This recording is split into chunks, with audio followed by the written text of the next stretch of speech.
All right, Call of Duty next. Here we go. Call of Duty next.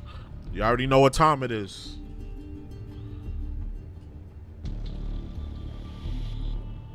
I don't gotta say much. We're gonna see the latest and greatest content creators playing this new game. And we get to just be envious and jealous of these people because they're cooler than us and they get to play games early. You see, everybody's there. Everybody's there. Duke is there. Phantom's there. Lovely Low. Agent is there. Butters.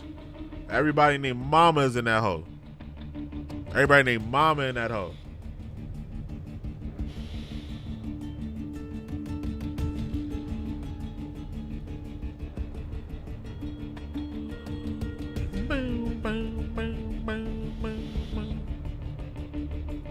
Pop out the chat, pop out this. It should be like a few seconds now. 50 seconds. Let's get to it. Ain't nothing to it but to do it.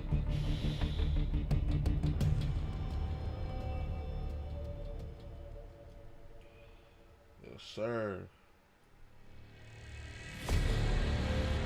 We all set up. Let's go ahead and share the stream out.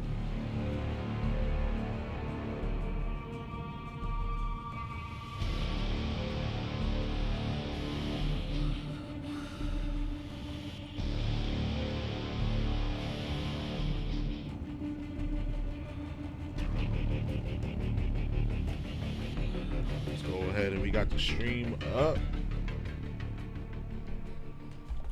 Yes, sir. Here we go.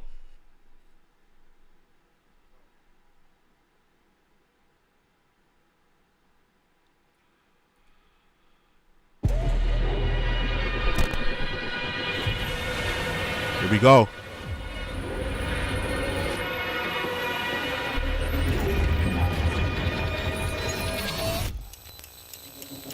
Talking about a detonator.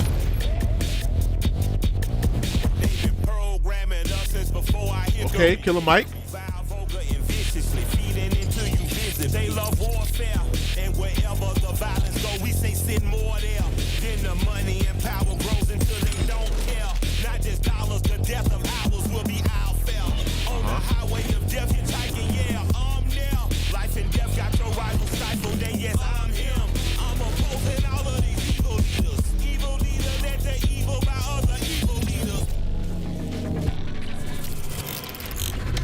They stand before the people as manipulators, controlling power. Now I'm on the elevator. Truth lies, we holding up a detonator. Cut the beat, go dark. We the regulators. Bars. Welcome to Call of Duty Next, live from the Capitol. We are. Today we cut the tape and open the dossier. We have a packed show for you today with an exclusive look at all things Black Ops 6, including our first ever deep dive on multiplayer. Get ready for the world premiere of the all-new Black Ops 6 Zombies map, Liberty Falls. We also give you the drop on all things Warzone. We're taking you to Area 99, and we're taking over 200 global creators with us. Welcome to Call of Duty Next. This is Black Ops 6. Let's get it.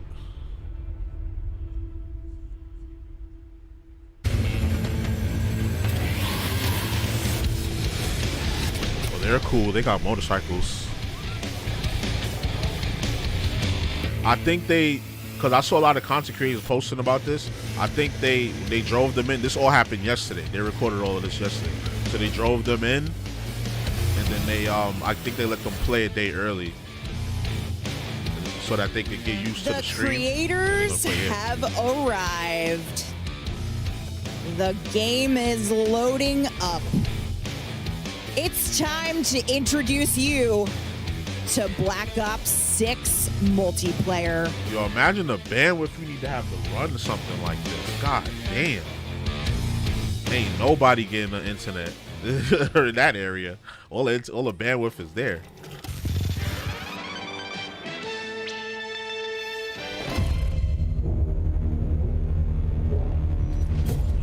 Okay, another multiplayer trailer, looks like.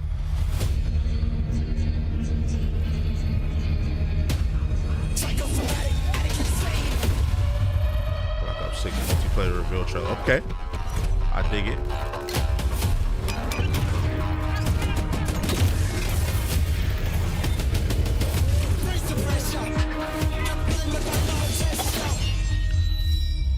Yo, that axe and that detonating knife that they got is gonna go crazy. Oh no, he should be dead. His spine should be broken.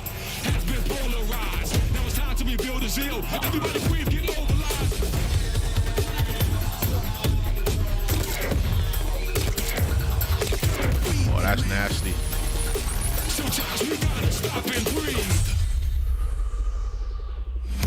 Blah.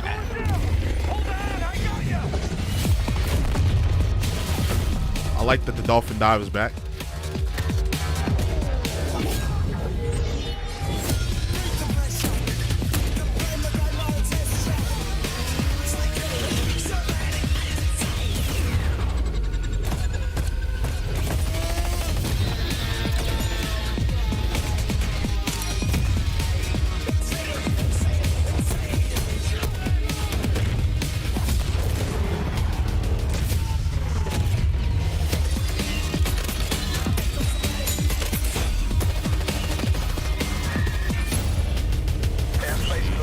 Okay, yeah, they're bringing back the old prestige system.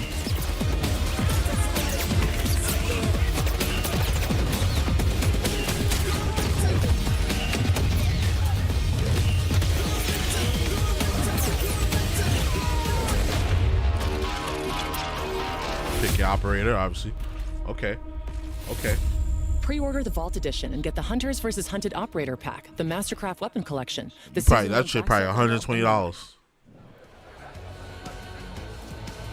See, nobody's paying attention to us. Oh, buddy, that was right to nobody's benefit. Welcome, everyone. I'm your host, Golden Boy, and this is Call of Duty Next, the official reveal of Black Ops 6 multiplayer. Of course, I'm joined here at the desk by Stephanie Snowden. You got the Senior Director of Studio Communications here, and man, I can't wait to see what we have in store today. Black Ops is a special place in my heart. It was the first esport that I ever got to cast, so this is a great experience, and this is freaking wild stuff. It's amazing all around. The energy in here is incredible, but it's been a long time since we have had the opportunity to talk about a new Black Ops game out in the world. Hell yeah. And damn, does it feel good to be here ready to reveal Black Ops 6. We've got some incredible developers who are going to be joining us at the desk throughout the day. Lots of new to talk about, and even the opportunity for you to earn some new loot just for tuning in. It's as simple as that. Make sure you stay tuned throughout the day, as you will have a chance to unlock in-game rewards for Black Ops 6 just by watching this stream. That's all you got to do on the official Call of Duty Twitch and YouTube channels. And you can see the awesome tiger things. stuff. A lot of tigers. You know, tight like a tiger, all across it. All right, folks. And now go ahead and if you're in chat as well, make sure you're out there taking a look. There's some details up there on the chats for both Twitch as well as YouTube, so you can get up to date on everything. But there is so much to talk about here today, and we're not. This isn't like hyperbole. Like there's a ton Big of show. shit to dive into. Big show. We're diving in, and I am thrilled to welcome the multiplayer team from Treyarch to the desk. We have Matt Schrantz, Brittany Perello, and Joanna Long. Guys, I get to see you all the time at the studio. I feel very fortunate for that. But we're here to talk. We're here to talk about the world to Black Ops 6. Let's go. Let's go. Let's do Get it. All right, well, let's just dive right into this. I keep saying dive. Look at that. I have something on the mind. I can't seem to figure out. That might be some Omni movement. Oh, boy. Now, we're about to see some live Black Ops 6 gameplay in just a little bit. And as I had already alluded to, Omni movement is going to be the talk of the town. Matt, why don't you tell us, what we should be expecting with this new movement option that's going to be coming to Black Ops 6, because it really does feel like it is changing the game. I'm seeing these players absolutely decimate. Yeah, it's insane. I mean, you said it. They're going to be able to dive right in. They're going to be able to slide right in. They're going to be able to sprint right in. Whatever they want to do, Omni movement will unlock that ability. In any direction. In any direction. To your heart's desire. Omni. That's what that means. As it should be. We've been hearing That's going to about be Omni wicked movement with mouse and since reveal. keyboard. We got to This is talk going about to it get a little carpal bit in tunnel. direct. But today is the first time we're actually seeing it live happening all around us in action. Matt, how do you expect the streamers to be showing off Omni movement today? I've caught a few glimpses of some screens, and I don't think they're going to have any problem. These are all very good players. I fully expect diving out of windows, rotating backwards, and taking out enemies in all 360 degrees. All the action hero glory today. And you can feel it for yourself starting in just a couple of days in our multiplayer beta. Yeah, that's right, folks. So you pre-order Black Ops 6 or subscribe to select Game Pass plans. You can get early access to Black Ops 6 multiplayer beta now starting in 2 days. That's August 30th. And don't forget to preload the beta starting today. You know, we have the technology, so preload it. Get in there. And also get those juicy rewards. But Brittany, speaking of beta, you and the team have games been coming out at very once, busy man. because you're talking about maps. We got a lot of them lined up for launch. Let's take a look. We got all the maps. We've got maps. Yeah. We've got maps. Oh my goodness, you got every map. That's awesome. We've got 16 brand new maps at launch. All brand new, and we're going to be playing 8 at the beta. So that's 5 core 6v6 and 3 of our strike maps. Wow, Awesome. that is a. I mean, typically, you know, when you for the betas, you get like maybe 1 or 2 maps, a couple morsels. You guys going in? Big offering. Yeah, You're going and you in. guys, Huge. you're going to see these here today. Brittany, is there one beta map you think folks are going to be really excited about playing? I mean, there's not just one. They're all going to be great. Getting a hands-on look so that you can practice when the game comes out. But I'm personally really excited for players to play Skyline. I've been slaying really hard on that one in Hardpoint, and you got to dive into the pool. Yeah. Omni movement, the pool, match made in heaven. Tell you, it's giving me some, if I'm remembering right, some estate vibes. You know what I mean? Got some fancy buildings. You know, I like that. I like the way it looks. All right, now we're talking about maps here, but yeah, I love me some modes. Let's talk about some modes here because we got a nice mix of modes that are going to be coming for the streamers to play, for the people at home to be able to play in the beta. But Joanna, there is one mode in particular that has caught my eye when I was looking through the menu, and it was Kill Order. What's Kill Order? Yes, Kill Order is our new mode for Black Ops 6. It's a combination of a Slayer and objective mode. Every team will have their own high-value target, and is the key to their victory. Each team will want to protect their high-value target, aka HVT, while attacking the enemy's HVT. Any elimination will count towards their team's score, but you will get more score if your HVT gets a kill and you eliminate the enemy's HVT. So you get to be aggressive or defensive. Exactly. However you want to pick your poison. This is one of my favorite modes so far in Black Ops 6. We've had a lot of fun play testing it. I've seen people getting pretty rowdy in the pit at the studio over this. And if you're selected as HVT, you're actually going to get some unique bonuses, right? Correct. You will get a bit of more perks as the HVT. You get a bit of extra protection with armor plates, and you can see enemies with directional indicators on their minimap. Okay, so you can be a little bit of a shot caller. Yes, for exactly. your team, or not, and be a terrible friend and not call things out. Turtle up, just be aggressive, whatever you want to do. It's a good way to know who really has your back. Let's be honest. I know that my friends will not call things out for me, and they will want me to suffer. Your ride or dies really are. Yeah, truly, mostly die. Now, let's talk about, because you know, obviously you have all the maps you can play Kill Order on. Is there one map in particular that stands out to you that people should be looking out for in the beta? I mean, you talked about aggressive players. I'm definitely a more aggressive, high-value target. The game is telling me I'm important, so I gotta. The game's telling you you're high value, girl. I gotta show it off. So I really like Babylon for that one. Just you're in the action. I'm here, as the HVT, it's easy to just go around, rack up the kills. Ooh, all right. Some say aggressive, some say careless. Yeah. I err on the side of carelessness for sure. We've got plenty of new modes as well as fan favorites returning at launch and into the live seasons. We're only talking about Kill Order here today because it's in the beta. But Joanna, what can you give us a little taste of in terms of modes for launch? Yeah, of course. We took a hard look at every mode in our portfolio, whether it's your traditional core modes or new modes like Kill Order. And for example, in Domination, we are bringing back objective zones. Yeah, exactly. Okay. Having it as zones allows players to have a bit more space for exciting engagements battling over A, B, and C. Yeah. Another thing we took a look at is Hardpoint. And what we did there, we basically added numbers to our objective icons to make it easier for players to call them out to teammates and to help players to remember and understand the specific rotations of the zones. Yeah. So Sweats rejoice. Yeah. Esports gang's excited. In terms of what other modes and newness and maps, Brittany, what have you got for us in the live seasons? I mean, we're just a little hint, you know? Yeah. Talk to me. Still cooking. We are still cooking. We've been told players want maps, so I hear that is I a read thing. it on the internet. we're making a lot. That must mean it's true. Yeah. We've got new things cooking up, and we're also excited to revisit some fan favorites from the Black Ops universe. Matt, Yeah. favorites. Yeah. I mean, Got that- any- Fan favorite, you say? There are certain maps where Yes. it just wouldn't be a Black Ops game without. That's all I'll say. Well, stay tuned later in the show. We might get a sneak peek. All right, I'm compelled.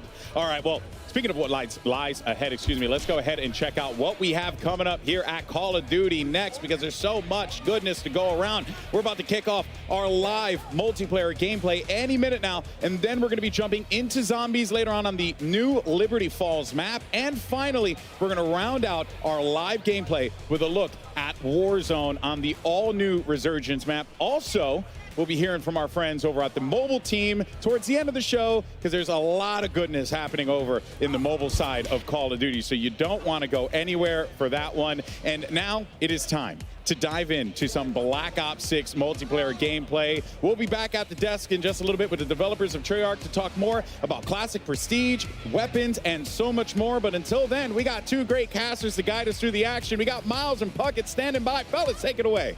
Thank you very much, Golden Boy. That is right, folks. We are here in DC. Call of Duty Next has now begun, and we get to kick off this degustation, Chris, with some multiplayer. Yes, but sir. I think the most fun part of today for us is the playground we have to work with. Oh, let's get it, baby. Oh, let's Look get at it. this incredible circle, guys. We're going to be playing in here all week long. And of course, Miles, we are going to be breaking down all of the multiplayer. We're starting here with some classic 6v6, and that's got me all kinds of excited because it's been too long since my hands have touched Black. It has been a minute. Of course, Cold War was the last time I got in there. But ladies and gentlemen, we start things off with the man who was always going to break it. A multi-world champion and an absolute demon on the sticks, Chris. Yeah, that's right. This man just won Worlds a few months ago, already gearing up for the new game. And if anyone is going to showcase just the potential of Omni movement, there's no better screen than this. So the third kill we get to see him do is a diving forward headshot there. Again, like, this is what you wanted to see. The man's going to be airborne most of the time. If he's not in the air, he's on his knees, slip sliding around. This is a difficult man to deal with, Chris, on the worst of days. All right, the question is, how long before he gets fully streaked out? It's been, what, 60 seconds? Yeah, I mean, look, that's the UAV, counter UAV, and it looks like the Helper Helo is going to be his last streak. So, look, guys, it's a Black Ops game. You know what to look for when it comes to crazy weapons. We've got some awesome streaks being used here. And this man, backwards, forwards, you name it, whatever direction he's going, he's diving. Let's switch it up, taking it over to MZ, who seems to be on the losing end of some fights. But what we love about MZ, never afraid to bring out the sniper rifle at all ranges. Every Call of Duty I've watched MZ play has just been a snipe fest. Now, but she's sprinting already. She's using Omni movement to go side to side, left to right. She's getting ready for a big dive. Everyone wants to find that mega moment where you just get to fly through the air, hit that shot, forward, backwards, doesn't matter. This is Call of Duty on absolute roids. And this seems to be a perfect spot for her to just go to town. That is back-to-back, making it 3 straight kills. Starting to unlock those streaks, and this is just going to get even easier for her. MZ again. Want to see some snips. Hit a stim. Can we dive? Come on. Get it. Slam cam! It counts.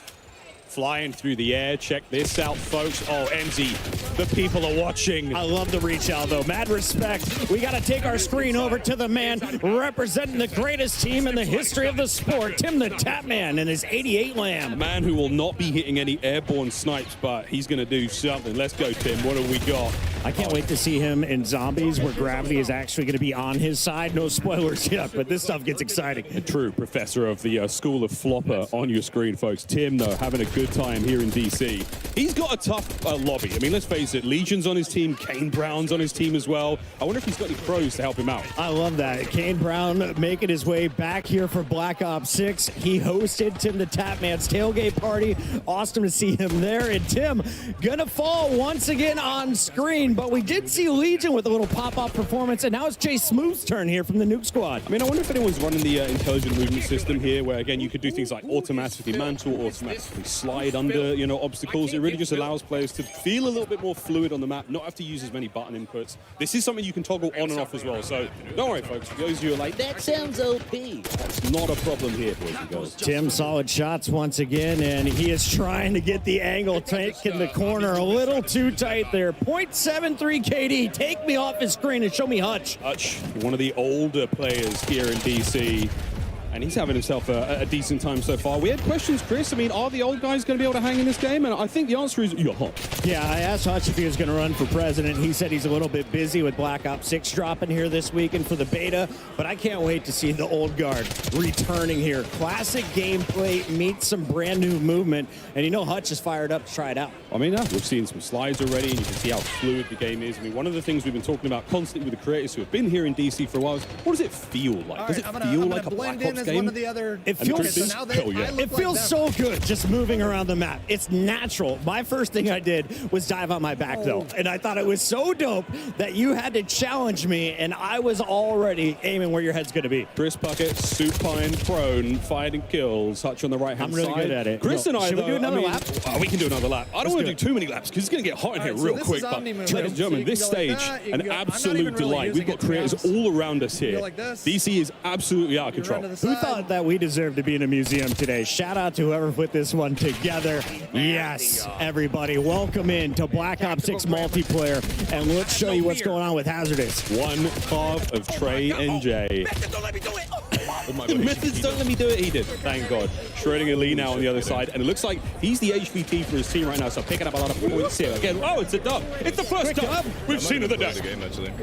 We've got multiple different game modes. You saw MZ was playing domination. There is a little bit of the high value target. You're going to score more when you're the HVT. You also get a little bit of body armor that I found went a very long way. It does, while you're highlighted red in game, so everyone knows where you are. It's up to your teammates to protect you, unless you're one of GP's friends. And he nearly hitting the old Omni movement dive.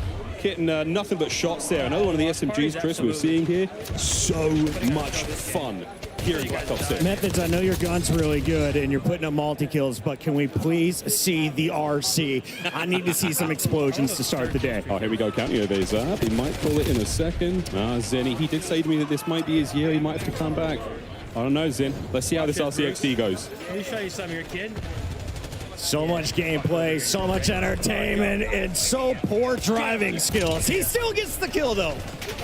Well done, Methods. Good job, Sid. Wow, plenty of multiplayer action taking place today, folks. All of these streams are available, so if you have a favorite stream you want to check out, get them on a side monitor. We have got tons of good news for you, folks. We have a special announcement to make today. There's a lot of special announcements, folks. Yes. One of Call of Duty's most revered characters is returning. Who is it? For Black Ops 6 launch, Chris. I'm not gonna say. Just watch the video. He can't be replaced.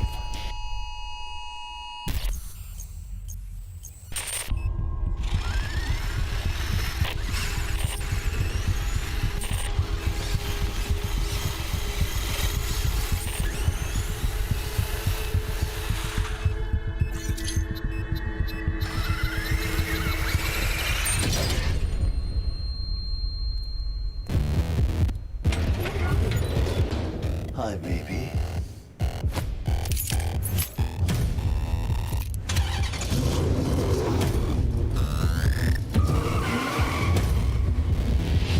I'm back.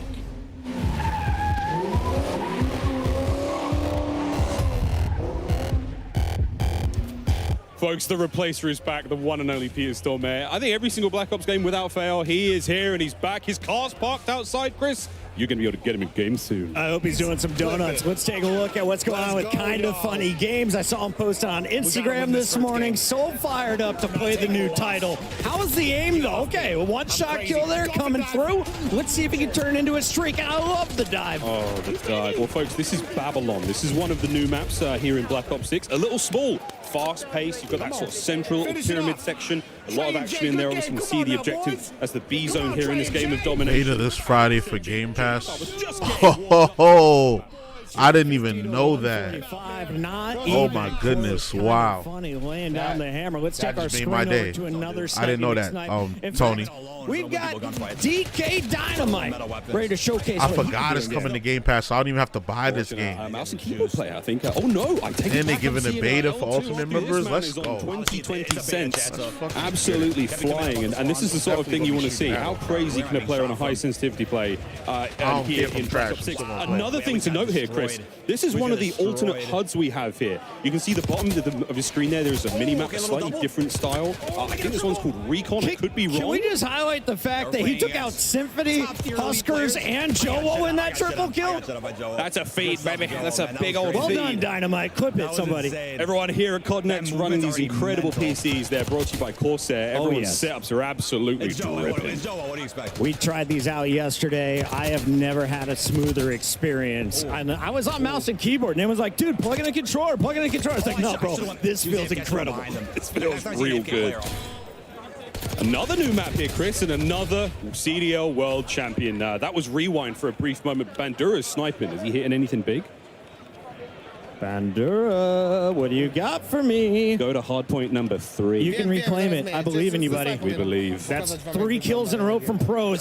This is a sniper lobby. I respect this lobby. Yeah, this is great. A lot of fun sniping in Black Ops 6, as you'll see. So rewarding when you hit those body shots. AG Biner, also in the zone. This is our brand new game mode, HVT, folks. So, and again, this is the map Rewind. It's a strip mall, a place where you were able to purchase and rent VHSs, Chris, in the center of this map. What is that? Some of the people in the chat have never seen one of these pieces of Square technology. They have not. Alley Cat being one of them. Oh, it's your boy Jowo. Hey, Joe. Okay, so we saw Shotzi, but here's the guy who was originally crowned the Movement King. And Jowo is getting up close and doing dirty things. I love the stim. You can tell this is a Warzone player ready to fry multiplayer. Yeah, he's bringing a very fun loadout there. We'll see what Joe's got in the tank, folks, because this is a man with a very smooth left stick. Hello, that's a sweet gosh. On the dive, Joseph Wosif. They call him the Movement King for a reason, folks. He's cooking. Oh, he's going for the 5 clips for days here from Team Jowo. Iceman, Isaac, Huskers, and Symphony also on this squad. This may be the most stacked we have seen of any of the lobbies. Yeah, let's be real. That's a heavy hitting lobby. Nah, that's crazy. Beta this Friday. That's fire. Then they know what they be doing. It was like, you know, you're gonna put on a Friday night. That's when all the people is gonna be on. You know what I'm saying? Everybody getting off for work. Everybody getting off for school. I hear we've got a lot on the floor with an update. The whole weekend to go crazy. After that guy, I guess. That's supposed to turn you into an enemy. Like, it's supposed to make him... Safe house where, in addition to turn her mic on, gang. creators, we also have a few celebrity guests trying out Black Ops 6 multiplayer for the first time. And I just happened to have found an RG3. Hello, mate. RG3, let's go. Oh, I mean, I'm enjoying it a lot. 4 years? 4 years been waiting for this bad boy. It's been a long time, and it's good to be back on Black Ops Modern Warfare 3 wasn't it. Now, how much time are you putting into COD these days? I mean, I'm putting a lot of time because, I don't know if you heard, but I'm recently unemployed, so got a little more time on my hands. So ESPN fired him. You certainly do, but look, all right, I don't know who let you go, but I'm glad they did for me because I need to recruit you today. I have 215 creators in this place. It is stunning, but there's only one of me. I need some help, and I was wondering, do you want to come and help me talk to some of these guys today? I thought you'd never ask. Let's do it. Absolutely amazing. I didn't expect him to say yes, but here we go. We're going to get RG3 mic'd up, but until then, let's check out more Black Ops 6 multiplayer. Actually, Robert, do you want to take this through? I would love to. Back to you, gents. What a pro. Robert Griffin, the third in the building. Excited to hear much more from him on the team. But Chris, we've got plenty of time here with our creators still rocking and rolling. Absolutely. Let's jump right back into game. The Korean Savage. That's the name. And it seems like a lot of people are just gravitating early to this MX4. We also see the C9 in the back pocket. He likes to use this one when you're inside, but unfortunately, another game coming to an end. Yeah, that's another disgusting lobby. Again, the creators in this room, as you heard Lottie talk there, 215 of them, a lot of them incredibly capable players. So, yeah, it's a hot room, folks, literally. Just to try to see if we get a better quality out of it. Making the way around the truck. Ebates gets one, and that's all. Yeah, where he tried. Ebates, this is Rewind. This is one of the many lanes here on the map, and I say many. I mean 3. There's only 3 lanes. I know lanes. 3 lanes. That's one of them. This is the middle of the map. Again, this is a sort of stores. There's a strip mall going on here, and on the outside, there's lots of fun. Again, Swisham now. with another totally different HUD. Again, square minimap up top. Everything's different on the right-hand side, folks. It's a little bit difficult to sort of get a hold of. Once you play the game yourselves, once you get the beta starting tomorrow, you're going to be able to mess around with all of these settings. And you can tell just everybody wants to feel out the Omni dives. You can get yourself into some great positions if you time it perfectly. Here's a fantastic screen to watch. He just won the Warzone tournament at Esports World Cup. Biffle is a monster, but seems to be on the losing end of another lobby as we take our screen over to another Warzone goat, Naden. Oh, here we go. Benny Central, who's actually right over here. He's from the UK. He's on our right shoulder, Chris, here in the second Oculus, and checking out some of the emotes for these weapons. The blueprints are going crazy already. And speaking of emotes are back, much like to what we saw in Cold War, but just, you know, a whole lot more spicy. Okay. I just want to see someone start fragging out, and I think the guy on the left might be the key player to do it. He's a world champion, one of the GOATs, TP, one of the greatest Warzone entertainers is alive, and he's not the only one. We got the full-blown masking force. We really do. Again, creators all over the place, from all the corners of the world here, folks, brought to DC to sample Black Ops 6 and see how things feel. And so far, it feels pretty good. That is the general consensus. And if you're watching these streams as well, then again, we are dropping some serious pieces of intel here on the main stream, but all of these creators going all day, playing games, we're playing zombies, we're playing Warzone, Chris. Yes, sir. We got Switch'em on the left, on your right. We're going to stay on board here with Benny Central. Now, Miles, when I was playing HVT on this map, I just found myself gravitating to the high ground. What do you think is going to be the evolution of this game? I think the most beautiful thing about this game is just how fast it's going to play, man. I mean, we're seeing the speed at which you can move in every direction really helps. We're going to be hammering home the Omni movement, folks, in case you were worried about it or curious. But again, being able to sprint in any direction, the way you dive, the way you slide, dexterity is a perk as well. I mean, we're going to be looking at putting together some sort of like movement montages over the next year, Chris. And I think what you're going to love as soon as you get your hands on the game, assuming you've already pre-ordered or have Game Pass, that every gun in your hands right out of the gates is so comfortable. It feels so natural. And I instantly feel like I'm ready to drop a 2.0 KD. 2.0 KD. Well, folks, plenty more Black Ops 6 action here. We're going to go to a very quick commercial break. You can still watch this stream. You can check out all the other folks in here as well. Don't go too far. More news after the break. Watch Tim the Tab, man. Experience the world of Call of Duty with Corsair, the official gaming hardware and peripheral partner of Call of Duty. Introducing the Call of Duty Black Ops 6 collaboration from Movement. Get early access with email sign up at movement.com/COD. Call of Duty Next is powered by Xfinity. Stay ahead of the game with ultra-fast speeds and a smooth, low-lag connection. Operators, get ready to unleash a force of nature with Polaris Razor Pro R, dropping into Call of Duty Warzone in Season 1. Change your game. Scuff Gaming, the official controller partner of Call of Duty.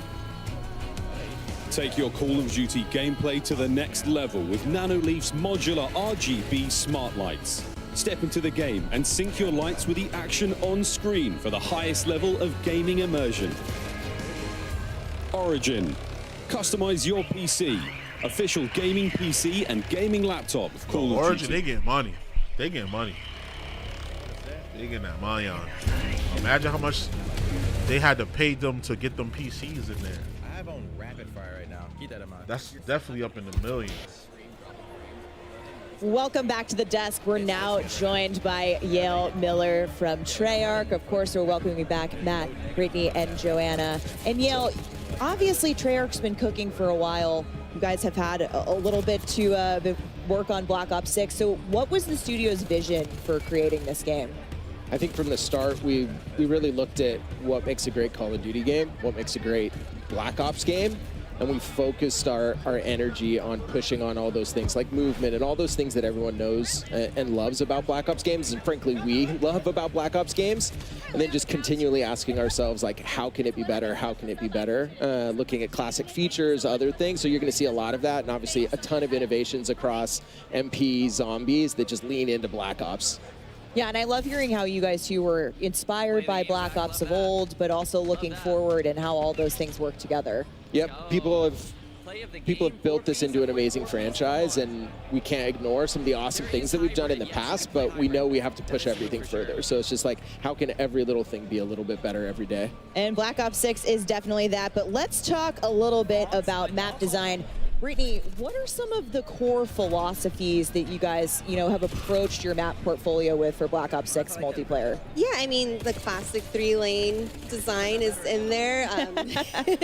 Globe trotting, getting a lot of unique locations, and, really focused on small to medium-sized maps for that tight gameplay and still offer room for meaningful decisions. Boom. Yeah, great. We got a little commotion here in the studio, but moving on, so let's talk more about maps. We're going to take a look at our launch maps here. Closer look at some of the maps. Here we go. We got some Sonic kicking us off. Brittany, take us through. So this one, that was the Persian Gulf, and then this one's our red card map in a soccer stadium in Avalon, our Mediterranean-inspired region. Vault's also in the Persian Gulf. This one, it seems a really fun one. I think you guys have seen in the trailer. Possible competitive map. Hopefully. Probably. Very, very clean, 3-lane. Love that. And we're coming up on beta maps here, so let's take a look closer at beta maps. So a ton of great maps in that. There's 8 beta maps that are just 8 awesome. beta maps in total. Of course, we've got our 5 core 6v6 Yep. and our 3 strike maps. Brittany, let's talk a little bit more about strike maps. Yeah, I mean, we're going to see them in a little bit, of course, but these are our extra small maps. If face-off, gunfight, super popular in Cold War, so we wanted to make these part of our standard offering and really lean into the designs for these. And there's a lot of fun, controlled chaos. There's no... yeah, so there's, of course, no score streaks on the face-off maps. Yeah, we want to let you live a little bit and get around. Strike maps are some of my favorite. I like to just turn my brain off, run forward, and kill or be killed. I mean, I think that's how I approach every match of Call of Duty, period. But yeah, I mean, we're calling that the strat, then let's go. But Matt and Neil, we also have intelligent movement in Black Ops 6. Now, this is sort of all part of a lot of the bigger movement changes we've made with Omni movement. Can you talk to us a little bit about what intelligent, how intelligent movement works for players and what it can do for them? Yeah, so it really started with, we know we're asking more and more of our players how many times we're asking them to click a button or a key, and we want players to be focused on what they want to do and not how to do it. So intelligent movement at a very high level will reduce how many times you have to click your stick to sprint or slide or do all that. So it'll be in your player settings. Check it out in the beta. It's broken up into 3 settings. Please, please, please check it out. It's going to make your game easier. Yeah, further customization for how you want to traverse the world, which is super awesome. And like I said, Omni movement, we've been talking about it all day. We're seeing it all day around us. You're going to feel it for yourself in the beta this week, hopefully. But it's designed for players of all skill levels. And, if you're a little unsure, the Treyarch team's got you covered. Yeah, it's from the beginning, we wanted to make sure everyone had those like awesome Black Ops moments, kind of that action hero. And some of this just allows it to be a little bit easier for different players, and also just really good players, and find their sweet spot of like, I don't want to click to sprint, stuff like that. That's super helpful. And if you still need help, we've got a training course in the beta on a new map, Protocol, which you'll get a sneak peek at. That's a launch map, but go check out the training course if you need to get your feet a little bit more wet. Yeah, so check out the Omni Movement training course in beta. Sneak peek at the map of Protocol. And speaking of beta, you can tune into the Call of Duty podcast this week and get some neat tips and tricks. But let's take a look at the beta schedule here, kicking off August 30th. And if you want in on that Omni Movement training course, you'll of course need access to the beta. So pre-order Black Ops 6 or subscribe to select Game Pass plans and get early access to the Black Ops 6 multiplayer beta starting very soon. And don't forget to preload. 2 days. Yeah, you can preload now. So what are you doing watching us? Go make sure you're preloading while you're tuning into the show. I'm preloaded. And you can also earn, neat rewards. Your XP will count towards... Absolutely. We wanted to make sure anyone that's playing the beta, they feel like they're still progressing in MW3 and those things. So it's just a huge level up. Come have fun. Play. Progress. Come play. Let's do it. All right, we've had a sneak peek at some of our operators out there in gameplay, and people seem to particularly be digging Klaus. But can you talk to us a little bit more about building out these characters and the factions a little bit? Yeah, absolutely. I mean, it really starts with the story of Black Ops 6 and the single-player campaign. So on one side, we've got your rogue Black Ops agents. You're hunted on the run. You don't have Uncle Sam backing you. And then on the other side, you've got Crimson One. They do have the military machine backing them, and they're trying to chase down those rogue Black Ops agents. And it's been a huge push for us just on fidelity of all those. Like you see with the maps, they're the best looking maps we've ever done, but that didn't stop with maps characters as well. So how can we make sure that these are truly Black Ops characters, but just the fidelity that we're pushing on the view model, everything in third person, all the animation stuff. Shout out to all the graphics engineers back at home, but like huge push there. Yeah, it's been awesome. So make sure you're watching the streams. We're going to get a look at some more operators in action today. But in the meantime, let's take a look at some of these badass Black Ops agents from the Vault Edition. These in particular, that's Adler. Yeah, this is actually an Adler skin, which is pretty dope. Do you have a Joanna, you've got a favorite, don't you? Yeah, this is sure my do. favorite. This is Brutus from our fan favorite map, Mob of the Dead. Yeah. We got to work some zombies in there, Exactly. right? So much zombies. It's Treyarch. It's a Black Ops game. We need our zombies. There's Klaus. Yep. Like I said, Klaus, I think, has been a favorite at Next so far. We've heard a lot of Klaus hype in chat. But that's it for us at the desk. Treyarch team, thank you for joining us. We're going back to gameplay. Camos, Classic Prestige, leveling your loadout are coming up next at the desk. For now, let's check in with the casters on gameplay. Thank you very much, Steph. If you're just joining us now, folks, Treyarch developers have already walked us through some of the exciting new updates and content coming to Black Ops 6. But there is a lot, folks, so stay tuned. More of that at the desk. But for now, we just sort of been salivating in the back end. Folks, let's, we're joined by Ali Cat and we're joined by Nameless. Yes. Puckett and I have been having a little bit of fun. We're not going to make you guys run. No Why one's not? running. Do you want to? I'm down. I don't want to. All right, let's go. We're going? Already gone rogue. Are we running in a circle? So Black Ops 6. Maybe this was the Omni best movement. idea we've ever had. We're omni moving around the stage here. This bit's I'd not break going to those get ankles. old, folks. Maybe. But real quick, Alex, how are you feeling about the game? I mean, it's incredible. I've been geeking backstage, talking to all the devs, and about the attention to detail in everything in this game has been unbelievable. And as we're going to jump into some gameplay, we're going to see it put on display here. The Omni movement, for me, the best thing ever. Ali, what is the first weapon? What is the first class we're going to be building when you touch the beta in 2 days? When I touch it, I got to touch it yesterday, and I loaded in an XM4, but I also heard the Krieg is as well back into the game. So honestly, there's a lot of options when you load into this beta. So AR's on top of ARs. AR's on top. You know what I'm saying, people. So for me, I'm the biggest nerd. The first thing I did, I jumped on, I went through every setting imaginable. I'm like, okay, I can change my HUD. There's movement settings for assistance for, the old people like Chris. If you need to be able to mantle and do things like that. So it's just a lot of customization, which one I love, but then also going through the maps. Dude, we got some good maps coming into this game. I can't wait to see the snipes as well. Blake has one in his hands right now from Team Summertime. He and Hitch have been vibing on the new game. It's been nothing but smiles for all the creators here in the stage.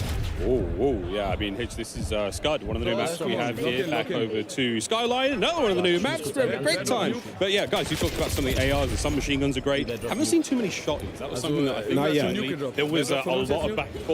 How do we make a shotgun really fun without making it too OP? Well, I mean, you think about Omni movement with a shotgun, you could hit, especially on strike maps, you could slide in, hit people out really quick, especially around corners. And on this map, that's what I was testing. It's a good one to try out the Omni movement. When I was running through the hallways, that staircase you see in front of you, you could make some sick plays. I'd also love to truly touch on how beautiful this map is. This has been my favorite one I've seen thus far. This is Skyline. It is absolutely stunning. It is vibrant. It is on a rooftop. It's got a sunset in the background while you were testing out your Omni movement, flying off of roofs and taking down your enemies. And it's definitely a very expensive rental property, Chris. Oh, yeah. Absolutely. It's like a penthouse. I want to go swimming in that thing. Big shout out, as you can see on the left, this room is packed. Over 250 of the greatest Call of Duty creators, all in one venue, all to touch Black Ops 6 for the first time. And everybody's so stoked. Before the show starts, I was going around talking to all the players, and they just love it. I mean, they've spent so much time making this game, trying to make everything perfect for, the community. And so far, everybody's been absolutely having a blast. As we jump over here to Shia, so we're making some moves on Scud. Scud, Babylon. We've got a lot of maps, as you heard the devs on the dev talk about. There's a lot of maps. The beta, again, coming in a few days' time, you get to sample. Everything you see here at Next is going to be available to play. But again, when the full game drops on October 25th. Nameless, can I ask you about the SMG class? I know that's what you're running. You're always up in front of people's faces. Was it the Jackal out of the gates? Were you running the PDW? What was feeling good? Like you said, the Jackal. And then on top of that, I just try to make my class as aggressive as possible, right? Like trying to get up close and personal, trying to make plays. And with that Omni movement, as we keep mentioning, you can do some disgusting things in this game. Yeah, there's some attachments that specifically address like jump to fire time, sprint to fire, ADS while jumping, ADS while flying. Like these things are huge. You throw on Gung Ho with that, and you're just an absolute unit running around the map. No recoil, maximum snappage. It's a lot of fun. Unroll with Hutch here. Doing the best he can, man. You see in the HVT that huge icon on screen, kill, go get him. Everyone knows exactly where he is. He has armor. And if you do get the kill, you get a lot of points. Yeah, the big question mark on it if you do get the kill. I've not seen many good drivers so far in this building when it comes to those score streaks, but that's unfortunately going to be a loss. We're going to move over onto FIFA Kill. This is one of our Warzone players, and I know he's praying not to load in against Shotzi right now because he has been looking to break that movement. But there you go, folks. Tons to do here at Next. We've got all of our creators playing alongside. And yesterday, those streamers had the privilege to tour the National Spy Museum here in DC. So much going on. And what they found inside was not what they were expecting. Let's take a look. Wow. Getting married in DC is pretty epic. Kind of game I grew up with my brother playing. It's how I met all of my friends. It's how I met Chloe. I'm ready. Brad and I met in a Call of Duty lobby on Crash. I didn't believe in soulmates until I met him. Chloe, I have adored you since the first lobby we met. It was truly love at first sight. Our love is stronger than any meta, and I'm excited to spend the rest of my life with you. I vow to always cherish, protect you, and let you defuse the bomb. You instantly made me laugh harder than I ever have. I vow to always stay by your side even when you steal my kill. You may now kiss the bride. We got married like Call of Duty. Couple just got married at COD Next. A match made in COD heaven.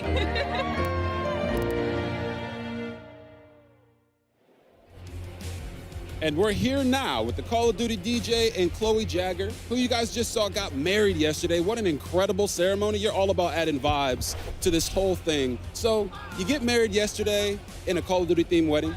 Now you're playing Call of Duty Black Ops 6. What would you say is the happiest moment of your life? Easily getting married. Good Great answer. job. Amazing. You're getting brownie points for that one. Big time brownie points. Now, as somebody who just got married literally a few days ago, to a gamer as well, I know how special it is not only to be married, find your soulmate, but to also involve gaming into this. So how special and important is it for you guys to be here at the Call of Duty Black Ops 6, beta and testing, but also to find love in COD too? I mean, it means everything to us. Call of Duty is such a big part of our lives, and yeah, this is a dream. It's always been a huge part of our lives, and just to know that's where it all started and to be here now, it's literally a dream come true. It's amazing. Oh, that is awesome. Such a beautiful story between the two of you. But I gotta ask, what's the honeymoon plans? Is this the honeymoon? Ooh, For now. Definitely go home and play the beta as much as we can, and then we'll worry about the honeymoon after that. Yeah. Sounds like a true gamer to me. It certainly does indeed. Well, you guys, absolutely stunning. Such a special day. Enjoy today as well with the honeymoon vibes happening here at Call of Duty Next. Thank you so much. That's going to do it from us over here. Back over to our casters. That's so cute. We'll worry about the honeymoon later. There's a beta to play first. I love that answer. Real. Call of Duty Lobby is truly bringing us all together. That is insane. What a wonderful thing to happen here at COD Next. Back to the gameplay. It's modern Warzone. Doug's at it in the hard point.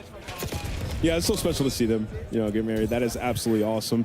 We're watching some Black Ops 6, and it feels crazy to say that. My man Kane on the stage. I love to see this. Putting down his microphone, putting away the guitar. He needs some game time in. That's also insane to say. Kane Brown here in DC at Call of Duty Next playing Black Ops 6. Yeah, right. Let's see what Kane's got. I watched Kane get a nuke with Bobby Poff. No way. Yeah. That's a duo right there. That's a duo. I think Isaac was. Oh no, Huskers was in there as well. Yeah. Like it was a super solid squad. But Kane was bringing it, man. He was carrying stuff. He was getting kills. He was doing great. He plays quite a bit of Call of Duty, so excited to see him out here. He's running the AR as well. He's the XM4 in his hands. That was my gun of choice yesterday as the ARs. Unbelievable. Oh, dude, and he's running the variant. My eyes were closed, Kane. I didn't see that. We absolutely are close enough to. You know, and the Cold War XM4 as well. Yeah. Like it's a similar feel. It's got real nice recoil control. It sounds good. And when looks you want to be that aggressive AR, it's just one of those guns that you just pull out, get aggressive. I love the XM4. Similar feel, like we said, to Cold War. Oh, he's spinning again. Love to see it. What a stage. We're locked in here, though. Phase scope on your screen, and this is what I need. Show me the snipes. Show me the quick scopes, because I was doing it yesterday. It feels so good. Yeah, you know, I'm not the biggest sniper. I feel like because I'm just not very good with it. So, but when I pull it out, it does feel extremely satisfying. And as you can see right here, Scope, he's the man you want to watch make plays. And you know the phase guys, when they get a sniper in their hand with that Omni movement, they're going to have some insane kills. I can't wait to see the final kill cams, Allie. I'm so excited. And that dive across the screen, I can just think of all the funny edits right now that are going to hit the timeline when this game drops. And Omni movement is just so fun. Regardless of your playstyle, regardless if you're a sniper main, regardless if you're a Warzone player, it is beneficial to literally everybody. Do you go to your left or your right when you dive? When I dive, I'm definitely a left person. Always left? Which is funny because I write with my right hand. All right. You know what's crazy? Nobody considered this, but you know people IRL strafe in game. I mean, the dive is adding an extra layer of danger. Of danger. I'm flying out of my I'm office getting chair. turned on. So- I mean, you guys are screwed. When you guys were all playing yesterday, did you manage to get a Hellstorm? Because it is the best feeling in the world in this game. It looks so good, so crisp. It's unbelievable. I can't wait to see one of our players get it and wreak havoc on the map. I love that you had to say that. Just to make sure everybody knew that you went on a streak versus just a us slight yesterday. flex. Just Yeah. a slight flex. It's only like 6.5 kills. If You've we're done gonna it a couple see one, times. if we're going to see one, it's going to be shots. Class is in session. Shotzi already having a good time with that snipe. Wait, hold on. I need to like. Wait, Never mind. Miles. T-Dog Smitty. Boston who? Get him on the roster. That's it. That's a big go. But this is, again, a superb opportunity. Let's see some snipes. That's a big old dive off the mantle as well. Yeah. So Shotzi has already found a way to interrupt the animations. Are the devs listening? Are they watching this? He's already He's done doing it again. Shots. Keep your eyes on this man, please. You see some of the badges up top just so crispy when you get that. It looks so clean, and that added dopamine as you're playing BO6. We've been warned that there are some absolute legendary old school medals coming in the game, so keep an eye on those on these medals as they happen. Obviously, T-Dog just there flexing and being like on the best pro as well. The guns are way over to Noah Sunday. He's finding fixes all over the place. Doesn't even adjust the camera when he gets in. He's like, no, just give me the controller. I'm good. Let's lock in. One of my favorite things right now is seeing all the different guns and attachments right now that everybody's running. There's no true meta currently, and I feel like some players have truly got this figured out.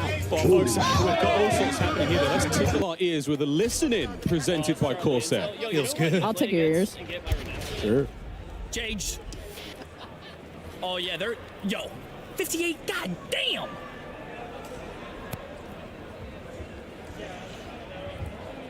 Run it.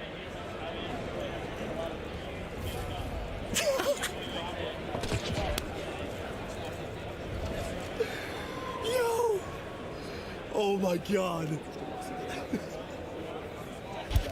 Oh, you gotta love it. Spawn camping at its finest. Lines up two with one bullet. Collats are a thing, we found out. I mean, off the rip, we're just getting some crazy camos and variants. Like, I'm loving what I'm seeing. Once again, what is this? That thing looks straight out Is of that an zombies. eyeball on the left side? Yeah, You it's, get a knife that matches as well. it is beautifully horrifying. We the way haven't that seen I would anyone describe like focus on pure knifing until just now. Lunchtime got the business delivered. The dedicated melee ant. Yeah. Oh, yes, the dedicated melee spot figuring now. out, So you like, can have a what's going on pistol with the tech and stuff. a knife, which is amazing, as you just feel a little more swaggy when you're running on the map with a knife in your hand. So something a lot of our players will very much enjoy, and I know the competitive players as well. Lunchtime, big into rank play this they show, year. like, my Only a APs? couple weeks, and we'll be Or they good. show me getting shit on, Well, or lots of what? news coming here at Call of Duty next, folks. Plenty to go. And if you love ring lights, we got them as well. Look at that view. It is all show happening my here. big boy stuff? 215 creators sweating it out here in a hot day in DC. And now I was thinking about this. They each have a gaming PC, right? Yes. And then they have, a streaming PC. Yeah. So we're at over 500 PCs in this museum. I don't know about you guys. I'm not sweating. You might be, but it feels great in here considering all of the power going on in this room. I mean, you're talking about ring lights galore, cameras galore, PCs, monitors. Everybody's on a dual monitor, dual PC setup. I've yet to see how loud it gets in here, though. I'm ready to see some people on their feet. We've seen some trash talk. It's getting spicy. Oh, it has to get spicy, folks. It's a Call of Duty game. You know what to expect. I was watching Jay Smooth going up against Tim the Tapman. Swag, Legion was on the squad. 3 of his teammates just straight up quit out. It was 18 to 186. I was like, they're trying to find an easier lobby. I understand it. Fully streak. Okay. Full streaks. Oh, before we've got a break coming. I wonder if we can see this Hellstorm. You want to use it? Salty. She's got to call him in, right? Is she around us? I'm telling you, it is Where's she a at? beaut. Salties, it's time. You can't loop him in this game. Just call him in. Hit the buttons. She's just slaying. Somebody's got to tell her. Somebody's got to tell her. 5. Part of the room, she said. I'll go and hit the key. I'm not against it. All right. Off the respawn is when you would typically Here we go. call. Come on. Hit that D-pad. Oh, she's mouse and key. Bad news bears, fam. I don't think I don't she's think going to she's gonna find call it. them We in. just got a word from the admin. She's been ignoring it since minute 3. She's just this good on the map. It is frying, though. There is something about she's cooking. And she's moving around the map, like so fluid. Oh, there Here we go. Here we go. Let's go, Smixy. Look at how clean that looks. Map come looks the beautiful. Wait, Smixy didn't call the clusters in. The clusters are Oh, big so the damage. clusters auto home on 4 get it down. targets around He the did not. place. Okay, folks, we're going to compose ourselves. We're going to take a moment. The gameplay's still rocking and rolling, though, here in DC. We'll be right back with a whole lot more Black Ops 6. Play like a pro on a big screen TV up to 98 inches from TCL, the official TV of Call of Duty. Share the wins. Elgato, the official streaming partner of Call of Duty. AMD, official CPU and GPU partner of Call of Duty Next. Herman Miller Gaming is happy to be the chair provider for Call of Duty Next. Today's players are sitting in Herman Miller Gaming Embody chairs. Check out which gaming chair is best for you at hermanmiller.com/gaming. Triumph, official motorcycle partner of Black Ops 6. Customize your typing. Drop, the official keycap partner of Call of Duty.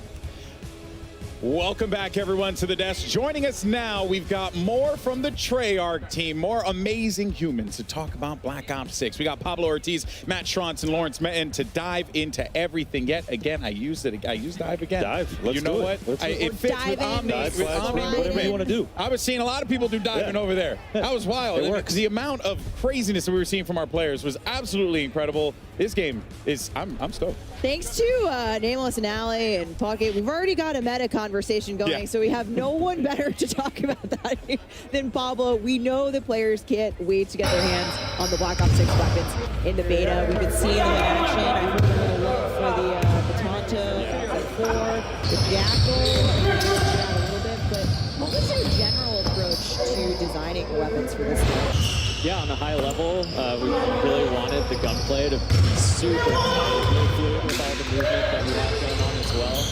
Still hitting that high fidelity, like best looking weapons that we've ever done. Yeah. You heard it here first. Yeah. Yeah. Look at that, the truth though, man. They look fantastic. We did see some of the animations too, and they are Oh yeah. Yeah, they're looking and feeling great. And yeah, a lot of variety too. That was a big goal for us, making sure that every weapon has its own distinct identity, you know, audio, visuals, the mechanics, all of that. So you're going to see a lot of classics returning, like the XM4, better than ever before. But it's Black Ops, so operators are getting their hands on a lot of experimental prototype weapons as well, and those start getting a little more out there. Yeah, well, I mean, speaking of prototypes, we have some weapons coming at launch in Black Ops 6 that are completely new to Call of Duty, all new to the franchise, never been in a game before. That's so awesome. Yeah, it's really awesome, and really just comes back to the weapons team having a blast exploring and capturing that 90s essence, which is pretty untapped for the franchise. Yeah, we've never been to the 90s before. God. Guys, we're very We're very well versed in the 90s. Yeah, we are. Yeah, personal experience. Don't date us, Al. Hey, I'm on this conversation too, okay? So at launch, 12 of our weapons players will be seeing for the very first time ever in Call of Duty, which is awesome. And you're gonna get to play with a bunch of those in the beta as well. Are they? So we will be able to mess around with those in the beta. Yes, okay. yeah. I know people. I've seen a lot of Jackal PDWs. Okay. The Vault Edition floating around out there in the stream, and that weapon's amazing if you love playing aggressively, rushing objectives. Again. Yeah. If you're a little impatient like me. Gun. Yeah. There you go. So I want to see it in action later today too, not just an MP, but very exciting. Yeah. No, absolutely awesome. But I mean, there's even more to talk about too, right? Because you guys are also approaching things differently with attachments as well. Correct me if I'm wrong. Yeah. No. This is really excited about where we landed with attachments this time around. We kind of had two core pillars, right? The first was attachments should always feel really good to equip, make your weapon better, right? And the second pillar was giving players confidence and clarity so that they, feel like they can experiment in Gunsmith and make their own builds without having to go online and look something up. Yeah, you're kind of you want to empower people to have the confidence to build their own loadout, use those attachments, know what they're doing. I think that it's awesome, and we're going to hopefully see a lot of customization here at Call of Duty Next today. Yeah, now what else should we know about attachments here? Like, because I feel like there's more than meets the eye with all this stuff. Yeah, so, I mean, players are going to notice that there's way fewer cons across the board, and attachments are more focused on providing one or two big chunky improvements. Got it. And there's also, that's mostly consistent in terms of where those improvements will be on all your weapons, so that you quickly are getting into these situations where you're like, okay, I want to make my weapon ADS faster. I know I go to the rear grip, I put on the quick draw. It's that simple. Love that. Yeah. And we're going to get deep into weapon progression with Lawrence here in a little bit, but talk to us about what things are shared in terms of unlocks in the attachment system. Yeah, so for most of the attachments, you're going to go through your normal weapon leveling journey and unlock everything for just that weapon, but then optics are going to be shared within a class. Oh, nice. That's huge. Yeah, so if you're playing with your XM4, you might unlock like a red dot or something like that, and you're going to immediately be able to put that on your AK, no matter what level that AK is, right? It could be... Oh, that is big. May have never touched it before. It might be rank 1, and you can already put a red dot on there. Yeah, it gives you that advantage to be able to get in there early with the weapon. I can tell who here is not an iron sight stand. Not like it. me. Yeah, not it. That's me. No, I love iron sights. I love iron sights, but having that ability to be able to go across is absolutely fantastic. Give me some good, clean glass. That's all I need. Yeah, well, now we got it. No matter what, as long as it's unlocked in that class. But Matt, actually, time to kill is something that players are always curious about with a new title, TTK, time to kill. How did you guys approach that for Black Ops 6? It is a critically important part of the game. So I'll go through some quick hits, right? We're slightly lower TTK. You're going to die a little bit faster than something like Cold War. We're at 100 health. We've tested a ton of different health values and around with the weapon damage, but we feel like where we're at right now, it sits really well in the world of Black Ops 6 with Omni movement, our attachment philosophy. But of course, we're definitely looking for data and feedback in the beta, so please give it to us in appropriate ways. And we will listen and assess and adjust. Follow at Treyarch for more on that. Yes. We'll be looking for it throughout the beta. I'm definitely very interested in how Omni movement and that lower TTK are going to play with one another. We're even seeing it here come to life too, and it's been really fascinating. And I think it's only going to just continue to add a little bit more. Yeah, and make you be a bit more strategic. Yeah, I mean, it was really important to be able to react. Yes. Right. So we don't want the health so low that you just immediately die. Yeah. But we don't want it so high to where you get frustrated, right? So we feel like we're in a really good spot to where you get a little bit of a dance, but we'll see. Yeah. No. Designed with Omni movement in mind. Exactly.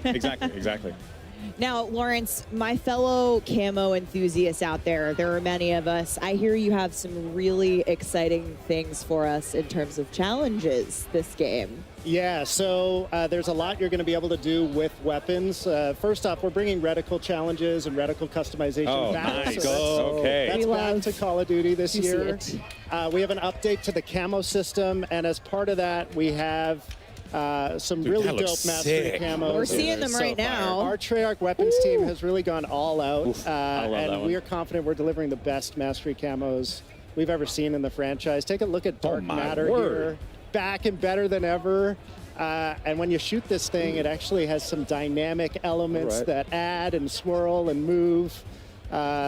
Really dope mastery camos in the game this year. We'll have more to show later in the broadcast with the other modes. But okay, awesome. yeah. If that's just only a taste and a Little moose taste. boosh. You got master camos for every mode. I'm gonna call out. Lawrence said it. The team killed it on They the really master did. camos. I see the conversation come up of which was the best gold camo. I see Black Ops 1 come up a lot. I don't necessarily disagree. I think we've topped it.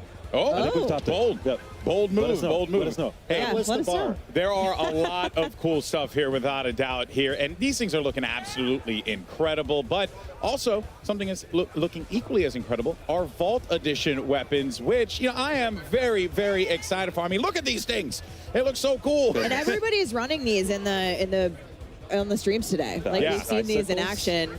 They are gorgeous. Of course, if you pre-order the Vault Edition and you can unlock bonus content, including the Hunters versus Hunted Operator Pack, the Mastercraft Weapon Collection, the Gobblegum Pack, and Season 1 Black Cell. Plus, if you pre-order the Vault Edition, you will get the chance to use these operators and these weapons. And look at these. I mean, this is absolute Insane. shenanigans. You're going to get to use them in the beta. So that's freaking awesome.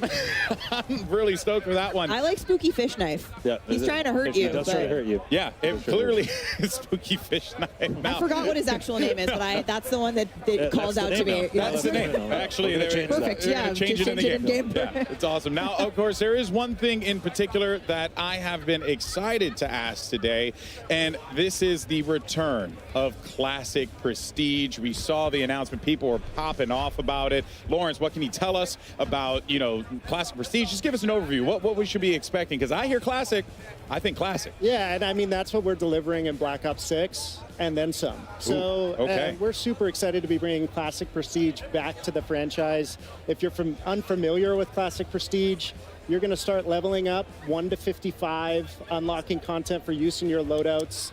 If you hit max level, you're going to have the choice to Prestige, relock all that 1 to 55 content. Yeah. Do it again, having gained a And little you still get the perma unlock as well, like it was back in the day? That is back. So Okay. every Prestige, you're going to have a permanent unlock. If maybe you lost access to your favorite weapon or your favorite perk, use that permanent unlock, get it back right away.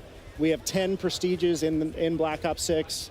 Make it through those. You'll graduate into Prestige Master with 1,000 levels to climb through. Let's take a quick look at our sneak peek Prestige 1 icon. So I remember having a conversation with Lawrence in our office. I think maybe we shared an office at the time, talking about bringing this back. And it's like, well, if we're going to make the best Black Ops game ever, then you kind of got to do it. And we said it's got to be a no-brainer to want to enter Prestige.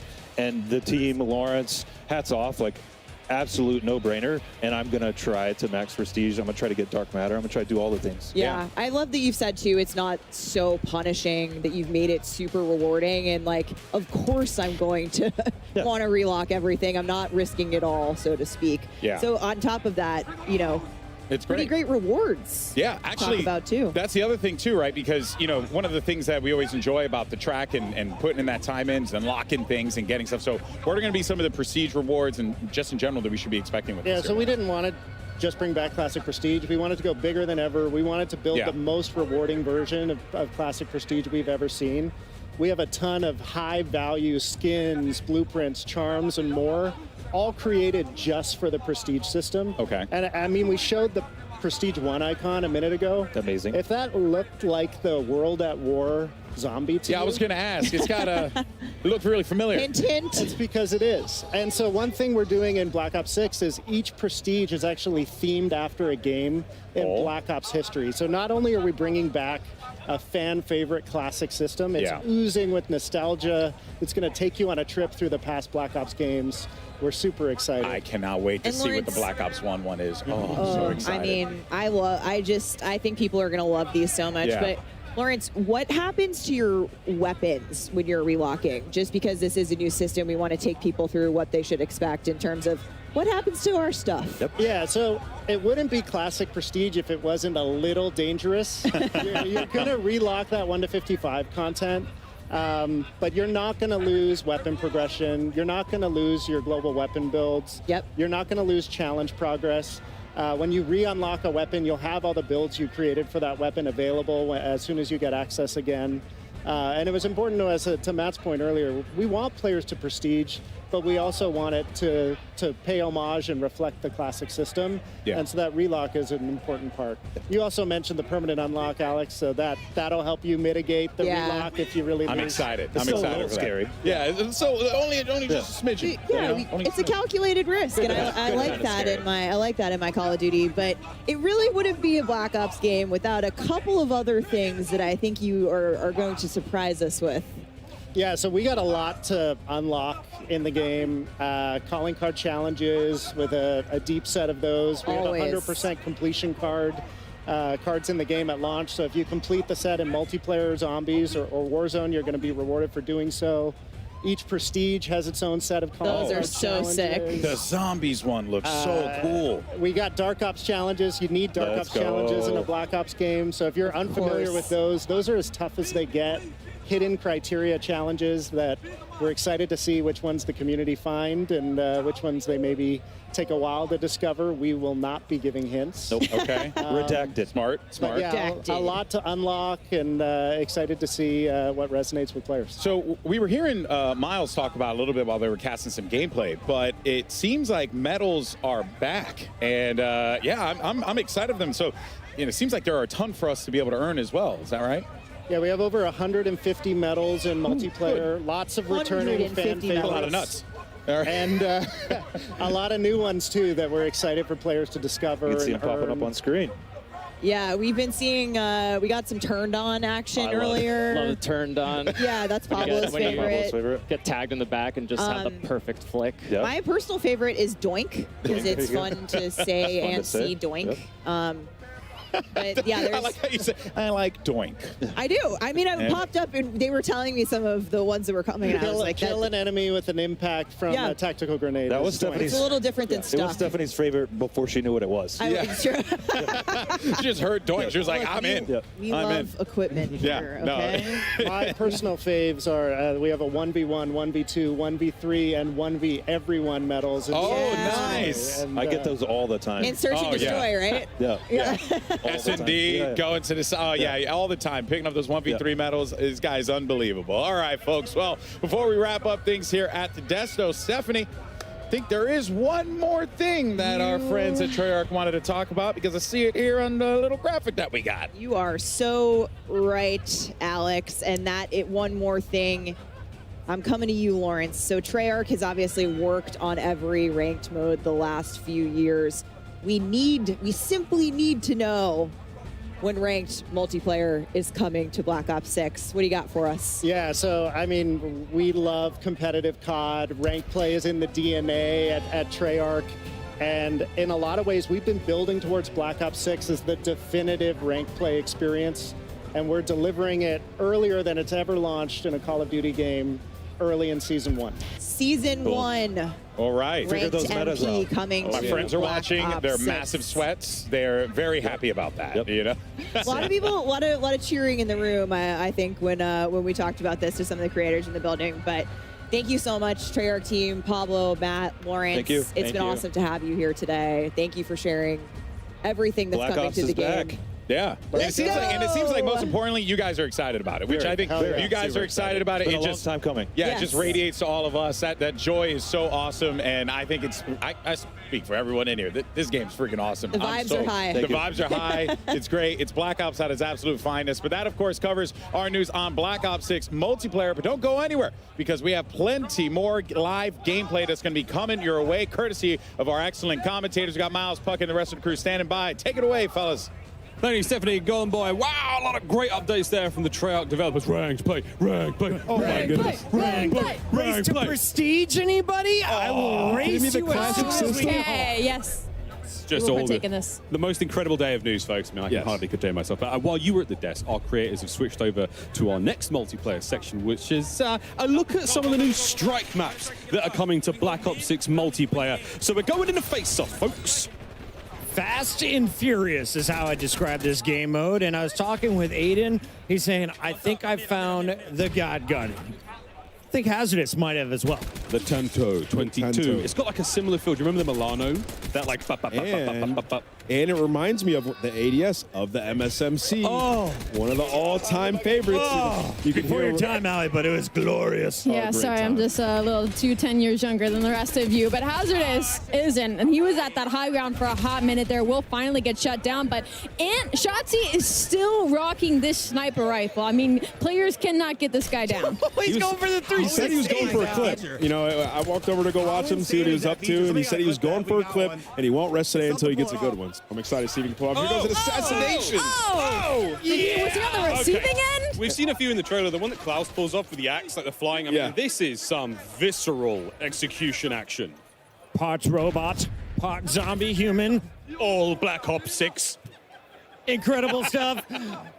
Don't look at us like that, Alley Cat. All right, I'm not looking at you anyway. Shotzi's put away the sniper rifle for a moment, and this is what I've been waiting for. Can he fry? He got executed. He wasn't taking any more of that. He said, screw the clip. I need to go for some kills. But he's still getting taken down. Aerith is one of our COD mobile creators, and seeing her pop off here in this situation versus one of our professionals. Pop off queen. I will say, Shotzi's in the blender right now. Yeah, he kind of is. He confirms, I don't see any movement. Absolutely fried, okay? So that's a good sign for all you guys out there. Wondering if you could pick up Omni movement fast. That's what he needed. You can. He heard him. He looked destroyed. He got the best. He's on his feet. That might be a different lobby, but yeah. Clearly doesn't play the objective. Shout out to the 520 compared to your teammates' 1,400. 46 elims. Got 5, bro. And was that 5 deaths? 46 and 5? Oh. Get a confirm over here. Ridiculous. And this was called the Scourge, and this thing is absolutely insane. It looks so good, and it has a high mag, so you can just slay. Yeah, this is a Jackal blueprint, one of the variants. Again, you'll be able to use this in the beta. It just looks absolutely insane. And we saw that matching knife. Again, all the animations, everything looks so cool. Spooky fish knife. The spooky fish knife. I'm calling it that for the rest of the year. I'm making an emote right now for it. What are you guys taking with you after your first Prestige? Oh, it's a great question. All my attachments, but which one? I don't know if it works on that. I'm taking the Jackal. Like the Jack? I'm taking the Jackal with me. I'm taking the spooky fish knife. Ames. I'm gonna just keep my Marine. I'm taking the Ames with me. That thing. We're watching Kenny use it a moment ago. Very, very impressive. He was loving it. Hey, okay, Physic. And now I'm looking out for the medals. You see the double kill pops up. Things just so much satisfaction as you're playing and popping 2 pieces and 3 pieces. It looks so sick. We heard Lawrence talk about there's a 1v1, there's a 1v2, 1v3, 1v everyone medal. I mean, that's going to be so fun to keep account of. I mean, not just, for like players having a good game or even in tournaments. All sorts of exciting plays here. Can't wait. I can't wait to see what's going on here with FIFA Kill. Now, FIFA, one of the greatest Warzone players of all time. He's 100%. always streaming. On the other side of this, though, you have Aiden. You have Sage.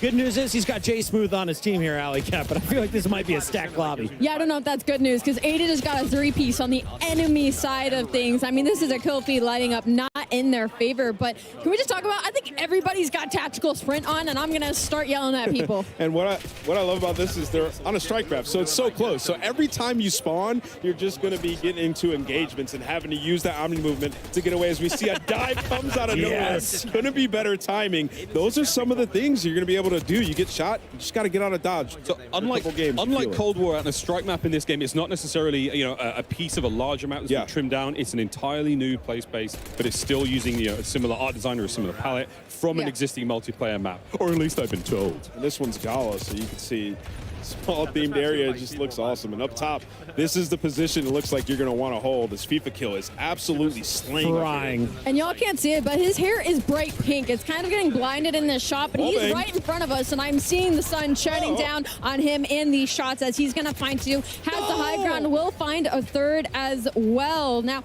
I didn't see him much of as an AR player, but his movement is looking cracked. Marley 13. Having a very good time here at COD Next. Now, an entirely different experience there, though, Chris. I mean, not necessarily being pinned down in spawn and absolutely beaten alive, but all right, Lila, massive shots. I walked behind her earlier, and she dropped the quad feed. She's like, how about that one, chat? Everyone is just feeling this game bright and early, and she is not afraid to take on anyone in the lobby. So Chris walks behind people that quad feeds. I walk behind Tim the Tapman, and he rage quits his first lobby after missing a kill. Honestly, I'm just going to stay on the stage. Yeah, come with me. I bring the PMA. And as we jump to Lola, she has the XF4 out with the red dot on. You heard them talking about it. Be able to change your reticle and customize it. That is something we had way back in Black Ops 1. It was one of the best feelings ever. So many features from previous Black Ops games were fine, re-added with that nostalgic feel, but also new. It's been so awesome to see. Another thing as well, every single time you get a brand new weapon, the optic slot is open and ready. You don't have to level it up. You can put anything you've already unlocked in that prestige. So let's say you've got a big old sight, a ×4, whatever it may be, a nice red dot. It can go on the brand new weapon immediately. All right, quick question for you guys. They mentioned that there's going to be different themes for the prestiges. We heard about World at War. Will we see a Black Ops 2 one? And is there a chance that I can unlock the FAL and the Cap 40s once again? Imagine some of the best weapons ever, but we got a bunch of new weapons in this game as well. I'm excited to just get my hands on it, try it out. Can we see this from Salties? Some first timers. Some first timers Look here at all the in the medals. Call of Duty world. Turned on. That's the one I was looking for. When I play against Chris, I'll be getting a couple. Impossible. I have eyes on my back, and now I can dive backwards. Did you see that slide? I have been against stuff in the DC. It's beautiful here. Great stuff coming through as our creators are finishing their first round of Strike. Everyone seems to be enjoying the fun. Alec, what'd you see in that one? I just saw some incredible movement, and honestly, when I was listening to you guys talk about, getting your medals and all the weapons that are new, also just quality of life updates that all of your classes will move around, whether it's Warzone, whether it's MP, whether it's a private match, rank play. You don't have to keep going in and remaking your classes, and I think that is just so important. It's attention to the small details that Treyarch does really, really well. And if you guys have been watching all the screens, the finer details, the different HUDs that we've seen, I'm liking people changing it up and making it easier on themselves. As we were talking about yesterday, if you're right-eye dominant, we were moving our mini-map up to the top right. And we're like, this is how it should be. It feels right. I mean, that's a very, very easy change. It's just called inverted. There's a lot of presets. We saw two that were locked for now, but there's a streamer, and there's, I think, one that you can fully customize. Could be wrong there, but we're getting into the weeds lots of different options for those HUD presets. We're getting a little teaser of some of them here. Again, it's just a new dawn, baby. It's a new day, and it's a long, fantastic year of Black Ops 6 ahead of us. Now, Miles, you're a full-time employee, and I'm a contractor, so I can ask this question. Can we talk about theater mode yet? I think Do I have to wait until later in the show? I think we can. I'm not seeing any hits. Not in aggressive mode. Nobody's coming to arrest us right now. There's no red dot on my chest, is there? We're sweet. Day one. We're going to see the best montage. Can you imagine the clips that are going to come out of this game? When I'm hitting them jumps and flips and dives, it's going to be a fantastic time, and you get to watch it in all sorts of angles, folks. While we're going to leave our creators for a moment, folks, we do have a bit of an update from Lottie, who's roaming the halls of Call of Duty Next with some special guests. I certainly am indeed. Some very tall special guests. I am joined right now by Keyshawn, Tristan, and Bub from the Washington Wizards. You guys may recognize them. Right, if I can reach here, but Keyshawn, first of all, Call of Duty Next. This setting, I think, is insane. What do you make of this setup with all our creators? I didn't know what to expect walking in here, and just walking in here, seeing the environment, the vibe, and just how good it looks, it's amazing to me. It's pretty cool. I'm not gonna lie, it's very vibey for sure. Tristan, have you managed to get your hands on the game yet? Have you played?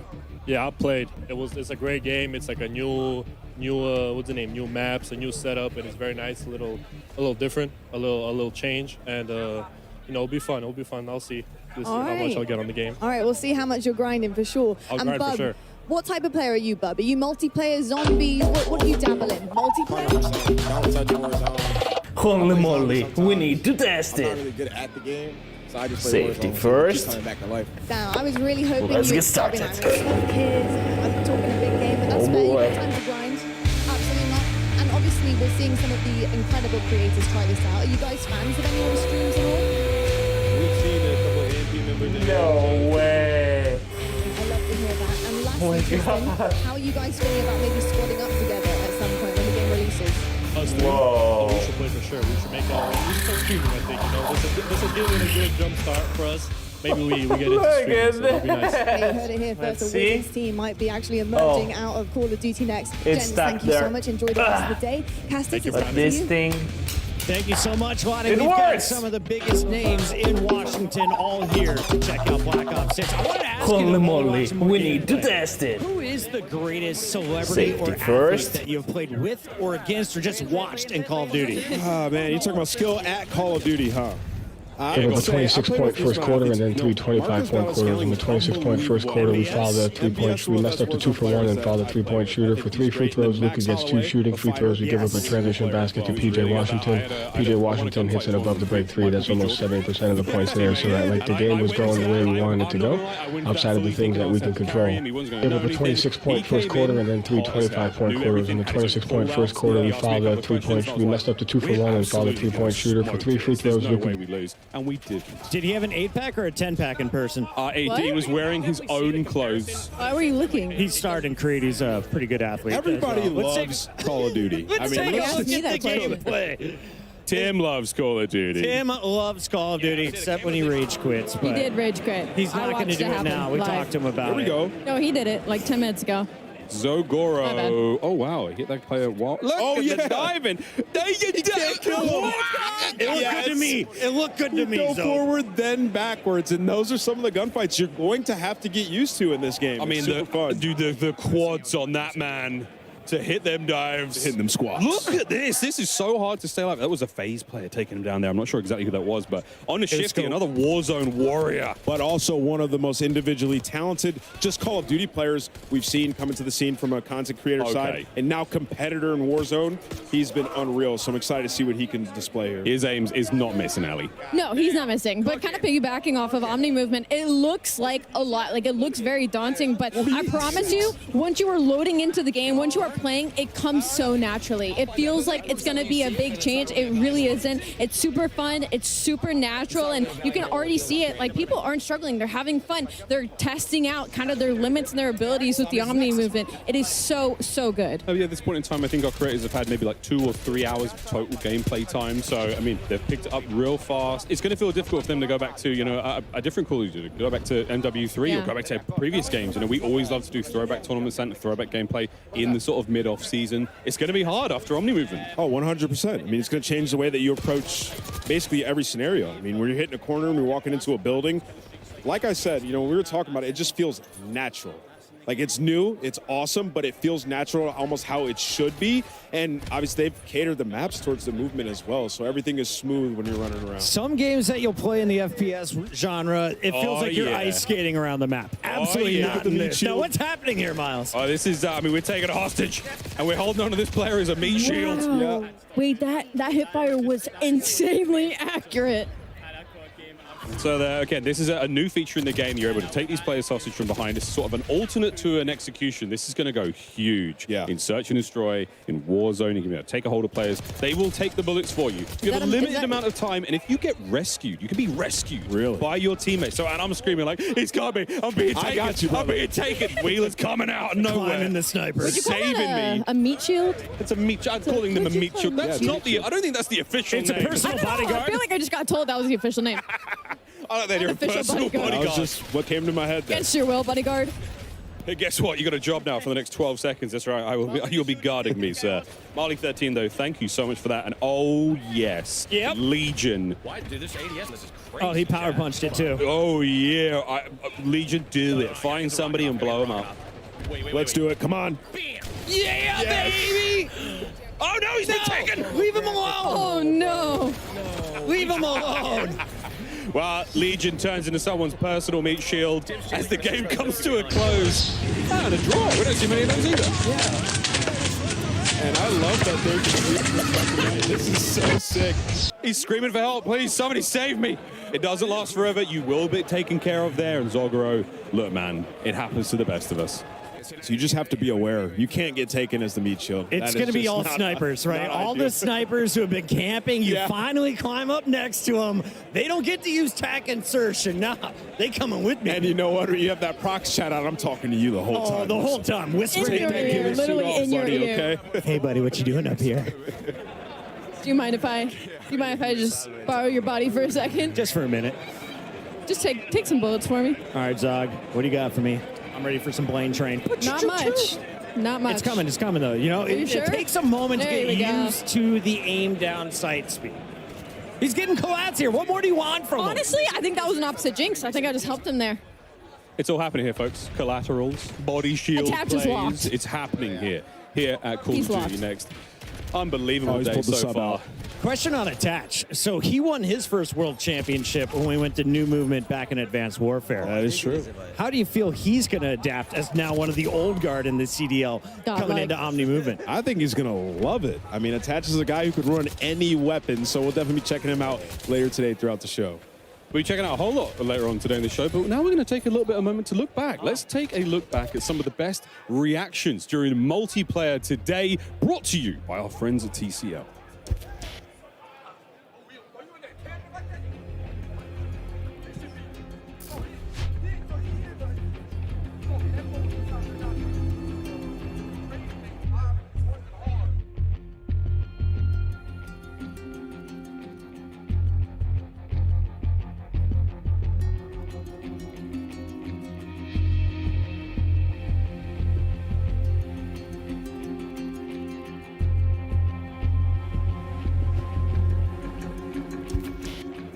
And that does it for Black Ops 6 multiplayer. We're heading out to a very quick break, but when we come back, we'll be back over at the desk with more of our Treyarch developers for an exclusive look at Black Ops 6 Zombies. That's it all, folks. Stay tuned throughout the show for live Warzone gameplay on the new Resurgence map and updates on Call of Duty Mobile and Warzone Mobile 2. Ooh. Don't go anywhere. Wow.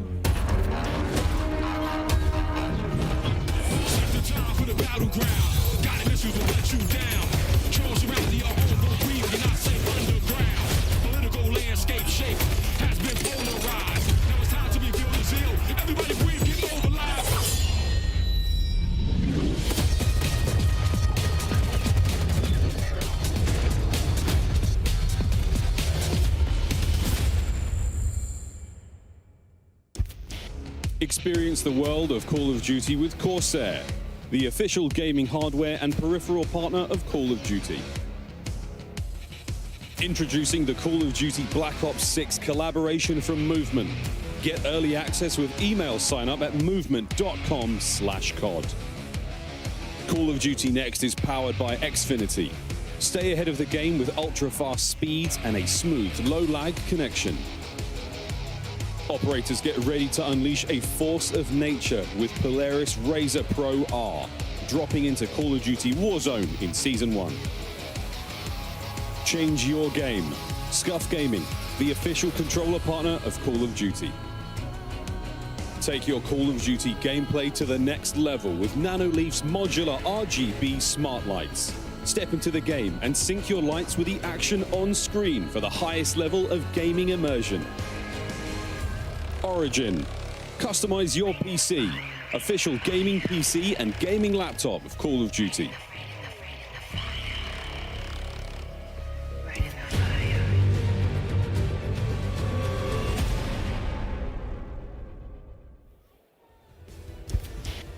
Welcome back, folks. I found myself up on another Overlook perch here at Call of Duty Next to let you guys know that the 5th annual Call of Duty Endowment Bowl presented by USAA will be coming to you live directly following Call of Duty Next.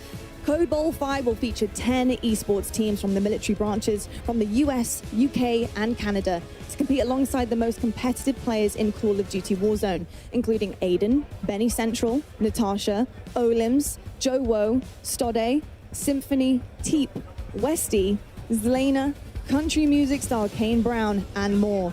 Tune in to see who will dominate Urzikstan, be crowned the second Monster MVP, and for the first time ever, claim victory in the Code Bowl 5 Solo YOLO. You won't want to miss the chance to celebrate 5 years of Code Bowl, 15 years of endowment impact for veterans, and learn more about the upcoming endowment pack in Call of Duty Black Ops 6. Stay tuned after next to see who will take home the coveted Code Bowl 5 trophy, live from Washington, D.C. Now, I'll tell you what, folks, the energy in this building is unbelievable, and we've only just really begun. If you are just tuning in live, welcome to Washington, D.C. Welcome to Call of Duty Next. We've had so much incredible news so far, but it's not over yet, because we're going to head on down now to the developers at Treyarch to give you guys an exclusive look at Black Ops 6 Zombies. So, GB, you know what to do. It's over to you.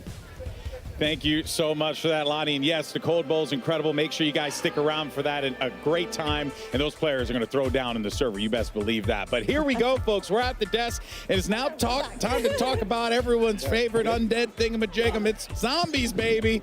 And you guys may have seen this online. Round-based zombies is back. And honestly, I'm stoked. It could be better than ever. I think it is going to be better than ever. There's only one way to find out. And how? Yeah, that's right. So now we will have 2 maps at launch, and one of which we're going to be debuting here live at Call of Duty Next. So, folks, welcome to Liberty Falls.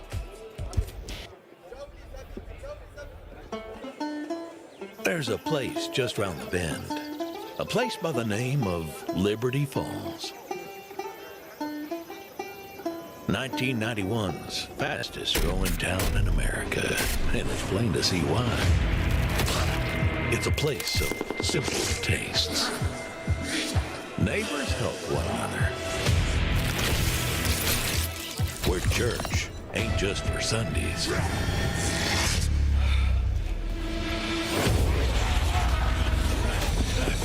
So if you're passing this way, be sure to stop on by.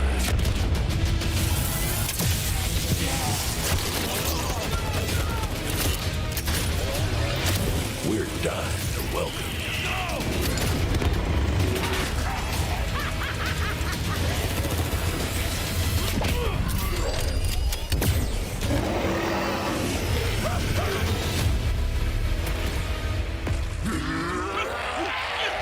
Pre-order digitally and instantly unlock the Reflect 115 camo pack in Modern Warfare 3 and Call of Duty Warzone. Let's kick things off with a good old-fashioned hell yes. Round-based zombies is back. We are welcoming to the desk the Treyarch Zombies team. We've got Kevin Drew, Steve Bianchi, and Anthony Saunders. Guys, that Liberty Falls trailer, as Alex said, it's going to leave a mark. It's intense. It's incredible, intense. right? Yeah. Small town. It was peaceful. It's a little more dangerous now. Yeah, it looked like it would have been a good time out with the family. Now, not so much.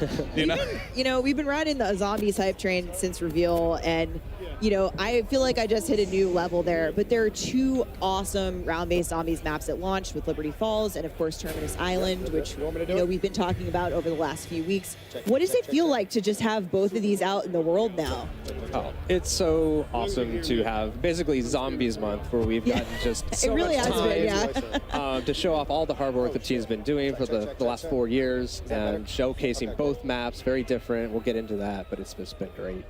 Yeah, lots of hard work over the years from the Zombies team. And Steve, Liberty Falls kind of feels like a new setting for zombies. Like you said, the small town, it's bright.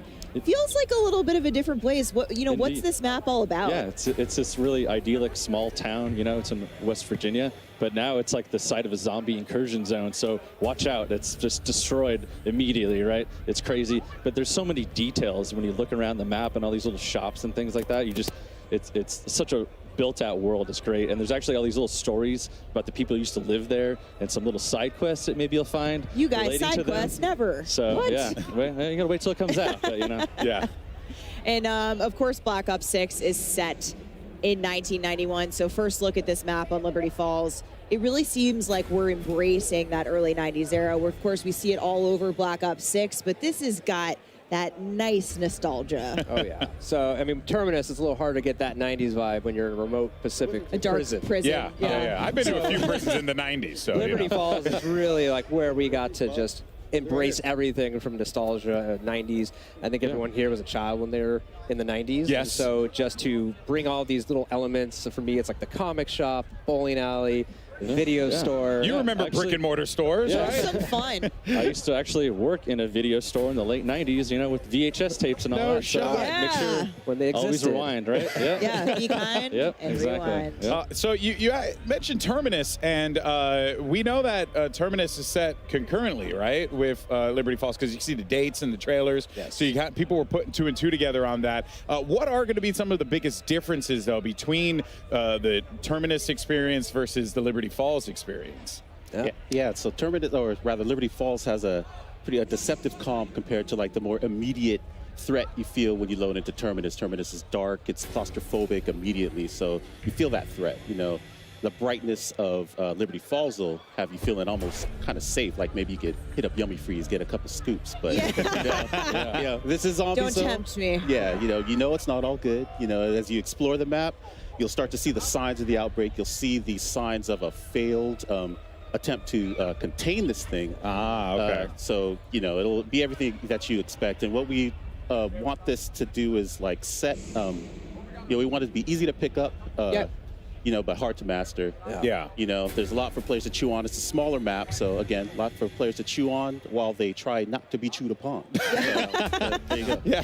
I like that. I'm going to write that one down. But speaking of story, because you kind of hinted at it a little bit, it's a failed attempt at a containment, which means, you know, we got to look at the cinematic earlier this week that's going to set up the map. And damn, there's some spooky things happening in there. You know, we're seeing for the very first time the man himself, Edward Richtofen, since Black Ops Cold War. And he seemingly is going to get yeeted into another dimension here by the ether. What does this mean, Kevin? Well, you know, I think it's the cinematic, first of all, is incredible, but I don't think this is how we expected to find Richtofen, and it's a bit of a change of expectations. We're not going to give anything away right now. Okay. But we're really just setting the groundwork for the game in this cinematic. It's basically whatever you saw at the end there, and Richtofen. Well, and also too, we see his family. You know, I'm going to make some assumptions here. It seems like they were violently murdered, or there's some sort of very. I think they just were out at the sun too long. I hope he doesn't have those nightmares. No sunblock on the picnic. That'll do some things to you. Yeah. So up until now, we've really been framing him up as this villain. Yeah. And you know, he's done terrible things to our crew on Terminus Island. But now we found out some terrible things have happened to him. So it's a bit more gray than you might have initially thought, right? Yeah, So we're adding some complexity. Yeah, the best villains are always the ones that believe that they're doing the right thing. You know what I mean? There were some really sick moments in that trailer as well. So you can definitely get the vibe that there was. It's going to be pretty wild. I'm excited for it. And you did talk about the end there. I'm gonna push on a little bit. I'm gonna push on a little bit. You tell me no. Was that a Maxis voice that I heard there? I don't know.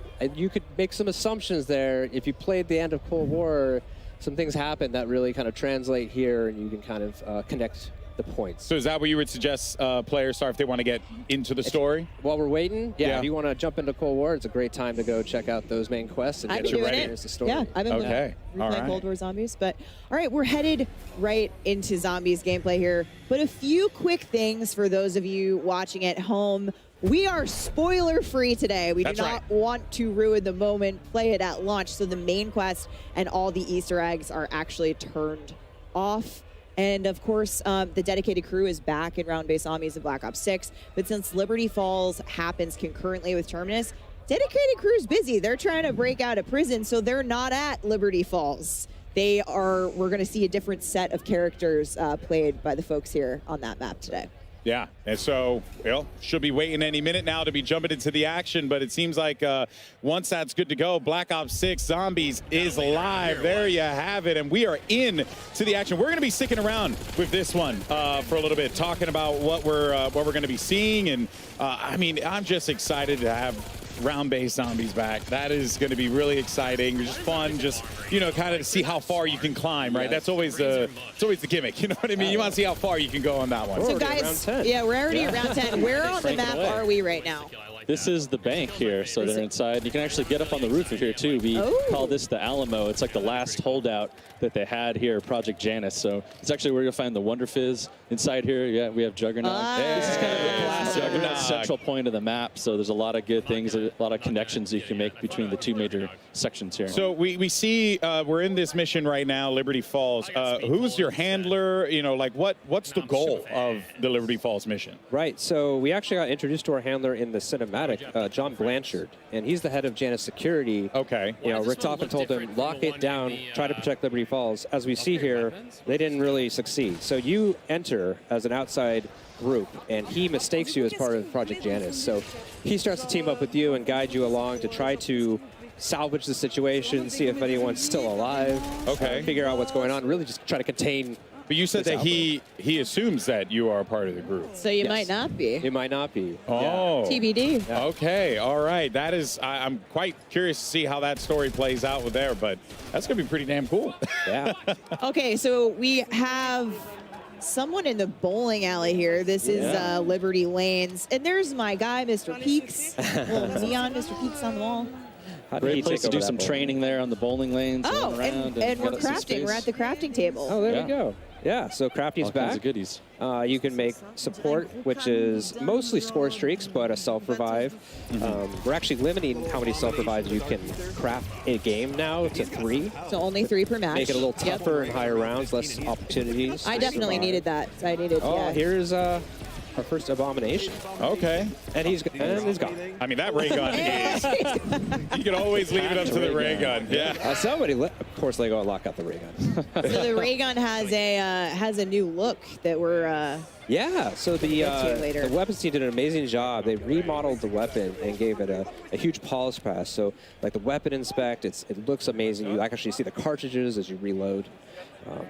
There's a lot more animations when he's firing it too. You could see it was revolving around there. So it's really neat. I'm sure we're going to get another ray gun look as we get further into Liberty Falls. Benny Central here, round 11. Yeah. Now, something I'm curious about, because the world looks very lived in. It's got a lot of, you know, it seems like it has a lot of layers to it, and there's a story to be told in the map itself, right? So, you know, what is like being in this map? Like, how does this relate to the players? Like, are there going to be some goodies that they could find around here? Like, what do we have? Yeah, you know, we have an epic main quest here in this map that you'll be able to experience when it comes out. And, you know, as part of that, we are really upping the challenge this time around. So I think people will be pleasantly surprised of what they need to do to kind of do, you know, challenge their skills and their puzzle solving abilities. But, you know, we also have some really cool rewards for that as well. So we have new operator skins, and actually for the first time, Wonder Weapon skins as well. Wonder Weapon skins. That is something that I think people are going to be. The ability to make your ray gun look like a different ray gun. Yeah, we're super excited for the day one hunt. You know, on this map, everyone's really stoked working on the map. We can't wait. Yeah, I'm not going to get a lot of work done that day. I got to be honest with you guys. Yeah. If you're looking for anything, I'm going to be busy. You can definitely also see the Omni movement as well playing a role in this too, right?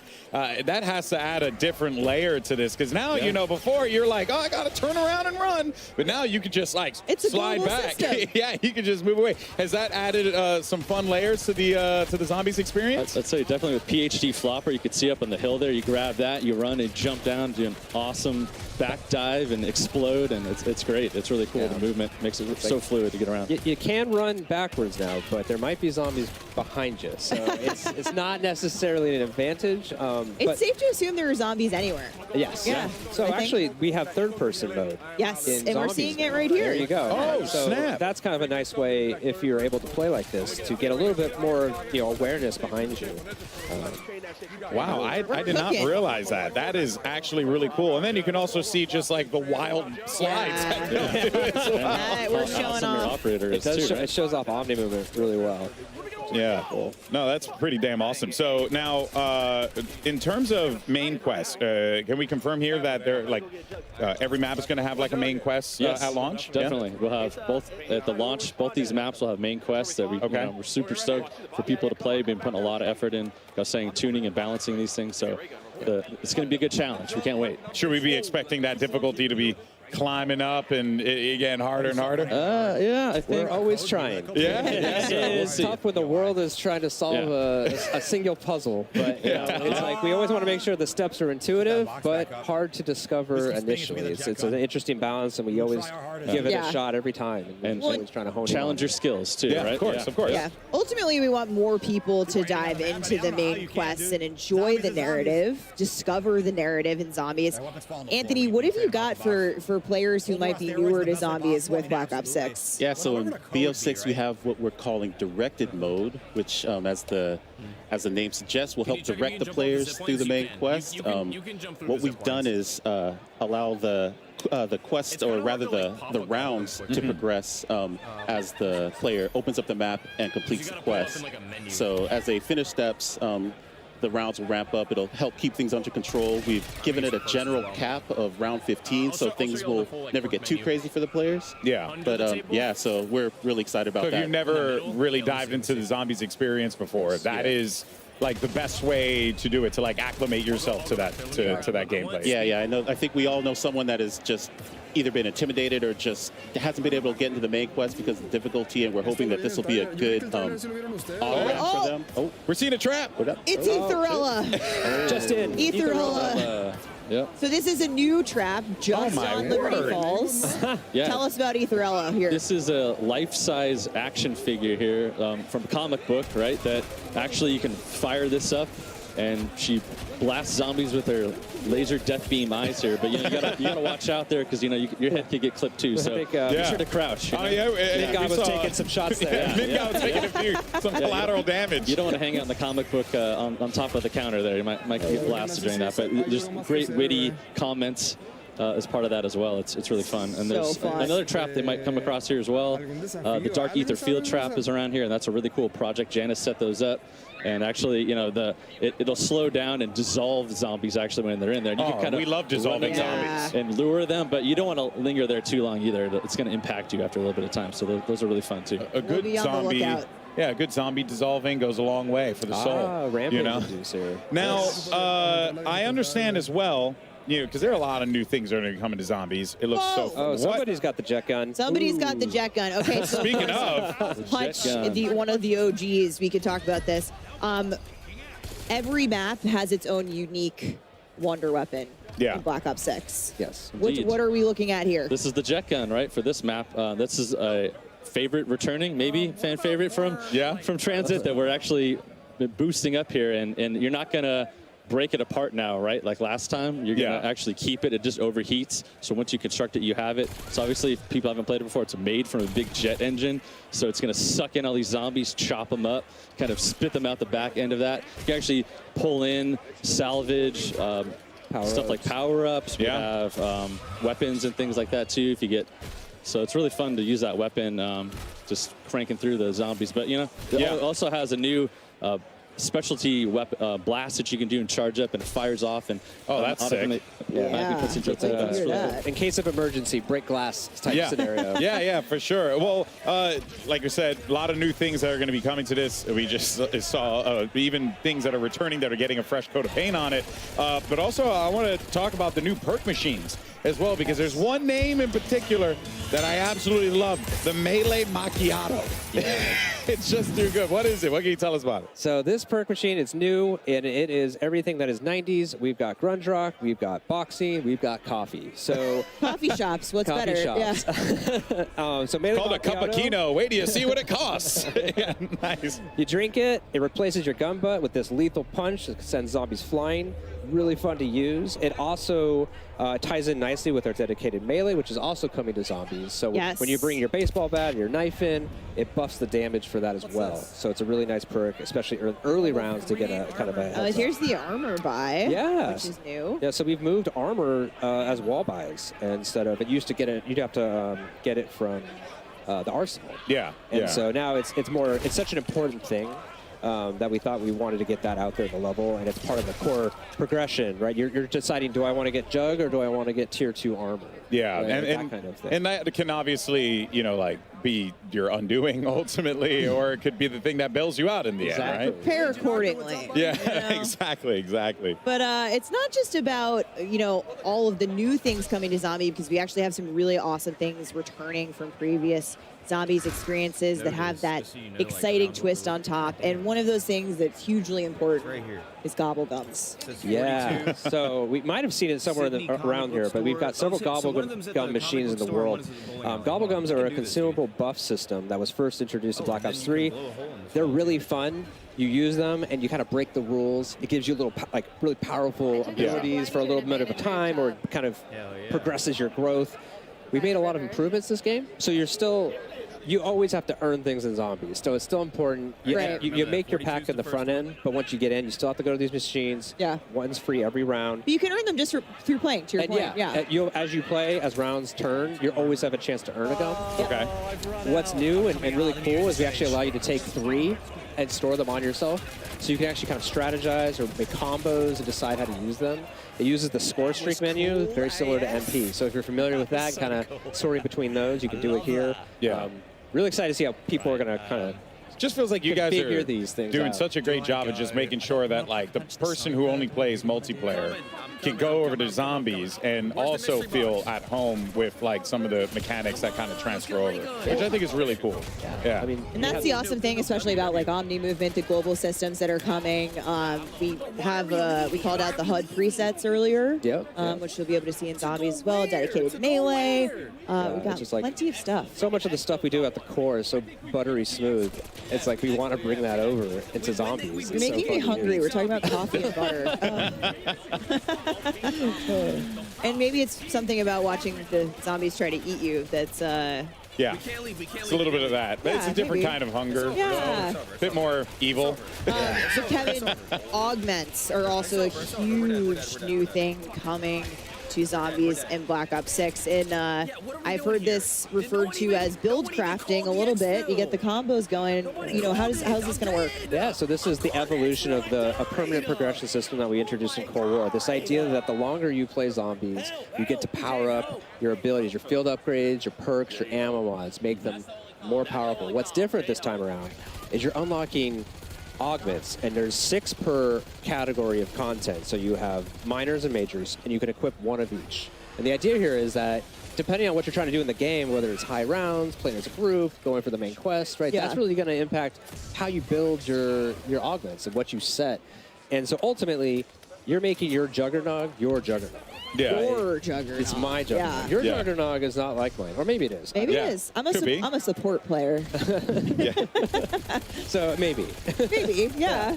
But there's over 100 of these to unlock, and it's going to be a very lengthy journey to unlock all of them. So, just really excited to see what combos people come up with and builds.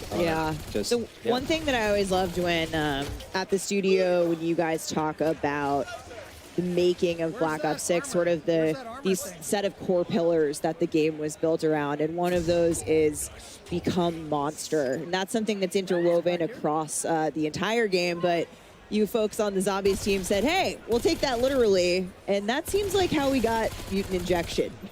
Yeah, it's a blast, right? Here we have it. You inject yourself, and you actually can become a mangler for a limited amount of time, and you just plow through zombies and chop them up and blast them. It's great, and we've been wanting to do this for a really long time, and the animators actually showed us hey, check this out. Let's do this. Let's make this happen in this game. So we're like, yeah. So this is the first score streak that's really meant for zombies, and it's just such a blast to play. Also, you can hear the maniacal laughter coming from the. He's like, I feel like it's like being a chopper gunner on the ground. Like you're a living chopper gunner. It's like that level of power. I think you said yesterday too, the mangler on mangler crime. If you use mutant injection on another. On a mangler. The battle, it's great. The VO that he says is great during that too. It's incredible. Hilarious. Got to see that. No, for sure. All right, well, there's other things to talk about here as well.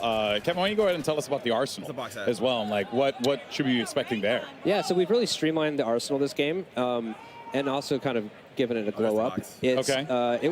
It'll be found on the level. It's a one-stop shop for weapon upgrades. It's where you spend your salvage to upgrade rarity and apply ammo mods.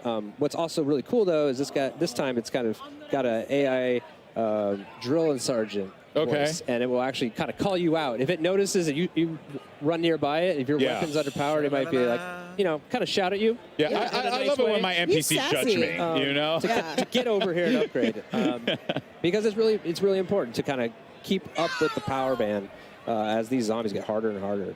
Yeah, we just heard someone wail. I just heard on the someone other side. scream at no behind us. So that's how you know they were in a good run. they might have hit that death animation that we've been hoping to see. Oh man, and this the abomination is just horrifying. I am not looking. There's like one outside too, right? There's like some massive one. There's just so much to talk about. We're going to be talking about it. Don't worry, folks. Plenty to yap about when it comes to zombies. But we're going to take a quick break, and when we return, we're talking some more Black Ops 6. See you guys on the other side.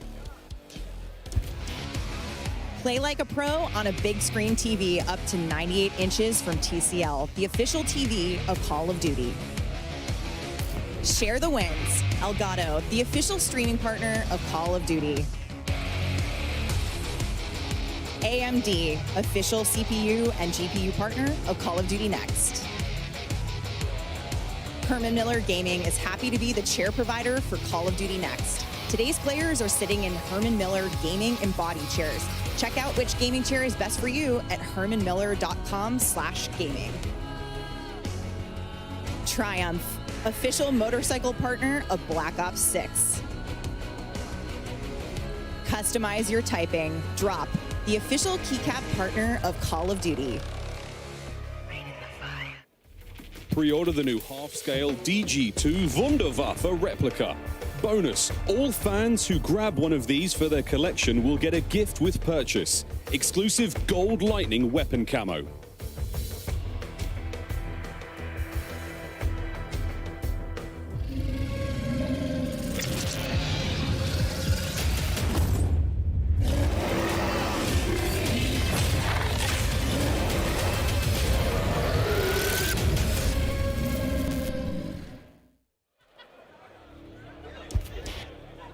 Okay, we are all so obsessed. How was that?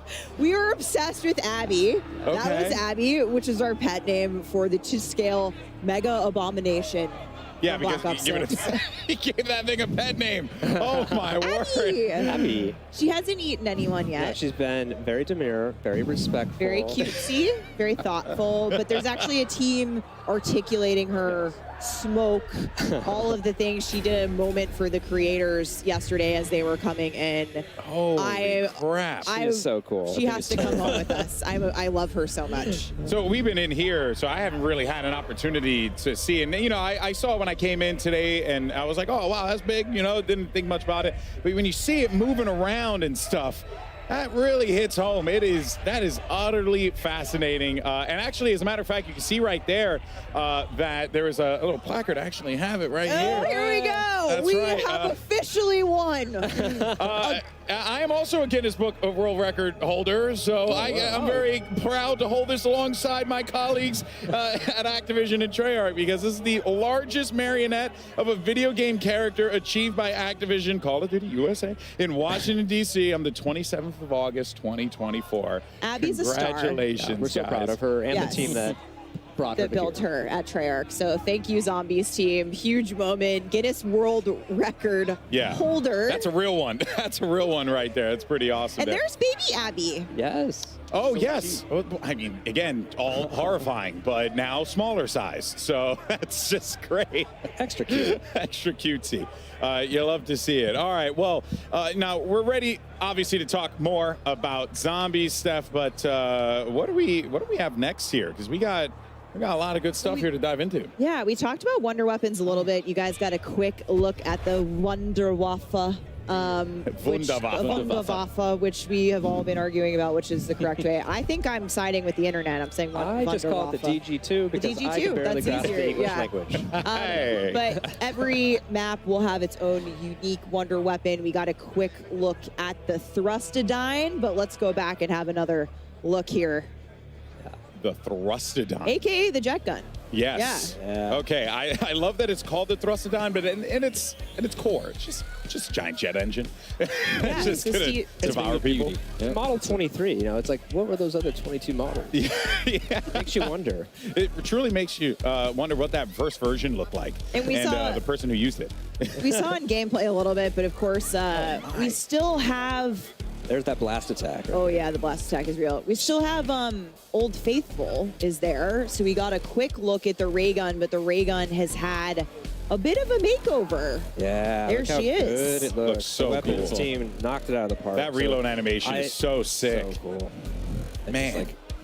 And it rotates, right? Yeah. The back spins, it rotates. You know, you can. You can tell, like, just beautiful. again, a lot of work was put into that. A lot of care was put into that. So you know, to the whole team. Can't wait till you see the winter weapon skin for it. You know, I'm not gonna show it now, but we saw a few skins for it as well. I think some people were running around with it. There's Pack-a-Punch for both of them in there now, right? Oh, Which is great. The jet gun can Pack-a-Punch too, right? Complete the main quest. Yeah. Maybe we'll see what it Maybe looks you'll like. see what that looks like. You know. Now, you really can't talk about the Wunda weapons without mentioning the iconic Wunderwaffe, aka the DG2. And for all those Call of Duty collectors out there, we actually have something pretty dope to show you. Check this out. Oh, Bam. there she is. Boom. Now, not exactly, this is obviously a smaller version of it. A little half scale of it here, of the Wunderwaffe DG2 replica that is now available for pre-order on the Call of Duty shop. And we saw Richtofen use the DG2 in the Liberty Falls cinematic, and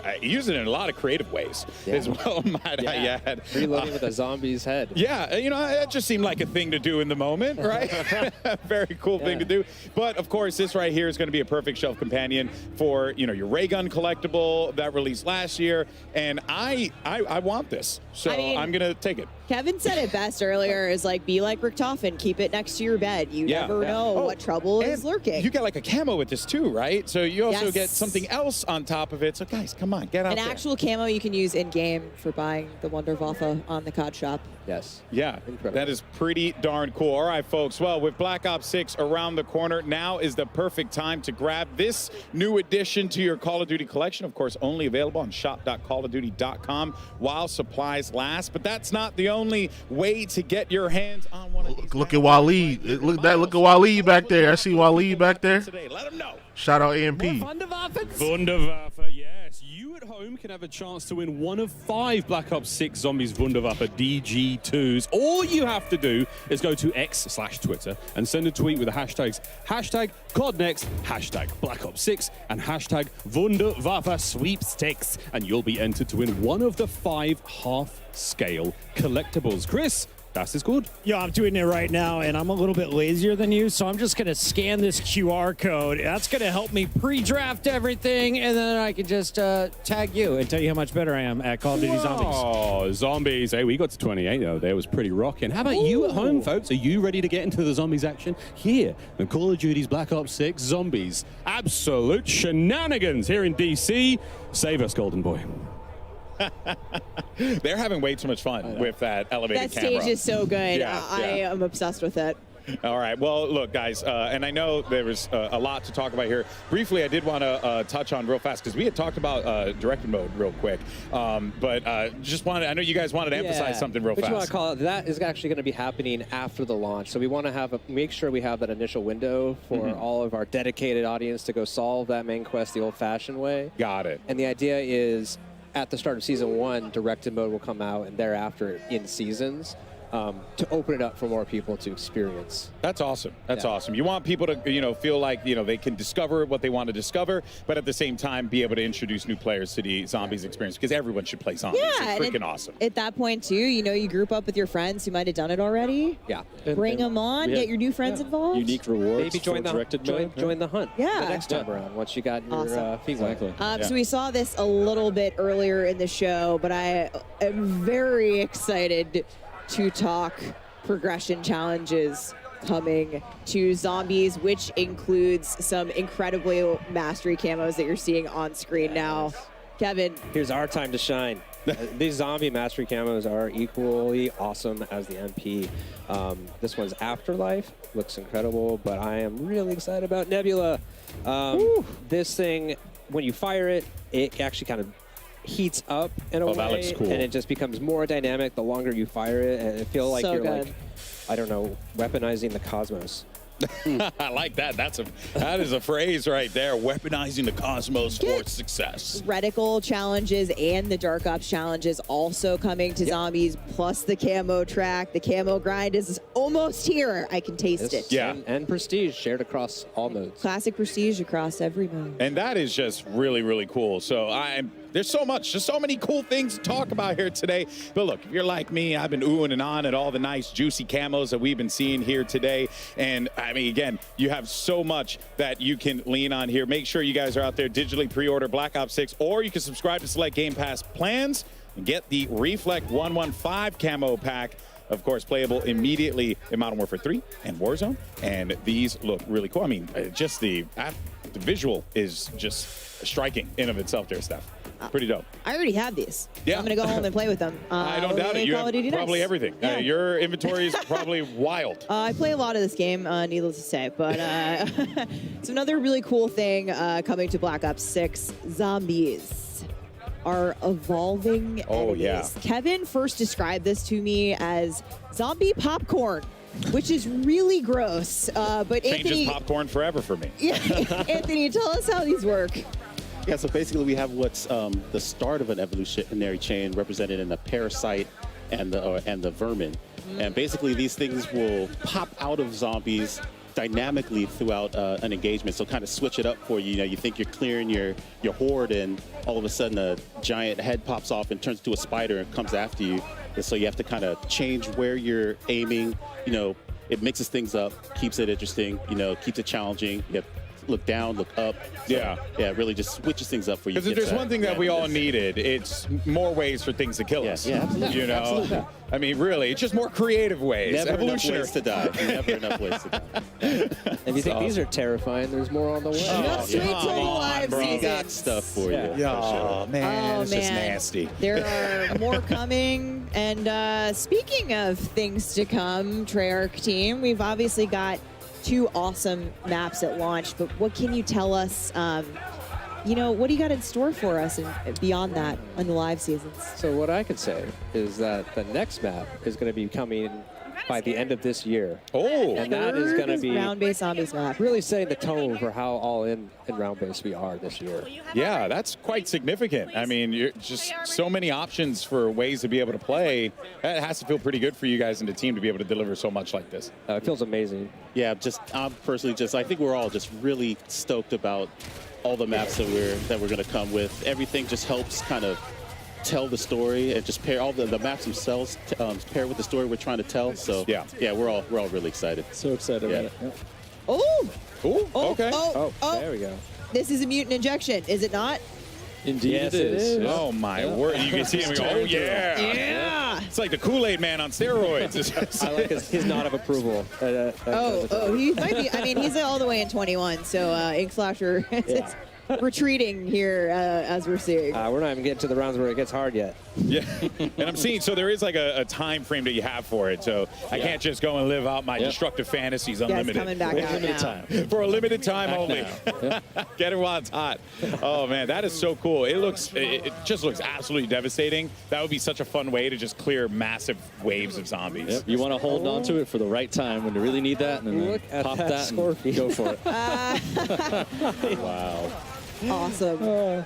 Oh, we got ourselves a jet gun again. Oh, that's a mangler cannon. Oh, wait, that's the mangler? Yeah. So If you shoot the mangler cannon off of a mangler, he has a chance to drop this thing. You can pick it up and get a couple shots, or you can go craft it as well. So it's another kind of a smaller way to get some zombies. Spend your salvage, Yeah. get the mangler cannon, or find it. Maim a mangler. All sorts of ways to kill zombies. Oh man, well I tell you, it really has been awesome to see all the things that are coming to zombies. And like I said before, it really just feels like you could feel the enthusiasm. I could tell, having talked to you guys, you know, behind the scenes stuff, how much you love this, and it just comes across, you know, to the game that you guys have created, but also to how you guys passionately talk about it. So thank you. Yeah, It's so much fun. It's a pleasure being here. We're just excited. Yeah, round-based zombies is back. Thank you, Treyarch team. It's been incredible to see everyone here at Call of Duty Next playing Liberty Falls, our first ever gameplay of Liberty Falls. It's been an absolute blast having you guys on the desk with us. Thank you. Thanks. Thank you. Thank you so much for joining us here on the broadcast now. But folks, when we come back, we're going to be diving into some live Resurgence gameplay on the brand new map. We're revealing for a new chapter of Warzone. And of course, we're going to be joined by both Treyarch and Raven here at the desk. So make sure you stay tuned. Warzone's coming up right after this, folks. Don't go anywhere. Experience the world of Call of Duty with Corsair, the official gaming hardware and peripheral partner of Call of Duty. Introducing the Call of Duty Black Ops 6 collaboration from Movement. Get early access with email sign up at movement.com/COD. Call of Duty Next is powered by Xfinity. Stay ahead of the game with ultra-fast speeds and a smooth, low-lag connection.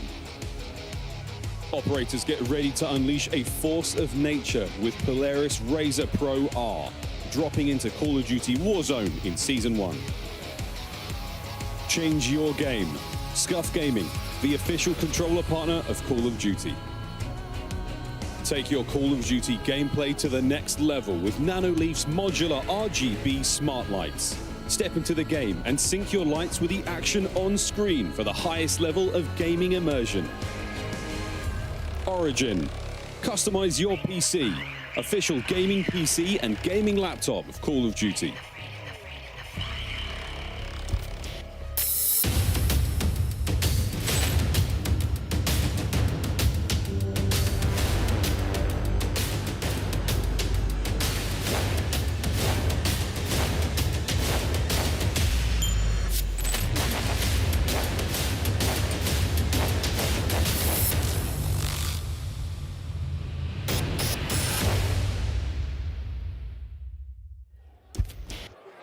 Welcome back, folks. I'm here with the Call of Duty legend himself, FIFA Kill, and our fans have actually been voting on the question that they're most excited to ask our creators and hear them answer. So, the winning fan voted question was, how have you used the new Omni movement system, and how has it been so far today?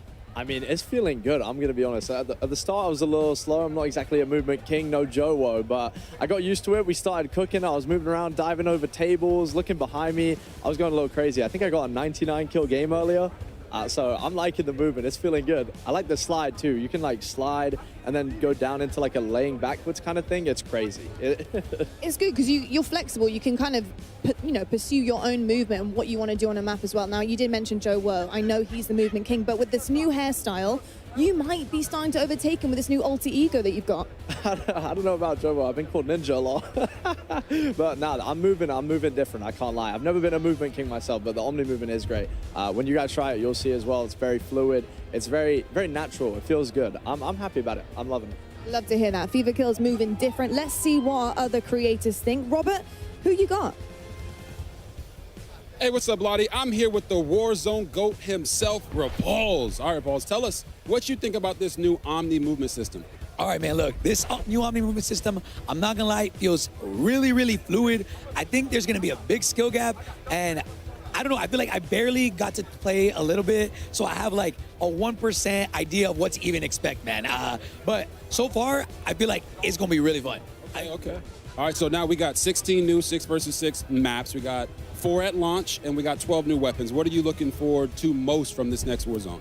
From Warzone in general, man, I'm really excited to just kind of see what kind of changes are new and what things that they're adding. I don't know what we're allowed to talk about yet, but there's some cool stuff coming. I ain't gonna leak anything. I'm assuming maybe we can talk about it. I don't know, but there's some cool things that we kind of found out during the preview that are like super dope. So I'm excited for the movement to see how much that changes things and just to feel like COD's fresh again. Yeah, if you're excited about it, you know we're excited about it. All right, so now, before we bounce, I want to play a game with you. All right, I got 2 props. One is a GOAT, right? You hold that. All right, and the next one is a piece of coal. I want you to go around and give these to the creators that you believe deserve them most. All right, here we go. It's only 3 GOATs? Only 3 GOATs. Oh, shoot. All right, let's go find. All right. Go! Come on. Here we go. He's running. Whoa. All right, nice. Come on now. Who's the GOAT? Who's our GOAT? Uh-oh. Amir. No, he gave Amir a piece of gold. All right, here we go. All right, now why is he a GOAT? Hey, he's quite literally the best player in the game right now, hands down. quick. Let's get it. How you doing, brother? Yo, what's good, man? What's good? He said you're the best in the world right now. Yeah, someone would say. I like it. He's humble. He's humble. Them two, they're teammates. That's why. RG3, what's up, man? What's good? Oh, dude, I love the hair. I love the hair. I appreciate it, man. What's good? What's cracking? They're the best team in the world right now. Them two plus one. So I think it's only fair to call them the GOATs. Plus one more. Come on, let's go. Here we go. Here we go. Okay. Here we go. Here we go. Hey, all right. Who we got here?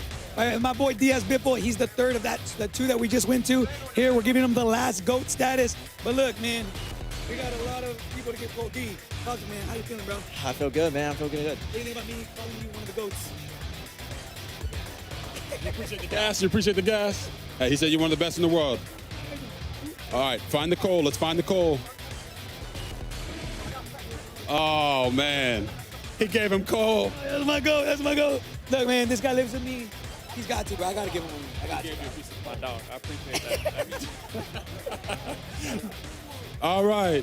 Hey, we appreciate your repose. All right. And Lottie, why don't you go ahead and tell them a little bit more about the beta? Unbelievable. He gave him coal and then dapped him up. I mean, that is the craziest switch around I have ever seen, but that's why I've got RG3 over there doing the cardio, and I'm giving you guys the good news. The Black Ops 6 multiplayer beta early access kicks off on all platforms in 2 days on August 30th at 10 a.m. Pacific. Pre-order now for early access so you can jump into the beta starting on Friday. Now, let's jump over back to the desk where developers from Treyarch and Raven will be joining us for all things Warzone. Thank you so much for that, Lottie, and welcome back to Call of Duty Next. And we are about to watch some live Call of Duty Warzone gameplay. I'm stoked. It's going to be awesome. Steph, we got some guests with us here today, too. That's right, GB. We've got the very first live gameplay of the all-new map coming to Season 1 later this year. So buckle up, because you're going to want to see the debut of this Resurgence map coming up here shortly. But we are excited to welcome our guests to the desk. More talented people from Treyarch. We have Brittany Beidelman and Miles Leslie. Guys, it's almost time. Let's go. Yeah, I'm so hyped you're up. excited? Let's go.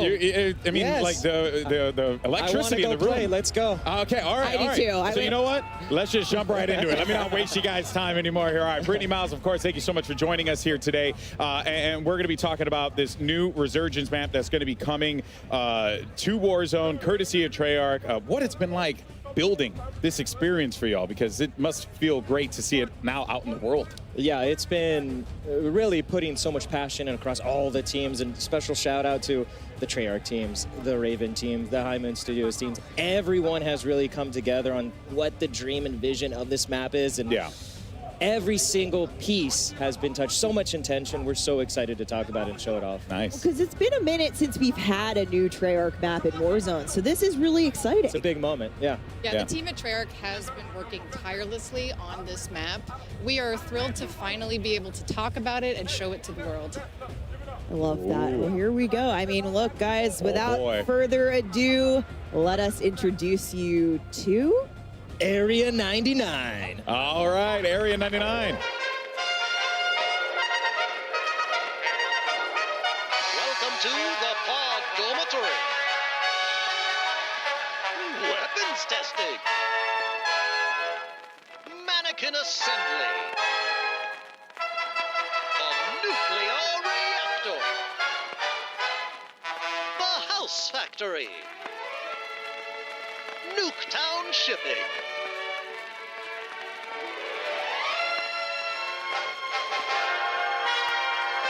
Well, howdy there, folks.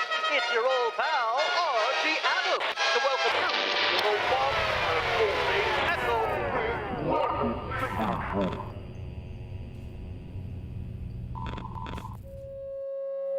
Safety first. When in doubt, ask what would Archie do?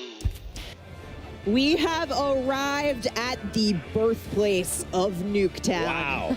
And here's your very first look at our overhead tac map of Area 99. Brittany, we're here. We made it. Yes, we made it. You said it, Stephanie. Welcome to the birthplace of Nuketown. We have 10 POIs, each with their own gameplay flair and thematic connections to Nuketown. This is uniquely a Black Ops map with a ton of character. It is, we just cannot wait for players to get into this. Yeah, and we actually have more POIs on the version of the TAC map that you're seeing here today. On the streamers TAC map, once they're in game, it's gonna look a little different, but you know what? This is where we're headed for launch. We're obviously going to see alpha gameplay of Area 99. We got live gameplay coming up on Area 99 in just a few minutes, but first, let's take a closer look at our points of interest. Brittany, take us away. Yeah, so Area 99, you're parachuting in. What's the first thing you see? Our Nuketown house suspended mid-air. It is so awesome. Up here, you have a view of other Nuketown houses that have been swallowed up by the sands of time. Then we have our test site. This is where experimental weapons are tested.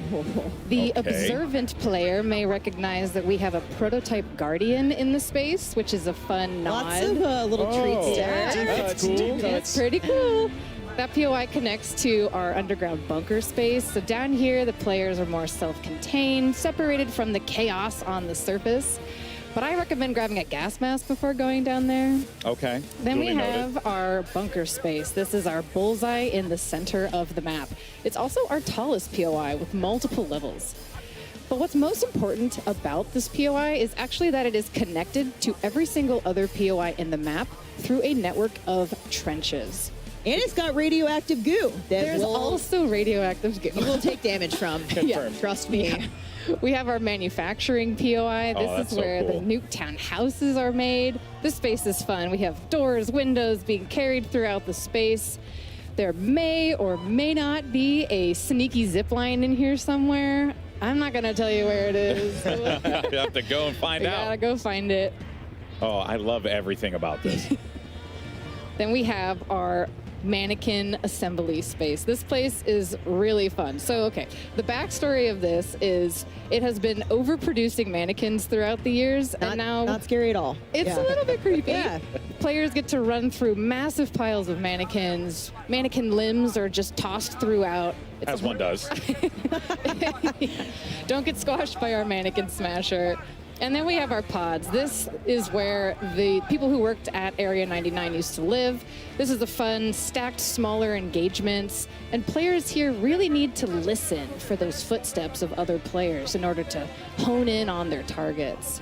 I mean, this just looks so cool. Everything Pod's about final this. circle, absolutely wild. Chaos. I really hope we see one today in playtesting. Final circle on pods, you're going to have one of the wildest fights I've seen in Resurgence in a long time. And something that stands out to me just looking at that overhead map real fast is a lot of color. You know, a lot of visual color that's really going to stand out when you're like moving through the map. You really get the idea that like, well, I'm moving into new POIs. I'm going into new environments. Absolutely. That was super critical for us across just deconstructing Nuketown and bringing that color and fun in that sense back. Yeah. Now, here's the other wild part that, you know, I genuinely just didn't even consider it being a thing, that there's a story around Nuketown. How did the creative come about for this? Because what an utterly fascinating way to approach not just making a map, but also tying in the lore of this simple map that we were introduced to years ago in Call of Duty. How did you guys come about doing it? Yeah, I mean, we are super inspired by Nuketown. It's a fan favorite. We love it. And when we had the opportunity to bring something to Warzone, we really wanted to bring the frenetic energy of Nuketown. And so we deconstructed it. And part of that is the history of the space and how fans love the history of it and the gameplay. So we tore it apart, broke every single piece down. Like Brittany said, there's so much intention. But this had to be where they're making all those Nuketowns and then shipping them off to the desert to blow them in up. the desert. This old, you know, abandoned military facility built in the 1950s, you know, we leaned all the way in. And so when you see that color and you see so many unique POIs in gameplay, it all stems from that idea is, where was Nuketown made? Yeah. Area 99, baby. Very, very interesting. Now, narratively, I'm absolutely just in. I'm down with this. But I'm also seeing a lot of really cool areas, Brittany. We can have some fun engagements. What were some of the core design philosophies that y'all wanted to implement on this to really make it feel like not just you're playing Nuketown, but you're playing Nuketown in a scale that's never been tested before. Yeah, absolutely. So one of the most important things that we wanted to do with this map was, like Miles was saying, tell the origin story of Nuketown. And in fact, Nuketown itself was a key source of inspiration for our map. Yeah. So we pushed for more of a classic 3-lane design, and that was strategic because we want to funnel players together towards the center of the map. Yeah. And by doing this, you'll have quicker engagements, faster gameplay, and that's what we want from this space. Yeah. We also have a lot of like vertical, taller buildings in the space, and that's also strategic because we want players to gain awareness of where other teams are, using the rooftops, things like that, help them think tactically in the space, and again, all for the the need of having the faster engagements that we want in that space. I have a feeling we're going to see a lot of really fun fights at Reactor, right in the center. As you mentioned, it's like a bullseye. It's tall. It's beautiful. There's underground the second you drop, you're in it. Woo! Let's go. Yeah. Again, all hit up with that toxic sludge. All over the toxic. Yeah. Well. I'm going to land right into it. I already know that that's happening. My friends are just going to have to deal with it. Yeah. But Brittany, what can players expect in terms of comparing Area 99 to other Resurgence maps that they know in Warzone right now? Yeah, so players can expect this map to bring the fast, frenetic gameplay that we all know and love from the OG Nuketown. It's coming to Resurgence in Area 99. And when you look at the pre-existing portfolio of Resurgence maps, you'll see that Area 99 is actually very similar in size to Rebirth Island. Oh, okay. Yeah. Okay, man. That'll make a lot of people excited. Also, another thing I had noticed as well is just, the map layout itself, gives you a lot of great opportunities for rotations, to really move around the map fluidly. It feels like you guys really thought about that. Like, how do you get from POI to POI in a very smooth manner, right? Yeah, there's so much care, like Stephanie was saying, and the team's absolutely crushed it as we've been playtesting it, is having those conversations on rotations and approaching it from a Warzone and Resurgence point of view. That was key, is, again, taking MP Nuketown for Resurgence is key. It absolutely feels and plays like it. Yeah, well, speaking of the feels part of it, I mean, the aesthetic stands out big time. Oh, yeah. Right? So let's talk about that inspiration, why you guys went the direction that you went with this very retro style, if you will. Yeah, so when you look at Nuketown and where really the origins of that, it's got this retro futurism sort of aesthetic. There's a word for that. There's a word. There is a word for it. Let me get the dictionary. Conversation. Everyone is Today I learned. It's abandoned, but it's Nuketown. What does it mean? Retro future. So this was a key inspiration across all the buildings, and really because it's a projection of almost what the 1950s thought the future was going to be. That's really through all the machinery, the robots, the crusher, the reactor. It feels like that, and that was important to us. So you're constantly immersed in Area 99, and it's Black Ops. You know it's special to this moment, and Area 99 is bringing something fresh and new. And Archie.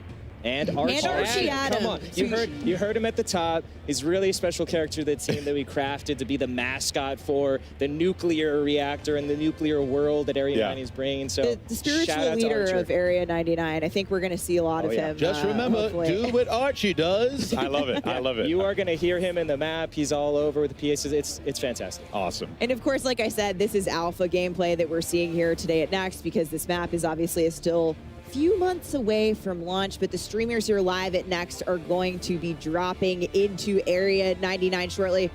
Brittany, I have to ask you, I have my own thoughts. I have my own favorite place to land here. What do you think the hot drop is going to be today? Oh, yeah. Oh, man. I think the hot drop today is going to be our manufacturing POI. That's the one that has all the Nuketown houses getting built, right? Okay. Any mini Nuketowns. All of them, yes. And so this is going to be a hot drop because it is a parkour playground inside. Players can run, jump, climb on all of the different house pieces. It's going to be so fun. And it's a good, testing ground for that Omni movement system. Oh, yeah. Exactly. Yep. It's absolutely My favorite is, I have to say, House on a Crane. You talked about it first. It's in Nuketown shipping. You cannot miss House on a Crane. You got a great vantage up there. Miles, do you have a favorite? I do. So, I mean, it's hard to choose, but personally for me, I love to get into the command bunker underneath. I like the SMG, the shotgun. I like to really try to dominate that if I can. The circle might push me out, but I'm going to try to hold it.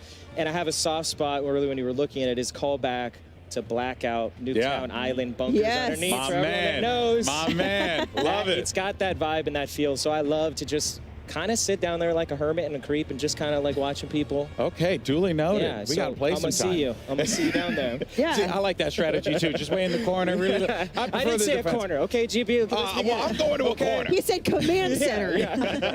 Tactical defending. Okay, but outside of the command center, we're looking outside the bunker. If I happen to look at the periphery of the map, out into the desert, saw some conversation about this online.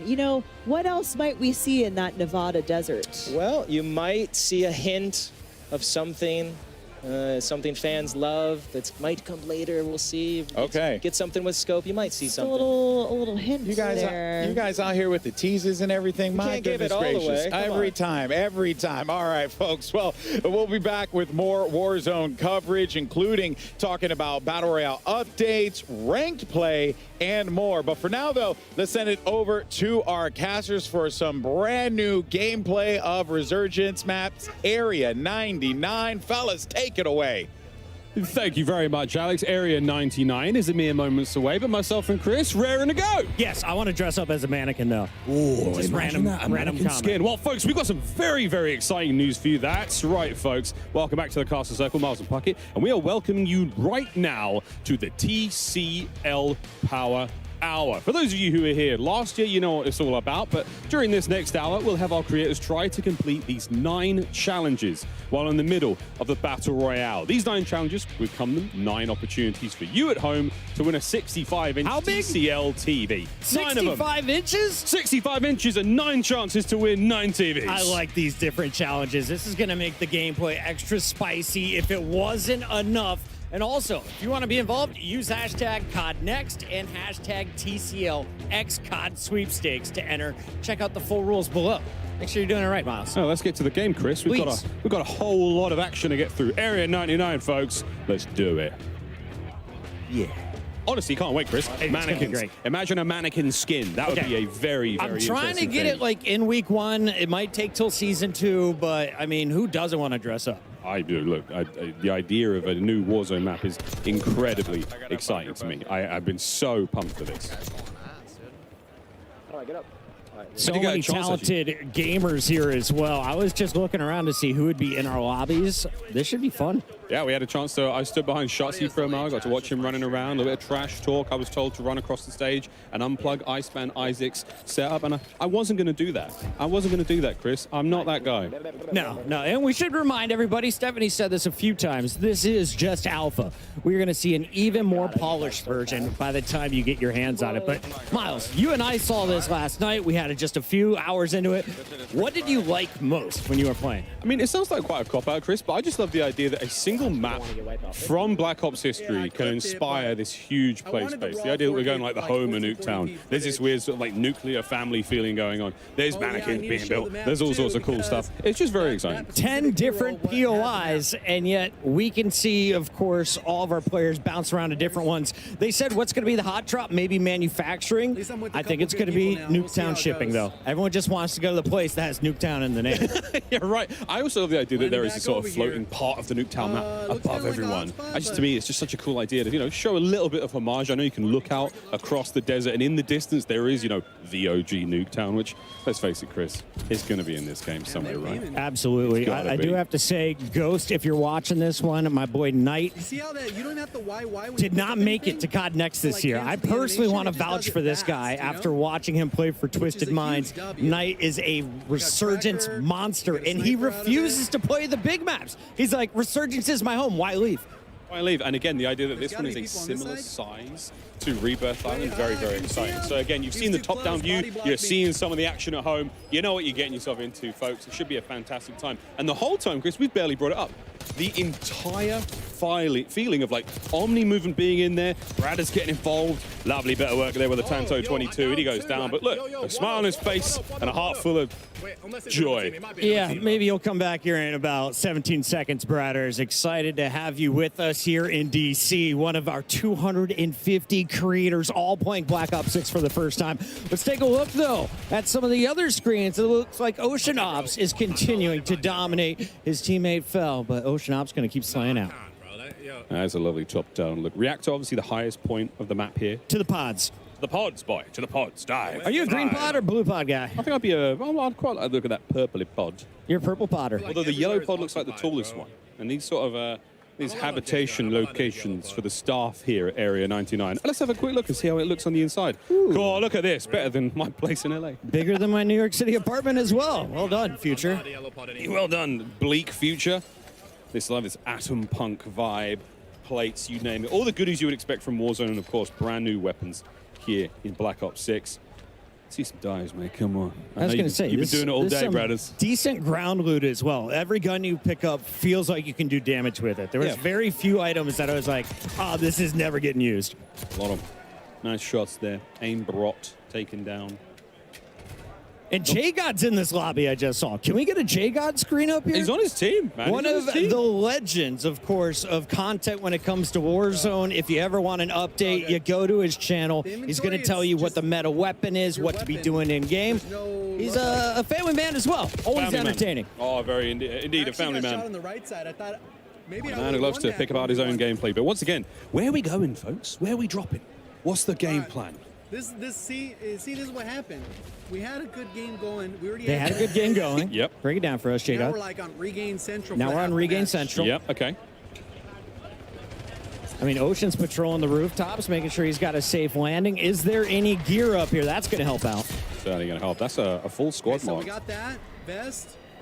I love the narration of his own gameplay. Keeping the chat involved for maybe those who are driving or not necessarily paying too much attention to what they're this is an seeing. instant And so YouTube now video, we you have know? both. See, there's Why make armor. edits? Oh, it's quick looking at loot, dude. He's trying to figure out the new pickups. Oh, okay, this is the armor satchel. What's this? Someone's shooting him in the back. I'm trying to make a YouTube video over here, mate. Trying to read. All right, now we did get the reinforcement flare. That is going to be massive. Anyone who plays Resurgence already familiar with that aspect. But basically, you can get your buddies back extra fast, extra easily. Well, another absolute demon in the Warzone world, Lucky Shamu. Rooftop with me on ping. And listen to the comms already. Rooftop on ping. They're doing their absolute best, folks. Running through.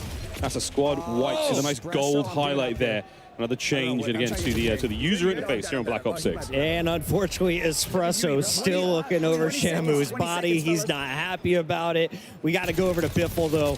This guy, I think right now, if it's not Shifty, Biffle is the best player to ever touch Warzone. I mean, we saw it. Repul's giving him the little goat statue with damn good reason. Watching his aims 85 here, one of the new assault rifles in BO6. Nameless giving it a lot of love in one of our pre-match segments. Big AR guy, bro. I love this gun. It's absolutely amazing. And getting to see Biffle run it, he's going to do some things that I just can't do, so this is exciting. And of course, showcasing the new movement. How do you get to high ground? What's the head? He doesn't matter what armor you have. He has better aim. And that is another one added to the pile. You look at, is that 17 already? Yeah, oh yeah, 17. That's the top right-hand side of the screen. His elimination count. 6 players remaining in the game as well, Chris. We are looking at a very, very late match here. They popped the UAV. They know at least where 4 of them are, and this is just hunting time. This is what these boys do. Well, he's got his dedicated melee out. Does he have any idea? Does he have any idea that this is going to be a moment in the BCL Power Hour? Looks like someone's going to get a TV. Chauncey's coming on in, and here comes the revives as well. We love Power Hour. Once again, if you're just joining in, we have 9 65-inch televisions to dish out. All you got to do, hang out and throw up some hashtags. Double ball back. A little quick look at the cluster munitions, cluster strike. That's an absolute classic, a staple from the Warzone world. Live. Good shots. Couple of beams. tags. Not an easy thing to do. Yeah, still dialing in the XM4. This might not be the final build. Yeah, it might not be. Who knows, though? I mean, again, our players, they didn't necessarily have time to create their own custom classes, but what they picked up, they're all very solid, you know? No, they're going into zone. They're going into zone. They got Here's a final money for look. days, calling out the rotation. Biffle, I don't think so, he says. Ending your map a little bit early, and now they've got numbers advantage. That player does get the revive, so a couple more folks coming back in. This game is not over yet, but Biffle, 18, looking for number 19. These shots are sensational with the ground loop. I love what we're seeing here. The communication is perfect. Always know where the enemies are. They've got them pinged on the map. And Biffle on the flank is going to get caught out here. Goes for the in-system reach out. You can't hit the movement, baby. He's getting down. His teammates hitting the assassination. And that is that, folks. Your first Area 99 victory Biffle and the boys. Let's watch it one more time. This is Repulse's perspective. The podcast GOAT right now, and you can see they're dropping a 51 bomb as a squad. Welcome to Resurgence here in Black Ops 6. That's not a bad place to be. Well, GG's there, folks. A very, very exciting look. Very, very exciting look there to start things off. What an unbelievable run. 51. We'll see if anyone can beat that during the day. A quite delectable bite of Warzone action right there, Miles. And you can't ask for a better ending. We have so many studs, though, in the building, so many fantastic players, and all of these players are live on their personal channels. So go find your favorite in addition to watching the main broadcast. In addition to watching the main broadcast, a little birdie has just told me that Lottie is on the floor with a very special guest. Lottie. Go Cowboys. Thank you so much, fellas. We're actually heading over right now, aren't we, RG3, to Tim the Tapman for a From the Chair interview presented by Herman Miller. Tim, first of all, welcome to COD Next. Lovely to see you. How are you liking Area 99? So far, loving it. Didn't fully get to dive into it just yet, but, I'm a slow learner, so hoping a couple more games and I'll be able to, compete with some of these other pros around here, you know what I mean? Yeah, that's I say that every time I start playing. Yeah, that's me, bro. That's me. But Tim, just for you, 4 years waiting for this game to come out. They've been putting it to develop, the longest ever between Black Ops games. What are you looking most forward to? I think for me personally, it's definitely that Omni movement, and it's literally flipped the game on its head. Like, I didn't know what to expect before coming here, and now being here and playing it, it really is like, you can't, like, I'm gonna go back and play the old COD, and it's gonna feel so different compared to what I was playing here. So that that's hands down what I was most looking forward to, like, trying out and running with, so. 100%. I mean, sometimes it's really the little things, isn't it, that makes such a big difference. And speaking of little things, what is that on your desk, Tim? Well, so RG3, I saw that you had one of the largest croissants ever in Paris. And so what I did was I tried to find the smallest one I could possibly find for you. Oh my God. You're welcome. Tim, don't eat it all in one bite. You know what I mean? My long lost love right here. You know what? Only thing that's missing is my wife, so I might as well eat it, right? Oh, that would have been. But my teeth are too big. Fortunately, my teeth are too big. That's all right. It happens to the best of us. But love that so much, Tim. Thank you so much. And best of luck in all your future games, mate. Thank you. Appreciate it. I need it. I'm starting to cook a little bit, He's cooking. Tim's cooking at COD Next, and only here, folks. Casters is back over to you. Thank you very much, Lottie. Well, I'm joined back on stage now with some very, very special guests with a very special announcement about the Call of Duty League's Endowment Black Ops 6 pack. I'm here now with former Navy SEAL and current Performance Capture Director at Treyarch. I'm here with Miguel Vega. Sir, an absolute pleasure. Thank you very much for joining us. Yeah, of course. We're here with a very exciting announcement today. The Call of Duty Endowment Tracer Pack will launch October 25th for Call of Duty Black Ops 6. It was inspired by and created in close collaboration with former UK Special Forces operators who are here with us today on behalf of Through Dark, a British apparel company founded on the principle that veterans are cut from a very special cloth. Welcome, gentlemen. Thanks, Miguel.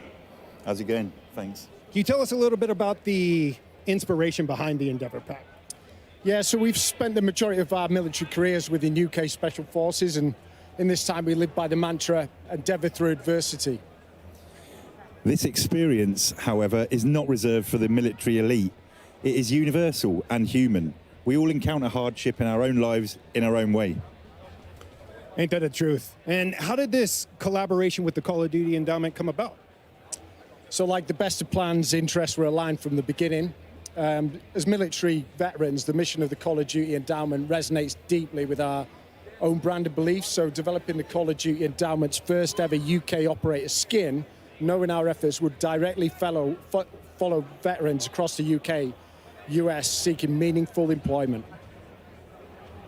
As you mentioned, this is the first UK operator skin. What does it mean to be a part of that milestone as UK veterans? Well, our ethos as Royal Marine Commandos of the Special Boat Service is inextricably woven throughout this pack. From the operator kit to the loadouts and pack essentials, our goal was to create something unquestionably authentic. As proceeds from sales of this pack will employ veterans in both the US and UK, it is incredibly humbling knowing that we get to continue serving the community we all came from. What can our players look forward to most as they await the launch of this pack? So our hope is that players recognize that the good they will do by purchasing this pack to help the veterans. without giving too much away, I'd advise other players to watch their backs, check the corners, and stay away from the water once this pack is live.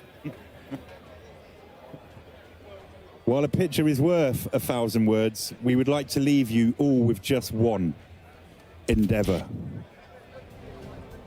Well, there you have it, folks. The very first look at the Call of Duty Endowment Endeavor Tracer Pack. For a deeper dive into the pack components and more first looks, be sure to tune in to the Call of Duty Endowment Bowl immediately following this broadcast, where Louis, Foxy, and I will do a deep dive into the pack. And be sure to get the pack on October 25th when it launches for Call of Duty Black Ops 6 and join more than 3.5 million players who have outfitted their Call of Duty operators with endowment items to help us place more veterans into great jobs.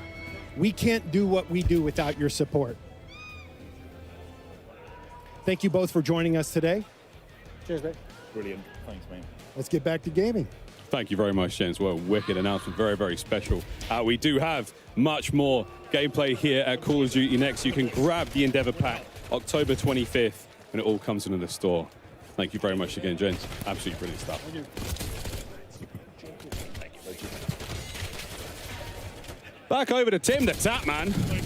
And Tim's actually looking very good. I'm also waiting for my partner in crime, Chris Puckett, to re-emerge. But for now, folks, you've just got me. What a day we've had so far here at Call of Duty Next. It has been a very, very good time. On board with Timmy, enjoying himself a little bit of time out here in Area 99. Buzz and Legion, Chris, what a squad.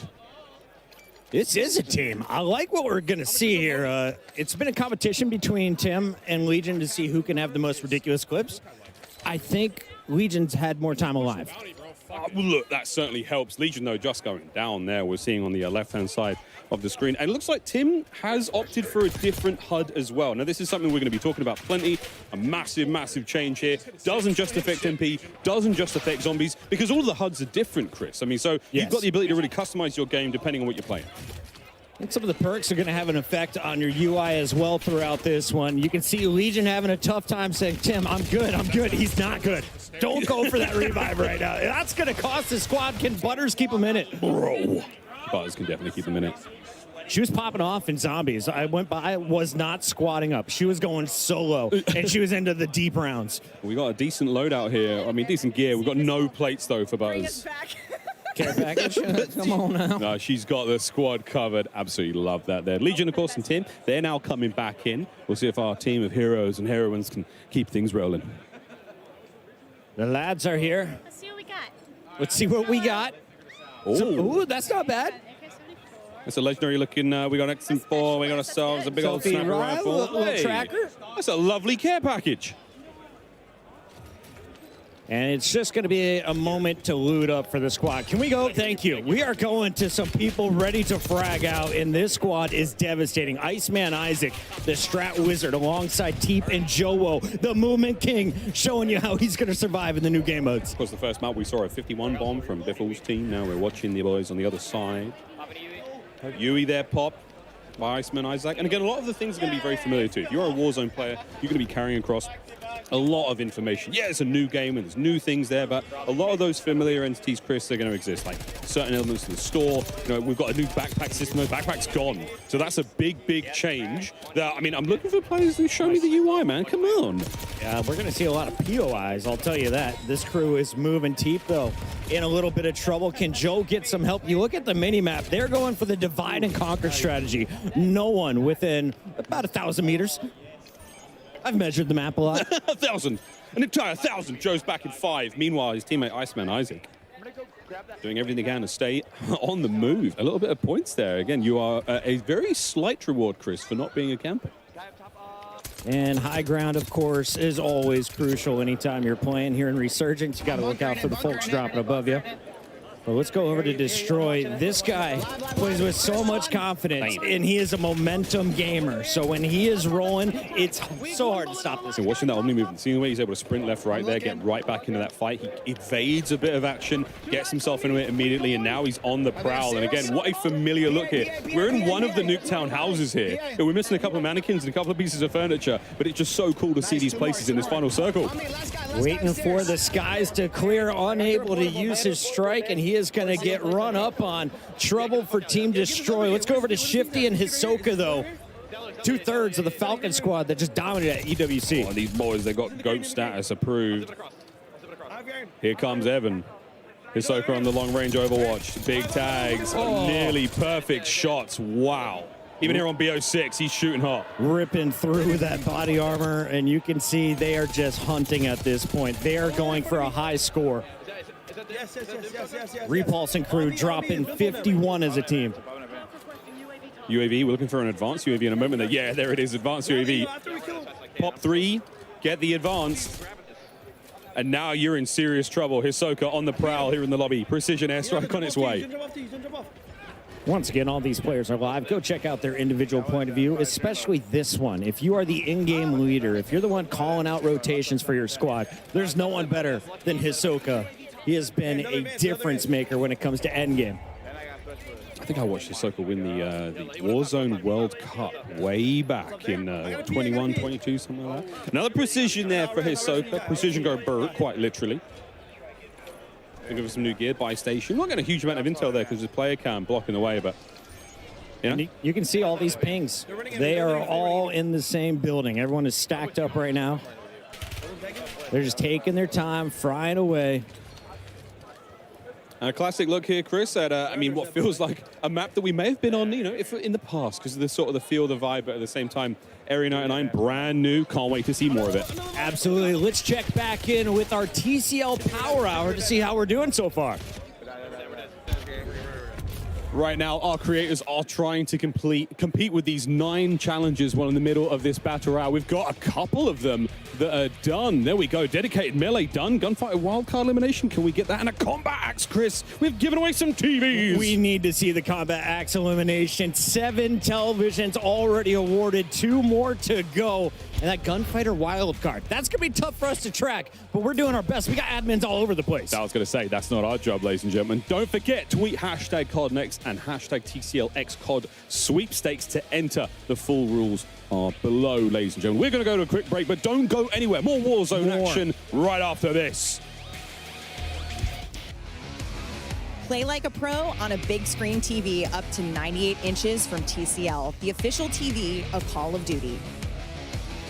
Share the wins. Elgato, the official streaming partner of Call of Duty. AMD, official CPU and GPU partner of Call of Duty Next. Herman Miller Gaming is happy to be the chair provider for Call of Duty Next. Today's players are sitting in Herman Miller Gaming embodied chairs. Check out which gaming chair is best for you at hermanmiller.com/gaming. Triumph, official motorcycle partner of Black Ops 6.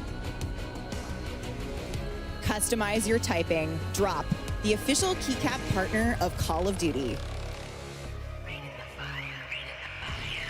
Doesn't matter what weapon you put on, Team Triple are your champions. You're shortly pushes the fight. No!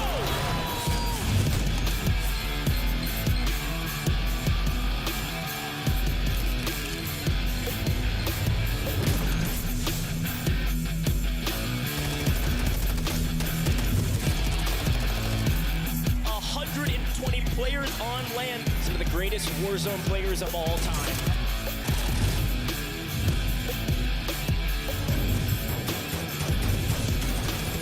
You've got to go without the Brennan. He does it up. Scopex wins the solo YOLO.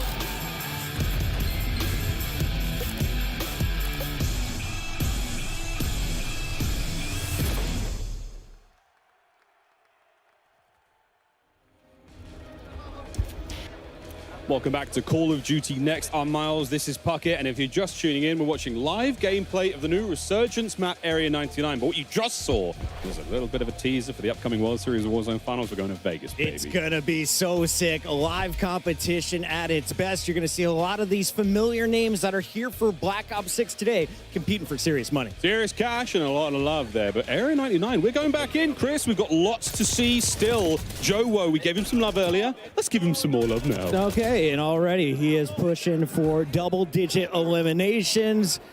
They're just murking their way through the lobby. Yep. Once again, the highest we saw was Repulse and crew. They dropped some 50 bombs as a trio. What can this team put together? I mean, this is also a very, very strong team. T, Iceman, Isaac, Joe Woe, staples of the Warzone world. If you've never watched them before, I mean, feast your eyes on 3 absolute monsters. And there's a lot of monsters in this play, Chris. DC is bumping.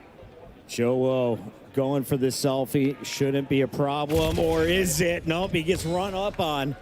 As you can take a look at everybody playing here. What's up, everybody? This is Washington, D.C. This is Call of Duty Black Ops 6, and you are looking at some new fun that we are seeing on the big stage. Dr. Lupo breaking the Hippocratic Oath and trying to find some kills over here in Area 99. He's the player on the right-hand side of your screen. That is some laser focus. The shot's not enough, though, as the high ground will be his downfall. Seriously, though, it's an unbelievable experience here at COD Next. Again, we wish you could join us, but quite frankly, we don't have the space because we've got 215 creators in here, Chris. I was like, can I bring my wife and kid? They're like, no room for anyone but workers, and for good reason. I understand it now that we filled this place up. And I'm looking through here. I was just noticing the rest of Dr. Lupo's lobby. Team Summertime. Blake's out on his own, but that was George playing with Hitch. Love to see it. Zogoro now on your screen. We saw him hitting some sweet snipes in the multiplayer segment. Now the same thing. No, that was so close. Wouldn't that have been ideal, folks? But yeah, snipes here in the world of Warzone. Obviously a big deal. Nice shot. Chrissy goes down. And now the pressure applied. That's going to be the precision. I mean, it's like... it's just all the makings of a good Warzone map, Chris. We've got some nice high ground to play with here. We've got ourselves these great big open spaces, a lot of lovely transitional elements, like a laneway from POI to POI, and secret tunnels. Absolutely. You may be familiar with this weapon. It's gone by the name of the Ames 85. You can see the new sniper, the LR762. Bang, bang. Also here, as Zog is fully loaded, ready to unleash some fury, just waiting for challengers to potentially be dropping back in. Here's his first opportunity. I mean, that's the gorgeous thing about Resurgence, right? I mean, you've got to make sure you keep your team alive at this point in time. Again, some nice changes there to the user interface. We're going to keep bringing this up, folks. These are the new elements here in Black Ops 6. Lovely looks there across the board. As everyone's got a little different vibe. Some of the mini-maps are square, some of them are round, some of them are at the bottom of the screen, right above that sort of bearing tape. Very, very exciting stuff here at Zogoro. Not that exciting as he just waits to get back into the game. But Timothy Tatman, what have you got? Let's see it, Timmy. Self-revive, smart. Focus on yourself. Go for a little strike damage. Precision. It's definitely good commit. Tim's wearing the Warden skin. I can precision it, hang on. And that voice line was great. Requesting recon. Precision airstrike incoming. This is how you push the pod, Miles. The pod's you getting blow absolutely it up, getting push pounded. up to the fence. The pod's being pulverized right now. Go on, Tim. Be brave, Tim. This is a tough final circle to go against. The world is watching. More free points falling in if he can hit the shots. The burst not quite clean enough. That's a fun weapon. That's the SWAT 556. A bit of a burst weapon here in BO6. Plenty of love, though. Oh, guys, there's just so much. There's so much to get through still, and we're talking Warzone. There's no better folks to talk about Warzone than the guys on the desk right now. Welcome back to the desk. We are thrilled to have Raven and Treyarch joining us now to talk about Call of Duty Warzone and some of the key updates that will be coming to us in Season 1. I'm excited to welcome to the desk Pete Actipes, Lawrence Metten, and Ted Timmons. Guys, the excitement in here over Area 99 and some of the gameplay we've seen has been awesome so far. Yeah, you guys having fun? Oh, this is fantastic. Let's loosen up a little bit over here. Let's chill out a bit. I saw Ted walk out. He was taking pictures, posting online. Ted's been taking selfies, you know. The rest Ted's of been us are walking just around here. was it a disposable camera? You got to do it for the gram, right? You got to do it for the gram. That's how you know we're in the 90s. All right, well, gentlemen, we have had a chance to cover a lot of the global systems that we're going to be seeing in Black Ops 6 today. Of course, that includes Omni movement. Said it like 1,500 times now, and for good reason, because it really is a big deal, and it is coming to Warzone. We've seen some incredible moments there, Pete. I mean, really, this has just changed the way that we play the game. Absolutely. So for this year, our core design pillars really revolve around fluidity, simplification of systems, and player agency. So when we heard about Treyarch's global systems coming this year to Black Ops 6, we were really excited about the play potential that this could bring to Warzone, specifically with Omni movement, right? So if you think about it, just having the ability to dive, slide, and sprint in any direction, it's a real game changer. It's going to add a new dynamic element to the way players will engage in the combat. We've already seen a ton of clips in multiplayer. We've seen it in the first match already. Like, it's just going to go bananas. It's basically just the way I'm going to lose all my ones, just because of Omni movement. I'm telling you, it's like I'm going to get absolutely cooked. I can't wait to get cooked though. But Omni movement is just one of the many systems coming from Black Ops 6. You talked about the global systems. And one of the most exciting new features that will be debuting across the titles are global weapon builds. Lawrence, you mentioned this earlier in the multiplayer section. This is a huge quality of life change. What does it mean for players? Yeah, so global weapon builds make it easier than ever to create and maintain and access your weapons wherever you play, whether it's multiplayer, zombies, or Warzone. Every gun you create in Black Ops 6 or Warzone is a global weapon build by default and connected everywhere you can use it. So you can slot it into a loadout. If you make an edit to that global weapon build, it applies everywhere it's equipped. Amazing. No longer going in one by one, loadout by loadout, and keeping your guns up to date. Global weapon builds also exist outside of loadouts. So if you swap, let's say, your short-range XM4 build out of a loadout in exchange for maybe a Tanto SMG, but you can go back to that XM4 at any time. It's a permanent creation and really makes it easier than ever for players to maintain their guns. And if you're that player who jumps into Black Ops 6 at launch, has your favorite guns, has your favorite weapon builds, when Season 1 drops and the Warzone integration happens, you can easily bring over all of those guns. That's huge. Super easily. I think absolutely huge. Yeah, I mean, you mentioned Tanto XM. I feel like that's might be the meta in the room at the moment, ironically. But I know, it's great. You're hearing everyone talk about it. It's wild. But now we have a lot of things that are coming, over as part of, the shared experience that we're going to be seeing with Black Ops 6. And there are going to be a few specific things as well that we're going to be seeing, like perks and loadouts. They're going to be working a little bit differently, in Warzone. So, Pete, why don't you just take us through that, how that's going to play out, how that's going to look for the players? Yeah, there's quite a few changes happening this year in terms of loadouts. Okay. First and foremost, wildcards are coming to Warzone. We're really excited about this because we really feel that this is going to be disruptive in a good way to how players kind of strategize and think about which loadouts to take and how they build them. So the two that we're showing off today are Overkill and Gunfighter. So Overkill is back. Used to be a perk, but now it is a classic, and this time it lives on as a wild card. So for those that don't know, Overkill allows you to take 2 primary weapons with 5 attachments on it. You might want to do that. Like, there might be an engagement that you might want to get into, and you have an AR, SMG, sniper, shotgun, whatever suits your fancy. You can make that choice right there and then. But if you don't want to do that, we're also showing off another wildcard today, and that's Gunfighter. Gunfighter allows you to have 1 primary weapon and 1 pistol, and the primary weapon can have up to 8 attachments. So if you really think about it, if you take the right kind of weapon and put on the right type of attachments on it, that might be the thing that turns the tide in a fight. I have a feeling a lot of people are going to use Gunfighter. Absolutely.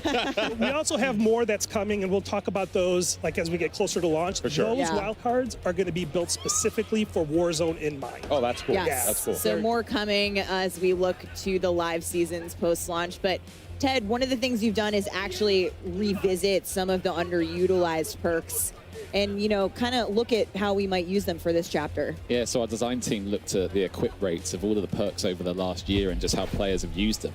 And we've taken what would previously have been bottom tier perks, clearly not much value, combined some of them together. Some examples being we took Combat Scout and Tracker. So for anyone who's familiar with it, Combat Scout is when you hit someone, you ping them, and we've combined them together just to be Tracker because it felt like it's really the same play style, same player motivation. But we think the one that everyone in here is going to love, it's got a new name, Sprinter, and we basically combined what would be movement perks from the previous game. So things like double time. There's a perk that we have in the game at the moment where when you're downed, you move quicker. And then on top of that, we've added infinite tack sprint. Oh, boy. So we think that's going to be a huge pick rate. And in the pre-read, when we talked to some of the creators, the eruption for that piece was just phenomenal. So. With Omni movement on top of all of that, we're going to see some pretty exciting movement in the game. But Lawrence, You said, how's it going? Going all right. Going all right. Classic Prestige. Checking out the new Coming to features. I can't Warzone. wait This till is new for Friday. us. Yeah, so The beta classic Prestige in Black Ops drops. If you 6 have is Game truly Pass, a global system. you can play the whether you're beta for playing this. multiplayer, zombies, or Warzone. You're earning XP towards your next Prestige. And we've never had classic Prestige in Warzone. It's a first for the franchise. Really excited to see how Warzone players engage with the system.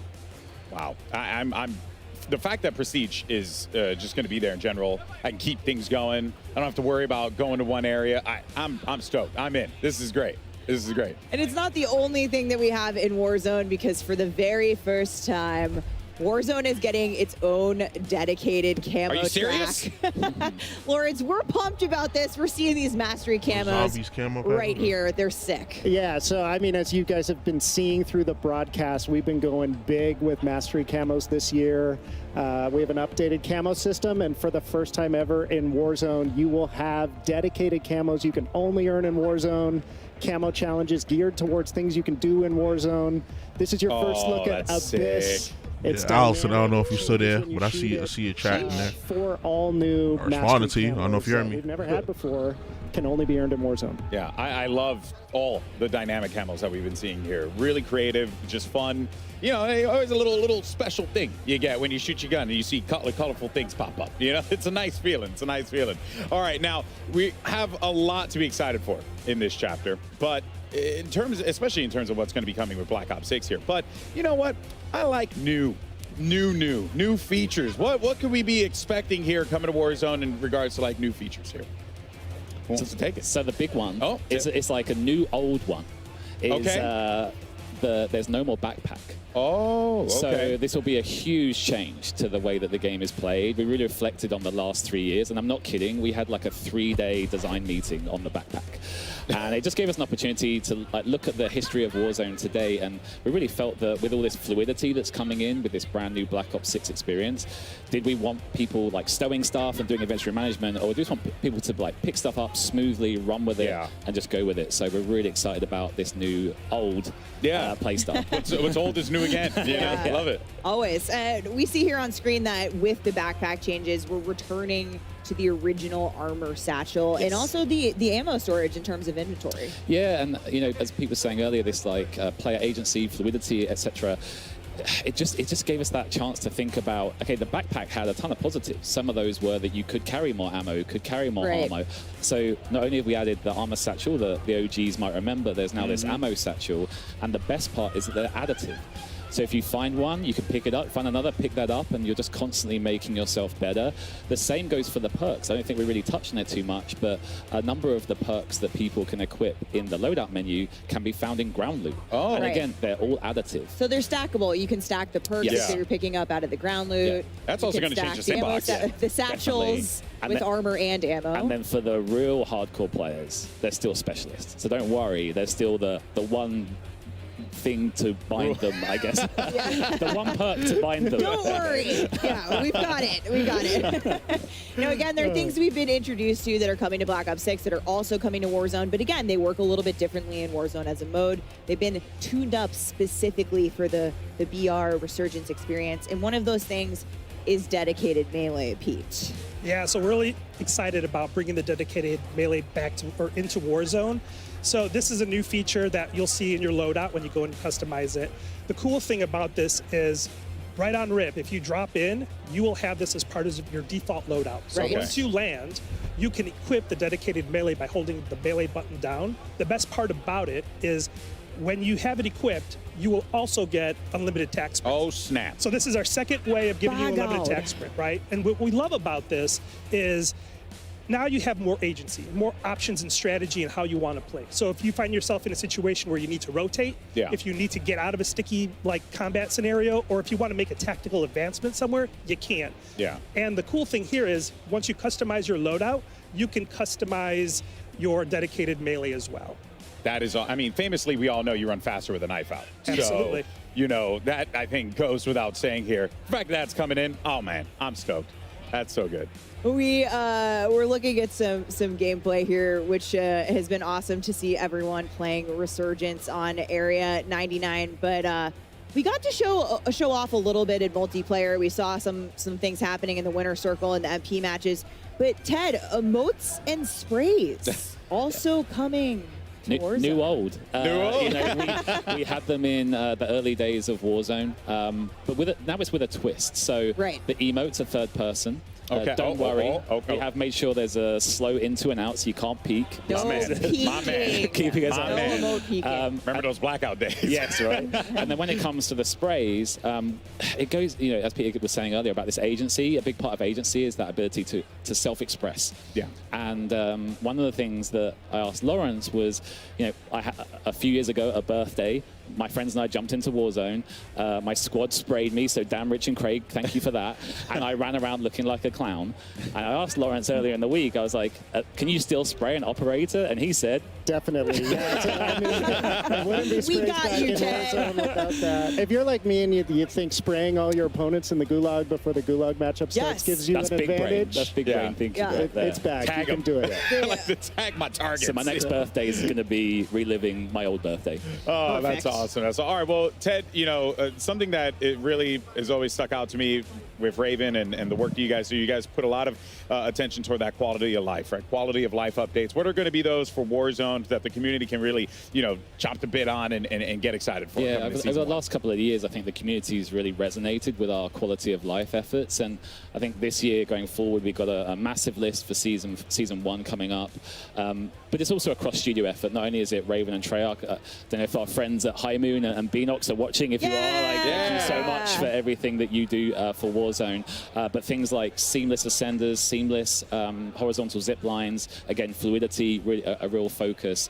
And yeah, we just can't wait to show like the improved inventory, UI, etc., etc. There's a lot. So much work being put into it. The patch notes is going to be a big one. Yeah. So prepare, get a cup of tea, and sit down and read the patch notes when they come out. Well, you know I love me some patch notes, but speaking of Season 1, we know one thing the community has been asking for, Pete, is the return of Battle Royale ranked play. And we had previously said the end of the year. So I got to ask you, do you have any updates for us? I sure do. So, you know, we've really evaluated the last few years of what we've been doing with ranked as a system. Yeah. We've started out with the foundation, and we like the foundation, but we want to build upon that. So we're happy to like continue our work with Treyarch here and really build upon the infrastructure that's already there. So we're rebalancing and retooling the ranked experience, and we're happy to announce that ranked Battle Royale is coming to Season 1 and during Season 1 on Urzikstan.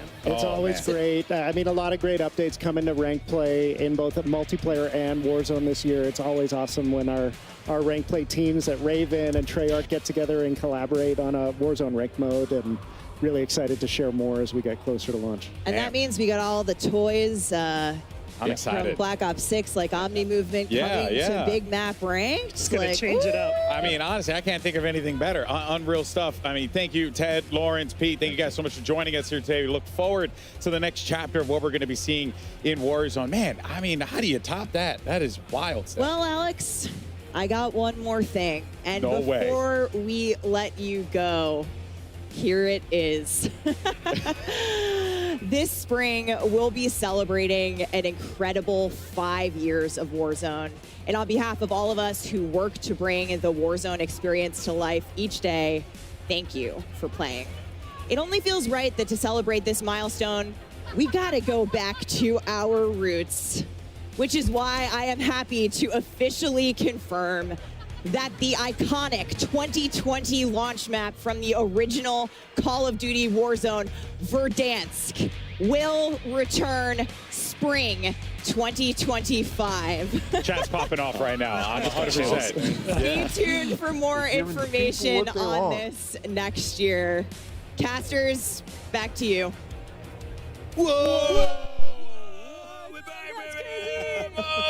We're going Superstore. Wow. Yeah, we can go Superstore. We can go to Dam. We can go to Hangers. Big favor mine. Yeah. Can we I'm be a big serious, Dam though? person. Boneyard. It is so cool for them to be listening to the community and bringing back the favorites. I know a lot of the Warzone players have been talking about this for a minute. Everyone very familiar with the original Warzone map. Who could forget all that time stuck indoors playing Warzone? Not me, folks, but yeah, a lot of fun. Verdansk coming back 2025. Get in your calendars, fam. Oh no, FIFA, what happened to you? Right now. Back to reality. Area 99 has been the place of the most recent combat, but let's take a look at what's happening here on the big scale. Ali, you've been watching all of these players around. What is your takeaway in Resurgence? What's working out there? I mean, what's working right now is just some of these squads are playing really scared, surprisingly so. I was sat behind Noisy Brother. She was going to be squatted up over there with Tim the Tatman, and they were on the hunt. They were constantly in fights with Iceman Isaac. Like, where the heck is everybody else? Clearly afraid of the competition. I will say I'm very happy the old inventory system's back. It's absolutely unbelievable. Also, Satchel's coming back. Like, with Verdansk coming in, you know, these refined, like, old new, as Ted Timmons put it, it just feels so good that these aspects being back in Warzone. If it ain't broke, don't fix it. Don't fix it, but if it ain't old, sometimes the new can be old. And you know what I'm excited to see as well? Such a fluid game like this, eliminating the need to sort of take a standstill and hit your backpack is really nice. And yeah. I just can't wait. And honestly, Area 99, like, what's crazy about this is I haven't been a big Warzone player, but this has made me want to load in so bad. As an original COD gamer, as an original Black Ops gamer, always looking forward to the new Nuketown map and multiplayer to see its birthplace put here in the position of Warzone. It looks incredible. And I heard it's a little bit smaller than Rebirth, so you're talking circles, smaller, a lot more people, a lot more engagement. I'm just watching Swag frag out. They just had a jailbreak over there on the right side of your screen. He is just shooting them out of the sky. Currently, the squad is lighting it up on the leaderboard. We saw a 50 bomb to start the day. Still waiting for a first 60 bomb. Jailbreaks make it possible. And, you know, I was walking around looking at some of the screens. The late game with the Omni movement is absolutely ridiculous. Oh, yeah. You can peek corners, run around. I think, Miles, you saw they were in one of the classic Nuketown buildings, Nuketown rooms. It just looks so good. Yeah, it's a lot of fun, man. Watching Swag now. Keeping the boys fresh. He's got a couple of UAVs to work with here. Another care package there. Precision. Watch out, folks. Looking at that minimap, it's going to be very, that was very his hard to own. spice it. That was his own precision, by the way. Look at the size of the circle. 18 for Swag in this game alone. You want to watch some fast, frenetic gameplay, as we call it? Swag is a guy to watch. Him and his squad, J Smooth and Chica, trying to get it done here. We're down to the very end. So we're going to see that movement put on full display. Dude, and this is non-stop. I'm really enjoying that long-range XM4 build, that huge barrel on that thing. He is swinging it so far in. And you heard them talking about the wild cards, which I think is awesome as well. Primary gunfighter being able to run 8 attachments. We're going to see some absolutely stacked builds. And some of these weapons are just going to do damage from range. I just want to see the perks that are stacked. That sounds ridiculous. Yeah. Be a super soldier. This is a crazy rotation here for Swag. He's got to make his way, he and his team, across the wall here. They got players all around him. UAV in the back pocket still once this one ends. So these guys, they're on the prowl. Final squad. If they win this, they will have the advantage going to the next zone. Oh, there we go. Okay. Oh, that was it. There they are. Show us the stats. That was a big one. It might not be 51, Chris. That's the record we've seen so far in the day. Chica is a monster across multiple BRs. Would not be surprised to see her in the double digits right there with the fellas. And 14 for J Smooth, 21 for Swag, and 10 bomb coming out of Chica. 45 ain't bad at all. Not bad at all. Nothing wrong with that, folks. And they needed that because I saw a tweet from Methods, and he said, I'm just farming these Warzone kids. So the Warzone community needed to turn up here, okay? Remember so the 1v1s, huh? What happened in the 1v1s, huh, Zen? That is true. The Warzone community dominated the 1v1s versus our pro players. I know, I just threw my boy under the bus, but I be like that sometimes. Breadman on the right-hand side of your screen, he's had a great time.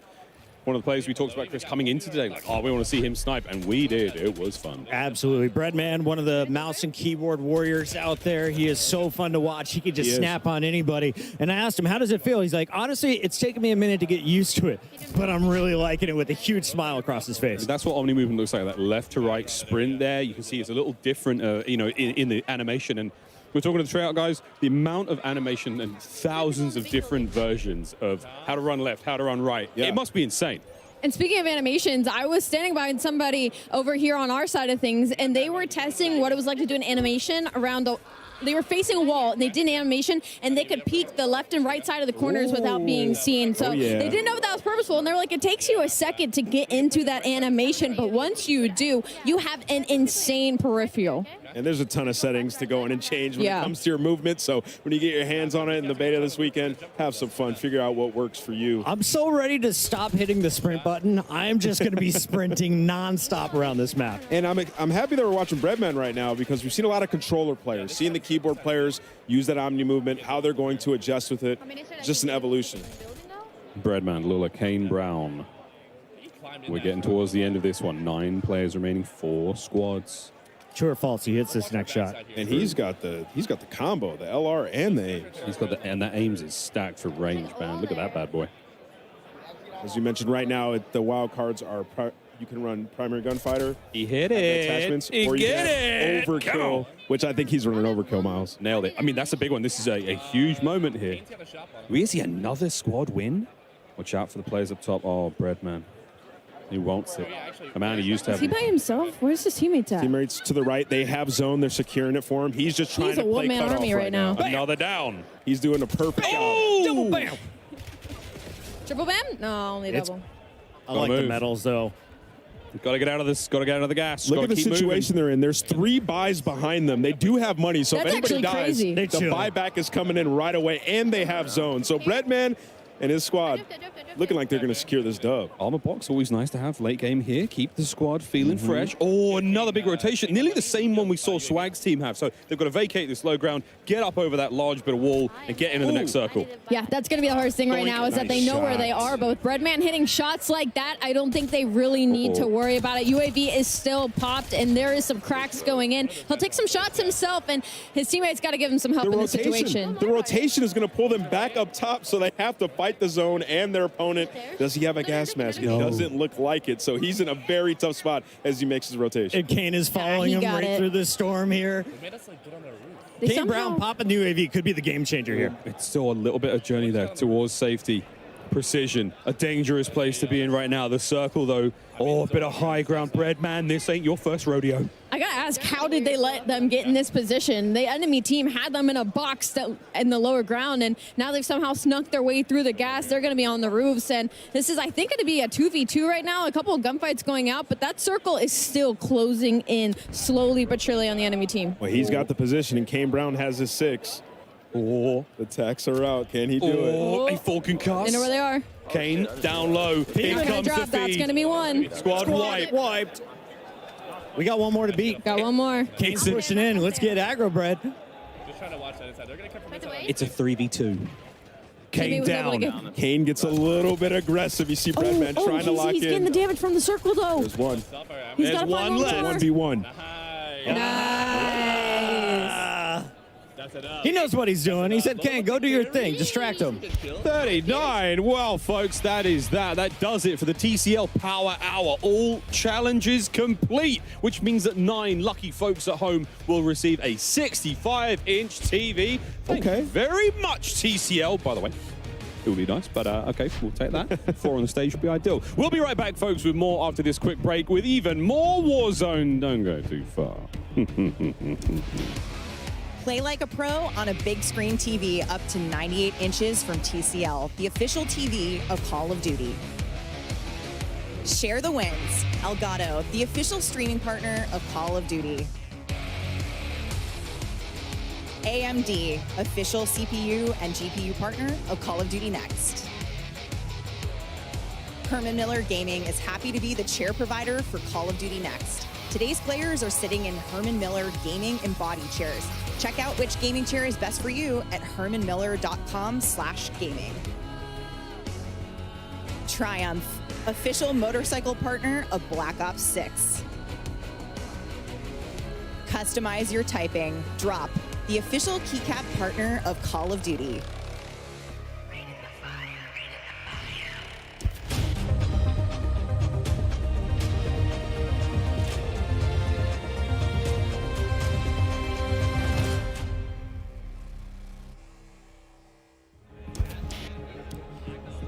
Welcome back, everyone, to Call of Duty Next. And mobile gaming has revolutionized the way that we play, from staying connected with our homies to grinding camo challenges on the go. You truly have the ability now to take Call of Duty anywhere you can possibly go to. Never miss a moment. Always have fun. It's always a good time. But let's go ahead and take a look, a deeper look at some more of what's happening with both Call of Duty Mobile and Warzone Mobile. That's right. We talked about that last year, and we're out here in full swing here, folks. Let's go ahead and take a look.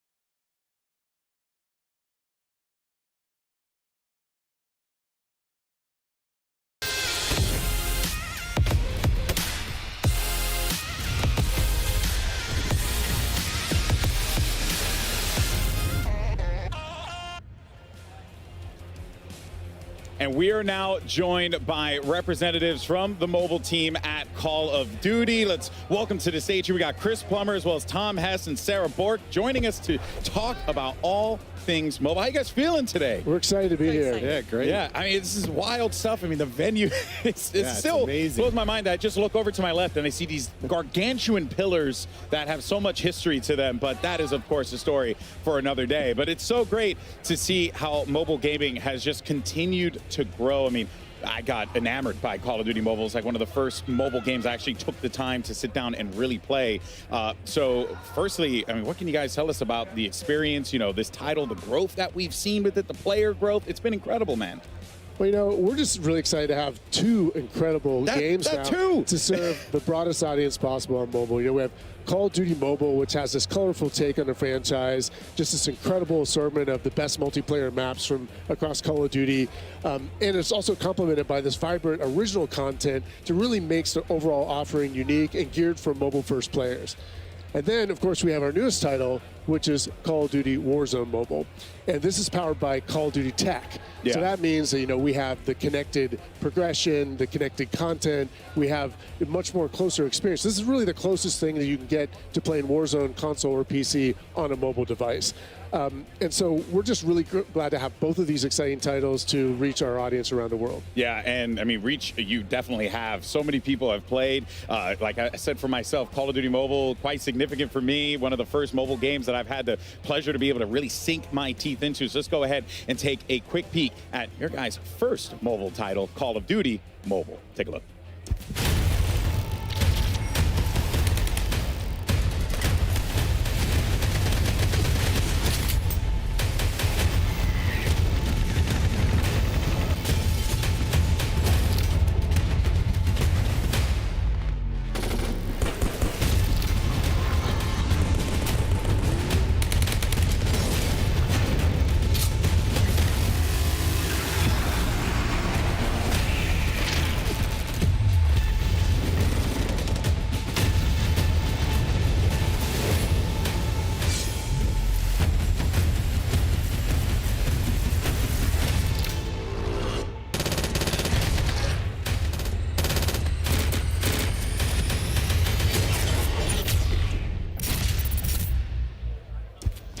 5 years of Call of Duty Mobile. It is unbelievable. I still remember casting one of the first tournaments back in the day for the Call of Duty Mobile World Championship. It was such a great time. I had such a blast doing it. I got to really connect with a community that I had only interacted with on my phone before. What is it about CODM that has allowed it to thrive for such a long time? And we saw right there 50 different seasons. I mean, that is just utterly absurd, man. That's a big piece of it. But, you know, Call of Duty Mobile, it really reimagined Call of Duty for mobile players. Yeah. And it's just really struck a chord.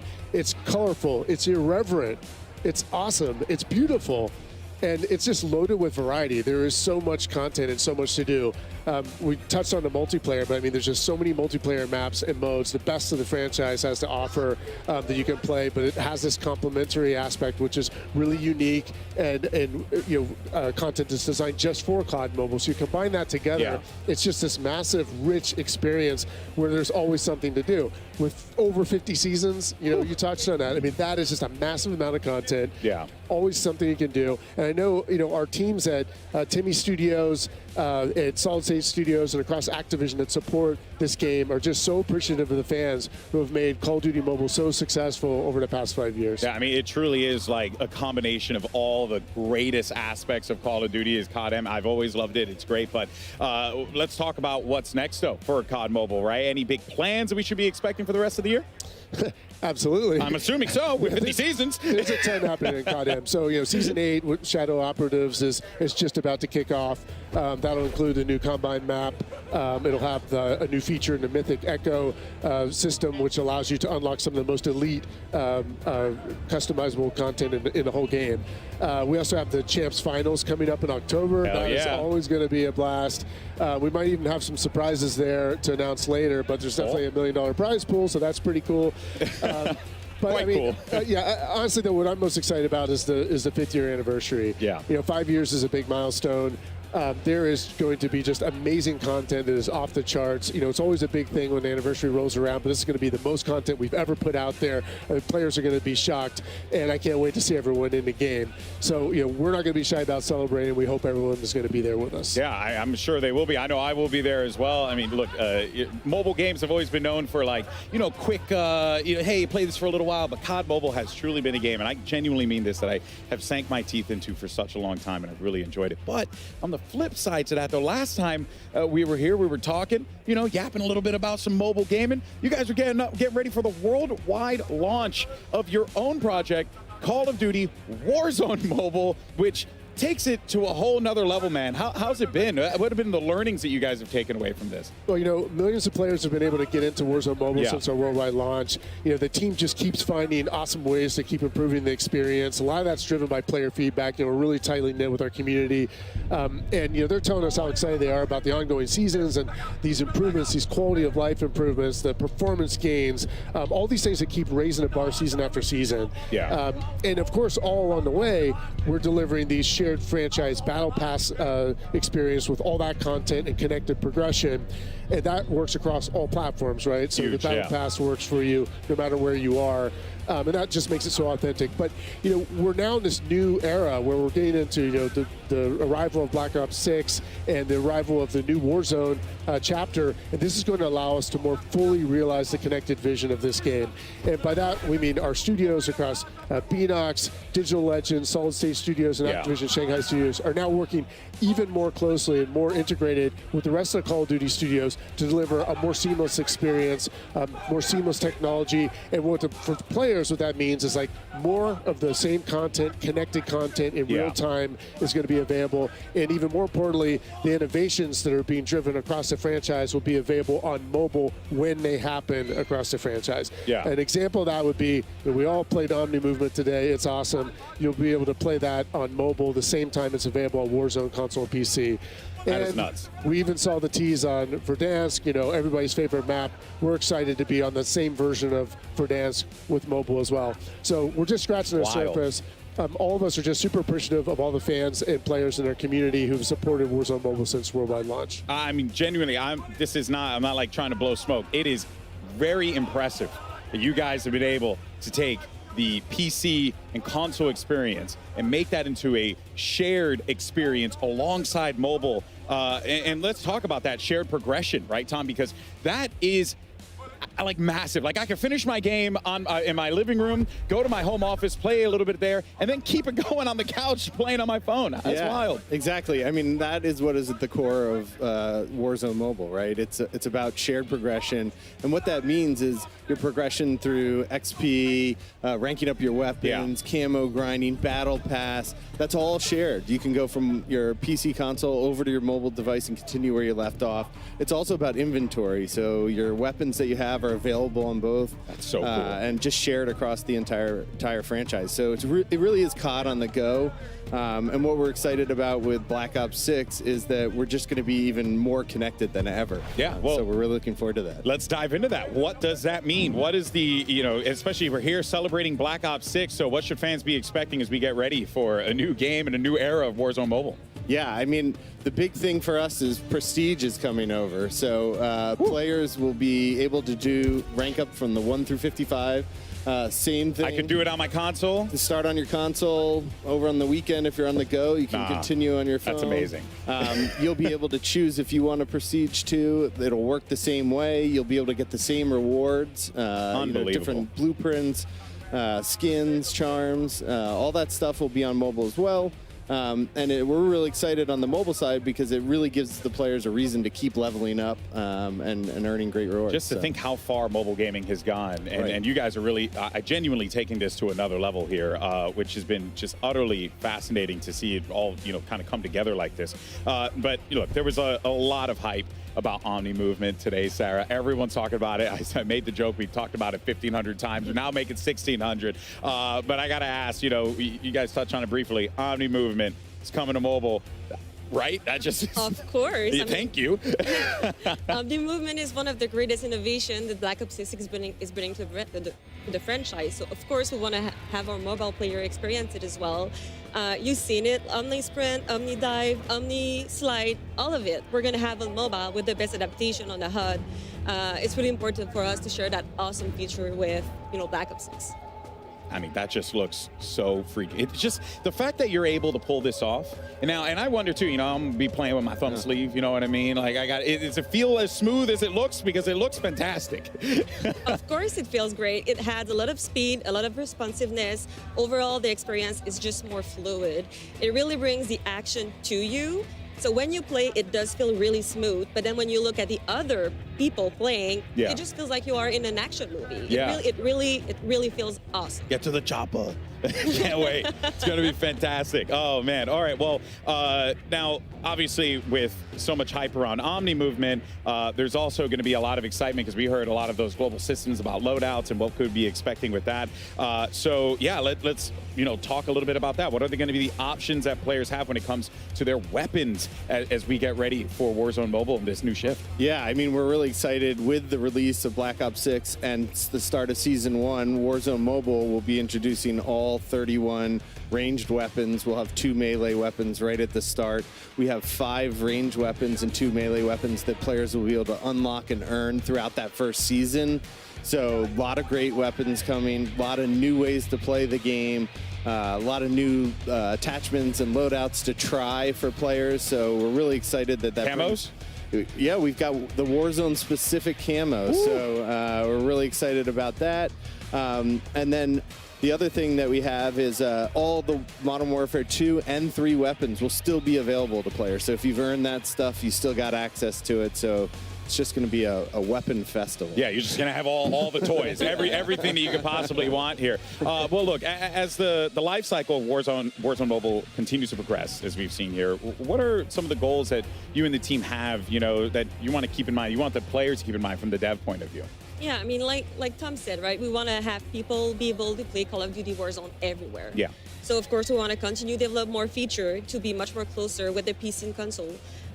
We want to improve much more the connectivity experience, but we also want to stay true to our mobile players. So we also want to continue improving the existing system that we currently have. Like, for example, for Season 1, we're going to have a new refresh for all the menus to improve navigation based on the community feedback that we got, because as Chris mentioned, it's still very important for us to listen to the feedback that we get.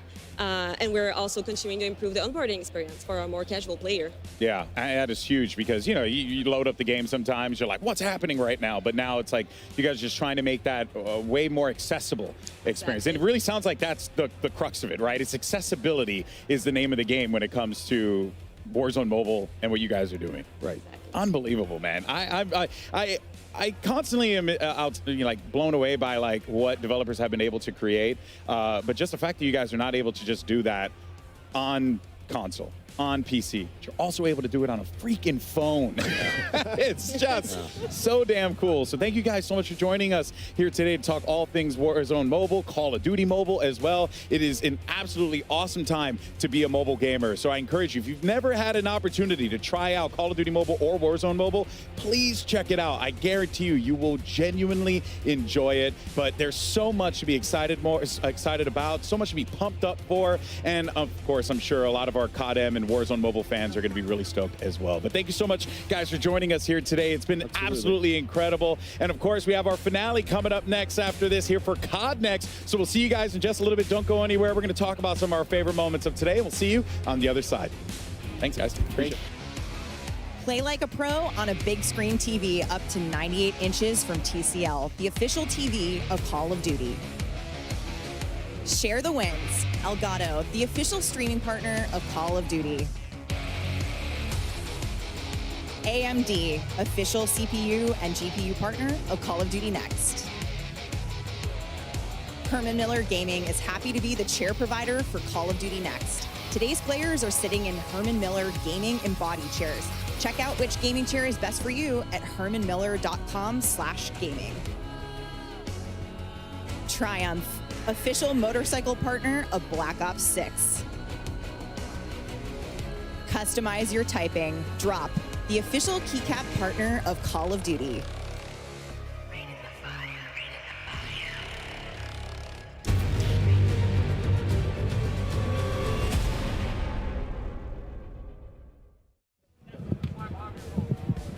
Welcome back, everyone, to Call of Duty Next. And wow, what an incredible day it has been. We've seen some awesome gameplay. We got some cool reveals, a ton of stuff to talk about here, and everything that's coming out, all things Call of Duty. It's been excellent here. And now we're joined, totally not rushed, totally walked over here in a very calm manner. Our lovely commentators here for today. We got Puckett and Miles joining us, guys. How you doing? You feeling to get a little brisk sprint in there? Between getting here and also the Oculus that we've been working on all day, yeah, we've had a fantastic workout. Infinite sprint. Yeah, infinite sprint. Well, speaking of, hype things here, why don't we talk about, one of the craziest things, the best thing that I think everyone has been going nuts about. Miles, Omni moving, man. How stoked are you for this? Well, look, I've had a decent amount of time playing it. I've had a decent amount of time watching it now, and I can safely say this is something that feels like it's always been in Call of Duty in a weird way, even though it's such a huge addition to the game. Yeah. So it's just kind of like, I don't know. It feels so right. Yeah. Being able to move this quickly and this freely and just, it's beautiful, man. It does feel like it makes sense, which is super cool. Pucka, what about you? Favorite things? I definitely think it was watching some of the best Warzone guys going toe-to-toe. That last game was nuts. That was good. No one is having a bad time. It is nothing but smiles throughout the whole venue. And the fact that they brought in all of these creators from around the world into one place, it's a special event. Yeah. All right, Steph, you've been a part of this for such a long time. You're part of the team that built this event. Yes. Next so is like my baby, but what are you excited for? I work with all the studios, so I don't have one favorite. I love all of my children equally, and I'm just so excited for Black Ops 6 and everything that's coming with it, including the live seasons, which I am definitely not allowed to talk about. However, I can't just wait to get on my couch and play beta with my friends, right? Like Miles said, like we've been able to get hands-on with this game just a little bit in the studios, in playtests. They've been awesome, but to actually have this out in the world, have it be real, be able to play beta with my friends and my family, maybe you guys, maybe I'm actually very down. I'm very down. I thought that was a weird maybe. And then launches right around the corner for Zombies, for Warzone. We got all this awesome stuff ahead of us, so I'm just hyped. Yeah, no, I'm right there with you. And also, too, just seeing the way that all the studios have come together to make, because look, folks, I don't know if you know this, but making a video game is very hard. It's very, very difficult. So to see so much cross collaboration, I'm sure for you has to feel like a particular, a bit of joy, because it's like, hey, all these people came together to make this incredible thing. So many studios and folks at Activision all across the board, working on all different projects and stuff we've had in the pipeline. Obviously, getting to announce the return of Verdansk, kind of a personal highlight. It's kind of dope. Because I know you were like big in that original Warzone. Everyone on Twitter, it's happening.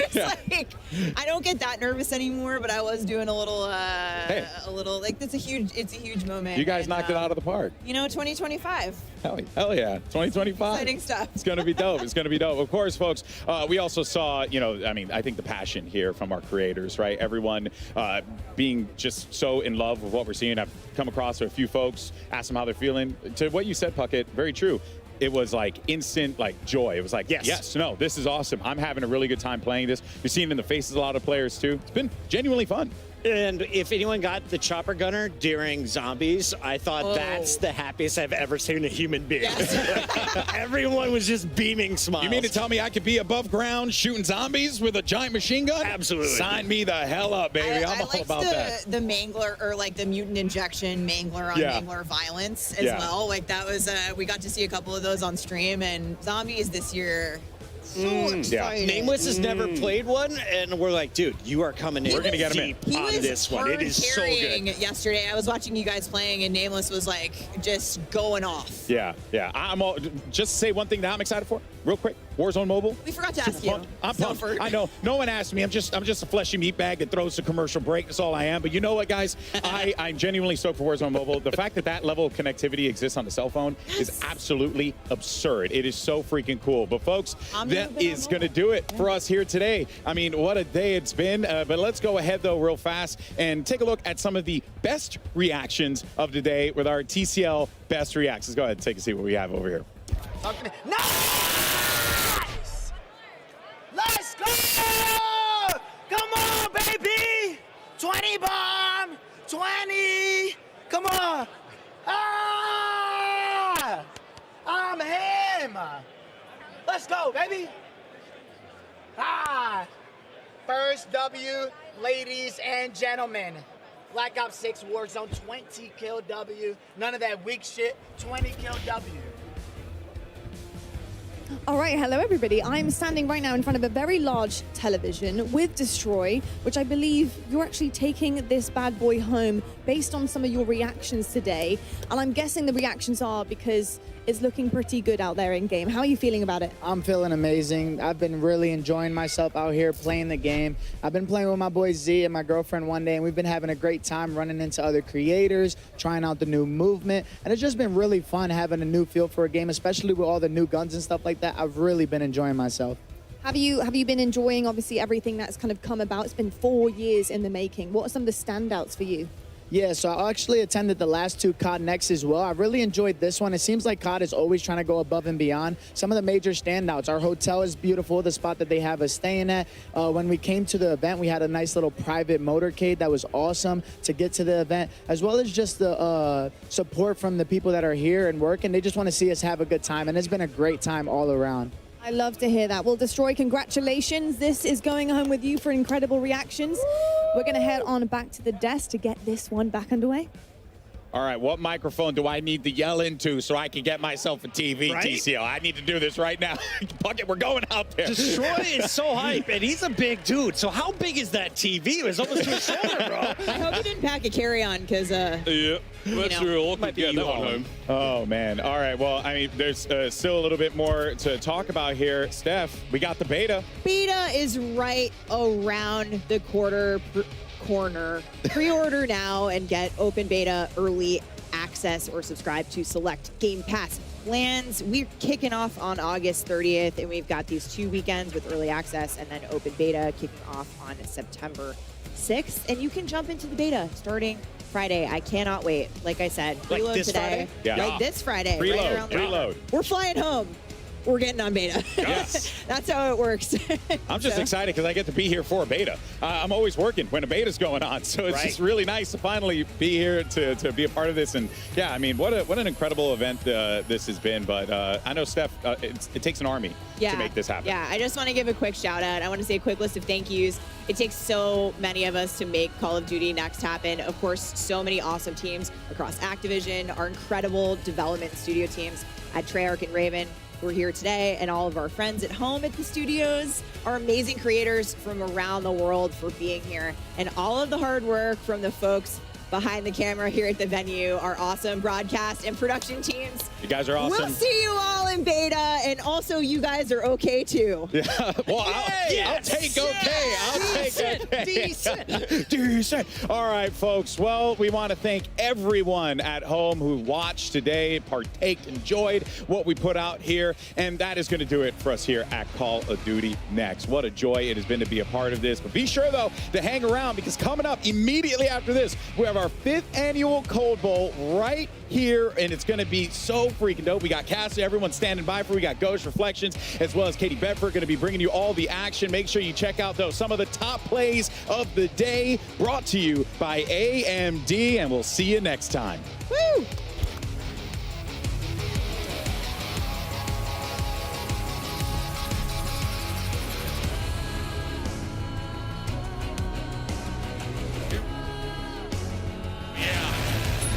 Those are some strong bushes.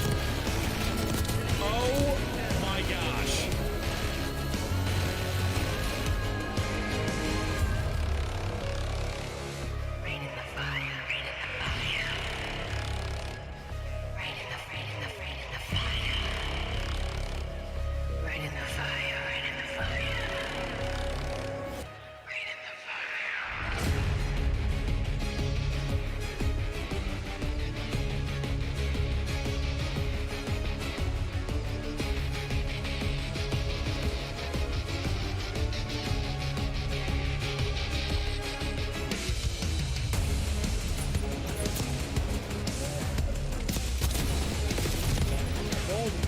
You can grab them as a meat shield.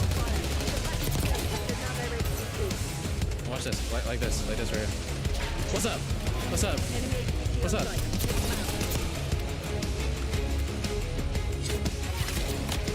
Dodie gang? Is that what I'm supposed to? Ay, ay, ay.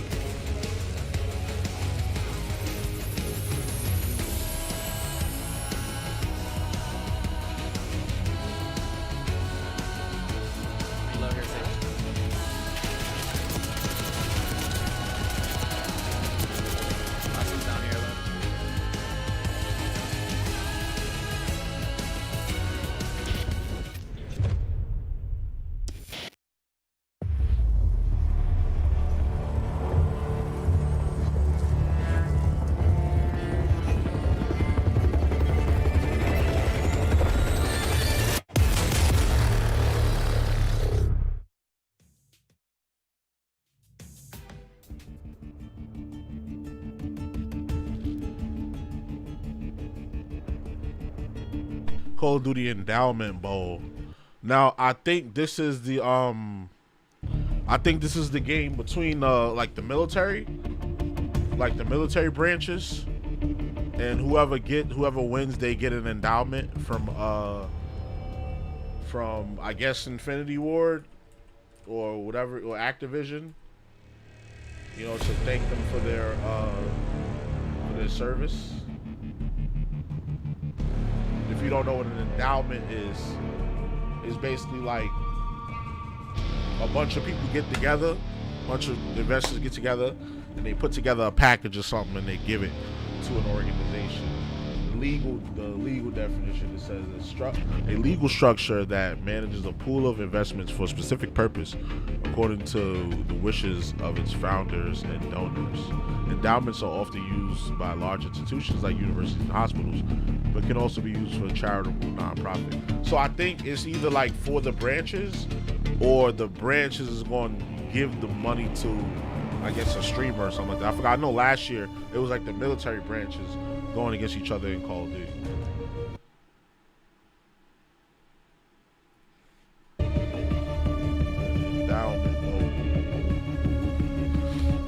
You got a bunch of streamers on Twitch going crazy, so we could side by side this. Treat this stream like a fucking television broadcast.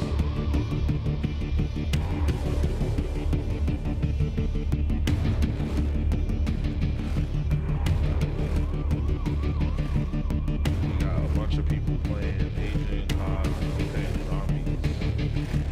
Game Award is streaming it.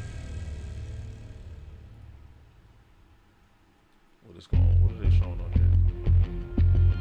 Fucking ads. I forgot about Twitch. It's crazy because you could put ads on your stream on YouTube but they're nowhere near as intrusive as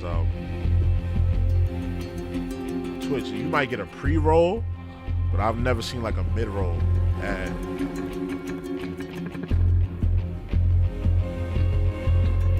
unless I'm tripping.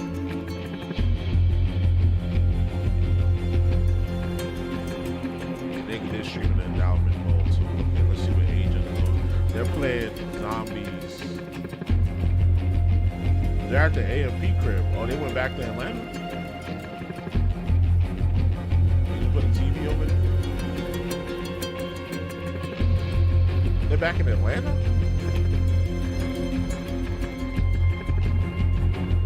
This ain't the New York crib. Unless they dressed up. Hey, what's up, brother? Hey, I have a question. Over under, how good of an idea do you think it is? How mad will he be if I fill his bedroom packing peanuts? Okay, hold on. That's a cook. Wait, his bedroom? Who's Yeah, the bedroom. right here? Just one of the production people? Okay. How insane would it be? Are they back in Atlanta? It looks like his room in Atlanta at the AMP I get crib. it. You want to say spray paint his bedroom? What the fuck? Oh. Yeah, you're going way too strong. Sorry. I went overboard. Okay, go ahead. Continue. Okay. Alright. What if, you remember how he got you with water yesterday? Yeah. Okay. How can, we gotta double that. Okay? We have to triple that. So, You're talking thousands of bags of packing peanuts. Okay, this song got nothing to do with Call of Duty. let's get back to something that has to do with Call of Duty.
Yo, what's going on with this?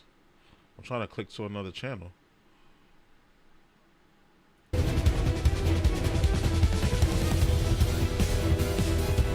glitched.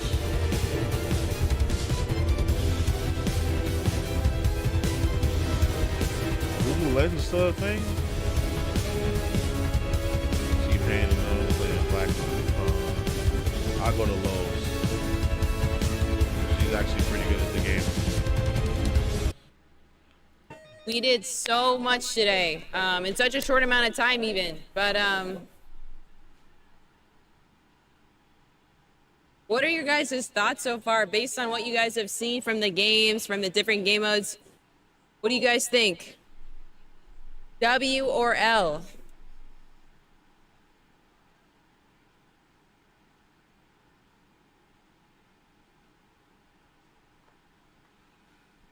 Zombies, listen, I was having a blast playing zombies. I honestly didn't even want to stop. Especially when I got the wonder weapon and I had that pack-a-punch. I had my main gun pack-a-punch like 2 times. And I was just melting the zombies.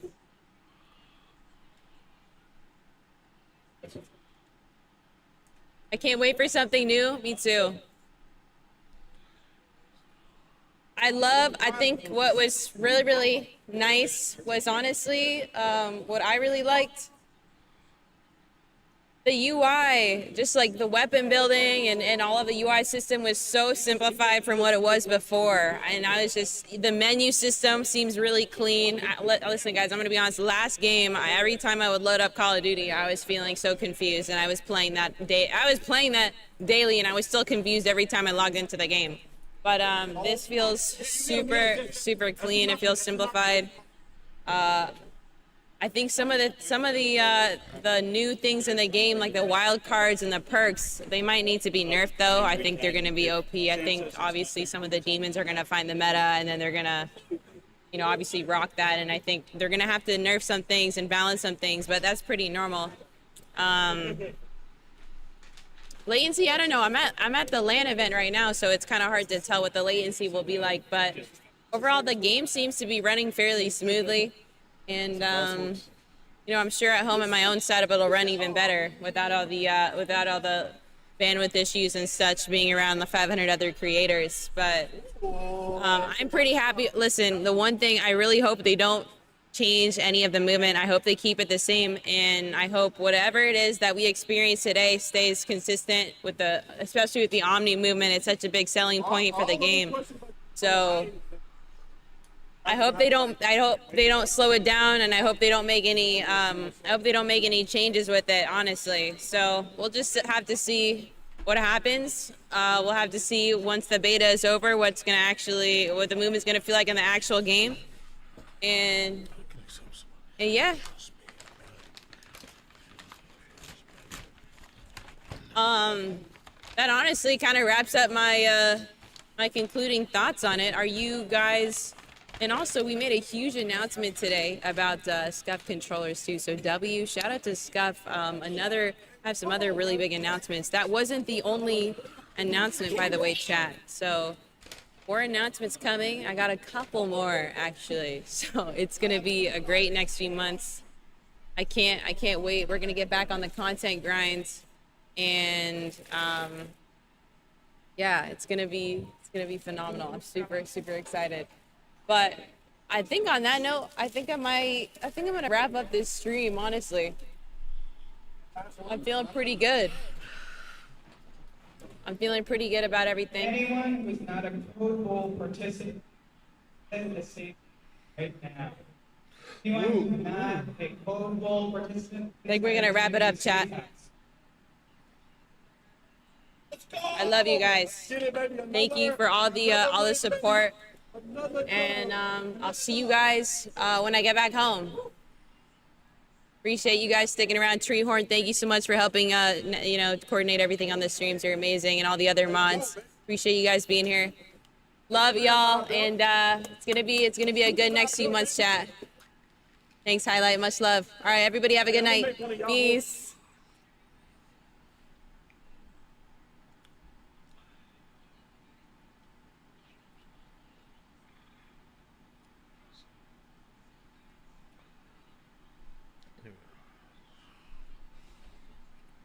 Okay, let's see.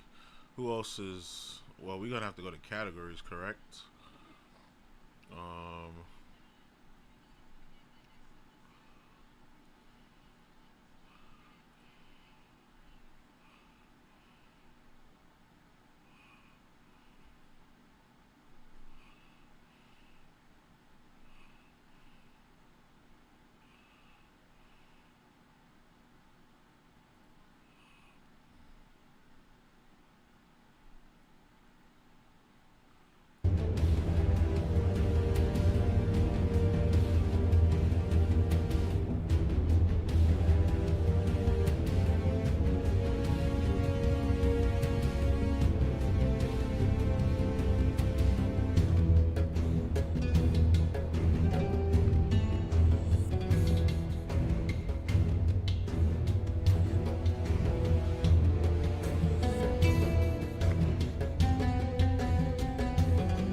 Crazy whole game got leaked.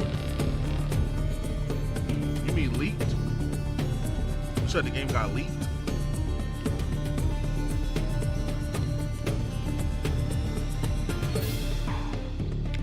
Where you heard that at? Oh, you got lean. What you mean by that?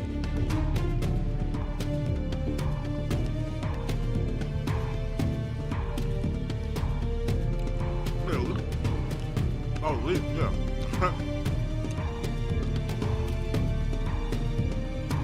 Where you heard that on Twitter?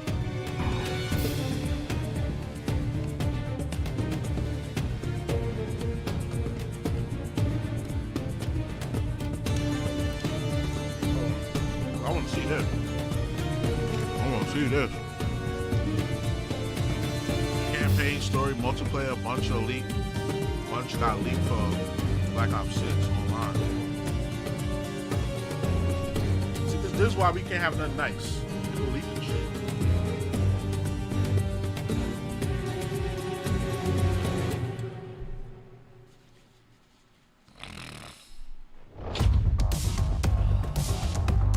I'm gonna try to look this up.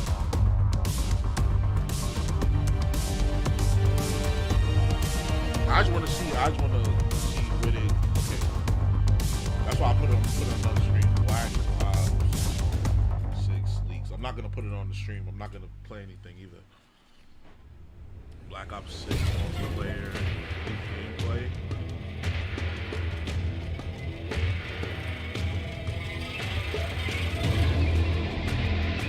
Old Power Sound Series with Peso Pluto. So, the Black Ops 6 campaign got leaked, I mean, along with pretty much everything else in the game, and it's absolutely wild. To my knowledge, this is the first time that this has ever happened. Yes, sometimes people get their hands on the disc like a day or a week early. People play through the campaign and post it online, and then it gets taken down, but never months in advance has a campaign been leaked. And what I mean by this is like 2/3 of the cutscenes for Black Ops 6 have been leaked. Now, personally, I didn't watch them. They said there's gonna be new. They said there's gonna be new weapons that have never been in Call of Duty before. But yeah, pretty much you hit the nail on the head there. I don't want to spoil. And then you got it. Then the Omni movement. That's another new thing. The game for myself, and I don't want to spoil the game for anyone else.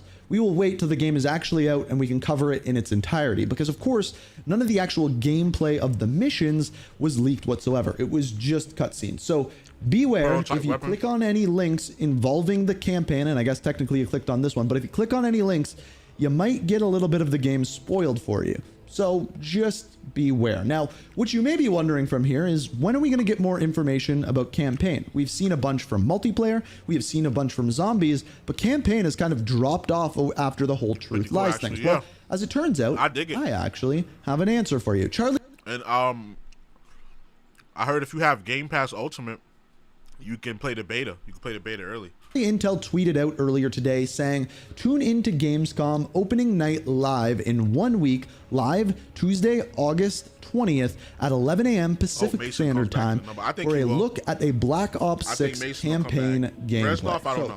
For those of you who don't know, pretty much every single year at Gamescom, Call of Duty is there, and they generally put out one mission of gameplay. Last year for Modern Warfare 3, that mission that we saw was the mission where you break into the prison and rescue Vladimir Makarov. It just so happens that that was the very first mission of the campaign. Generally speaking, that is not the case. Generally, it's like somewhere in the middle or in the first third of the game, you get one of the missions in there that they show off. And of course, we are going to be covering that here on this channel, so you're going to want to make sure you're subscribed and have notifications on. And on top of that, you're going to want to make sure you check out my second channel and my Twitch down below, because we'll be doing all of those things on that day, and you're going to want to stay up to date on everything like that. Now, we know that, but the one question at hand, and the one thing that has not been answered, is there going to be campaign early access? This is something that traditionally over the past few years has been a pre-order bonus for Call of Duty. So for example, with Modern Warfare 3, you were able to purchase the game, pre-order it, and able to play the campaign actually 8 days early. Now, as we know, the game is said to be released on October 25th this year.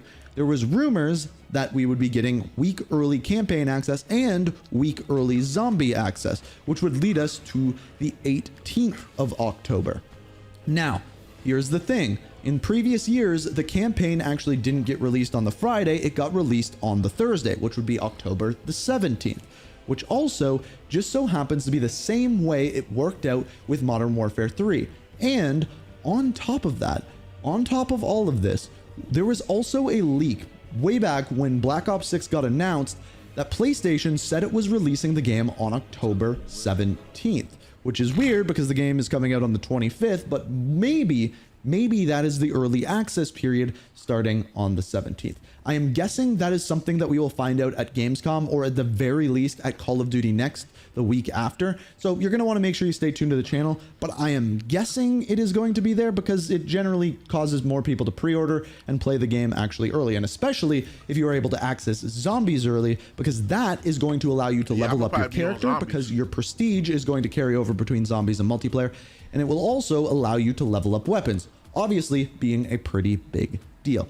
Now, as I mentioned, the campaign got leaked, and I am not going to go over any of these leaks until the game is actually out and we cover it then. Also, I have not looked at them, so I don't even want to. But one thing that I did look at, and one thing that got leaked, was the names of all of the missions for Call of Duty Black Ops 6. Now, there's minor spoilers here, but this isn't going to spoil the game for you whatsoever. So there are 10 missions. I'm going to go over the names here. If you want to skip this part of the video or click off, feel free to do so. But again, this isn't going to spoil anything. So the 10 missions names are Intro, Contract. Oh, no, I don't want to know this. Heist, Interrogation. I don't want to know. I don't want to know nothing. Oh, she already uploaded. Bad. Much better? Okay, good. It's the menu. Listen. I haven't dropped any frames, listen. Kill order. Okay, yeah, okay. I'll call you if I have any. Okay. All right, thank you, appreciate it. Yeah, listen, you need to shut up, bro. You put a sock in that. You need to put a sock in it. HVT under fire. Repeat, HVT under fire. Oh, dude, I'm on Aiden's team again. Cheaters exposed. All right, enemy team. Dude, he's I don't think Connor's a cheater. I think she's actually nice. Protect our HVT.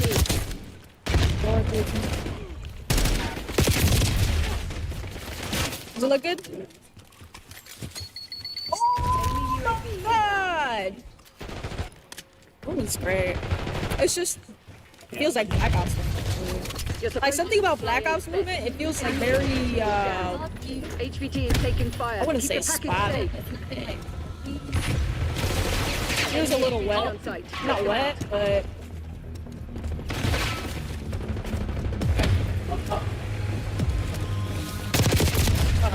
Let me start with this. Our HVT has been eliminated.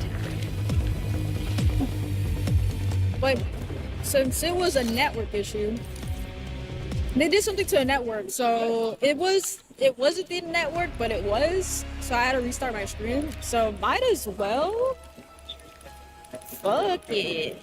Alright. Yeah. Get up. You still have it.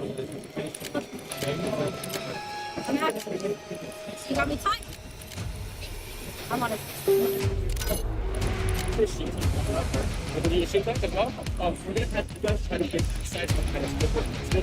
guys could go over there. Anybody see that? No. I think you saw. Everybody can.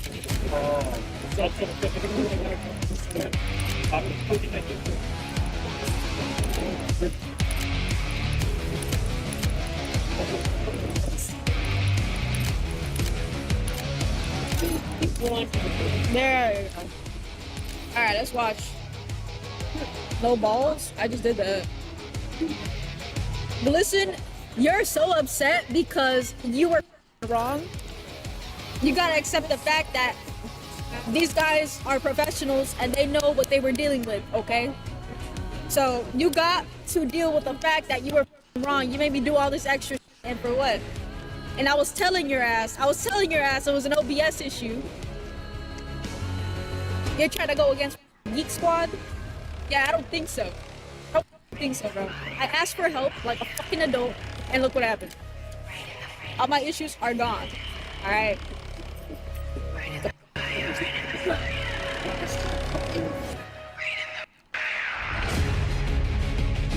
Somebody talking about skill-based matchmaking got buffed.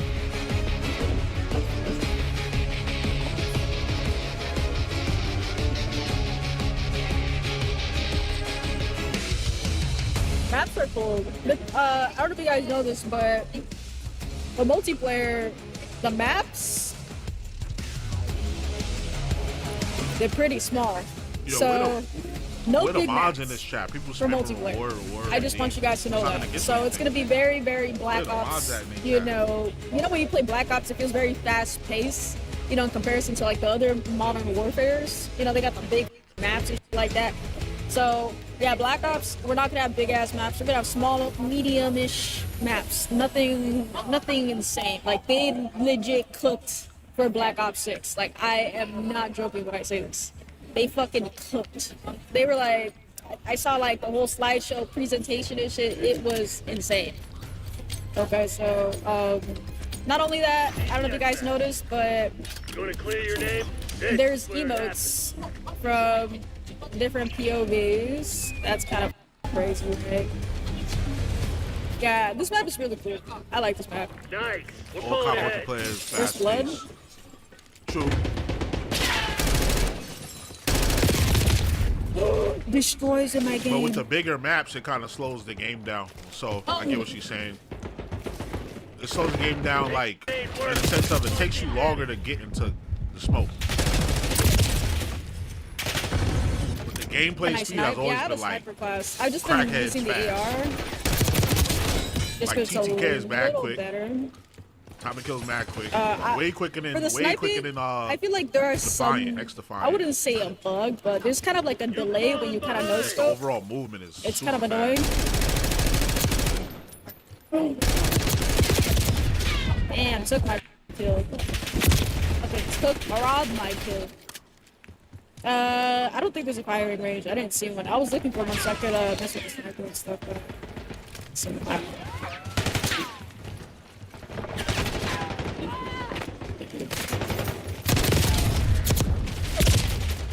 that was mine.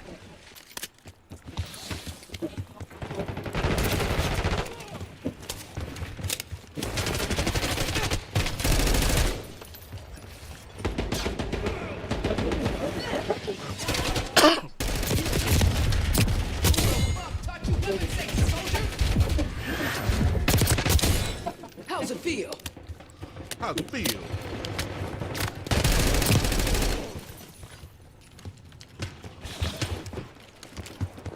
Lead dart.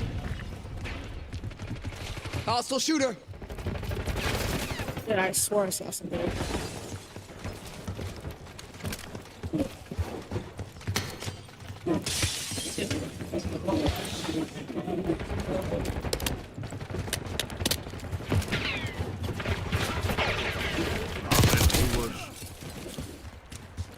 Task Watchdog Helo in my AO. Marking Hellstorm target. Well, they do have mods. Well, they got Nightbot.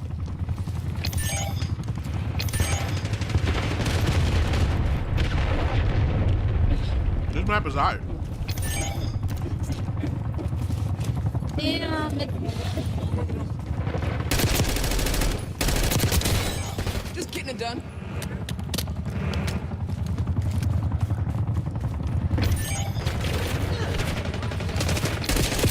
Damn.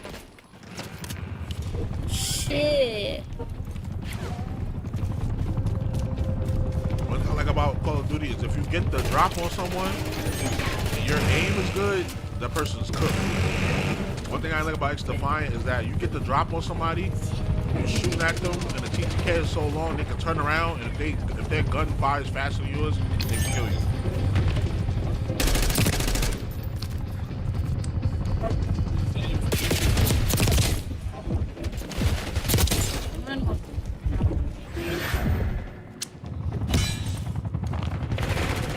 What's your problem?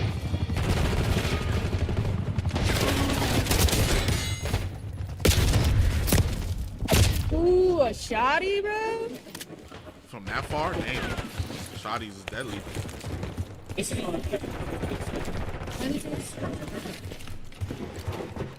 Shotty, bye. Sending a syntax.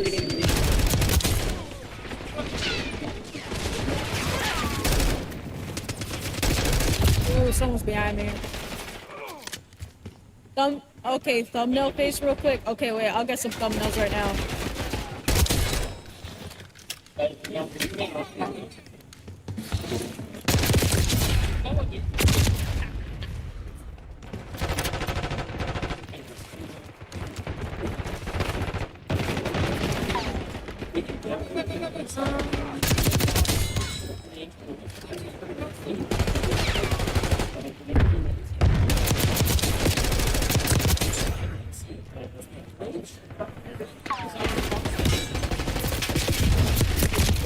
Ooh. Yeah, don't edit my lips, bro. What the f is wrong with you, listen, bro? Like, I'm dead as a matter of fire.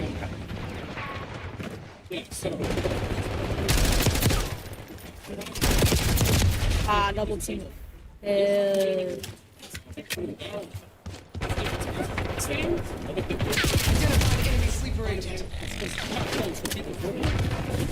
They're moving. Am I tripping? No, I wasn't. I was not tripping. There's somebody When this there. shit starts, this is mobile thing.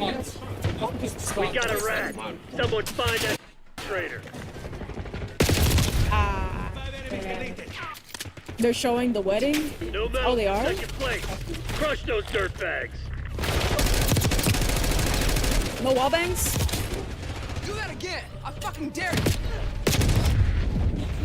you. Are they gonna show when I caught the bouquet? That shit was fucking funny. I'm not gonna lie, bro.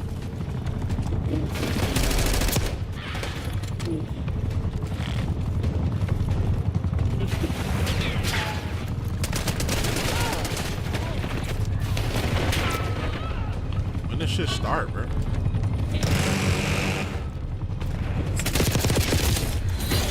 God damn, I love the taste of victory. A 2.0, bro. 2.0. What? Are you serious, bro? Not a single. Well, I got second best KD. Okay, so that's not bad. Second best no op. That's not bad. And that, but we won. Easy I wonder dub. what they'll Easy show. dub or what? I know this. I know this. Yes, The presentation, believe it or the not. presentation is over. Believe it or not.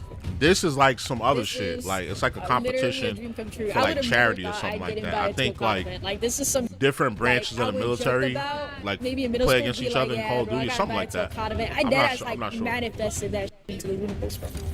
Here, let me work on thumbnails. I'm just watching the streamers that was there, watching their shit. Like the ones that I know.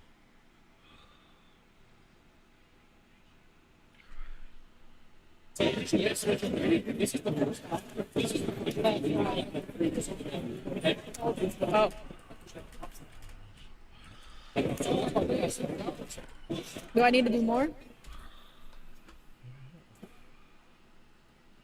Here's some up close.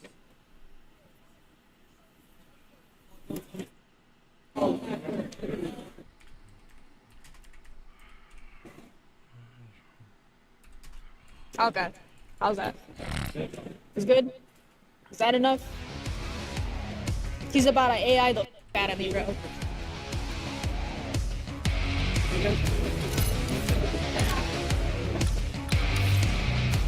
I know we can't have it. I'm not gonna do that. Yeah, he's gonna find a way to just like destroy it.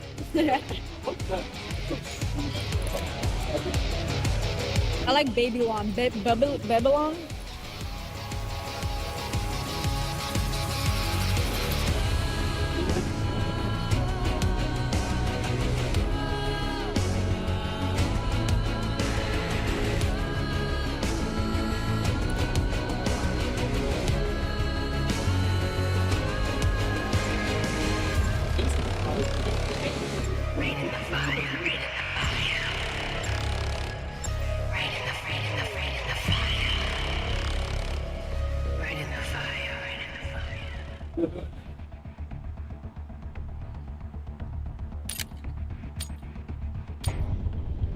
Now inspect your gun when you load it? Okay. Ooh. Domination. Look at that. Capture the objective. Controlling Bravo. COD Online. Yeah. The COD branch of the military. I see what you did there. Have my dumb ass. Thank you. Losing Bravo. You know what I mean. Cap C. You know what I mean. Air Force, all that shit. Air Force, Army Rangers, all that shit. Taking C. Bravo.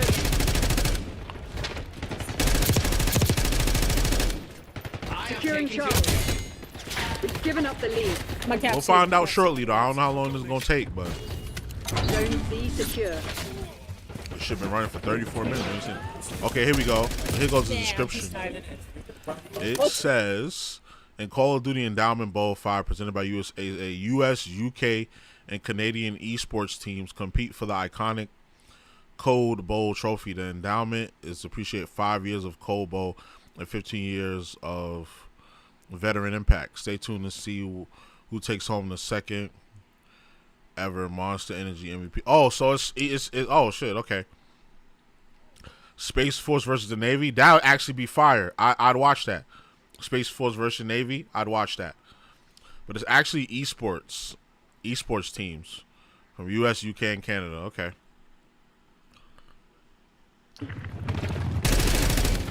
I'd watch that. I'd watch the hell out of that. Space Force versus Navy.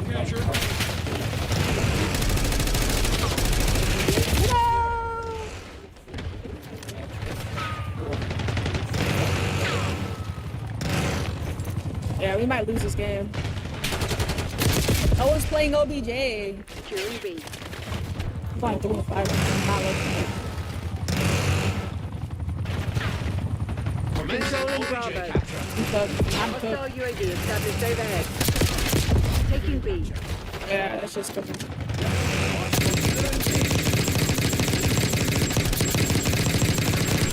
Can you blow it up?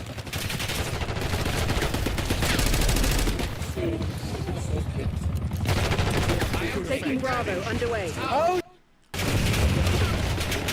Taking objective. Bravo zone secure. Securing Alpha. Yo, she is nasty with the controller. Like, it looks like she's playing with mouse and keyboard. Like, she keeps her shit so straight. We're losing Charlie. You never really see any recoil. Yeah. This is hard scoping. I didn't even have a chance. Lost B. Damn, all of that for a headshot?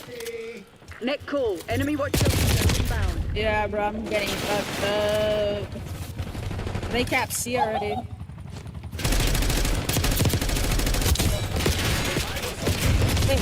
Oh, I'm getting shot from the thing. I'm like, who the fuck is shooting at me? I'm getting spawn trapped. He knows the spawns already. What the fuck?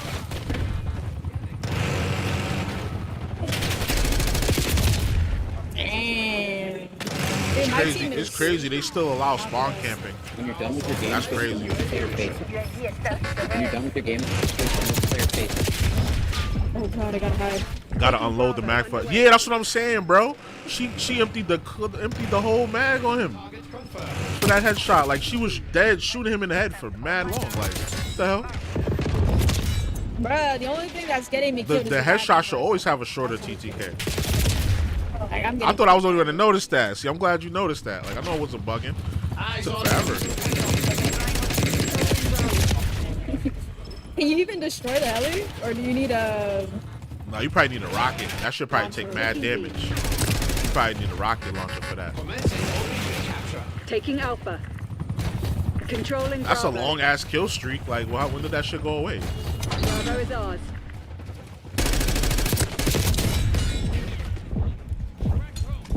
Uh-oh. Uh-oh. Uh-oh.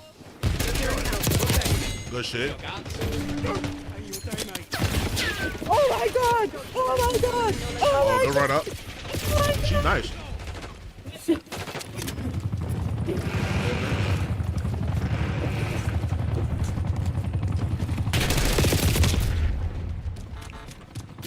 Bringing the dogs. Do they have dogs in this? I think they do. What I wanted to see was somebody use that that explosive throwing knife. Cause that shit's gonna be dangerous. There's always someone right here. They're taking C. Enemy UAV inbound. Securing zone She's A. picking them off from back Hey, there. bro, what are you doing?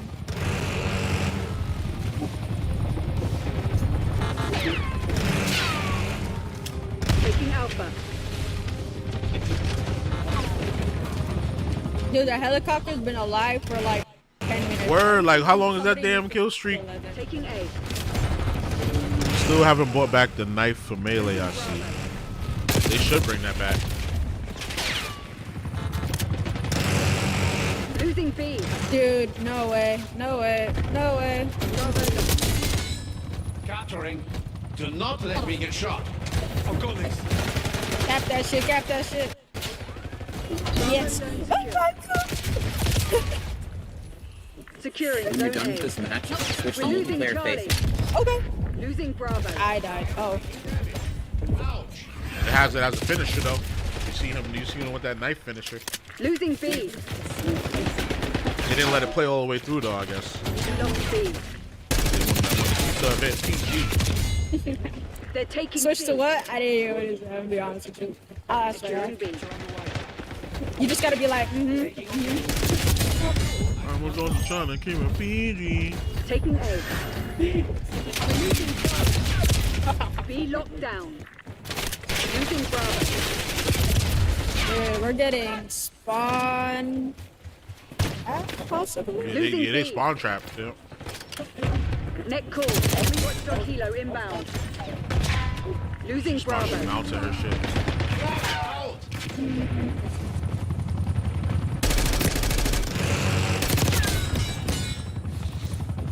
Bravo lost.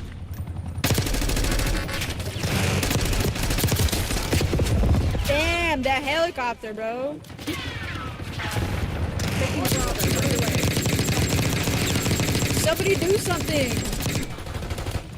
That thing's been alive for so long. There you Securing B. Somebody needs to teach these people a lesson, and it's not gonna be me, bro. I can't carry the team. Hostile UAV established overhead. Taking Bravo. Okay, let's go. Lock in. Lock in. Why was I invited, bro? Why was I invited? Taking B. Oh my god! Requesting recon overhead. Oh. They're taking C. Controlling Bravo. Enemy eyes in the sky. Oh! Taking Bravo underway. Oh! Oh!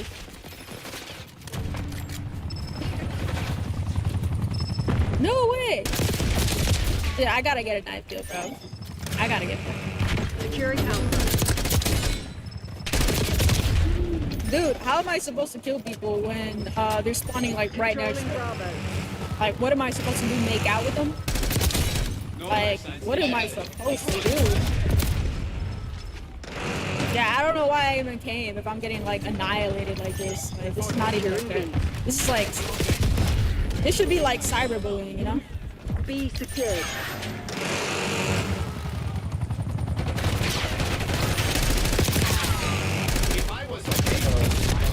Damn. Duke's on my team? Really? Now, why are they at the bottom of the leaderboard? Huh? I'm literally 36 and 36 right now. 36 and 37. Taking Alpha. Okay, we're playing OBJ, okay? We're really close. We gotta... Securing zone A. I gotta cap it. I gotta cap A, bro. We already have two. We already have two. We need to get A. Losing Bravo.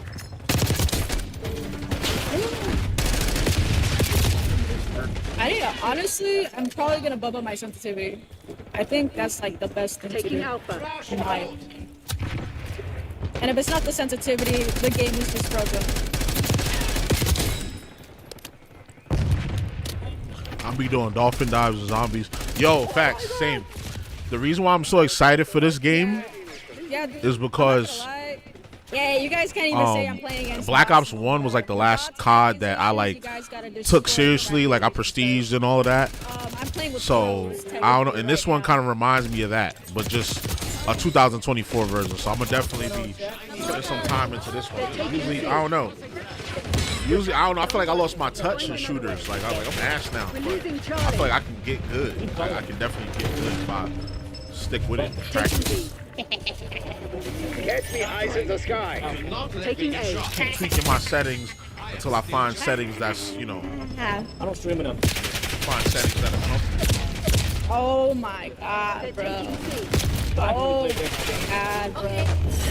How did we lose? I'm good. Yeah, bro got saved, bro. He had to depend on his teammate to be saved. That's not a good play.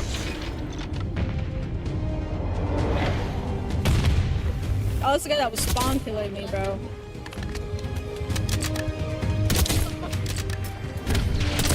It looks laggy? No, it's actually pretty solid. I think it could be the stream low dude. So that should have been me. 47 kills though, that's not that bad. It's just 40, the deaths really like overpower the eliminations in my opinion. Like I can't be going out like 10 and 50, you know, like that's just not the way it's supposed to be. But I'm definitely doing better than I did yesterday because they handed me the Xbox controller and the mouse and keyboard and I was like, you know what, I'm not gonna do my best. So I brought out my own controller because I needed to. I don't know if that one counts. I don't know if that one counts. I can't wait to dolphin dive. What's multiplayer cam? He said, please don't say damn. What's this? Oh. Oh, that's the audio. That's okay. No, you Oh, wow. I didn't know it was all this. Am I doing this right? I don't know. I need to ask. I don't know. Now YouTube can see me. Wait, I'm on YouTube? Oh, Green light. Go, go, Yo, go. what up, guys? We're back at it again with another YouTube channel, and today we're going to be playing Black Ops 6 Beta here live at Washington, D.C. Yeah, I got invited, believe it or not. No! Nice. Yeah, I made it El Rancho, you know, I represent Mexico, Mexican, I'm Mexican-American, doesn't matter what it is. Okay, yes, I do speak Spanish before I get tested by other Mexicans, alright? I don't want Mexican on Mexican crime before we do anything like that. Now, if that would have been a bad guy, Oh, this.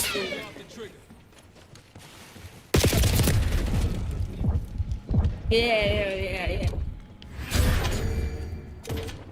Hardpoint locked down. Hardpoint located. Oh.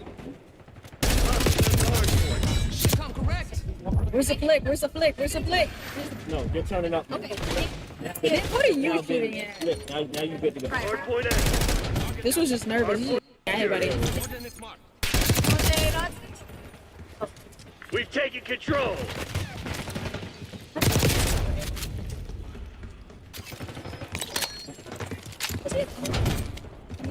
Had to be a shotgun.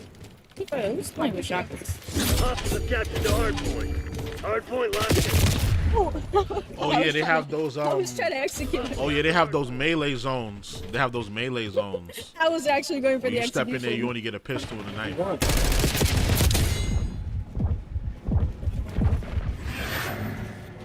Hardpoint is secure. I represent Mexico. Yeah, she really Mexican. She really Mexican. Better today? She Mexican. Hardpoint identified. I feel like that usually happens. 3, 2. Avocados for Mexico. Hardpoint active. Hardpoint locked down. No, like you probably build a good house. This dude is facing the wall? I was trying to think of the name of the game. I could Animal Crossing, Sim. Hardpoint is secure. City Skyline, maybe. You probably play like City Skyline. Interesting. Yeah. Very much so. Very much so. Hostiles have the hardpoint. No, we're fighting real people. Like, these are people playing against each other right now live at the event. So I played against like Shotzi, Testy. Why would they bring you to an event and have them play bots? It's 500 people there. That was a stupid. I'm waiting. That was a stupid question. I'm waiting for that to happen. Why would they bring them here and have them play bots? They play against each other. Everybody there is a real person. I'm holding this point. I'm playing OBJ. Hardpoint active.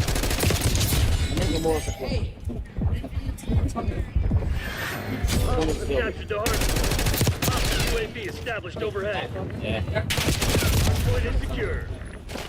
Yeah, everybody that you know that plays COD that is most likely popular, they're here. Okay.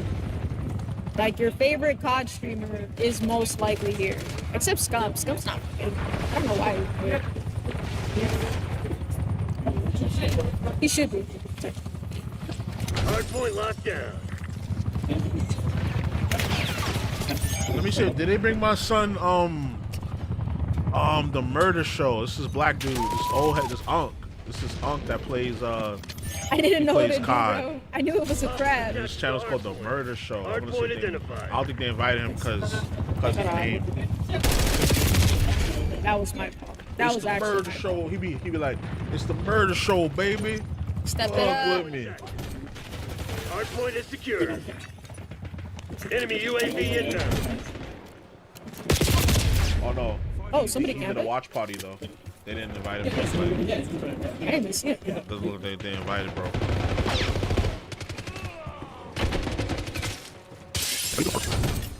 Nah, he did a watch party, so it doesn't. So I don't think they invited him. I don't know that. I don't know that. Time for making me look stupid. Yeah, he didn't go. The game Okay, here we go. Okay. I'll see you later, Connie. Here we go.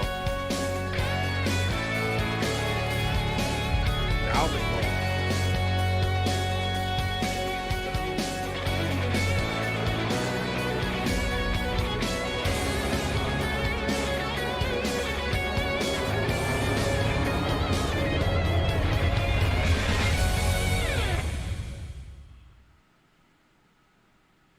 Live stream sponsored by Activision. Depicting the vehicle's weapon and gear does not indicate participation. Participation endorsement. I couldn't read it. L reader. 5 years of thrilling gameplay. 15 years of life-changing impact. 130,000 veterans place in high-quality careers after their service. Let's get started. This year, the stage is set in the nation's capital. 10 military branches from 3 nations collide for the ultimate bragging rights. Decided to make that ultimate sacrifice. United deserve by all the duty, benefits. Bonded in valor. Deserve all the benefits. But only one team can hoist the trophy. Kill feed is lighting up. An absolute beast effort there. This is Cold Bowl 5, presented by USAA. USA. Let the battle begin.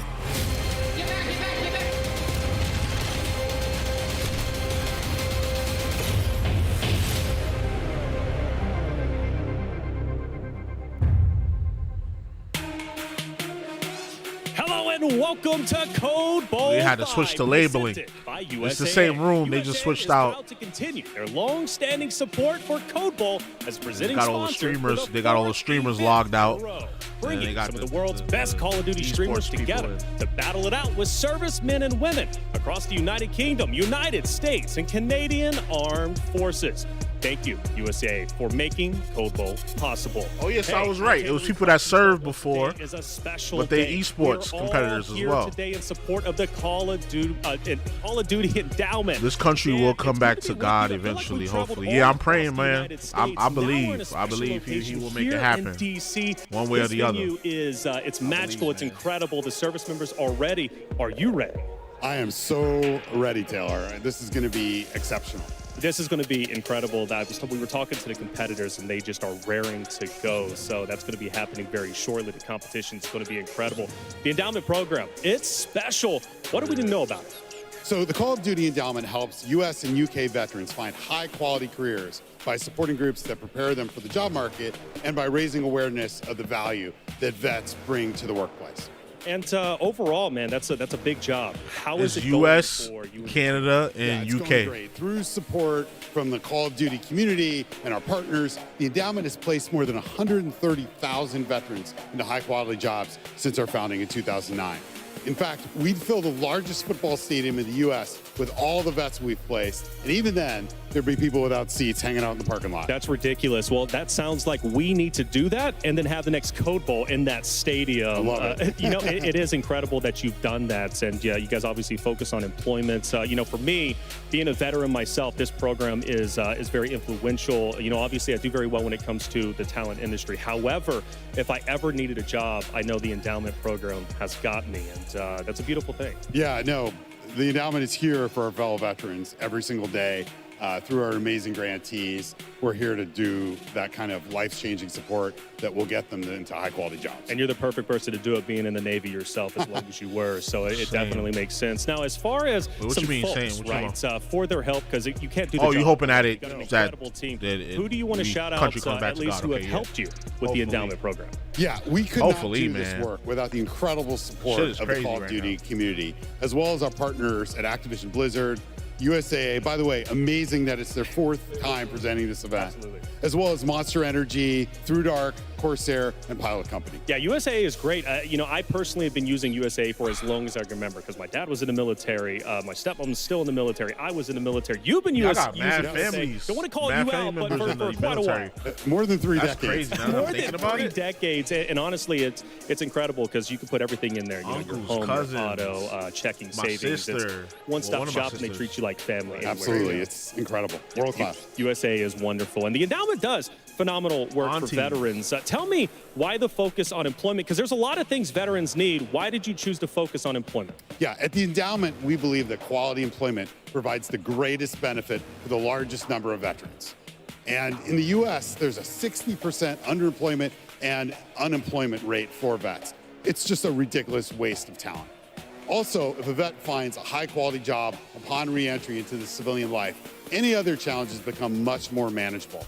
A good job means roof, food, healthcare access, social interaction, and maybe most importantly, a sense of purpose. I gotta say it, you can't survive without a job. It's hard to do, anyways, if you do so, unless you just live out in the wilderness, which I do not suggest, but some people... And you know what, I can go out there, pitch it in, and be all right, or sleep in a box. If you don't got nobody to live off of. Shout out to the Navy out there. Hey, but how can veterans, right, they're seeking employment, how can they get support from the endowment? Yeah. If you're a veteran looking for help finding a job, or maybe you're one of those many veterans who are working a job below your skill set or your experience, reach out through our website, callofdutyendowment.org/support. You're 2 to 3 times more likely to land a meaningful job if you get help with simple things like resume writing and interviewing skills from professionals. And you should never, ever, never, ever pay for these services. That's our job. So you're telling me I need a resume written. Go to you guys. You got it. I love it. All right. Well, hey, check it out. That's all about the endowment. Now, the last question I have for you, are you ready to start it? I am so ready. Let's do this. All right. Well, let's get it started. Going to the desk for the first time, and actually one for a first time in a long time. Let's go to Goj and Katie Bedford to start Code Bowl 5.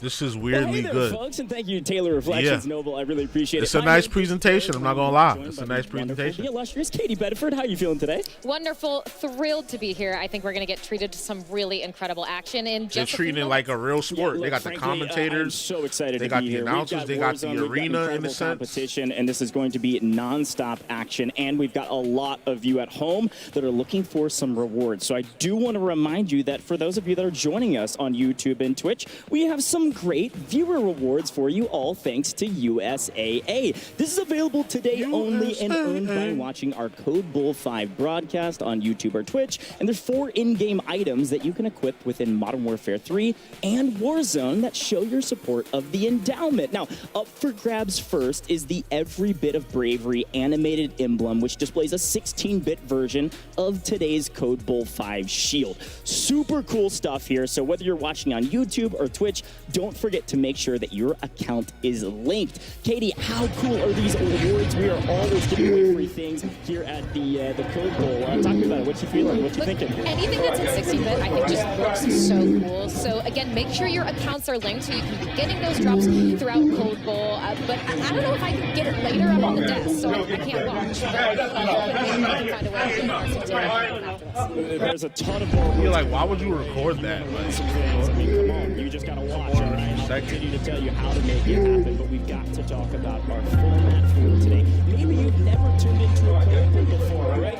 Now's the time to tune in and learn how this all works. Now, the teams are going to compete in 4 drops of Mini Royale on Urzikstan. Now, yo, K-Sar, what's going on, little bro? 1 point for every elimination, and depending on when they finish or where they finish, there's also a placement multiplier. 2x for first, 1.5 for second through 10th, and then you don't get anything else if you can't make it to top 10. So that's where you got to get to, okay? It is really crucial to sincerely just make it to the final circle. I think that's going to be the key. So since each military branch has 2 trios, each of their scores are actually added together. This is unique to Code Bowl, and I love this format, Katie. How you feeling about it? Because with 2 teams scoring individual points and then combining them for the actual branch's score, it like kind of changes the way the game is played.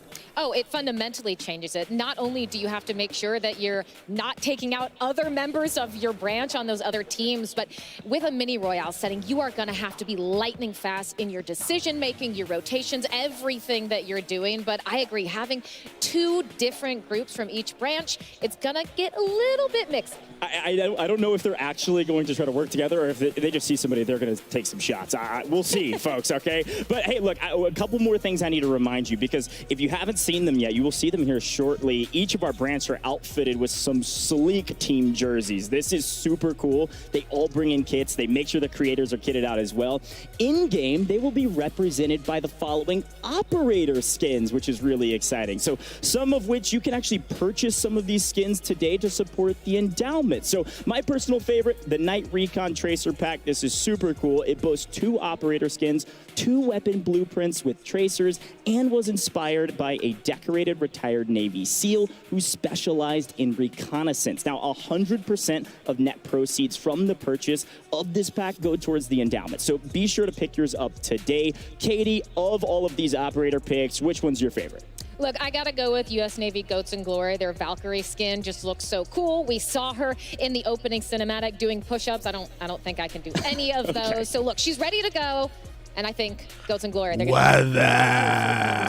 right? Because they're all individually inside of their branch picking the same skin. So maybe you recognize, folks. Maybe you might recognize who's on the field in front of you, the map, and maybe you run away instead of fighting them. Who knows? We'll see. But right after the epic Code Bowl 5 showdown, get ready for the ultimate test of skill in the first ever solo YOLO presented by Corsair. It's one drop, okay? Every person for themselves, no teams, no second chances. Who will endeavor to persevere and claim the title of Solo YOLO champion? You've got to stay tuned to find out. This is a one-of-a-kind thing here at Code Bowl. I am so excited about it. But before we get into the games, folks, we've got something very special for you. Let's send it down to Taylor Reflections Nobles for our national anthems.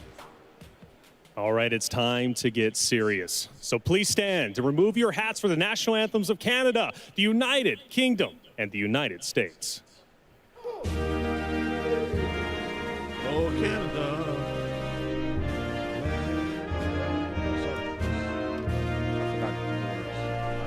I'm not supposed to know Canada's national anthem. I barely remember the American one.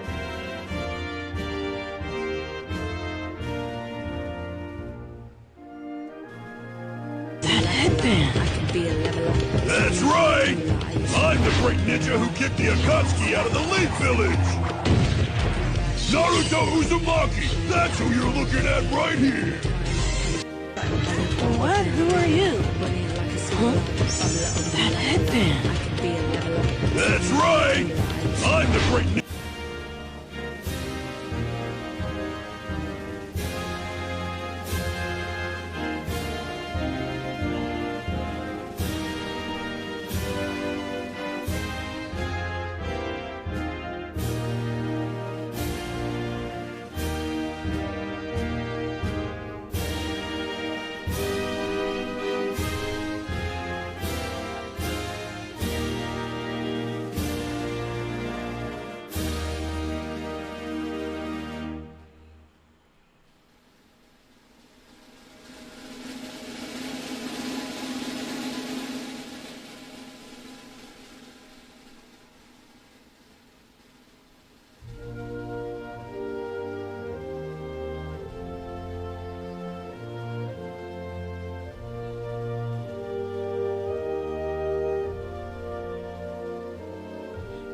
Anthem, the national anthem of Canada episode of Naruto.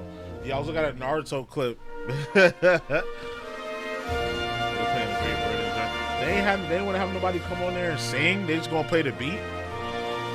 They had nobody come in there and sing for each country, each nation.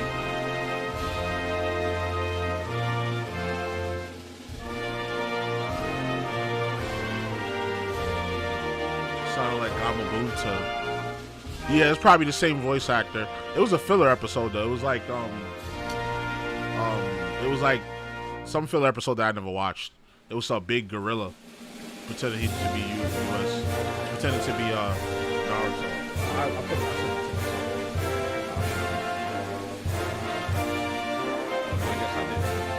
Oh well, it's gone now.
All right, the competitors are ready, and I hope you at home are as well. Let's get this thing started for Code Bowl 5 presented by USAA.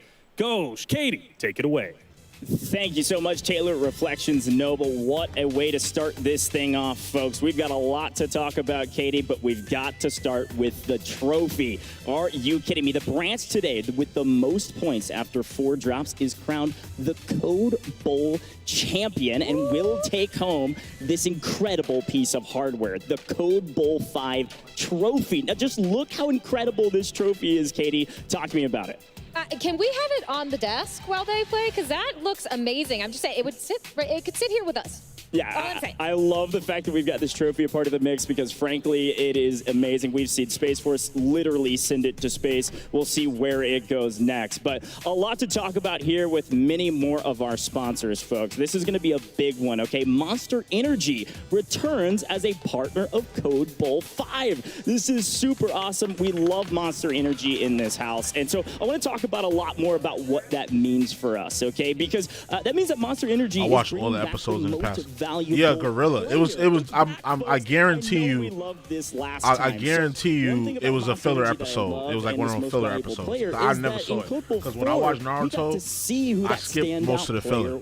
And so we had a lot of standout performances throughout the event, but there was none bigger than Get Picked, folks. Thanks to Monster Energy. Oh, look at that ring! Canadian Air Force took home the inaugural Monster Energy MVP award in Code Bowl 4. What if the ring is too big though? As a reminder, the award is decided by the Code Bowl 5 broadcast team and everyone behind the scenes. It's going to be given to the honor to honor the standout performance of a military team member who exhibited a relentless pursuit of victory and unleashed the beast on the competition. Now, stay tuned at the end of the broadcast to see who will be crowned the next Monster Energy MVP. That ring, we saw it. It is incredible. We got to take a look at it again. The ring is so beautiful. We had a chance to look at it actually before as well. It's big. It's weighty. So, Katie, the question is for you, who do you think is going to be wearing that ring at the end of this one? Ooh, that is such a good question. I think when you talk about this, my mind immediately goes to Taj on U.S. Army Esports.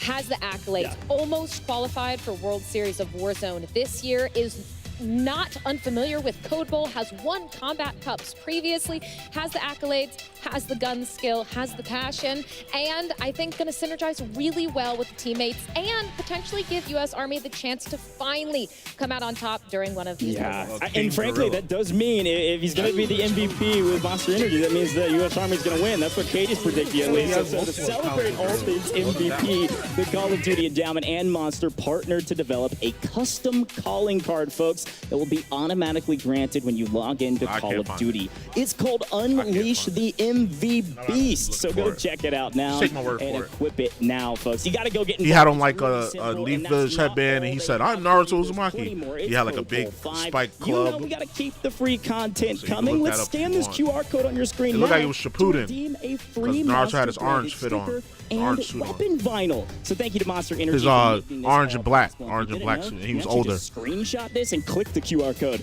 and it'll pull it up for you as well. A little fun tips and tricks here on the desk. Now, Katie, it's time to talk about the game. It's time to talk about the players. We've got a lot we can discuss. It's mini Royale trios. This is a lot on the line for these players, and a little bit of a new format if they're used to competing. Yeah, I think that's a great point, right? Something we've already touched on is that you need to be much more efficient with your time management here. Mini Royales, you're already starting with circles having closed, and you've got to not only do that, but coordinate where the other half of your branch is.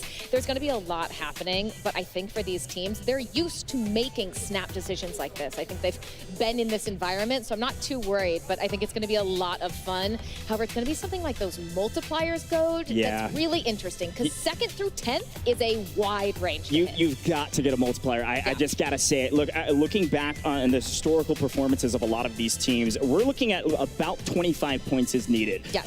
As an entire squad. So this is 2 trios combining. Remember, folks, they're combining scores at the end of the day. So ideally, you're the last 2 teams left. I mean, that makes it super easy, but at the same time, it's like, hey, this is a good opportunity to, like, work together if you can, or at the very least, just slay out and make sure you get that multiplier. But I also want to remind folks of last year, right? Last year was a big year of firsts. I think this is such a fun conversation, is that the very first year for Canadian Air Force, they also win the Royal Royal Canadian Air Force wins the whole event, which is crazy. We had our very first Monster Energy MVP get picked from that, so a big year of firsts. And then also, we had our very first women winners with Miss Whiskey, Smixy, and Natasha. I remember one episode of Naruto where he transformed into Sasuke. I'm excited to see what to happens. guard some young princess. But I think there's so many cool storylines, the ones that you've laid out, but also the fact that we have one of them filler episodes. You know, Naruto had hella filler. Naruto and Naruto Shippuden had a lot of filler. They could definitely do it now, get picked back in action as well. One of them So episodes. the talent is definitely stacked. I'm really excited to see how they do.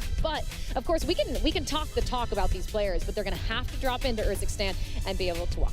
Yeah, well, let's talk a little bit more intrinsically about Mini Royale Trios. I think this is such a fun game mode. And it's one of those game modes, frankly, that you really have to adapt. If you have never played it before, it's about a 13-minute game, maybe a hair longer. And so it is very, very quick. And you basically have a section of the map that's in the gas at the start. Like when the plane line's flying, you can't even access it. So this is less planning drop spots. Where I do see you what you want to go? did Where there. are you most comfortable? I see what you did there. It's about adapting and thinking on your feet, which is frankly what a lot of our military service members have to do in the real world too. So I think there's a lot of advantages there, but it is going to provide a lot of chaotic style of gameplay, which we love in the booths when we're casting it. Yeah, chaos is a ton of fun for us, probably not for a ton of these teams, but I think you said it, right? You're going to have to be very efficient with decision making, with looting as well to get your team fully kitted out. And if you are flying back in, if you have to hit a regain coach, that is going to be exceptionally difficult considering Mini Royale, that gulag closes way faster. You're just not going to have a lot of time. Resources will dwindle as the game goes on. Yeah. But I think, hey, they all know what they're up against for these 4 matches. I think they are prepared. I'm sure that they've been practicing, so I'm really excited to see if they've got what it takes. Yeah, I am too. And I was looking back at some of the score lines. I mean, traditionally, you're kind of looking at this point for about 100-ish points to win it all, okay? Space Force did a pretty good job of that a couple years ago. We've had a shifting of formats. Royal Canadian Air Force scored 111.5 points overall last year. And this is a big tally. You're averaging at about 28 points or so per game. Again, we talked about this a little bit before. This is where you have to think about, how do I earn those points? Because we talked about the multipliers, right? 1.5 for 2nd through 10th. That's a nice boon. The 2x multiplier is massive, but if you didn't know how math works, you gotta have kills for that to mean anything, right? So I feel like that was a personal attack. We are looking for eliminations, okay? We've got to find points. When you get to the final circle, you might win it all with 4 points or 4 kills, and that's only, what, 8 points if you win, or 6 if you get second. So it's just not enough to really get you at the top of the leaderboard. So we're looking for some high action gameplay. Get Picked really showcased that for us last year. So we're looking for a repeat of that, maybe even from Army. Let's talk a little bit more about them, because you said they're one of our top squads. Talk to me about that team a little bit more deeply and what they bring to the table. Of course. So we've got Aiden, who's on the creator side for this U.S. Army esports team, alongside Taj and Quay. Now, Taj and Quay, they've played together before. They were the duo that did almost qualify for World Series of Warzone this year. So they have the synergy. Aiden, historically, is one of the most aggressive Warzone players of all time. So I'm not worried about their slaying potential, Goj, at all. Sometimes Aiden can get a bit too aggressive. So I think if they can reel that in and keep that momentum throughout all these matches, they have the potential to really take this home. And we know, we talk about gun skill, but chemistry is really important, perhaps harder to quantify. But when you're used to playing with each other, that communication is much more efficient. And when you don't have a lot of time, efficiency is the name of the game. Shippuden, my favorite filler story is Allied Gentry Force. The only way you can really adapt they all as a trio team up is like if you they're communicate well. So I'm looking for good IGLs. And who comes to mind for a good IGL in this instance? I'm looking at U.S. Air Force. Iceman Isaac back with the Air Force. Of course, he was an aviator. He was a military service member, retired now, full-time content creator. And he's playing with Acquiesce and Trounce. And I had a chance to talk to both of them before this broadcast. We were lurking around talking to all the players. They were super excited to compete. But this team in particular for the U.S. Air Force has a lot of history together. Let's take a look at them. This is a fun one because Acquiesce, he was talking about how he was returned to Code Bowl after missing last year, but he had a strong showing in 2022. Black and He's orange, I been see. Playing with Trounce Nice for the colors, last 2 years. Yes, he's only 24 years old, but he is an aviator like Isaac was. And he told me that Trounce is one of the best support players out there, incredibly smart, and he's been playing Call of Duty since its first release back in about 2003. 3. So talk about an IGL with Isaac in the mix. We've got to watch out for this trio, but also the U.S. Air Force in general. Well, I love when you talk about a support player. They are so important in trios in Warzone, whether you're on the big map, Urzikstan, or you're in Resurgence. That anchor player that can let you go forward, maybe be more hyper-aggressive. They can have those call-outs. They can have that wide view of everything that's happening around you. And oftentimes those support players are a bit more selfless in how they play, right? Yeah. They are going to create lanes, create angles, and create opportunities for their teammates to capitalize on. So I think that's an excellent shout. And Iceman, I mean, one of the best IGLs you could ask for. And talk about composure. You're not going to get someone more composed than him. Yeah, no, totally agree. Obviously a fantastic content creator, but he also has been a competitor for years now. So, look, there's a lot going on here, a lot of teammates. And again, I got to shout out the rest of Air Force. Yeah, okay, that's the color theme on the for Air the Force game, side yeah. as well. The U.S. Air Force with Grits and Rika. Well, that's always been the color theme for Black Ops. Okay? After Black Ops 1, since Black Ops 2, that's been the color theme. Him. He's a part of the U.S. Air Force. He's actually went on a win streak of 101 games in a row that he won.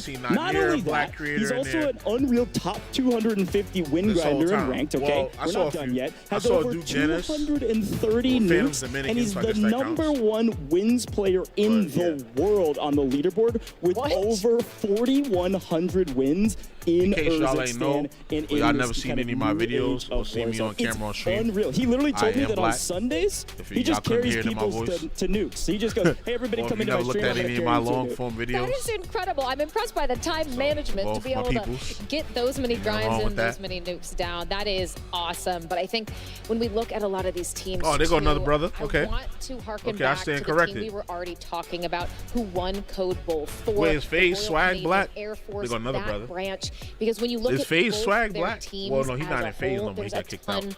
of opportunity there. You have Smixy and Z-Laner, respectively, the two creators on both of these teams.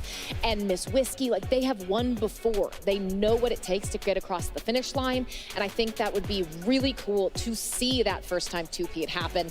But of course, there you can see them on our screen. Miss Whiskey, Smixy, they are winners. And when you take a look at D-Low, and Miss Whiskey, they all played together last year, won map 3. So look, they have that chemistry we talk about, and they're going to be exceptionally familiar with this map too. So they might not know where they're going to be able to land at first in Mini Royale, but they're going to be able to adapt. Well, what's incredibly impressive about this team as a general team is that on the other side of the Royal Canadian Air Force, you've got Get Picked, who of course was our MVP, all courtesy of Monster Energy last year, but Libram also a fantastic player, and they were slaying out. Now, they were playing with Natasha, and they won it all. This year, they're playing with Z-Laner, retired from the competitive scene, now is coming back into the competitive scene, just all across the board, front to back. This is one of the strongest cohesive team rosters out there, and I think that's what's really exciting. I'm looking forward to seeing Z-Laner get back into the mix here with some competitive, gameplay. And I was talking to this team, and they said, we know that every team has a target on us. We know that every team's coming for us. Every team wants to beat us,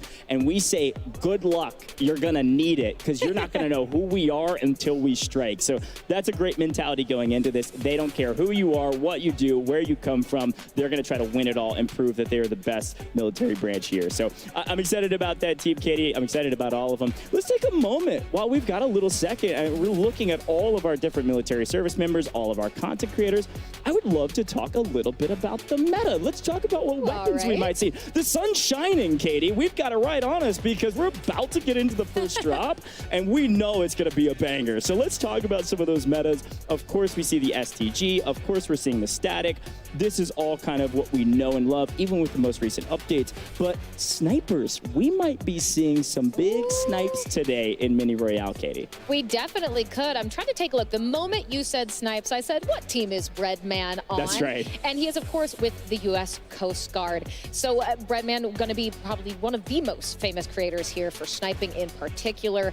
And that could be such an impact considering how tricky it's going to be for these teams to regain once that drop happens. And, well, that might be exactly where we are. Here we go.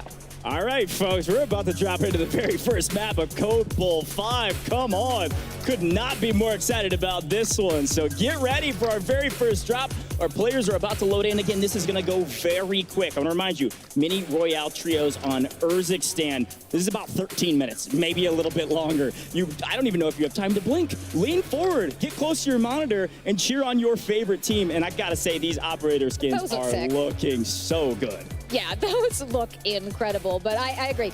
I expect to see noses against monitors. That's how close, that's how far I want them leaning in for drop number 1. Keep in mind, there's just 4 drops before the solo YOLO, so you have to make every single moment count. You might have time for maybe one mistake, but that's it.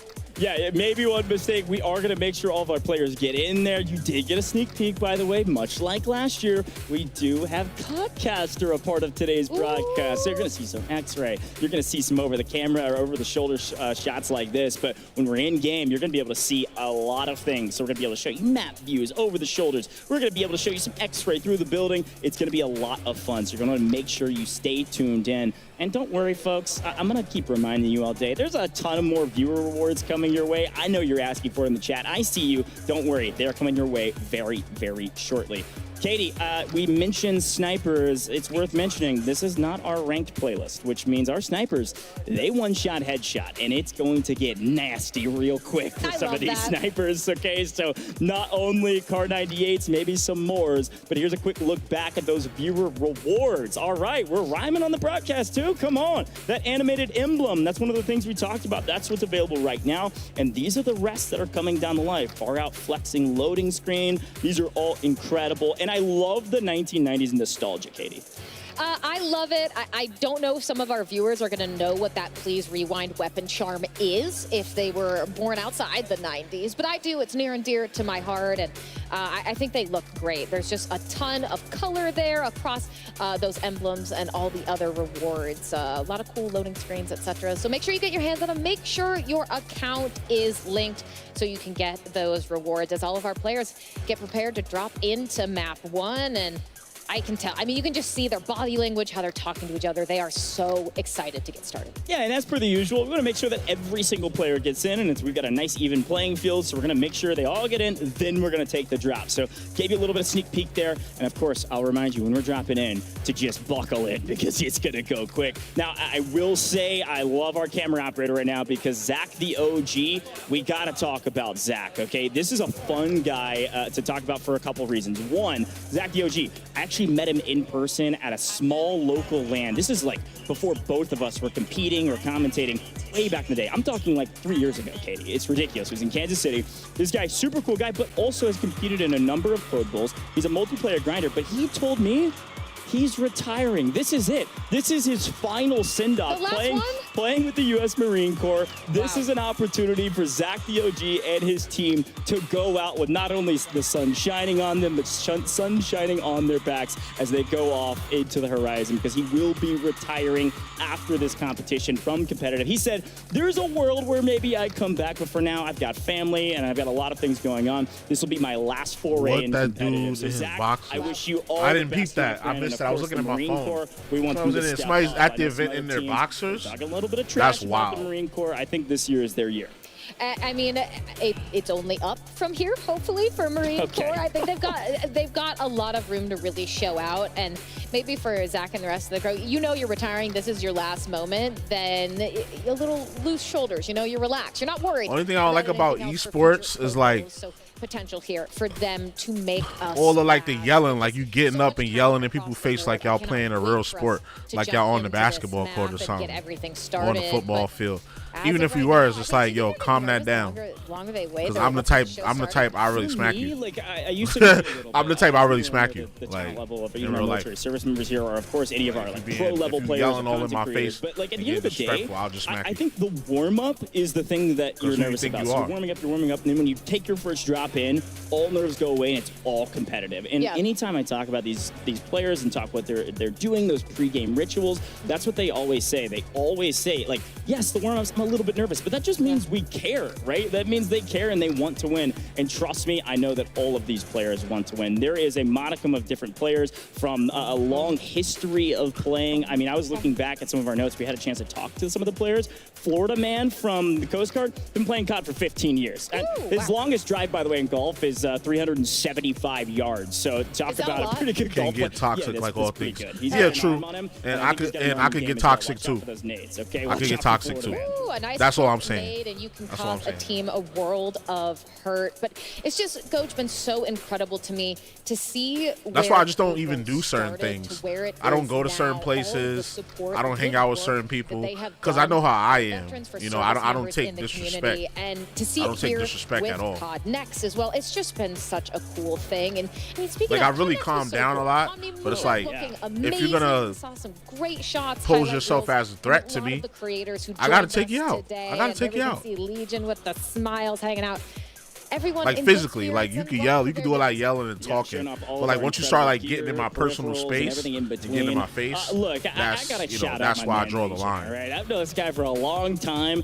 Taylor Reflections Noble down there interviewing, doing an incredible job with Dan. Don't do it to him. Taylor was just saying nonstop, I am cheering on my Army boys. Of course, he was a former military service member himself. He was in the Army, and he's cheering on the Army boys, but he's a little worried about Legion. He said Legion is the anchor of that team, and maybe not in a good way. So Taylor's putting you on blast, Legion. I'm giving you the charge now that I know you're going to step up, and I know you're going to slay out for your team. Playing with DJX in actual, this is actually a really good squad. Oh, here we go. Look at him. So we're Here about we to go. get into our very first drop of the day.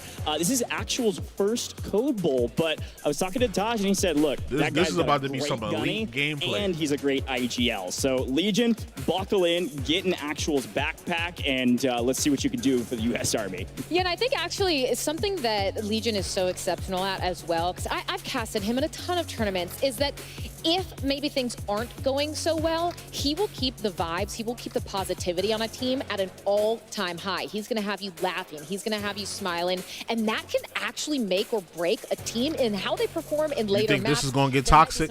I think it's going to get toxic. Go according to plan. You can see finally some gameplay. Yeah, they about to start the first round. Certainly not unfamiliar with these Warzone tournaments, but here we go, Coach.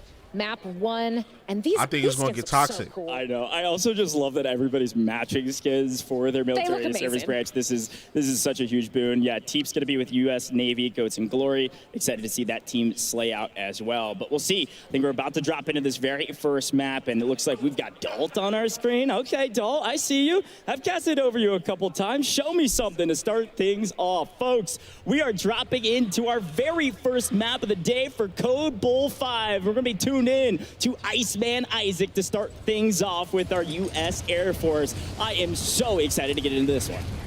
Remember, this is mini Royale trios. You will not have a lot of time to work through this map.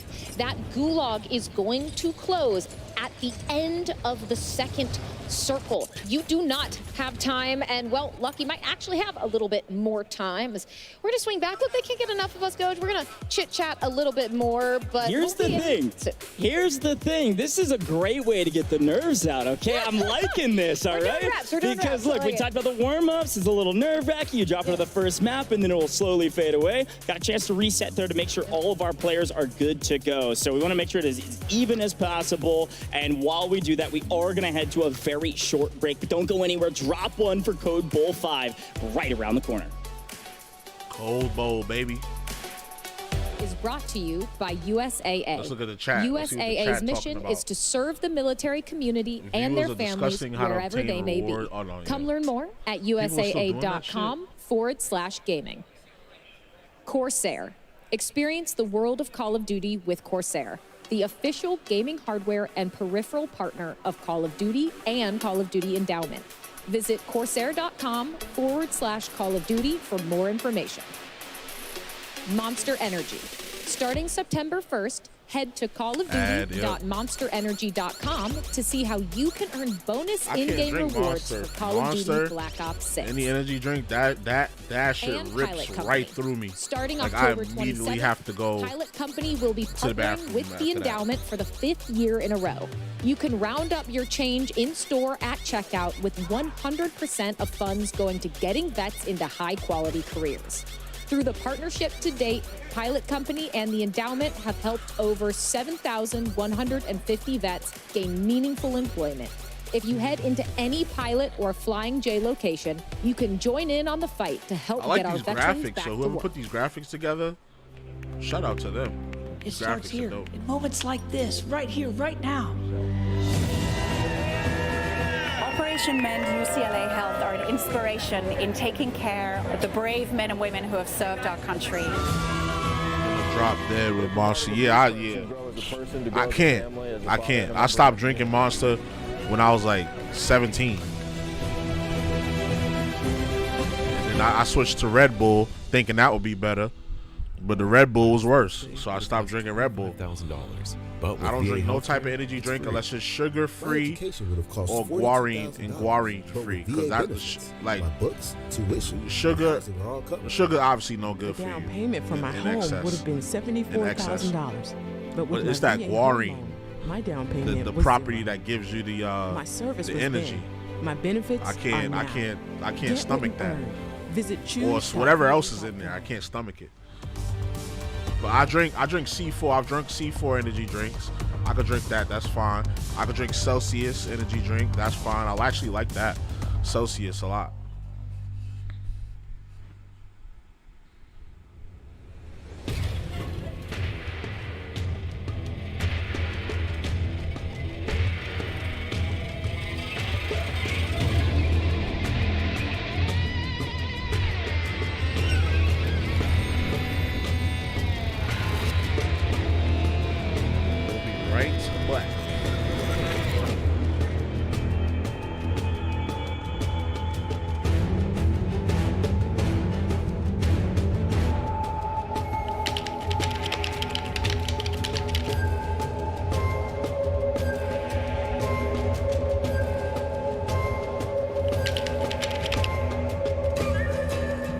Asparagus paste coming out of your dick ear.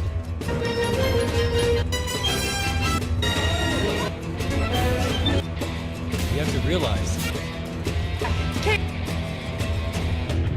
Yeah, I be trying to study like how do these people blow up so fast? Like it seems like everybody like had a connection before. Everybody had a connection before. Like they got put on by somebody that was bigger, and then the people started, messing with their stream. Only person I didn't see like that was like probably Queso and Jinxie. But then Jinxie blow up because he got put on with somebody bigger. Because they said Jinxie streamed for a year to one viewer, and then he blew up. I don't know how he blew up though. And then Queso, I know he started like he was doing TikToks and stuff, and like people was like making fun of him for being fat in his chat. So that's how he got put on. But like how they be blowing up like that? Cause like I be doing the same thing these people doing, and I talk to my chat. I feel like I'm funny. You know what I'm saying? I engage with y'all, and then it's like I don't know. I just don't be growing like that. I grow slowly but surely, and I've been doing this consistently for what, a year and some change. Yeah, they said Jinxie, he streamed for a year to one viewer. He was getting one viewer on Twitch, and then he blew up. Let me look up his story real quick. How Jinxie.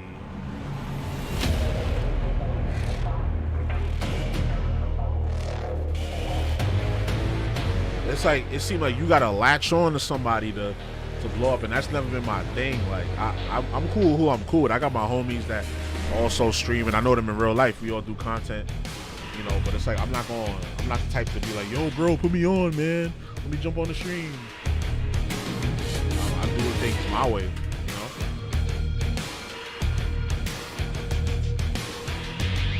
How Jinxie grew. I'm gonna spell how Jinxie.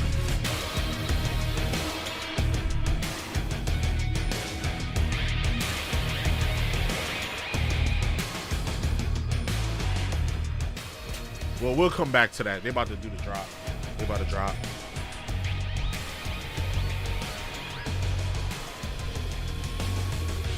see him and Moist. And that's how every great thing starts. I saw your clips. You started the same way. You started 365 days. One viewer just had this dream, baby, and you said, You said you didn't want to be a famous streamer, but making a living would be cool. Dude, that's how I feel. Exactly. And like, I don't want to be famous, but I want to make a living doing this. But the way my personality is set up and the way that I got plans for using my other skills and talents, I'm gonna end up with some level of fame. Excited in what you said so much, because my goal when I was like 18, I was lost. I didn't know what I wanted to do, but I was always into gaming and I was always good at just running my mouth for hours. My dad literally told me, he's like, dude, you can run your mouth for hours and you love playing video games.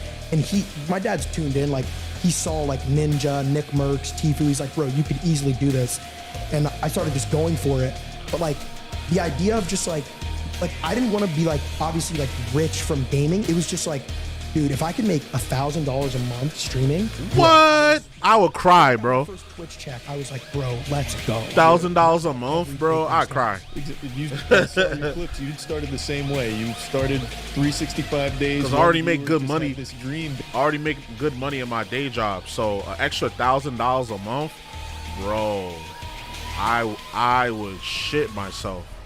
So like, what is your biggest piece of advice to like aspiring streamers or new streamers? Like, what would be the #1 thing you would tell them if they want to grow? If they want to grow, you need to put as many clips on TikTok as you can. Yeah. TikTok, and you know it too. Yep. TikTok, and there's a lot of people that hate on TikTok. Like 1K a month, yeah, or 1K a month. Man, an extra 1K a month would help me so much. I already make good money. So just the extra 1K a month off this content shit would be sensational. For me. Obviously you can't live off of that, but an extra $1,000 a month, shit. That's what? That's $12,000 a year. $12,000 a year. And that will put me in a different tax bracket. Like with my regular job plus that a year, that'll put me in a higher tax bracket.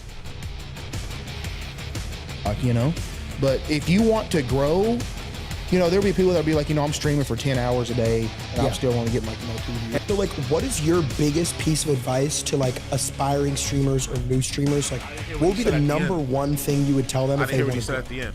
If they want to grow, you need to put as many clips on TikTok as you can. TikTok, and you know it too.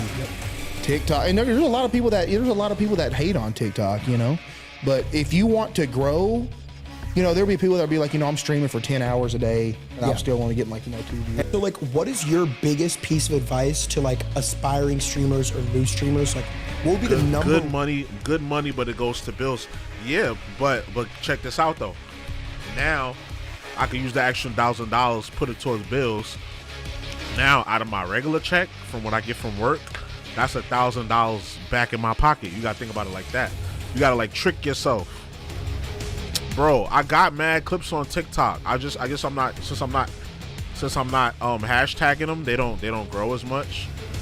But like I post hella clips on TikTok, and they be getting likes and stuff. I got hella gaming clips on TikTok. Look at this, hella gaming clips on TikTok. And they get views and people like them. I'm hashtagging them. You know, so it's kind of like hit or miss.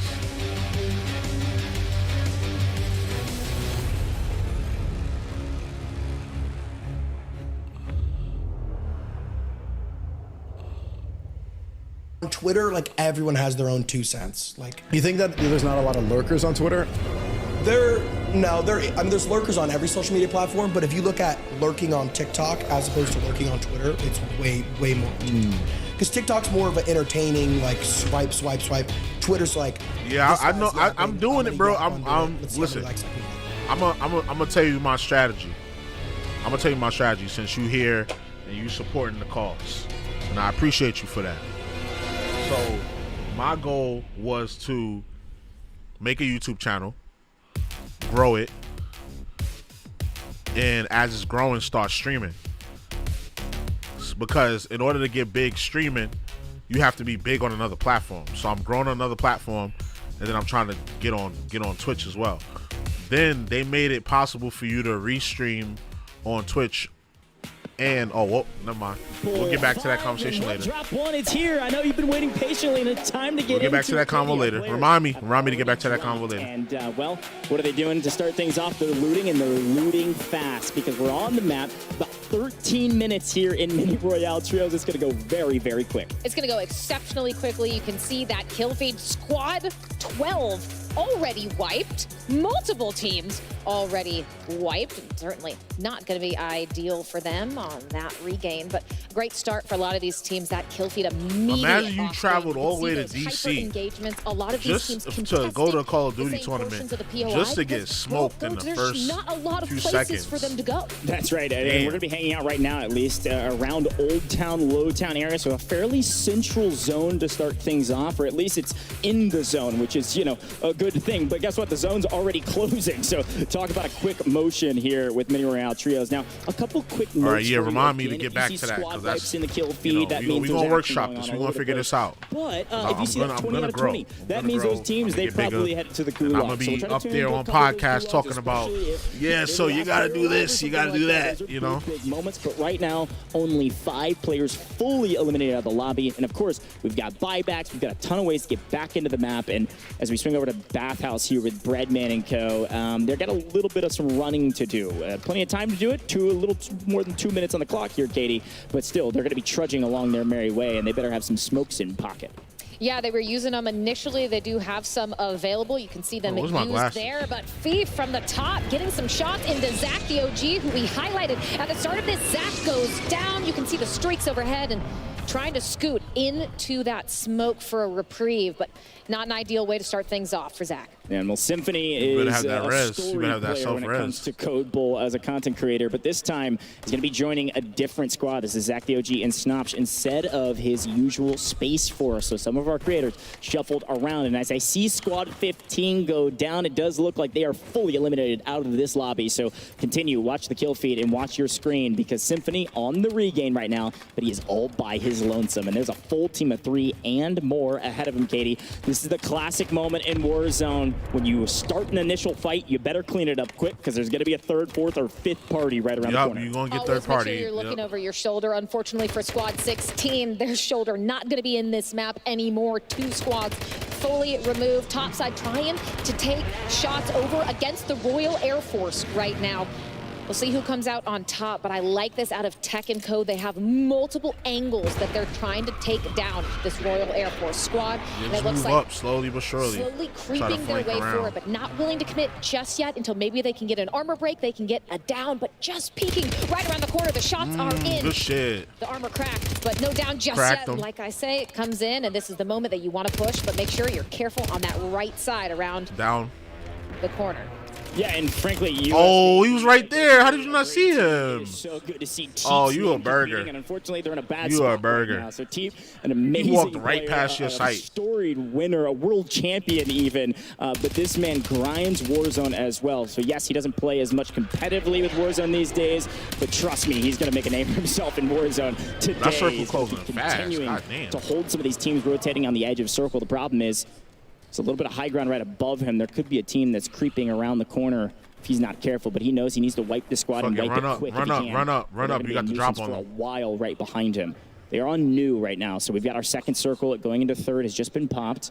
And Teep's going to figure out, how do I address this fight? How do I isolate my 1v1s right now? I mean, they're not paying attention. You can run up now. I know there's a full team of 3, team 13, up on the hill looking down. Yeah, this is a really tricky situation for Teep to be in. There's a chance to play some spoilers here. Let them take each other out, and then that team on the high pick up ground the scraps. To know you're here. Some smokes are out, but Teep, I'm just not sure how you're going to be able to get this rotation and get it out alive. But you can see at least one of the players flying up top. Teep taking the moment to jump in to this 2v2 and able to get a flare off will provide some relief. Tech back in action, but Teep So far, so good. Able to stay alive. Get some nice sidelines nice, in. And team. that is the patience that pays off. Wait for these other teams. They are hyper-focused on each other. Make your plays. Get him. Get him. He don't even know you're there. See? Oh, you're an idiot. He didn't even know you was there. You could have creeped around him. Could have creeped around and killed him. You got to get all the way into zone. A brutal start. It does look like Teep still has the these people ass at the game. I'm thinking these like somebody pros. In kind. That's going to be Maddie on the other side. So a nice return. He had to drop on him. He gonna pull out his binoculars to look up. Right now, you could have just ran across, ran around, and got the drop on him and killed him. Bazaar is the place to be right now, and unfortunately, there's gonna be a full team there already. That's C-Laner on the top. Yeah, you're cooked. You're cooked. 3 teams around it. See you later. It is all down to Teep in the Gulag to make a name for themselves in the very first map. Well, I wouldn't want to face off against Teep in a Gulag. No. So I think a good chance that they're at least able to stay alive for the time being. A fourth of Yo, Tony, what's good, bro? Fully out of map 1 of 4 here at Code Bowl, but keep an eye on the circle close for Circle 2. Once Circle 2 is fully closed, Goj, there is not going to be any more opportunity for that Gulag. The lives you have are what you're going to be working with. But now we have Aiden and Quay. This is a team that we highlighted before we jumped into this initial match. U.S. Army Esports in a bit of a pickle, but able to make it a 2v2. Yeah, they could come in here for a third party. We can't hear the players. I mean, I can't control that. That's their audio. That's them doing that. Being cut down. It's all going to be up to Gel Dog as Gibbo is in the Gulag. Now, it is gaming in a little. What you about to play? Once the second circle closes, Gulag is closed, all right? And unfortunately, 2v1 perfectly executed. Aiden's team on top as expected, looking very strong right now. Fantastic play out of them. You love that initial bait, gets those shots out. They slide in next to each other. You're not going to know who you're focusing on. They get that 2v1. Beautiful job to keep things interesting. Iceman Isaac, no kills to speak of just yet, but the team, they do have a nice amount of plates. They've got a lot of cash to work with. And Coach, that's not something we've talked about much. I mean, I'm pretty sure there's probably some nerves because, like, you're not at the crib. You always and want to the make sure stakes you and have stuff. enough on hand. The stakes are very high, so probably a little nervous. But I'm pretty sure it's just like these are some another day at the office for these a lot guys. of the squads that we mentioned at the very top of show. Of course, U.S. Army right around the corner, but this is last year's playing winner, Stellar Blade. It's good, but I got annoyed with the doors and needing passwords, so I stopped playing it. Yo, you don't like no type of puzzle or locked door, nothing like that, bro. Like, you don't like none of that shit. Of our teams left. One more team falls. You can look it up though. Just look it up on YouTube or look at my playthrough and see what I did. Is going to achieve at least some multipliers. So this is a big moment to really slow back down the pace. You don't have to push the equation now. You need one team to be fully eliminated. Wow, take a look at that. U.S. Army, they get that squad wipe. Aiden and Quay doing work. Unfortunately for Goblin and Co, but I love hold on, Noob. so many of Yo, these teams Noob, let me that mod highlighted you, bro, before we because you jump be into showing map one. out. Royal Canadian Air You be Force, showing with out, Z-Laner man. Let and me Co. mod you. The winners from last year get Let me mod picked you right that quick. MVP. You have U.S. Army teams, so many of them trying to make it into this top 10. They right have quick, my done boy. so now. That 1.5 multiplier in effect. Let me mod you, my dog. You see, you official now. They can get them You with the get crew. their hands on for the final. Yo, Tony, I don't know if you know Noob, but he's one of our new members. Last year, adding in He Z-Laner joined- into the he- mix he's in might the be Discord, secret too. sauce they need to go back to back, and they pick up another one. That's He great. said every now and then it's fine, but so far, there's too much locked doors that need the password. Nah, I feel you. I feel For you. second, all the way down to 10th. So we're well into that multiplier right now. You need to be setting yourself up. A lot for of the it, end I'm gonna be game. honest, Setting a yourself lot up. of it. Yes, it's third circle, folks. That's the end game when it comes to mini A lot of royale the locked too. doors We got a and couple chests circles are left, like- and then it'll close into a singularity. We do. Some of it is valuable, but some of it is just like materials that you can get at different points in the game. Like, I left a lot of cases and doors locked in my playthrough, and my character was still OP. I unlocked most of the skill tree for all of the skill sets. So you don't really need to open all of those. They are right next to the U.S. Air Force. That is the team you can see in purple taking Yeah, shots. Noob, you official now. You modded now. You modded in This is this the bitch. engagement we were waiting for. Shots in, but the smoke providing the cover necessary for the I'm Royal honored. Canadian Yeah, Air you be pulling up, man. I appreciate you, Force. Get man. out of their line of sight. 5 What is a streamer without the chat, without his or her chat, you know? Favoring kind of middle of zone right now, where Salute, these two my squads brother. are favoring the outer edges, kind of reap for kills right now. Acquiesce, Iceman Isaac, they have 0 to their name. They Oh, have it's about to get nasty. Oh, this is what we came here for. Oh yeah, this is what we came here for. Can't find it. Ah, he tried to climb under the car. See you later. Get picked, I believe. Fully Oh, get eliminated. wrecked. No, a post-mortem. Mortar takes them all out. The U.S. Air Force falls out of nowhere. We're down to 3 teams, and both of our Air Forces fully eliminating, taking down each other on the outer edge of the map. What on doing main missions a lot so far. This is even Earth. If I'm going down, I'm taking you with me, and that's exactly what happened. Oh yeah, you need to get the what's that gem called? You gotta get the gem to unlock the door. Yeah, then there's some puzzles. There's like a laser puzzle early on in the game. Whoa. Yeah, I feel you. It gets annoying after a while. But me, I'm used to that kind of stuff, so it's just like, all right, let me just power through this so I can get back to the good part. Can be really pesky to deal with. Not only is Huskers on 7 eliminations, yeah, I was gonna say somebody else has got a lot of kills as well. This is 14 showing for this trio. Wow. Space Force, they said they were Silver Surfers the last couple of years. It might be time to take the gold. Holy, this is a big game for them, and it makes a lot of sense. This is a returning trio. They've got a lot of prowess. Huskers always find himself on the podium when it comes to these events, and an opportunity to do it here as well. Aiden on 8, trying to figure out where do we go from here, and frankly, I think you stay put. We are moving into the final couple circles. Katie, Aiden now is taking high ground for free in zone. Huskers is playing for kills on the outer edges, trying to take down Brad. It's not the puzzles per se in that game that are repetitive. It's the fact that you have to find passwords and get like a certain gem to unlock certain doors in that game. So after a while, it gets repetitive over and over. The puzzles aren't really repetitive. There's only like a couple puzzles, like actual puzzles in the game. Trying to get back up. But wow! Gonna come out on top. At the end of the day, Space Force says Silver Surfers no longer. How about we start in the very first map? My goodness, not only a victory, not only aim was impeccable. A 2x multiplier, but how about a ton of kills to boot? What a way to start this thing out with a bang, Katie. That was wild. Yeah, I mean, it looked like Aiden had such spectacular positioning, but you're too busy taking down the Coast Guard. You got to make sure someone else isn't on that roof with you. Amazing plays from them to be able to close that out. And with map 1 wrapped, some of our heavy hitters, they're getting to that end zone, but not everyone can come out a winner. What's wild about this, too, when we talk about competitive Warzone and we talk about some of these content creators in the mix, of course, Aiden Huskers, you expect them to do well. You expect to see them with a lot of kills. Our military service members were slaying out, right? Did you see some of those kill tallies? 7, 5, 9, 10? I mean, wild stat lines. I'm really excited to see the leaderboard once we get it all tallied up. Reminder, folks, though, you got to remember that it's both of the trios from the military service branch. Those scores are being combined. So just because you see a team get the 2x multiplier doesn't mean their team's going to be at the very top of the leaderboard when you combine both scores. So we got to kind of tune back in some of those replays here in a little bit and see where some of these other squads lined out. I think that final moment was a fun one, though, because you saw what happens when you get hyper aggressive. And this is my favorite part about Warzone. Is that I forgot what I was going to say. I was going to say something about Star Wars Outlaws. Oh yeah, Tony. Definitely the name of the that QVC shit. It took the promotion off of my order, and it changed it to full price, and I couldn't do it again. So I don't have the game. I'm not gonna have the game. So I'll probably just buy it regular price. I don't care. Take a look at these replays that can make amazing. I was prepared to buy a regular price anyway. Right from each. So I definitely want to work that into the get there, and then they'll work that into the stream. Shape. We saw so many amazing moments. Teep able to get them somewhat close to that end game, but unfortunately just not in a position to rotate up that hill successfully toward that final end game. That was the stupidest death of the game. Like fall off screen, but you're an idiot. Like you had to drop on him. All you had to do was go in there and kill him. Of Warzone and competitive, and you can always get them going into map 2. Yeah, I love that we get a chance to see some of these replays from the streamer POVs too, because you get to see their reactions. This was a great play from Iceman Isaac. One of the most chaotic moments. I literally left me at a loss for words. Some YouTubers got it early.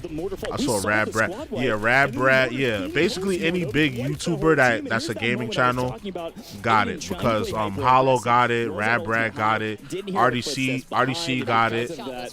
Mad people got it. Space Force on top. They might be sending that trophy to the space station. I'm excited to hear from them here shortly, because that is a fantastic win. And folks, again, 2x multiplier. I think they had pushing 20 kills. I mean, that's like almost a 40-point game from just one trio. What a way to start things off. Our total score last year with the Royal Canadian Air Force, 111.5 points in 4 maps. Okay, if you're dropping 40 plus your other any team, big gaming YouTuber sponsored them. I'm surprised they didn't do Berleezy. I don't know if Berleezy got it too, because he get all the sponsorships. relationships. Struck you as, hey, He be this getting is to the the litmus bag. test for our very first drop. We got 3 more to go, and of course that Corsair solo YOLO. What'd you see? Was it as fast as you thought it would be? Yes, absolutely. They do. I think they said they're doing 4 drops for this game, right?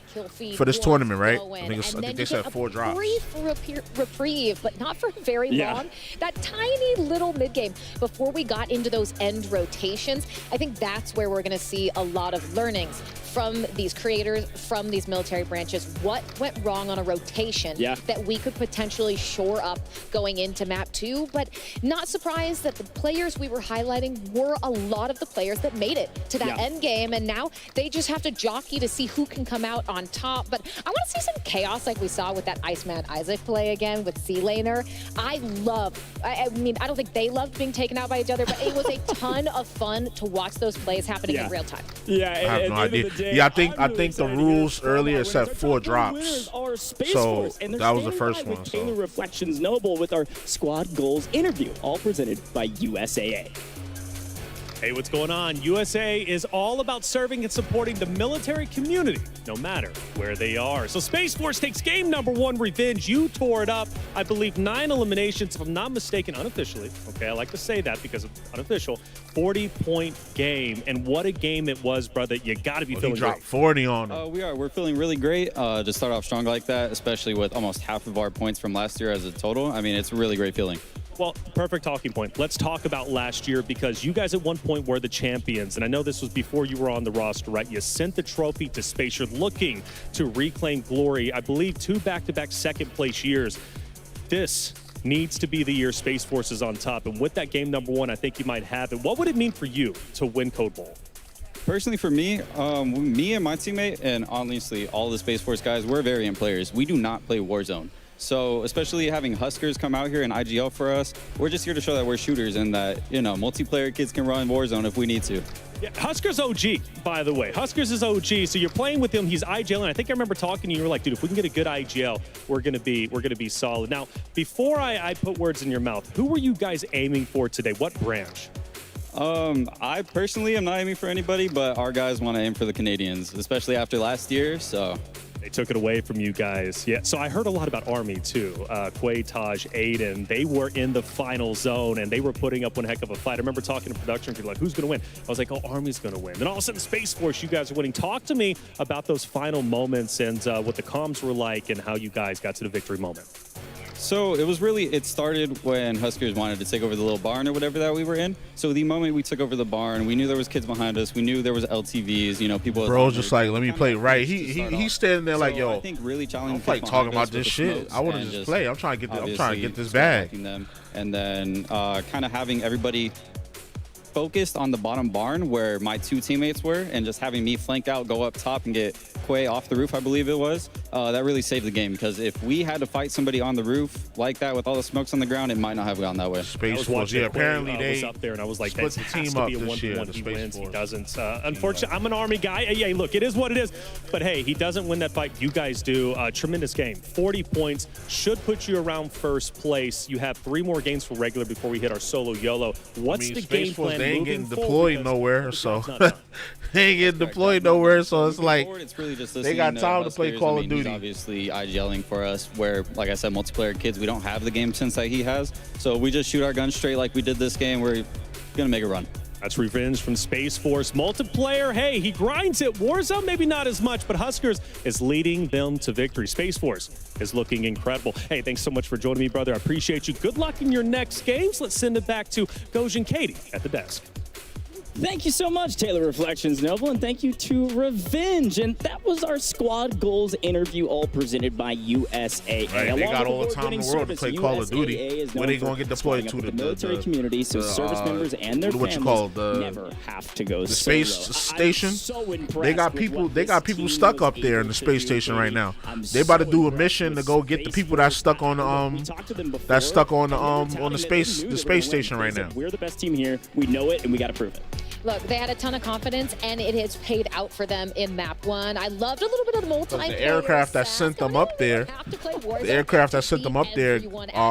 exactly had a what malfunction. They did. And when you get confidence like that so early on, Goj, you realize it with an early win and a massive point total, you're going to be The feeling Space Force will be deployed to Mars. They're trying to see if it's possible. Yeah, I read about that too.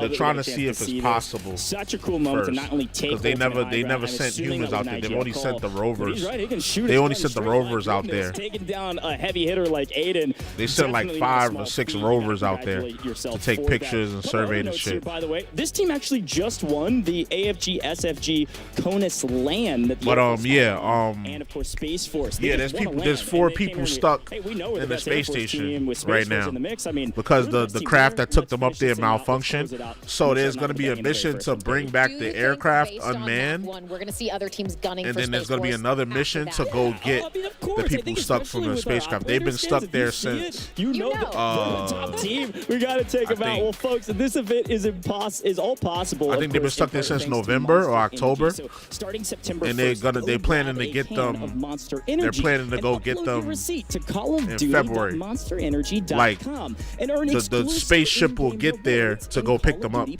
No, it'll bring them back by February. Like the spaceship is planned to bring them back by February. From YouTube and So, Twitch, yeah. we also have some other great viewer rewards, all thanks to USAA. Let's I take a look recently at read that, them like, because like again, we 3 talked days about ago. them before, and they're available only today and earned by watching our Code Bull 5 broadcast. YouTube, Twitch. There's 4 I'm in-game really items that you into can space equip and stuff, within so both every now and then, like I look Warzone up, that I look on the NASA endowment. YouTube Here's a look at 'em, page. by the way. The I next look up like viewer reward is the articles and stuff far about space. I out like loading space a screen, lot. which is chock So, yeah, full I of keep up with that kind of 1990s era nostalgia. Katie, talk to me about this. Yeah, it's crazy, So dang crazy. cool. But We've I got mean, the you got to be band careful up with in the top that because, right like, corner. What do you think? you know, This I'd is rather awesome. them take This their is probably time my and make sure they favorite get it as far as right, flex and loading rather screen than of like all try 4 to rush and offerings. get They them out of are there, and amazing, then they and of get course, trapped in that's why space. you're God here to forbid, get you know, these knock and on watch wood. this gameplay. But the loading screen in particular, I would be throwing that on. I think it looks great, and the fact that you can get that for sitting back watching some crazy gameplay and hanging out, that's awesome.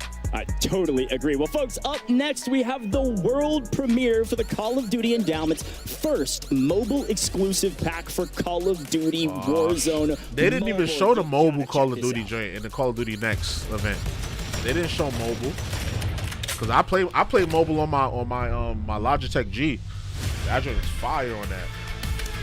The Logitech G, that's like if you want a mobile, like if you want like something better than a tablet, and you mostly use your tablet for gaming, I recommend getting a Logitech G. Let me go get it. Let me try to show it to y'all if y'all don't know what it is. Katie, that double barrel AMR9 looks fierce. What'd you think about that one? Look, I'm here for the cat skin. Anything that has cats in it, I'm a fan of. And look, that skin looked great too. But look, after we're done with this broadcast, I might have to jump into some mobile. Well, folks, you could be the first into battle and the last one standing while honoring U.S. and U.K. military veterans. The Call of Duty Endowment Futura Fury Pack is currently available as a Call of Duty Warzone mobile exclusive containing 2 blueprints and much more in Call of Duty Warzone Mobile. 100% of Activision's net proceeds go to the Call of Duty Endowment. We have a very special giveaway later on in the broadcast too, where you'll earn your own chance to claim one of those 25 free Call of Duty Endowment Futura Fury packs. So you don't want to miss this. It's incredible. I love it thus far. Katie, Yes, any I other love. final notes about this Very Futura large Fury black pack? man. Because I know you're just trying to get your Shot hands it on it out. as fast as possible. Yeah, all of them, because we're here on broadcast, I want all the freebies. Or like, That's can I right. get one of the 25? I don't know who I got to talk to, but definitely make sure you're getting your hands on that. Looks exceptional. They really did an amazing job. They totally did. We've got more coming for you here shortly. Don't go anywhere. We're going to have a very short break, but when we do, when we come back, drop 2 right around the corner. Mobile on here, I'll be going crazy. Full 5 is brought to you by USAA. USAA's mission is to serve the military community and their families kinda wherever resembles they the may be. Switch. Come Let learn me grab my more Switch. at usaa.com/gaming. Corsair. Experience the world of Call of Duty with Corsair, the official gaming hardware and peripheral partner got the of Call regular of Duty Switch, the and launch Call of Switch, Duty not the Endowment. OLED. Visit Corsair.com/Call of Duty for more information. Monster Energy. Starting September 1st, head to callofduty.monsterenergy.com to see how you can earn bonus in-game rewards for Call of Duty Black Ops 6. And Pilot Company. Starting October 27th, Pilot Company will be partnering with the endowment for the 5th year in a row. You can round up your change in-store at checkout with 100% of funds going to getting vets into high-quality careers. Through the partnership to date, Pilot Company and the endowment have helped over 7,150 vets gain meaningful employment. If you head into any Pilot or Flying J location, you can join in on the fight to help get our veterans back to work. It starts here, in moments like this, right here, right now. Operation Mend UCLA Health are an inspiration in taking care of the brave men and women who have served our country. It provided a blueprint to grow as a person, to grow as a family, as a father, and a member of my community.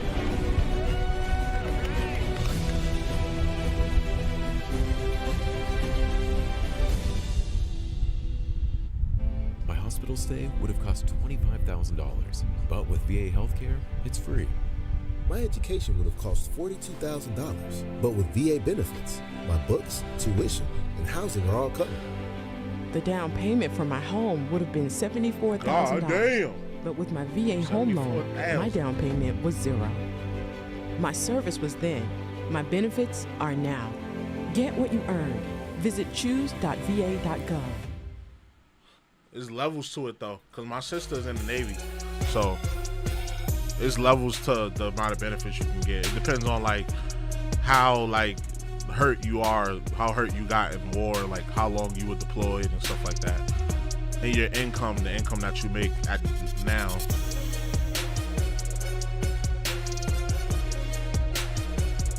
They trying to drag this right now. It's supposed to be 4 drops. They've only done 1 drop. They've just been showing ads since. They show more ads and commentary than the actual gameplay.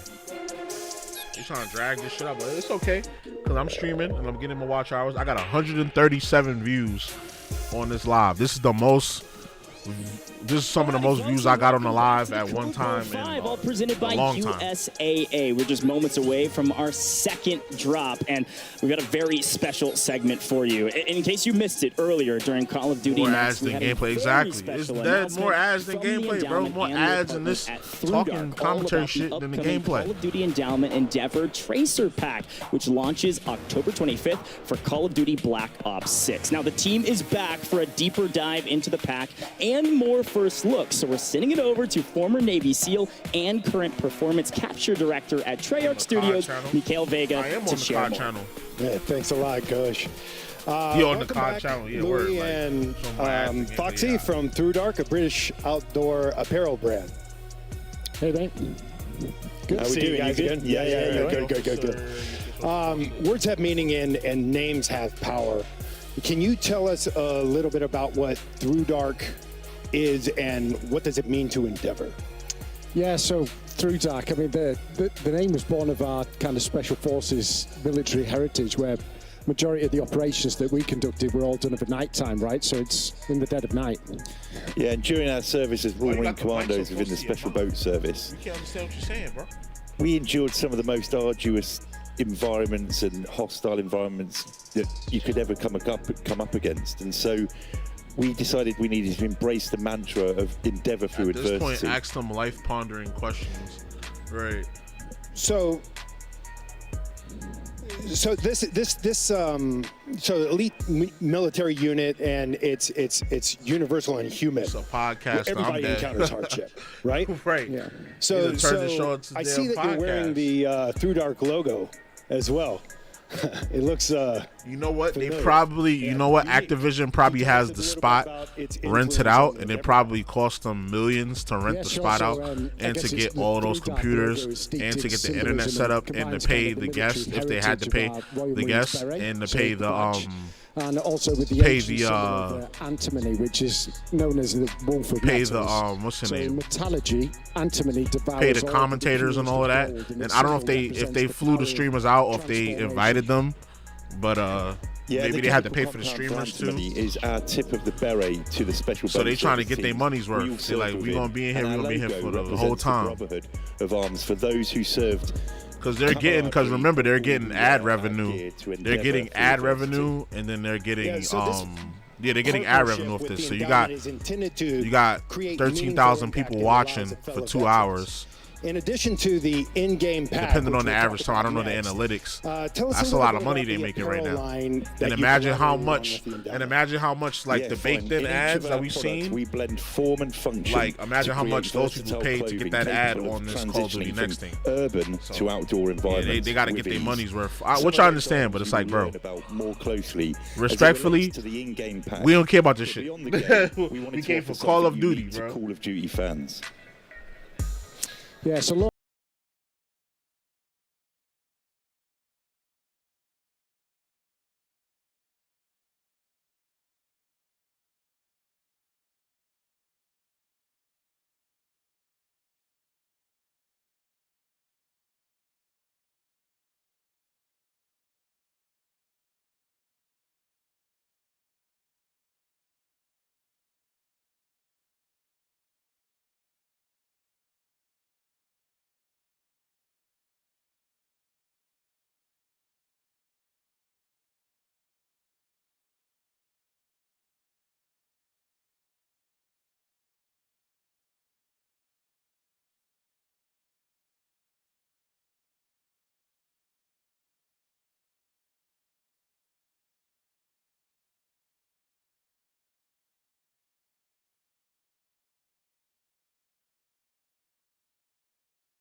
in maritime security operations.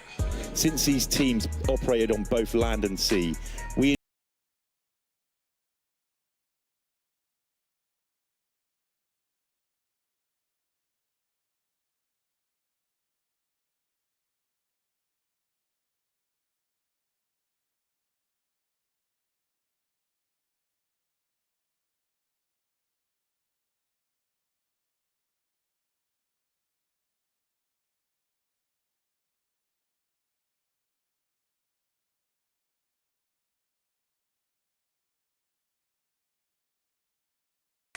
which one is the most special to you and why?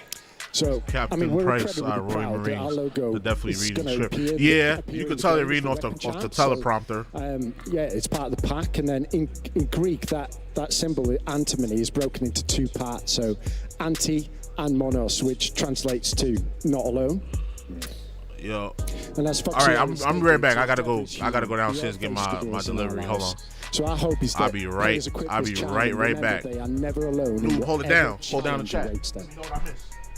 And as a UK veteran, the significance that this is the first endowment operator skin from the UK is my favourite aspect of this pack.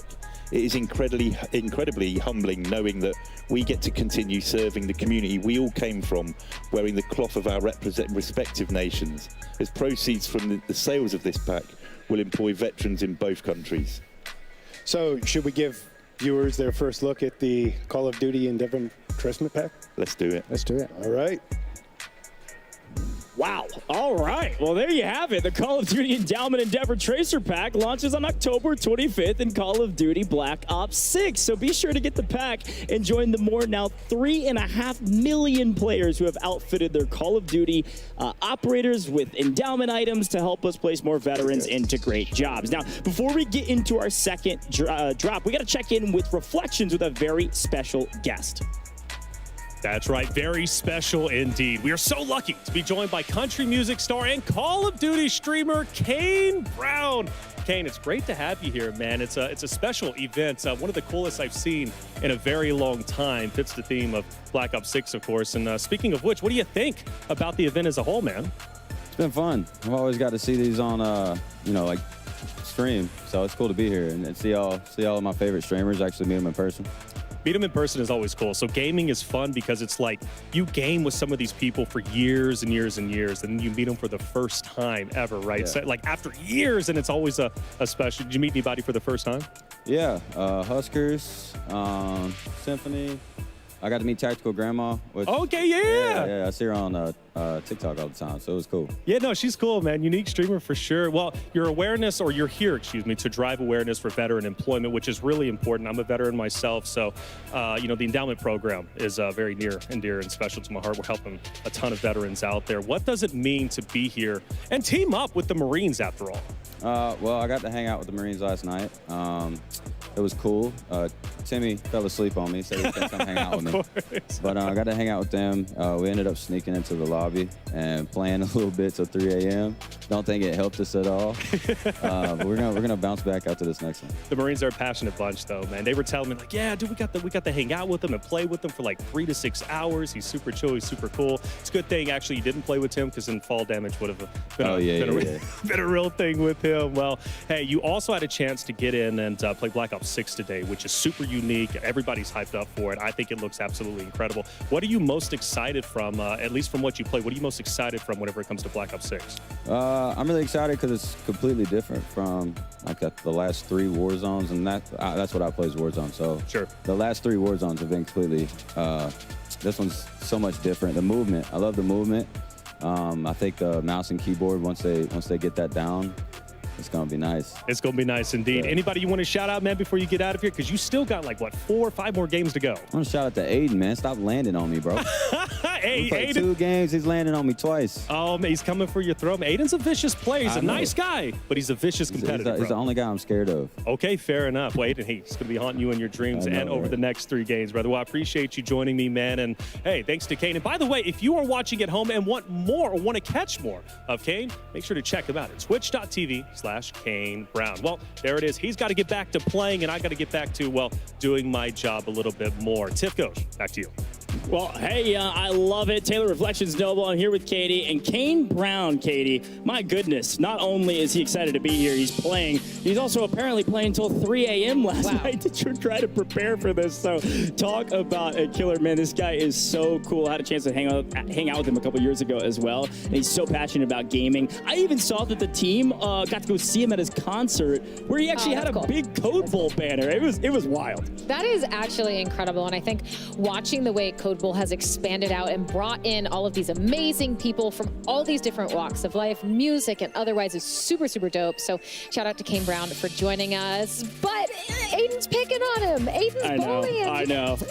That's not fair. It's not fair, but at the end of the day, I know Kane Brown can take it, and I know he's a true competitor as well. This guy grinds the game, by the way. He plays a lot of Warzone. If you haven't checked out his channel, you should, because it is pretty impressive what he's able to do. He's dropping nukes with Bobby Poff and everybody in between, okay? So this guy's done it all. Not only a superstar, but also a great player. But we've got a lot to talk about before drop 2. Katie, we see an incredible scoreline from our Space Force at the top. 40 points is unreal. I mean, at a certain level, you're playing 4 total drops. If there's any semblance of consistency, we can only expect to see Space Force at least top 3. Still talking? Silver Surfer. I went all the way downstairs to get my food, really, and they still talking? What are they talking about, bro? That's the thing I'm what did I most miss? excited about this leaderboard is seeing how close these teams are. So, Katie, walk me through this leaderboard. It's here. Talk to me about what you're seeing. Take a look at this first place U.S. Army Esports, that 49 total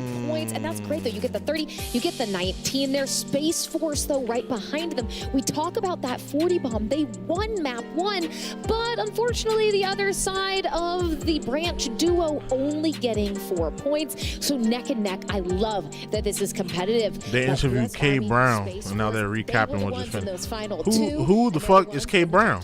And this is where this format is so incredibly unique. You see Space Force Gaming 2 drop 40 points, but because their counterparts only dropped 4, they're not in first. And that's what we're talking about. You have to have a hyper-consistent total of both of your trios. So here's a look at the individual standings from that last one. And yes, Space Force Gaming on top with 40, but it was K Brown Army in second with the 30-point total tally. We don't know you, bro. Incredible scoreline, a ton of kills their way as well with only a 1.5x multiplier. That means likely, by the way, the U.S. Army, I think they had more kills than Space Force. They just didn't get as big of a multiplier. But here's damn Royal Navy. They scored. They got donut. Unfortunately, the Royal Navy maybe not off to the best start, but it's only up from here. You're going to have a lot of learnings from map 1, but I think it was the Royal Air Force and the Royal Canadian Air Force. They were right behind in that 3rd, 4th positioning, and they were sitting at about 22. I think they were tied at 22 or 21 points each. So yes, first and second might be standouts, but they've got a bunch of other branches nipping at their heels. Well, look, I know Taylor Reflections Noble's down there jumping for joy because, well, got a nice little fit on. You know, you got the white tee. A fantastic job for got a little chain on with the tan blazer. You got a little fit on. I want to know what the bottom what the bottom half looks like. 19 points for your that sounded crazy. Scoring team. That's a great score line as a trio. Reminder: the winners last year, Royal Canadian Air Force, they averaged around 28 points, about 29 almost, in every game as a total of 2 trios. So when you see your lower scoring team drop a 19, oh, you're happy. Oh, you're excited. You're like jumping around for joy. I mean, you're doing fantastic. So I'm really excited about that U.S. Army squad.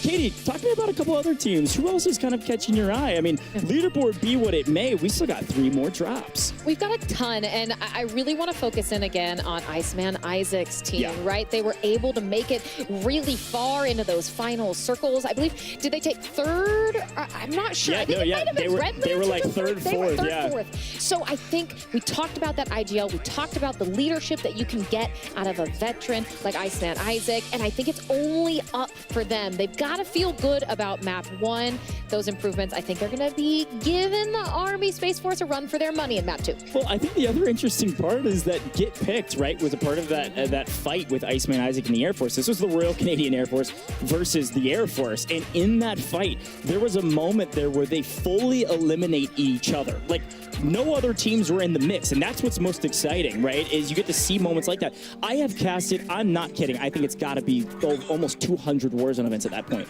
I don't think that I have actually seen that happen more than maybe a single handful of times. It is so incredibly rare. So as we're about to get into our second drop, we're setting records already with some of the gunfights and mortar strikes we're seeing.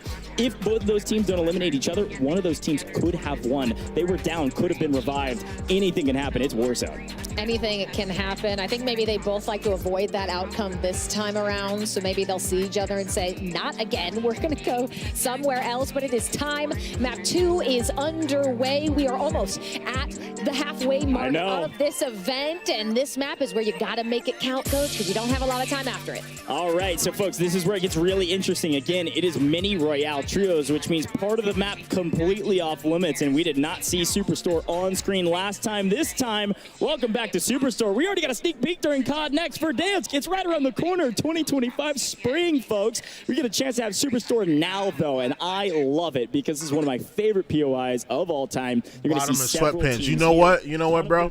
I wouldn't be surprised if it was. I wouldn't not at all be surprised if it was. Screen, and you see several teams on screen about to get into an encounter. Because that's what I would wear to this event if I was playing. Superstore with maximum even if I was, you know what I'm saying?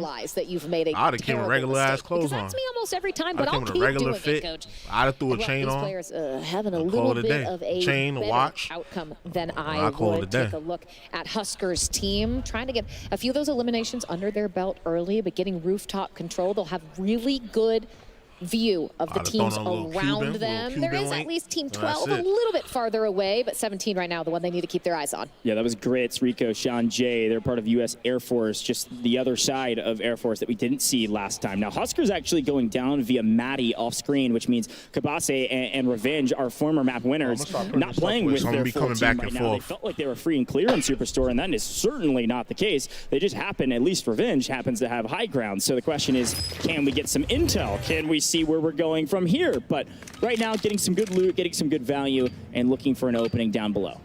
When you could see in that kill feed as well, Aiden was taken down, get picked. So a lot of our heavy hitters still going at one another, but Huskers able to get back without too much difficulty. Some shots coming in off screen, but it's Aiden again in that kill feed, lighting it up. Yeah, and again, this is Space Force. They won the last map.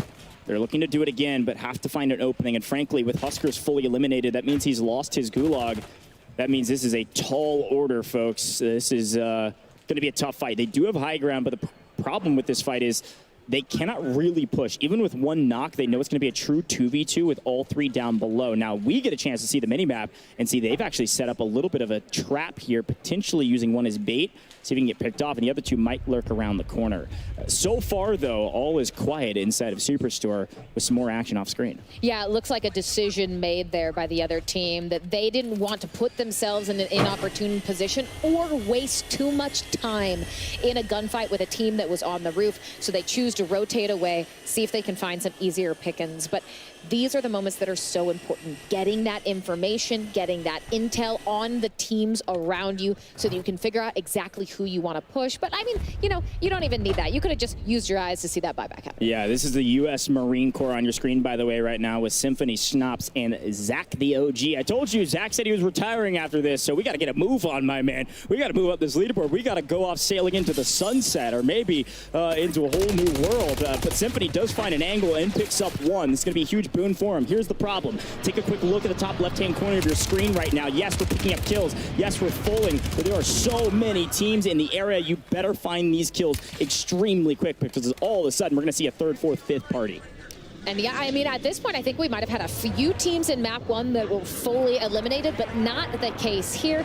You still only have 7 players that are out, all squads being funneled into this high density area, and this is where things can get so tricky because like you're seeing, you can get shot from so many different angles. Those third, fourth parties that Goj was mentioning can very much so happen in real time, giving you no ability to recover or regain as we get toward the end of that circle 1 close. Look at all of these teams. You can see what, 4 or 5 different teams, just a couple buildings away from each other. Yeah, Lowtown, and frankly, this is actually a fairly similar start to the last one. He had a little bit more room with Superstore on kind of the northeastern side of the map, but we are back into Lowtown. There's a lot of teams in the area. This is Flux on the other side. This is going to be Jowo squad with the U.S. Navy Goats and Glory going down again early in this one. Not fully eliminated, still 20 out of 20. We got some gulags, we got some players on the map, but not a great start for the Navy, at least not yet.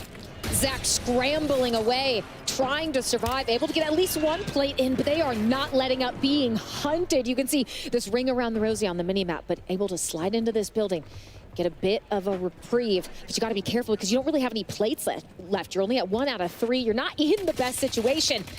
And just trying to survive, and well, it looks like, oh no, I thought maybe Zach was going to be able to get away. Someone swinging around that right side, just not going to be able to connect with the shots. Redman gets the down, gets the elimination. Zach did well, but just couldn't get away. If they hadn't looked left out of that window, Zach might have had a chance. That's Coast Guard, by the way, swinging in as a full team of 3 and picking off a few and then moving on better for it. Again, double-digit elims, frankly, is about the metric you need.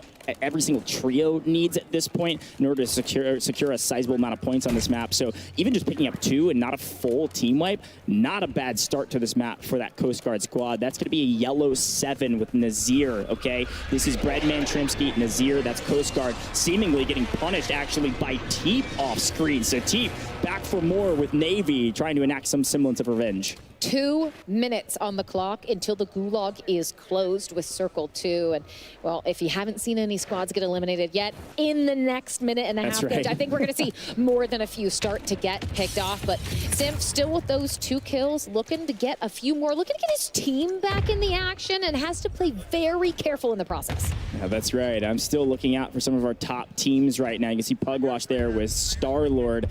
Of course, they're looking at Kane Brown. They got a knock on him here a moment ago, but are not able to clean him up yet. So again, Kane Brown, we had a chance to talk to him. He's feeling good, but wants a lot more from his team. He hung out with the Marines till late and thought it might pay off. Right now, we need to see it, gentlemen. We've got some Kim. Let's see what the Marines can do on the other side of Star-Lord here with Braiders and Pugwash.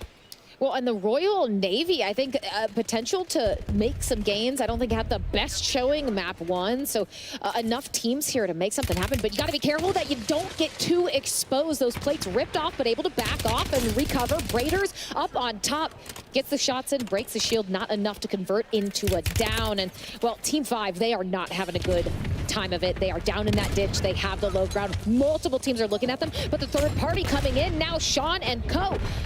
getting the drop. Star-Lord forced to run away, and there's nowhere to hide, unfortunately. Braiders now in with Sean J. in that gulag before that circle fully closes. It is chaos. It is disaster. And hey, if you're Team 5 in the ditch, you're feeling great. This is Mini Royale Trios. When you think you're safe, all of a sudden you're going to blink. There's going to be 5 squads in the way. Here we go. Taj in trouble, but making it look easy. Picking up another in transition. Aiden, this is the Army. They're on top for a reason. They're one of the top squads here, and they are dominating thus far. Taj is already on 7. There's still 18 teams remaining. Bazaar is hot yet again. This time, Aiden's team looking very strong, and finally, Aiden getting punished by running into the FIFA kill team. And it looks like the folks across the pond are going to try to punish the U.S. Army and say, you will not win on our watch. But with gulag closed, it's a bit risky. Taj is able to grab a knock, but not able to clean it up. Nice shots. They have a minimum of 11 eliminations right now. They need to survive through the next 7 teams getting wiped so they can guarantee that 1.5 multiplier that takes effect when you are at 10 squads remaining. Taj just has some excellent shots onto Fief on the top of that roof, but a little bit of an odd angle, and oh no, Taj scrambling away. Does have 8 kills now, though. That is huge for them, but you're going to want the multiplier. Shots are in, armor is cracked. The down is there with Quay off screen. Nice communication from U.S. Army. Yeah, and Royal Air Force now in trouble. The tides have turned, completely flipped the tables on them and said, now you're the one at a player disadvantage. You're the one running from us, as the U.S. Army gets mixy, knows they have the player advantage, trying to push the equation and finally get it. A couple C4s, a couple thermites should pick them up, maybe a Simtex to the face, but regardless, as long as this player doesn't get out of dodge, you would like to move to new. Here's the issue with this. They are farming eliminations. They are getting so many kills. I'm counting nearly 16, 17 already by this trio with still 12 squads remaining. Finally, they're able to move after getting that cleanup. Now they're going to have a slight disadvantage of being held potentially, but looking forward to the circle. Look at the top left-hand corner of your screen, the minimap. There's no one in sight. Everybody's on the other side of the map, and it's maybe because this team, they've wiped everybody. Oh, you're just hanging out, Sean J. Well, Sean J. not getting anywhere fast. Taj, easy pickings. Just 2 teams, and they get that multiplier goat. That's going to be massive. And we see squad 12 is full wiped, 1 squad away, and they are putting themselves, the U.S. Army, in fantastic position to be able to close this out. But Revenge, we saw the interview earlier. U.S. Space Force, they want to get it done. Revenge going to need a couple kills, though, for that multiplier to be useful. Yeah, and frankly, seeing the U.S. Air Force go down with Grits, Rico, Sean J has got to be frustrating. Again, Grits, that win grinder, knows he can secure wins, just not able to secure them in the first half of this competition, at least not yet. But our 2 heaviest hitting teams in fights, but still alive. And frankly, they're breathing nicely right now. Space Force still in it. U.S. Army in it, but in trouble off screen. And now Breadman in trouble. Oh no, a full wipe out of nowhere from who is it? It's last year's winner. That's D-Lo with Royal Canadian Air Force swinging in, picking up a ton of kills in transition, and now moving to new. They're set up perfectly to potentially win this one. Smixy on 7. This is a great game for the Royal Canadian Air Force. Unfortunately, Smixy a bit too aggressive, swinging that corner, pays the price for it. D-Lo able to get the revive off. They do have a nice number of kills. They are in that multiplier, but things starting to fall apart as none other than Taj getting that. Huskers team still in the mix. Falls, these top teams we saw succeeding in map 1, they are doing it again here in map 2. Unfortunately, the dogs that are hunting the edge of circle are now moving to new, and you can see Quay off screen picking up more in transition, more kills going the way of the U.S. Army. Yes, U.S. Army was on top of the leaderboard. They did not win last map, but they had the most eliminations, and apparently this is why, Katie, off screen, that Aiden squad, we're going to continue to watch out for them because they are the reason their team is at the top, and frankly, they might have the biggest game of the day. They might surpass that 40-point margin if they can secure that 2x multiplier. They certainly will.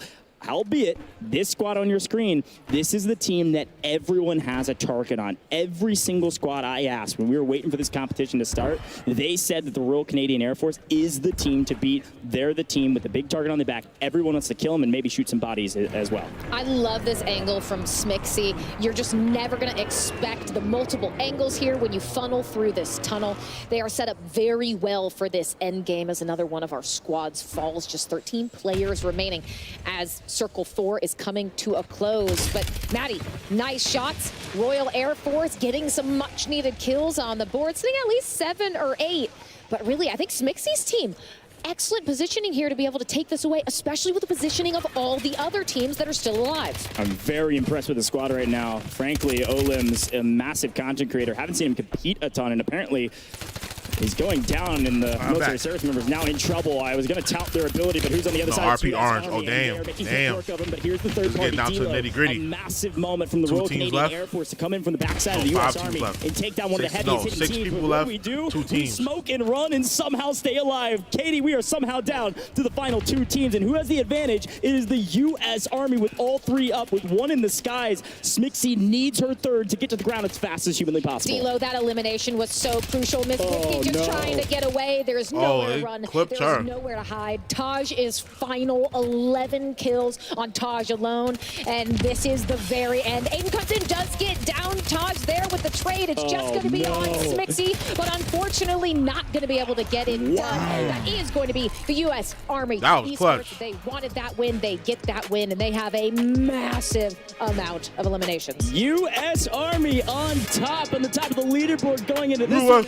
USA. Kidding me? Taj, Quay, Aiden, they said they're the best team here and they know it, and apparently they are able to prove it. True competitors. Aiden, one of the most storied Warzone players of all time, but Taj and Quay, a longtime duo. Look, I told you, they said they know it. They know they're #1, and I gotta play say, together, that's so they gotta know. be a gigantic kill tally, and with the 2x multiplier, I'm gonna put it out there. I think they're pushing 50 points in a single map there. Oh, easily. I mean, you know Taj on their own, I think, ended with 11 or 12 eliminations. Wow. You get that ×2 combined with everyone. I agree. I think we're going to be over 50 That's just points. crazy. Like, they expected people to watch this many hours of programming? Code Bowl right now, and they are This should start at 12. It's now 6 p.m. How U.S. Army Esports came Who out do they on expect to be top. watching But there were a this? couple heavy hitters there at the very I'm end. only being able to watch this because I work from home. Yeah, and here's the other And half of I'm the off Canadian today. Air Force team and what happened to them, right? Of course, the Monster Energy MVP with Get Picked. I mean, that's a squad that everyone expected to do fantastic today.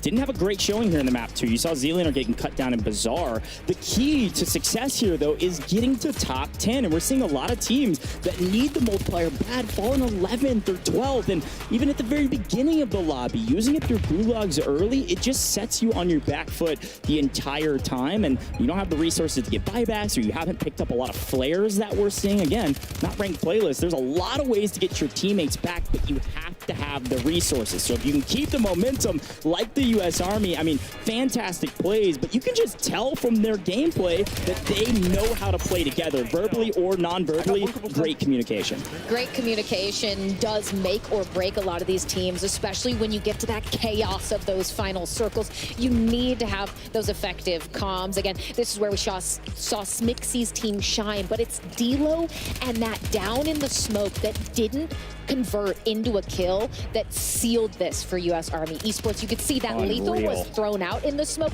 didn't connect. They're able to regain, and this is where the final moments come in. Taj pushes this corner. You have some cross shots alongside Aiden. He gets I want to hit him talking not shit. Looking to your left, Taj. Easy pickings. We need the on player. one. We need the players' Smixy mics. all alone, Hit him not talking able shit. to take a 1v2. Unreal. They fall. U.S. Army Esports tactical there at the end of map 2. End of the day, Taj dropping 12 eliminations by himself. That's 24 points 70% just from podcast, Taj. 30% gameplay, right. I mean, talk about Pretty a much. massive score tally That's only and the just second great heat. functionality Only the as a second team. drop that They did. look like they've been playing together for years, and well, frankly, some of them have. So we're gonna head down to our drop 2 winners, which are the U.S. Army, and they're standing by with reflections for our squad goals interview, all presented by USAA.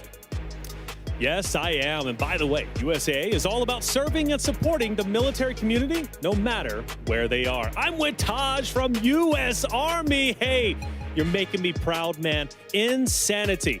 Game number 1, second place, right? 20 eliminations. Game number 2, you finally get the job done. You get first, 38 eliminations. We're looking at 58 eliminations in just 2 games. Even in World Series of Warzone, that would be insanity. How you feeling, Taj? I'm feeling good. I'm feeling good. We got the heebie-jeebies out, you know, first map.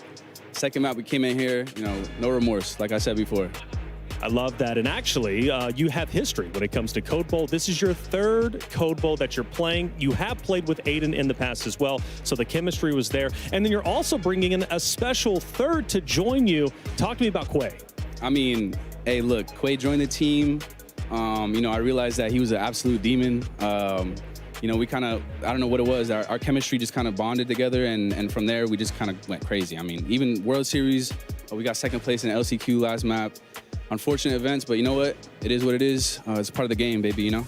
Personal note, you have no idea how much I wanted you to qual for that, by the way. I'm just saying I was standing on the edge of my seat. Royal Canadian Air Force, let's talk about them, okay? They are under the tunnel. They're chilling. I'm thinking they're actually winning. I'm talking to production. Hey, this team, they've got it.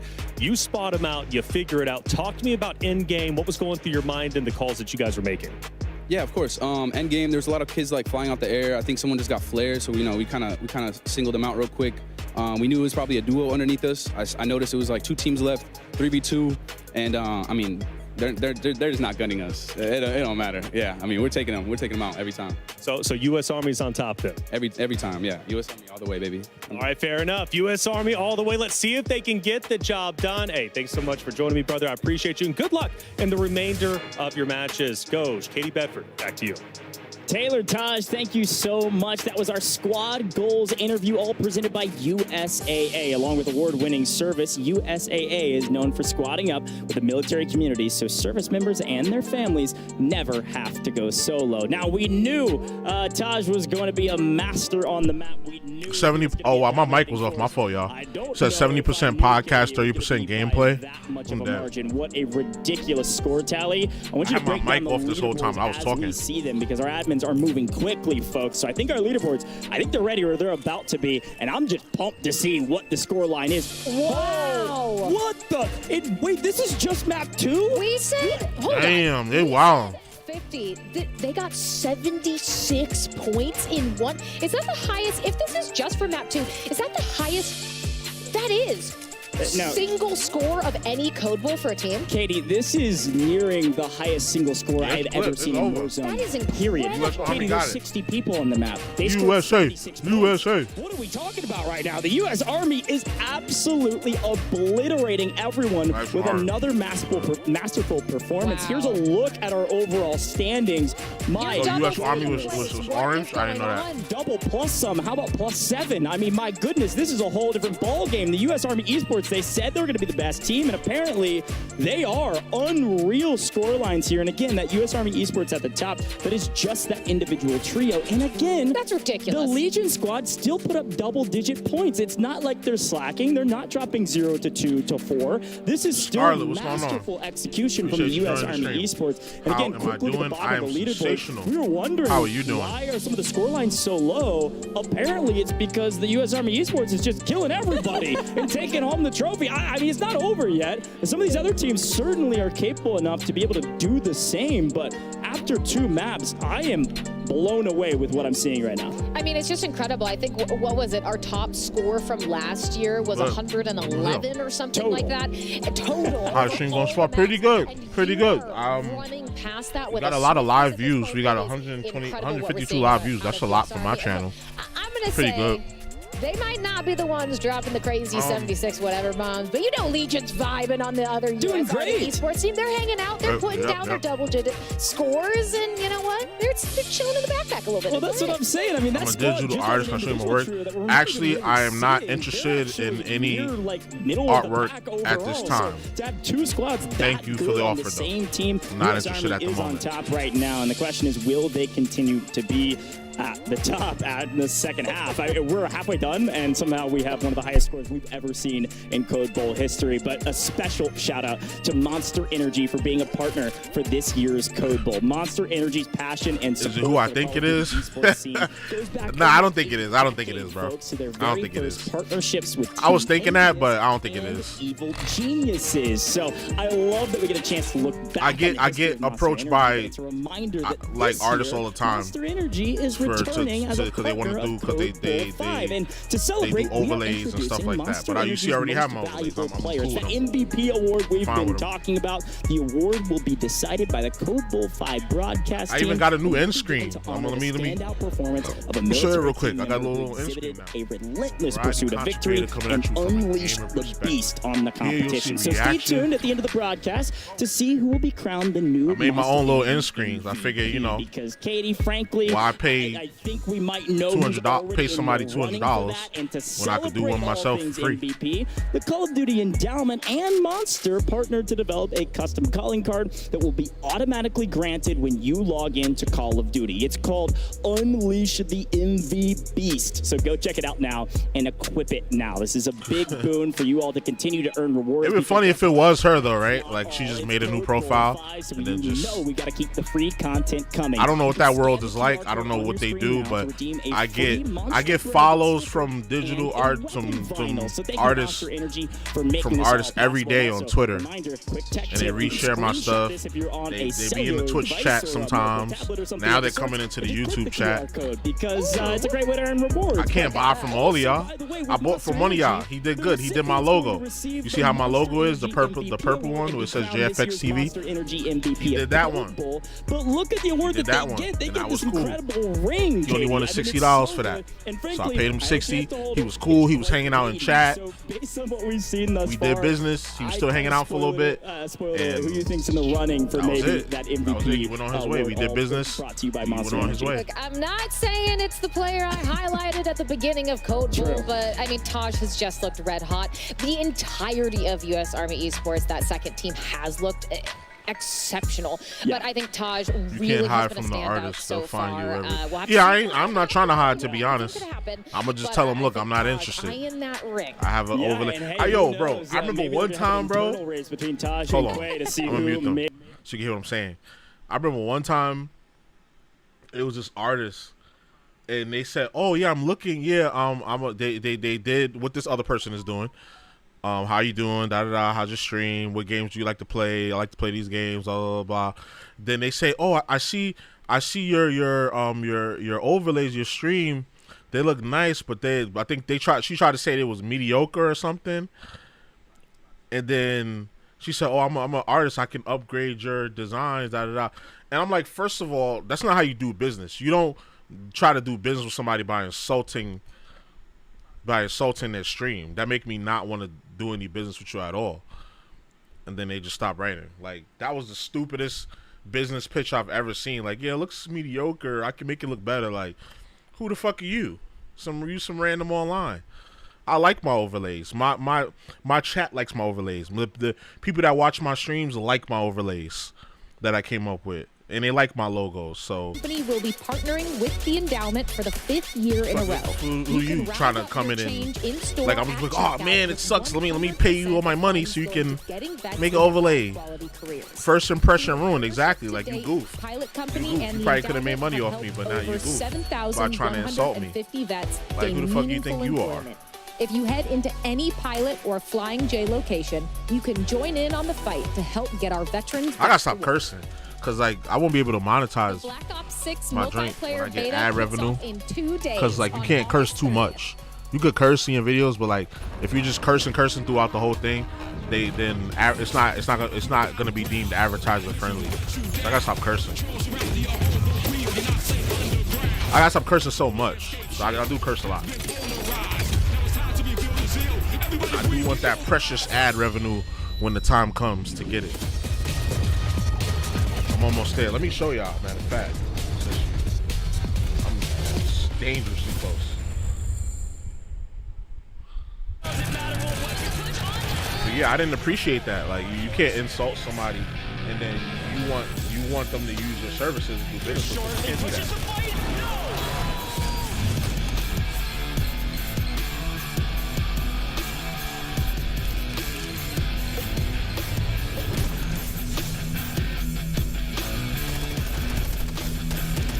Another 2-day event. What's this? Another tournament? 120 players on land. Some of the greatest Warzone players of all time.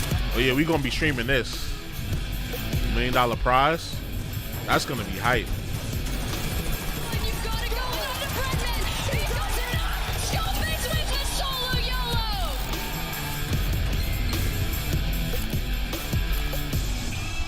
The 14th and the 15th.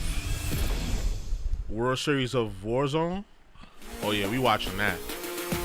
We watching that. September 14th and 15th. Alexa, set a reminder for September 14th.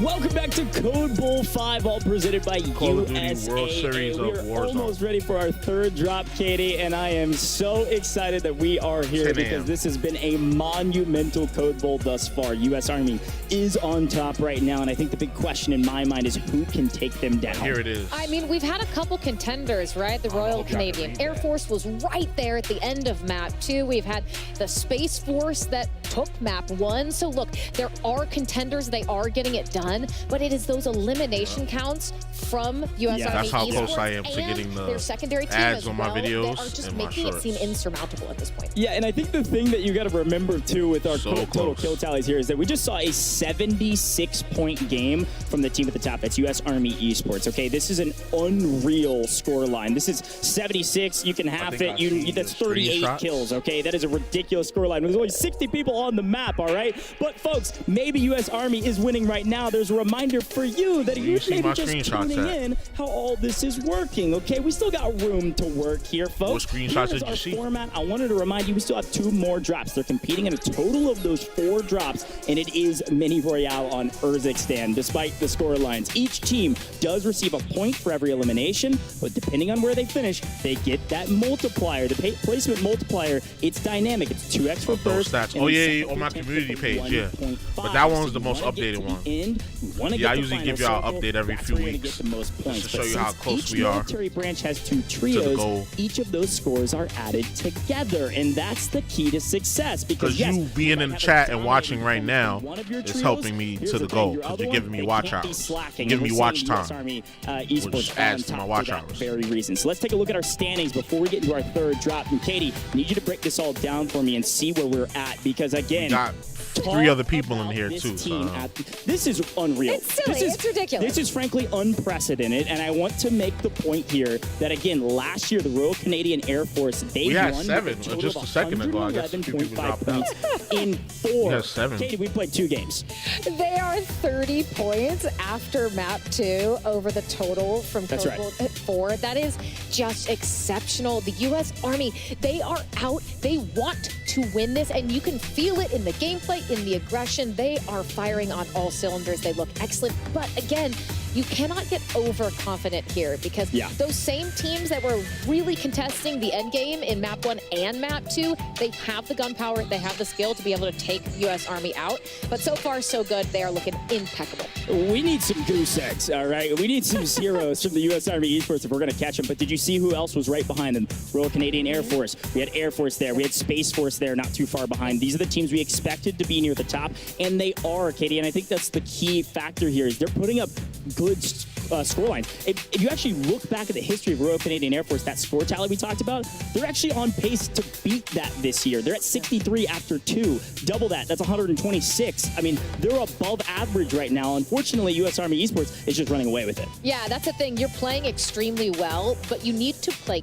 great. And that's what U.S. Army is giving us, right? They are giving us this next level of gameplay that we have not seen from any of the teams in Code Bowl before. And they're setting a bar. They're raising that ceiling. But I think the other teams here can definitely meet them. Yeah. They just got to maybe be a little more tactful in those final plays. Well, here's the thing. We only have 2 more drops, so high risk, high reward is the play style, folks. We thought it might be the play style for Mini Royale Trios. We knew some teams were going to swing for the fences and just go for broke. And some teams maybe have gone for broke and achieved broke, unfortunately. But that's what it takes at this point. If you want to be near the top, it is high risk, high reward all day today. So you got to catch Army at the top. We're going to do it by swinging big. So I think we're going to see a lot of teams trying to hunt down this squad, Katie. I think we're going to see a lot of teams play hyper aggressive, especially when the Gulag is still active. I mean, there's a lot of room for error here for U.S. Army. They've got a massive margin. So unfortunately, that means U.S. Army also going to continue to swing for the fences. Yeah, I mean, I think if you're one of these teams that maybe you know at this point, final 2 maps, you just don't have the scoreline to get there. If you see Aiden, Taj, or Quay on U.S. Army esports in that kill feed getting down, anything like that happening, That's right. you should be sprinting toward them to play spoiler. Yeah, no, I totally agree. Well, you're getting a chance to see, obviously this is the Marine Corps on screen right now, having a chance to talk to some other officers. An incredible moment here. Again, Symphony has joined this squad. Zach the OG, Snopsh, Cryo, Spiffy, all here, talking to our Marine Corps folks. And I love that we get a chance to see this as we're waiting on our game to get started, because this is the nature of the game, right? Code Bowl, it's super competitive. Everyone wants to win. There's trash talk, there's banter. But at the end of the day, we're here to celebrate our military service members, and we want to thank them for their service as well. It's been an incredible event thus far. We still have 2 more to go. 2 more to go, and I think to touch on what you just said, Sleeping. Coach, Yeah, it this is is so putting. cool Yeah, this thing is to putting me watch to sleep. as That's these what's code happening. bowls go I on, was on my 6, phone. 7, I'm not 8 in the future. You If can I was sleeping, you'd have heard me. see You'd have heard me. the excitement from the various branches as they have these qualifiers, they have these tryouts, so that they can get the best of the best to show out here at Code Bowl. It's really, I think, a treat for a lot of these players. It's super cool for us who don't get to cast them as often, to highlight them, see these top tier plays, and see them go against some of these creators are the best of the best that competitive Warzone has to offer, and they are finding a challenge in these service members. Yeah, and again, I had a chance to talk to Zach the OG. I want to shout out the Marine Corps. Obviously, we want to thank them for their service, but also talk about their esports background, right? I mean, Zach the OG, he didn't compete. He competed last year, hadn't competed in all of these Code Bowls thus far, and he's very passionate about multiplayer and didn't really grind Warzone last year. This year is different. He's been grinding, and Snopsh, another multiplayer grinder, actually was a top 15 challenger player back in Vanguard. I mean, these are heavy hitters. Of course, Symphony joining the squad, but on the other side, Kane Brown playing with Cryo and Spiffy. Zach even said about Cryo, both Cryo and Spiffy, this is their first Code Bowl, but Zach said that Cryo is one of the most technically gifted players he has ever played with. Wow, So talk about high praise, especially with the long history of Call of Duty that all of these guys have. Well, and I think not only are they having so much fun here, like, you've got to think that they're already looking ahead as well for Black Ops 6, what that's going to offer, getting to potentially do that Code Bowl in the future with that Omni movement. I think there's just been a ton of news, excitement, high-octane plays through all of the events today. COD Next now into Code Bowl, but you said it, like, we are not done yet. We still have 2 more maps, and then we have the solo YOLO. And I think that solo YOLO is going to be really exciting, because your teammates, your comrades in arms, you're going to be gunning them out of the sky when you see them. Yeah, the Corsair Solo YOLO, first of its kind here for Code Bowl. Such an incredible moment down the line. Of course, it is no holds barred. There is no teammates or anything. There's no friendship here. There's no friendship. Everyone for themselves. Of course, still a lot of pride in those military branches, but even still, it will be playing for your life and your life alone when we get there. But again, halfway through our competition thus far, 2 more to go. So let's do the next drop already, please. Oh my God. Conversation, but also all of our players in the area. Yes, we thank you for your service. Thank you so much. Behind, had a chance to talk to him a little bit before, as well as the Through Dark folks. Just a great moment and a great picture-perfect moment. We're going to be able to snap the picture. Hold on, why my man in the back can't get in the picture? Because this, he on the team. This is what it's about at Code Bowl. Why my man in the back can't get in there? I'm a fiend for the competition. I'm a fiend for the storylines. But at the end of the day, this is why we are here. So I love that we get a chance to shout this out. And also thank USAA for making it all possible. Yeah, this is very, very cool. You said it, right? The camaraderie is just across all of these teams, and bringing them together here as well, watching them spend time talking with each other, getting to know each other, maybe some banter, some friendly trash talk before we jumped into the actual matches. It is super, super cool to watch. But these teams, they got to make sure to lock in. We've had some downtime. I wonder map 2 and the start of map 3, and sometimes you don't want to get cold fingers. You got to stay warmed up for that drop. Yeah, hey, I gotta say, I saw Kane Brown in the Marine Corps drip. Okay, he's dressed in the kits. All right, he's ready to go. He's playing with his team, so looking fresh and excited to see what he can do in the second half. Katie, I think it's worth mentioning, while we have a chance to kind of look back into the game here over the shoulder, we've seen some of the different weapons that some of our players are using. And yes, yeah, I know there's some nerfs happened recently, some changing of the metas, but frankly, STG definitely on top. However, I want to point out, I have seen that Polmiak come out into the play. I saw Iceman Isaac using it. This is the big LNG, all right? And I was even talking to some of the players I see behind the that play scenes, Call and of they were Duty, like, hey, if you that's didn't know, this new they update, prefer the Polmiak PlayStation might be the controller. best weapon. TTK-wise, it might be at the top. The only problem I with think it in more the competitive people setting is that play it's a Call of Duty on little Xbox than anything, right? unwieldy, if you will, a little unwieldy comparatively. A little awkward, a little cumbersome. a little but cumbersome. Yeah, you post up, you have sights on lane, that LNG, oh, you are going to have a tough time going up against that mag size as well. It can be extremely oppressive, but if you're close quarters, well, that's where things could get a little bit dicey. We did see a couple snipes coming out, not a ton just yet. We were asking about that. How much were we going to see the snipers, and a little bit of it, but I think you said it, STG, kind of the name of the game right now, and I think that meta not totally crazy, but in fairness, I think itching to get back in the game. Yeah, Katie, don't worry. I was not laughing at you. You made some really good points. I don't know what bro is saying. Let's go to his stream. Showing off his kit there with the U.S. Army, but saying, look, I'm on top. He's having a great time. Smile and wave, my man. You are not the anchor that Taylor said you were. You all are doing fantastic.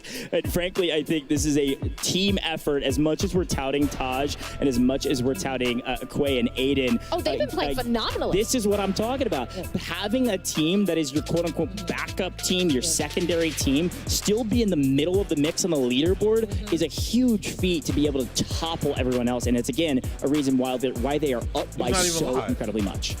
And that's what we talk about, to be able to have both of them working in combination with one another. And they might not necessarily. I believe this is what they call speaking a lot but not saying much. Oh, yeah, for sure. But when you are supporting, when you are consistently getting that scoreline for your individual team that is in those high teens, low 20s, that is going to make a difference. I don't think either of these teams in these two drops have individually had single-digit scorelines at the close of a map. And it's reflecting in that overall scoreline. They have a very comfortable lead, but I keep saying it, it's not over yet, and we have seen some crazy things happen in Warzone over the years, some incredible comebacks. It can certainly happen. They're just going to have to execute effectively in maps 3 and 4. Look, if last year was the year of firsts, this is another first, so I don't know if this is the year of making history. I know we were setting Guinness World Records with the largest marionette ever representing a video game character. Saw that in our COD Next broadcast, so maybe we're setting records here as well. That's, I mean, that's definitely the highest score tally I've ever seen in Mini Royale ever, period, no questions asked. And again, I think it's top 5 I've ever seen, period, in Warzone competitive. I mean, I've maybe seen closing in on 80 before. 76 is unbelievable. And again, we have this 2x multiplier that's in play. That's 38 kills on a total of 60 players, 2 of which, of course, are on your team if you're counting that way. So it's a ridiculous scoreline, and continue to shout that out. Again, making history here at the Code Bowl for Code Bowl 5. And here you go. These players staying warmed up in the practice range, getting their shots, making sure their aim is crispy. But I think we've been treated to some top-tier Call of Duty gameplay, some top-tier Mini Royale Urzikstan gameplay. I think it just makes me even more excited what we're going to see in these final 2 maps, what caliber these players can reach to. But look, Coach, if you are one of those teams that's maybe not doing so high, you're middle of the pack. You can still make an impact, but it has to start now. Are you changing your strategy at this point? What are you doing differently going into map 3? I love this question. There's 2 totally different modalities of thinking. One, we know we have to play high risk, high reward. The problem with that is if you get wiped off rip, if you land hot and you lose, you're basically have no chance of really making an impact on the map. You might have a decent map, you might have an okay map, but you don't have room for okay. And so this is my opinion. High risk, high reward. We land hot, we try to get as much loot as possible, but that's the key. We have to get loot. We can't go into a fight with just our pistols. We can't lose that fight early. So here's the 2 different modalities. If you've been getting wiped off rip, and that's the reason you're at the bottom of the leaderboard, you need to land somewhere slower, and then once you get the resources you need, once you get the loot, that's when you sprint at your opponents. Or if you're landing slow and you're just not finding kills and then you get wiped around middle map with 4 points, now's the time to drop hot. So it's kind of 2 different ways of thinking. However, do they have one thing in common? Yes, it's called change it up. I mean, you've got to change something. So now's the time in the second half with 2 maps to go. Now's the time to swing for the fences. Wise words by Grandmaster Goj. Hopefully hopefully all the teams are listening, because I mean, I think you did describe it perfectly. Change is going to be the name of the day at this halfway point for Code Bowl, but you also have to be able to execute on that. I think keeping those comms flowing, keeping those vibes really high, that's something Legion is so exceptional at. Even if you take a look at US Space Force, we've talked a lot about Husker's team, but Lucky Shamu, he is on the other US Space Force team.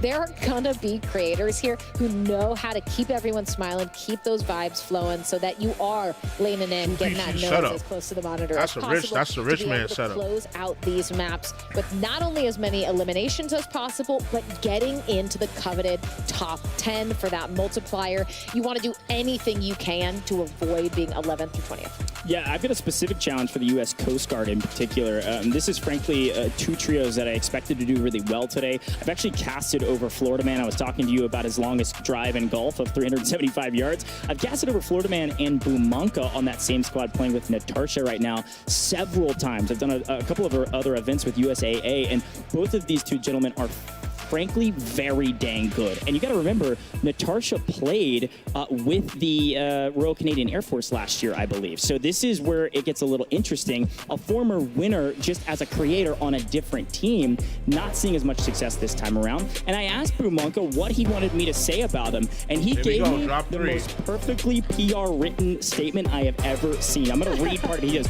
"We are a team of Coast Guard members who know how to work together under pressure, whether it's on the job or in the game. We brought our A game to the Call of Duty Endowment Bowl, and we intend to do it again." So I love this from Bumanka. He went on to say a lot more. And folks, we're going to get a chance to look at him right now in the pregame lobby. We are about to drop into the map. This is our third map of the day. We're playing a total of 4 in our main part of our competition, and then the Corsair solo ran out of things right around the corner for the 5th drop. Right. This is make or break. We finished yapping, so let's give you some gameplay now. To leave their mark, Florida Man on your screen. 4 more seconds of warm-up before map 3 officially begins.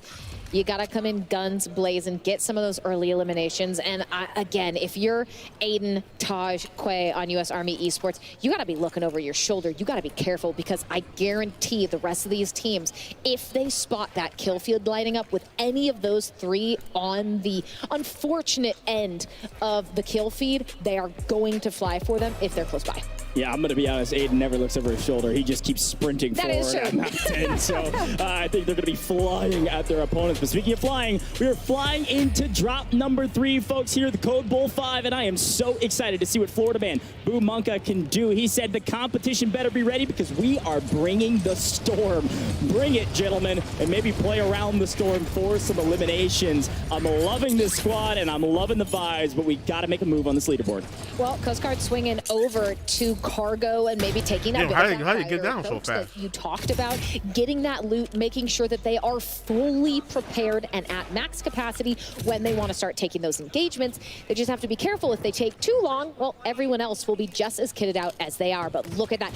Aiden's team, US Army Esports, they are in it already. Aiden already with a kill. Not what you want to see if you are everyone else. Yeah, and frankly, this is a great start for them yet again. Finding a couple eliminations and finding some loot early. Opal Palace is a great drop spot. A lot of folks, when we play big map, favor this position and fight around this position. There's always a couple teams here, and Taj seemingly has spotted one out in the open. He's got a high ground. He got a drop on you. Peeker's advantage. Phoenix picks up one on Taj. This is a huge boon. You see that name in the kill feed. You see Taj. You know you have to wipe this squad, Katie. You shouted it out, and I love this note. If you see those names, if you see Army on the other side, you have to fly at them, even to a detriment of yourselves, because you have to make sure they don't secure another big map. Ooh, and Quay almost knocking Iceman. He's able to get away just in time. But yeah, that was the Royal Navy Phoenix who was able to take down Taj, but Aiden still holding this high ground. Acquiesce, not going to be able to get away. Caught out in the open, punished for it. Aiden looking to get even more kills. Taj back in the action as well. 4 rounds, yeah, so one more after this. A little bit of a stumble for them, recovered flaws. So after this, more yapping, and then the last one, and then probably more yapping, and then it'll be over. We'll see what Aiden's able to do, holding down some sight lanes. And again, I think I like to call them the bullet hoses. This is a great way to fry people out of the air, up zip lines, or this is everything crazy, because normally I would start streaming around this time, but I've been streaming. Unfortunately, running into 2 means he's throwing his life away from nothing. Into the gulag, though, so the safety net being burned early. Everybody else smiling as they know that Army in a bit of trouble. I done had lunch. I done had breakfast. And we know that they are I done had lunch already. Restabilize maybe faster than anybody else. A nice down from Quay. We'll see if he's able to convert that into a full elimination. But, I mean, if you're U.S. Army right now, Coach, are you wanting to kind of get away from this positioning? Because, yeah, you're getting a nice little mark and an elimination here to see what's going on with the rest of the team. But it's been trades tit for tat so far. Yeah, and frankly, while this fight's been going on for a millennia between these two teams, we've fully lost 3 full teams. There's only 17 teams in this lobby now. This is just the first circle. We're just now closing the first circle, Katie. We're just now getting free loadouts. We've got 3 teams fully eliminating. I guess they heeded the charge of us here in the booth and said, yeah, we're going to go for broke. And unfortunately, again, they found it. Yeah, a lot of teams being fully wiped here. We didn't see the same thing in map 2, right? It really got fairly substantially far into the mini royale before those squads got those full wipes. Not this time around. Tech ready and waiting, pre-aimed at this window, just hoping Phoenix, someone maybe pokes their head out. But no surprise there. Aiden right into the mix, gets one down, swings away, ring around the rosy, gets the better of good shit. Beautiful job out that of was a nice two. That was a nice 1v2. Pushing 2,000 damage. Y'all ass. And they Whoever's blue, y'all ass. To break y'all let him kill y'all like point that. mark, I think, Coach. They can definitely do it if they get a high score here and in map 4. Yeah, not only do they clean out Opal Palace, but they clean up Royal Navy. That's Stada, Artemis, and Phoenix. Had a chance to work with Stada not too long ago. A fantastic sniper. Unfortunately, when you can't get your loadout and you can't get resources to get a sniper, might be in a bit of trouble in close quarters, especially when you're fighting Aiden, one of the most storied Warzone players of all time. And we can't forget the fact that Taj, Quay, his teammates, are nearing double-digit eliminations individually each game we've played, and yet again have some nice sightlines on some opponents. That's Z-Laner on the other side. This is their main competition. Royal Canadian Air Force right around the corner. This is not necessarily a scary fight for them. They just don't want to burn resources off in the distance. Nice shots, but Taj, all that information, you just got intel on where every single member of the Royal Canadian Air Force was, and that's going to be hugely valuable for them if they choose to hold position. I mean, they already lit up by the color coordinated by the team. I wonder, is that just for us? A 1 minute mark on circle 2. Like the color coordination? Is that just for us watching? Or do they see that in the game? And it's a good way to start. They've had a bit of a slow start today, but if you've got eliminations early on, you can build upon that foundation, turn this into a really solid map. Yeah, and again, it is good to see Symphony competing again. It's been a little while. Call him lacking. Picks up a freebie. If you think he's lost a step, you're dang wrong. He's got the gunny still, as you can tell right now, picking up a couple almost in transition. Good smoke. Several weak, waiting on his opponents to maybe try to close this gap. And it looks like there's 2 teams here, at least a solo. That's Grits on the other side. The Wind Grinder we've been talking about right around the corner goes down from the Air Force there. The Symphony looking to find this next equation, this next fight, and figuring out how to solve it. I don't think 2 + 2 = 4 right now, Symphony. We might have to back up. Yeah, I think they would. It's wise. 2 of your teammates have no resources, no reserve plates. It's just Symphony with the plates and that self-revive. Does use the staircase for cover, though. Spraying into the smoke. Can't quite. He can't. They can't see. They can't see the color coordination. I mean, there ain't no way he missed him like that. Scared of this fight, even though I would love to see them get some plates, get fully kitted up before they re-engage. Well, what's cool is that because you have he was getting a hit marker though. Why he moved his gun after they're getting shot out from another angle. You were able to try to take down Sanjay's team, who was just simply using the buy station. And frankly, a great strategy. You start getting shot, you don't need to move. They can't see you, and they can't get a live ping either. Ooh, so good drop. Good knock. An angle and taking on Libram. This is a big one again. Royal Canadian Air Force. As much as we're talking about the U.S. Army, this team, Royal Canadian Air Force, is in second. So this is a big moment for the Marine Corps to try to strike down some of the opponents ahead of them on the leaderboard and start making a move. And well, there's the other half of the top 2. He got dead eye. Aiden on the far side. And keep in mind, not only is it that guy's clean. Yeah, he's a beast. Got a lot of high-octane players in this vicinity. Aiden not afraid to fight back. But look, Z-Laner in the moment. His aim has been immaculate the entire time. Symphony was not looking to their left, to their right. But Zach, now trying to get these sight lines, this information so crucial off screen. Symphony able to get a full elimination onto Ryan, racking up, I believe, what should be his 3rd elimination. So I wonder that too, because it seems like they can. No, I think that's just for for us because you seen when this dude was shooting into the smoke, he just was spraying everywhere. So I don't think they can see.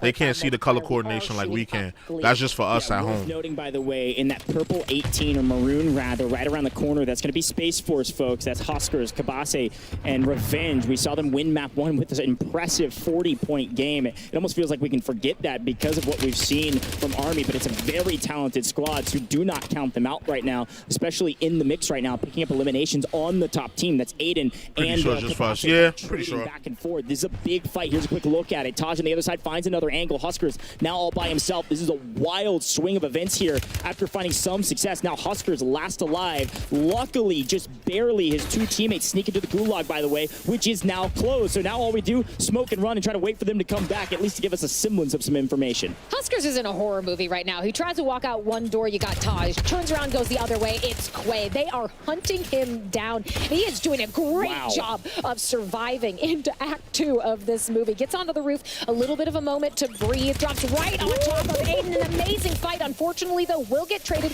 will get taken down. Smoke's there, Taj picks Aiden back up, but look at this, 7 kills on Aiden alone. U.S. Army Esports are looking good, but Huskers will not die. No, they won't die, Katie. No, I said it's a horror movie. You think you take the bad guy down, but he's magical. He's getting right back up. I'm sorry. I couldn't even control that. I cut you off on accident there because they won't go down. Every time we think they're in trouble, they will not fall. It's insane. Well, and I think I love that you did point that out because it goes back to what we were talking about with utility efficiency, money efficiency. They are always prepared to instantly get that revive, have those smokes, have everything they need to recover if someone is a bit too aggressive, too overextended. Cool, Bam. Yeah, and in my exhortation, I did notice, I believe, Z-Laner get picked and Libram, they did get full wipes. I'm not sure if it was a full team wipe out of this lobby, or they might have gotten one buyback out in transition. I don't think so, though. We only have 11 teams remaining as what frankly feels like a very quick map, but it's about the same pace as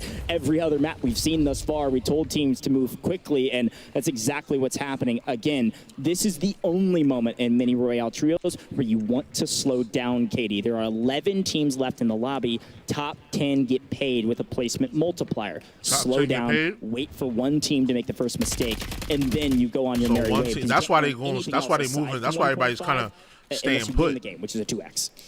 A very important they're trying to get that top 10 placement so you can get paid. Important moments in this tournament. I got orange, man. A nice I got orange. down the way. I think green was killing it too. Star-Lord knocked into the water. Going to be tough to recover there. I don't think any chance of staying alive. Gibbo with the full, and that is going to be another squad eliminated. We are officially into our 1.5 multiplier. You are doing as good as you can unless you take the rest of this map. But take a look at this. Aiden, Taj, and Co. under fire. This is going to be tricky for them, but if they can get through this rotation, 3v1, kill him. Yes, so interesting to watch the two British teams fight each other, and then here comes FIFA Kill cleaning up several in his path. Talk about clear the 1v3. A new way for yourself. He's a beast. Big moment for Team FIFA Kill. This is the Royal Air Force. The 1v3. All 3 of our British squads were actually fighting each other in that moment. That was the Royal Navy, the Royal Air Force, and the British Army all right next to each other and fighting for the same POI. It was wild. And well, look, here's the thing. Again, not in ranked, which means we got bomb drones taking out a full team, and welcome to the top 9. We're into the 1.5x multi. I am salty if I get taken down by a bomb drone. You think you're safe, little did you know. But FIFA Kill, they are looking great. Part of Royal Air Force. Keep in mind, Royal Air Force did win Code Bowl 3, so a lot of these teams trying to be the first branch to get 2 Code Bowl wins in a row. But there we go. Final 8 teams, only 19 players remaining as Circle 4 about to fully close. FIFA Dang, the Call of Duty one, the Call of Duty channel, they have 103K watching. Crane, Thermite to try and get the down. No conversion just yet, but that's Kai CNAT numbers. On where one player is Ross numbers. That's ISO speed numbers. So it looks like that rotate for them successful for the time being. Well, 8 teams remaining, and I do see the Marine Corps answering the charge. All 3 alive, taking the low ground position of this building, which just frankly the edge of this building is in zone. So FIFA Kill Squad can play a little bit up top for a while, up where unknown is, but instead they like to drop down. This could be an opening for Symphony, and it's exactly what happens. They didn't know there was a team below. They were creeping through the smoke. They're able to maybe evade what looks like Symphony. Zach OG, the Marine Corps right around the other side. Going to push the equation, push into the fight. Snop's in trouble, trying to find where his opponent is and can't figure it out. Doesn't get any bullets down range, which means Symphony in trouble. Gets revived by Zach, but now they're pushing him from the edge of zone. Now, Katie, this is where it gets real mixy because there is no new zone. This is it. We got 5 teams in it with a couple people floating after a miraculous buyback. This is where it gets nasty. Are fighting to stay alive. Fighting to stay alive. This is where it They gets do have a nasty. good amount of kills, so this is going to be a big map. But look who's managed to recover. Taj, Aiden, they are getting squad wipes. They always have the ability to stay in it. Quay now with a great top positioning here. Knows someone's right behind. Does want to go for the chow. Has the pistol out. It's a little dicey, but it doesn't matter, Grits. You can't let that one happen. Aiden from the top rope. They want to do it once. They want to do it twice. They are insurmountable, unstoppable. U.S. Army is looking fine. U.S. Army, once again. The U.S. Army Esports Taj clutched it. again and again The way he was at. He was looking in the corner. The perfect kill box. They had every high ground position, whether pistols, ARs, or in between. It doesn't matter. Quay jumps into the fight, wins the 1v1 with the pistol in hand. These guys are different, and yet again find themselves at the top of the leaderboard overall, and frankly, at the top of this map's leaderboard most likely, as long as they found as many kills as they have been the last several times. Because again, Aiden had 13 by himself, so that's 26 points at least. If Quay and Taj had nothing, we saw Quay at least have 5. Unreal scoreline yet again from the U.S. Army. We thought there was a chance somebody could take them out. It is looking more and more grim as we go down the line into the final map next. Very much so, looking like a race for second place at this point. There's a lot of contention there, but U.S. Army just phenomenal from top to bottom. Let's take a look at exactly how all of that played out in map 3. Just one more remaining, and it's Aiden on your screen. It has been this trio all day long with, again, excellent support from the other team for the U.S. Army.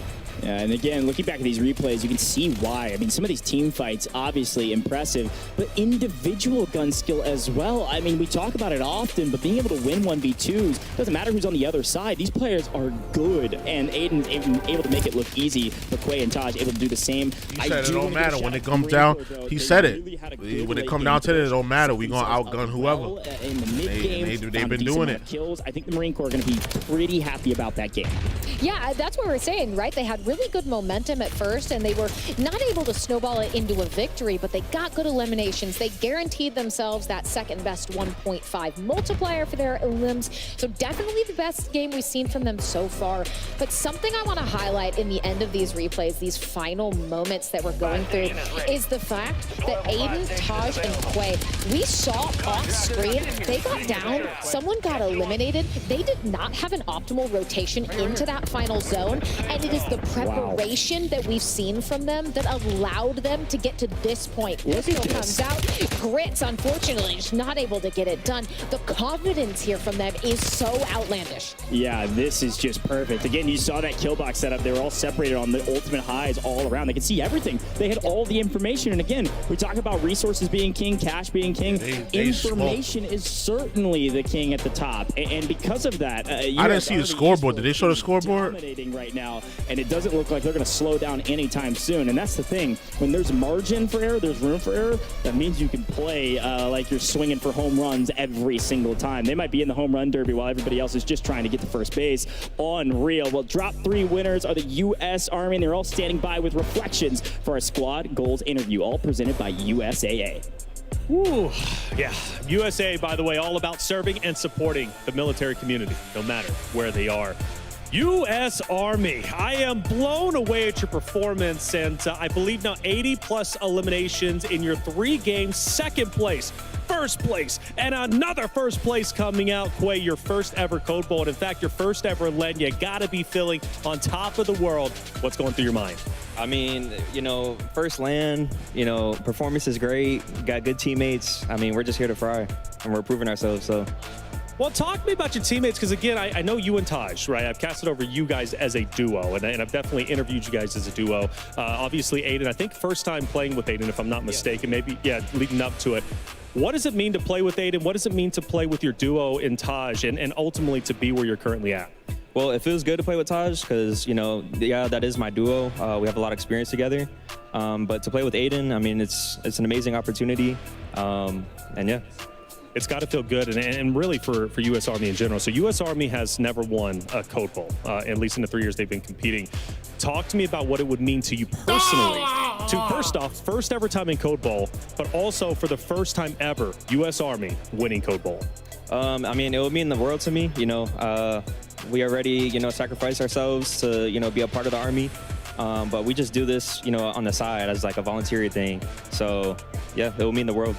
Well, talk to me about that sacrifice, because you're right, it is a sacrifice. I was in the Army myself. 1 hour later, right. Easy, especially if you're active. I don't know if you're active or reserve. You're active, so I mean, you're constantly working. But you find a way to merge the two, right? Because I mean, you played in World Series. I did not plan on right, that second place, and again, spending all this time on this. I told Taj the same thing. Like, but what's I thought I was going to stream, get my little 5 hours in, managing to stay at the top of the watch food hours, chain, get up out of still here. being active duty. Here we so are, when it man. comes Here to we like are. work weeks, you know, after work, I'll play the game probably 2-3 hours a day. You know, we'll just play like chows or something like that. Weekends, I can play some more. You know, that's our free time. But yeah, what was the second question? I'm sorry. Well, just the work-life balance, man. I mean, it's not easy because, again, not only are you at the top of the food chain here, but also in the competitive scene. I mean, you're one of the top players out there in World Series Warzone next year. Who knows where you'll be? Hopefully we make it. Because second place, yeah, that broke my heart. Broke my heart. Broke my heart as well, brother. Well, one more game to go. You guys lead by a landslide at this point. Of course, unofficially, we'll see where they're currently at, but well done, brother. One more game to go. Let's see how well you do. All right, let's send it back up to the desk at U.S. Army. They're on top. Thank you so much, Taylor Reflections Noble, and thank you to the U.S. Army. Quay, of course, a fantastic player, Katie, and of course that was our Squad Goals interview, all presented by USAA. Along with award-winning service, USAA is known for squadding up with the military community so service members and their families never have to go solo. And again, these guys are really showing out right now after the third drop. Back-to-back winners, might I add, and frankly, I can only expect them to be near the top of the leaderboard, Katie. I mean, you'd have to think they go back-to-back in maps 2 and 3. They look exceptional otherwise. There's just so much going for them, and I don't think they're going to stop in map 4. Yeah, and again, let me be very clear. They're going to be at the top of the leaderboard. It was a question of, are they at the top of the leaderboard just in that map? And I think, frankly, probably with a 2x multiplier, this is a huge, huge boon for them and their overall military branch. I'd be curious to see where Legion's team ended up as well, but I want to give a special shout out to Monster Energy for being a partner for this year's Code Bowl. Now, Monster Energy sponsors 4 professional esports organizations globally and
short break. And as we do, refresh, get some water, and then come back for the final drop of Code Bowl 5.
actual commercials. Imagine how much this company paid to get this placement. How much you think this company paid to get this placement?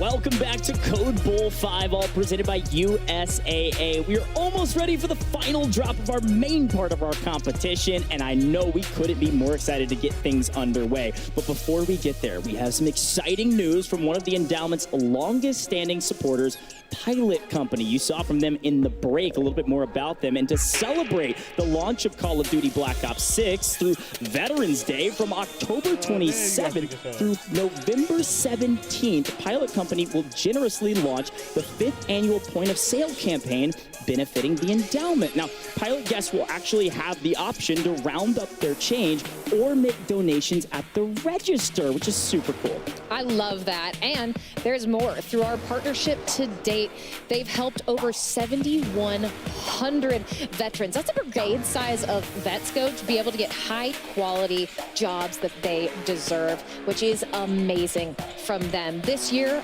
their goal is to raise $1 million to get more vets jobs. Head into any Pilot Company location to learn more and see how you can join the fight with us to help get our vets back to work. Of course, make sure to download their My Rewards Plus app to find the nearest location to you. Serving those who served is so central to Pilot Company's mission, and they couldn't be happier to team up with the Call of Duty Endowment again. I love this breakdown, Katie. Thank you so much for that. And again, shout out to Pilot Company. And so frankly, I love the way this is set up because of that donation factor, of course. But the rounding up is so really cool. Easy to give to the endowment. So shout out to Pilot Company. What a cool partnership. Thank you for making that all possible. But all right, Katie, can we get to this last heat, please? Drop of the day, at least for the trios portion of our competition, we have a very special Warzone mobile giveaway. Let's take a look. And I hope you're enjoying all of the action from the Call of Duty Endowment Code Bowl today, whose mission is to support both the US. Hold on, we getting the warning, y'all. Has a special We might have to cut the stream. in Warzone. We've detected your stream belonging to someone else. When unlocked, you will receive various items. Your stream may be temporarily blocked. If you plan to continue, please ensure the content owner has added your channel to their allow list. Which they have not, so we're going to click off of this endowment shit for a little bit. We're going to click off of this for a little bit. We're going to click off of this for a little bit.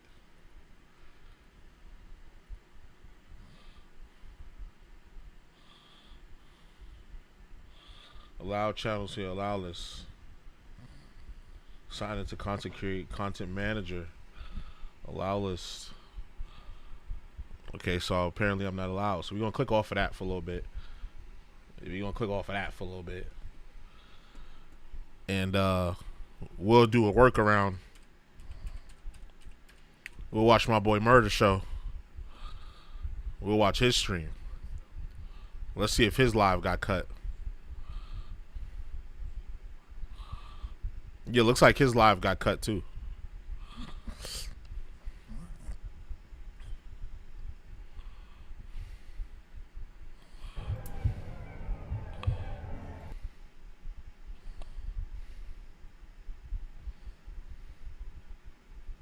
He got demonetized, so when he do come back, probably gonna be on kick.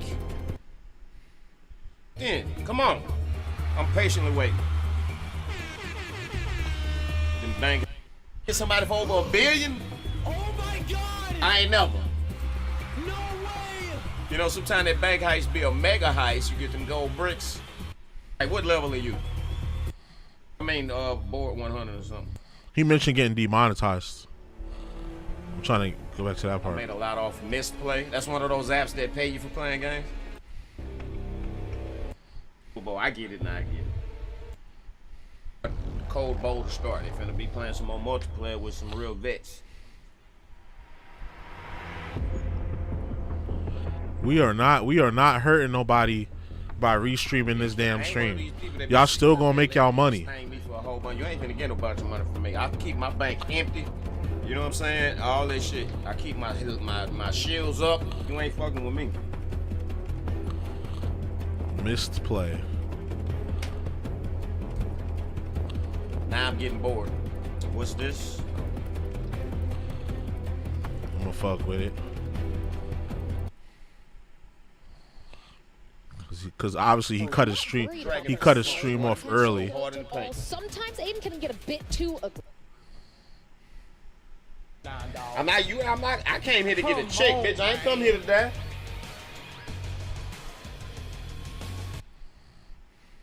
You know what I'm saying? That's when they don't give a fuck about you. They just look at you like a number. You're expendable. Fuck that.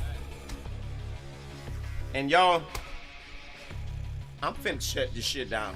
But I don't even want to see the shit anyway, and they taking forever. What time is it? Because I've been up early. I ain't even getting a lot of sleep. Every moment that I sit here is a moment that I waste being awake. So, be right back. Yeah, bitch, I'm going to be right back, too. Hold my dick. You said, hold my dick. Hold my dick. I done had enough.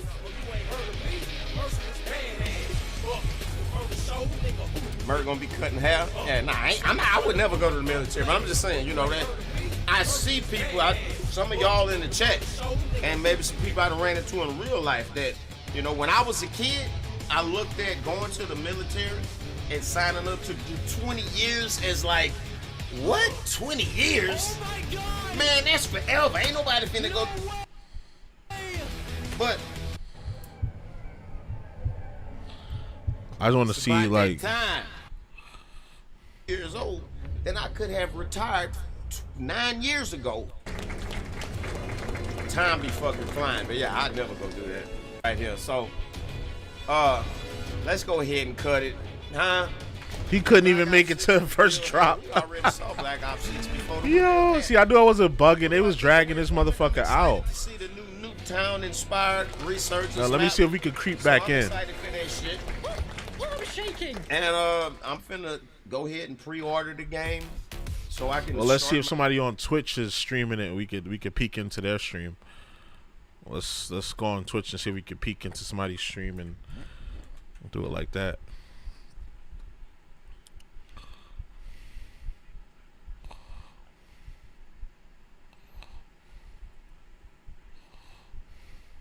I'm putting together a party for Frank Moulton, the Black Godfather. I'm thinking Black Vegas. Groovy, baby. I don't think you Groovy, baby. You're stealing from.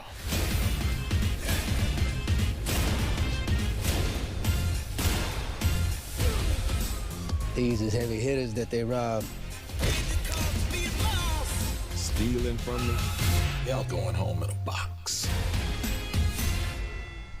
His curling, but Black man, though, look at that. Intimidated, overwhelmed. Ghost Guard looking good. No, I know everybody's having a blast. Regardless of score lines, everybody's having a lot of fun. And frankly, my favorite And they part still of didn't start the is 4th just the heat. fact that we get to bring together all of these military service members from across the world, put them together, put them against each other, and playing with She some was of their hella favorite bored, content creators. so she It's a ready to good go moment for home. Call of Duty as a whole. Look, the cameraman is hitting.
But things a bit more manageable this time around. Yeah, we're but good. hey, I think still more than likely to break that 200-point mark, already setting records for total scores.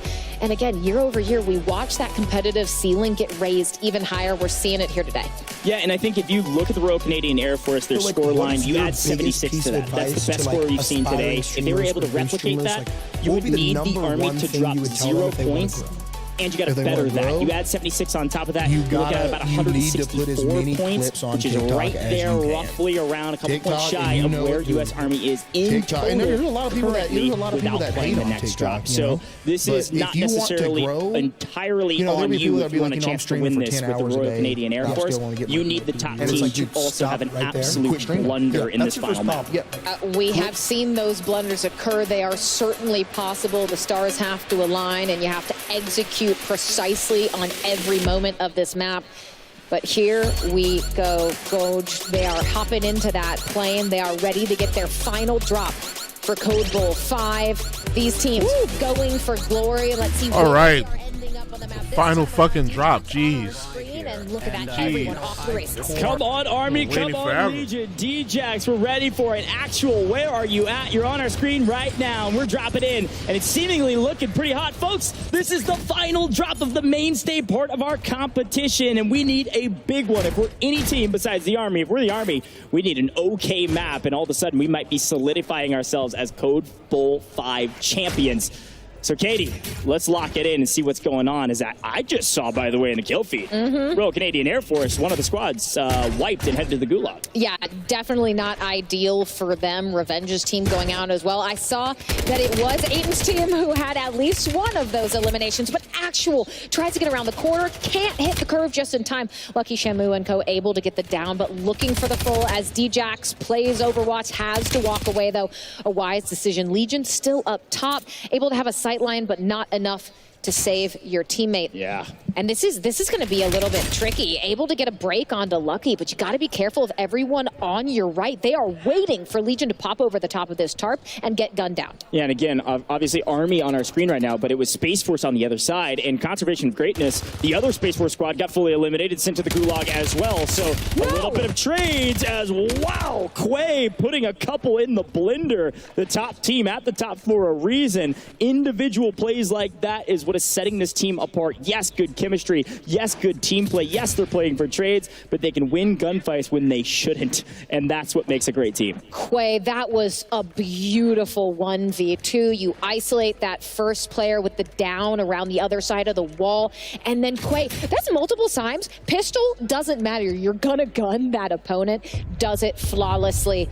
This team not letting up on the gas in this final map, despite their performances so far. Yeah, and funny enough, this is an interesting point. Aiden, this is actually his drop spot in competitive Warzone. They drop Bazaar, and they frankly mostly, many times, win Bazaar early, and seemingly a lot of the same. Substituting Taj and Quay in for, DJ Moss and Z-Smith apparently works out for them. They are dominating right now. But Space Force on your screen again, Lucky Shamu. Look, some say he's a Resurgence-only player, a Rebirth player, if you will. Maybe an Area 99 player with Black Ops 6. But Lucky still got the gunny, and he still knows what he's doing in competitive formats, making quick work of his opposition. Yeah, and that is Actual on the other U.S. Army esports scene. Lucky able to get 2 eliminations very quickly, but runs right into the barrel of an opponent, forced to back away and reassess. This fight does have their final teammate who was over in that corner. I do think just got taken out. That was Goblin, but now the smokes are out. The push is in. Get Picked is looking to find at least one. Gets it. Tama falls. Lucky gonna have to retreat. Not gonna be able to find a way out. That's a staple of Z-Laner play right there. And of course, Royal Canadian Air Force in second place right now. Get Picked, last year's monster MVP as well. The Royal Canadian Air Force, a very strong trio. Have had a little bit of trouble this time around to maintain some spacing near the top, but in second right now. And frankly, it's been a team effort. Both of the trios that represent Royal Canadian Air Force are both doing pretty solid. Z-Laner, again, with a pretty good game under his belt. Unfortunately, one of his 3 teammates fully eliminated right now. They're going to need a buyback, a flare, or something in between. Well, take a look at that kill feed. Not fully eliminated, but a full wipe on Aiden, Taj, and Quay. So they're going to have to be able to reassess here in a minute, as I believe Mystics Team Squad 4 are going to be our 3rd team to be fully eliminated in the 4th and final map of Code Bowl 5. Get Picked. this is one of the nice things. Yes, you might come back from that gulag, you might get bought back, but when you are floating here in the sky, you can give so much valuable information to your team. Well, I just saw Huskers, the winner, Space Force, the winner of the very first map. One of those crews has been fully eliminated. I not only saw it say squad wipe, I saw it go from 17 to 16. I know for a fact, Huskers, Kabase, Revenge. We had a great interview with Revenge at the very beginning of this broadcast. They said they were here to take the gold. I don't know if that's going to happen with one of your teams fully eliminated, but we're going to move over to the Royal Air Force and see if they can pick up Benny Central as he's trying to complete a most wanted. Yeah, that is unfortunate. Benny, not quite far enough around that corner, will be able to attempt to recover, but Unknown, nice shots and is forced to back off though. So Benny not out of it just yet, but not an ideal position as Harry gets another down, and that's actually Legion, unfortunately. I think that is going to be the other U.S. Army esports team fully eliminated. Harry going for the shots again, but they've got to be careful. The longer that this goes on, it is a 3v2. You are letting anyone else who's nearby know exactly what's happening. Yeah, and I talked to this Royal Air Force squad. I talked to specifically the player on your screen right now, Unknown, and he was talking about how, yes, he's rivals with the British Army. Yes, they want to beat them, but they're looking at Taj. They want to gun Taj, and they want to gun him now. And frankly, everybody also wants that in this competition. Somebody needs to take down Taj as they pick up a freebie, with what it looks like, at least, on the other side, with Gibbo and Geldog going down quickly. A perfect setup, a perfect execution. When you have player advantage, you've got to push the equation. Very well done. That did look like 2+2. This is beautiful, by the way. Trimsky and Breadman were able to just take out two with a swiftness. They get that high ground. They get the punish from multiple angles, and now Teep in a really rough spot. Teammates taken down, and Teep just trying to survive, but Breadman on the hunt knows that Teep is not in an ideal situation. Yeah, Team 15, though, I thought he was going to expose his shoulder to the team in pink. Look at the minimap, top left-hand corner of your screen. They've got a building on lockdown on the edge of the zone. If you over-pursue here, you might get picked off in rotation. Brett should be visible by this team here in just a blink of an eye. Gonna push the equation on Teep. Not getting shot in the back. Not yet, but Teep doesn't need it. Wait, it is Team 19, or sorry, 9 off-screen picking up an elimination. I thought Team 15 was getting into the mix, but they're not. Teep just by himself with no help is able to pick up one. Unfortunately, it's just not enough. You can't win a 1v3. There was a moment there where I thought Teep was going to be saved by another squad, but unfortunately, no angle. Yeah, and Teep able to at least win that one, but overwhelming forces, no support from another team, as you said. And do you see Sean J with a down in the kill feed? That is going to be Benny Central and Co. fully eliminated as well. Two more teams needing to be taken out, so that we can get to that 1.5 multiplier, teams 2 through 10. Of course, first place getting the coveted double ×2 multiplier, but this is gonna be, that's gonna be tough. That is not ideal, especially if you don't have smokes for the cover. Yeah, and look, here's the thing about Royal Navy. I was shouting them out. I was excited to see them because I'm a big fan of Stade, okay? And he's touting his sniper skills. He's, earned well over 500,000 subscribers on YouTube because of his sniping skills. Finally, they've got their feet underneath them. Guess what he's got? A sniper. And apparently it's working out. Able to crack several plates here, looking for an opening knock. Unfortunately, a third team in the mix from distance, looking to finally clean up a couple of eliminations. Artemis picks up one and is able to do it on the low ground, so they can't get shot from the far side. I mean, this is going to be tricky, though. How do you play this? You have a 3-stack in front of you. You are being funneled in by the storm. Your teammate is in a pinch position, but it's not really ideal. And I think that choice to rotate in the storm, perhaps a wise one, not seeing a way to survive and turn that 2v3 into something profitable. So Phoenix and Co. now just trying to figure out where exactly Sean J went, but it is going to be, unfortunately, Smixy and D-Lo going down. FIFA on a rampage might be eliminating them, and I think that's what's about to happen here. Just a That was close. That was close. It was very close. Lurking in the shadows, a rat in the sewer almost was able to strike at the heels of 2 of the 3 of these players. And I think a moment like that, it doesn't feel like a massive moment. But if Sanjay was able to take out one, it doesn't look like there's a buy station in their path. And they would have gone into the final couple of circles here, a person down, and that's a big disadvantage when you need all 3 up for these final couple fights. Look here, Goj, if I get someone down, I'm tunnel vision thirsting them immediately. You're one of those. I'm not worrying. I might get traded out, but I'm taking that person with me. Sean J, a very nice attempt. Symph able to get a down, but we're into our 1.5. Just 9 squads remaining for the 4th and final map of Code Bull 5. Who will come out on top?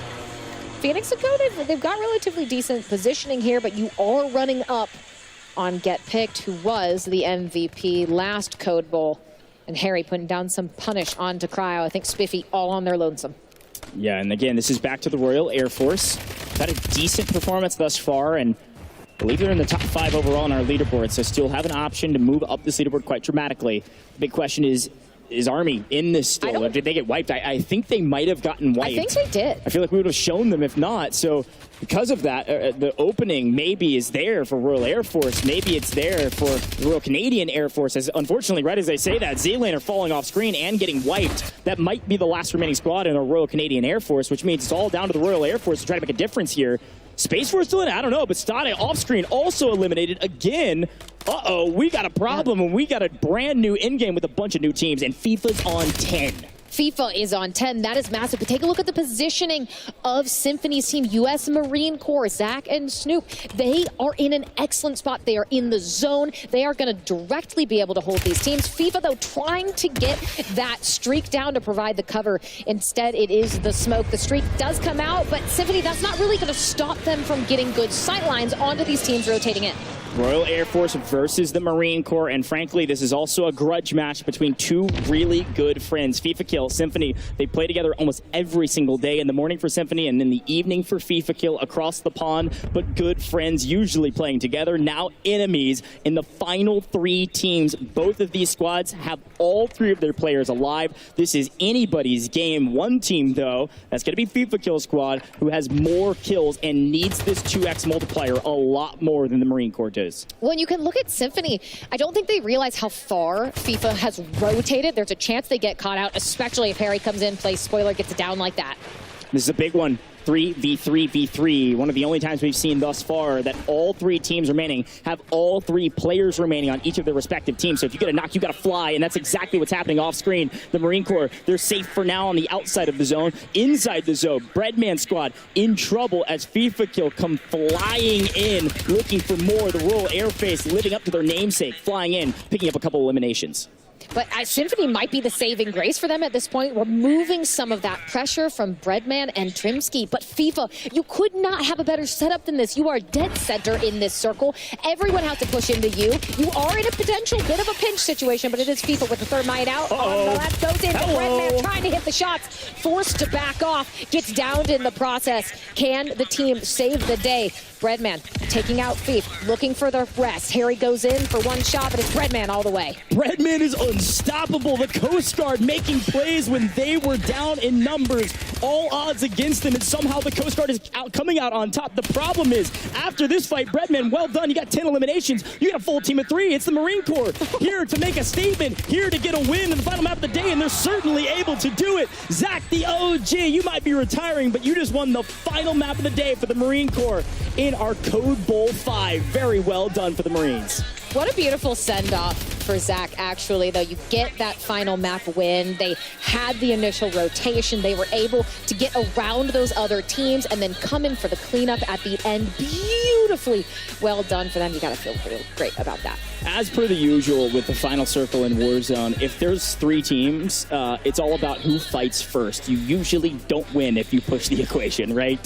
Yes, some of this math is very simple, but in those moments, the Marine Corps made the perfect decision. We said, let them fight. Then we'll swoop in and clean up the mess. And frankly, it was impressive to see Breadman squad, the Coast Guard, they won a 2v3, Katie. And that's a huge, huge value. That is very difficult to do in Warzone. So the Coast Guard win the 2v3. They lose 1. It's just Breadman. Double-digit elims. Congrats. Unfortunately, full 3 of Marine Corps come swooping in and clean up an easy kill. Yeah, I mean, Breadman initially sees them all jumping up on that wall. There's a chance, I guess, if no one looks right, maybe you get that initial pick. You can finesse the wall to stay alive, play your life. But they all turned at the same time. And you could tell Breadman, oh no.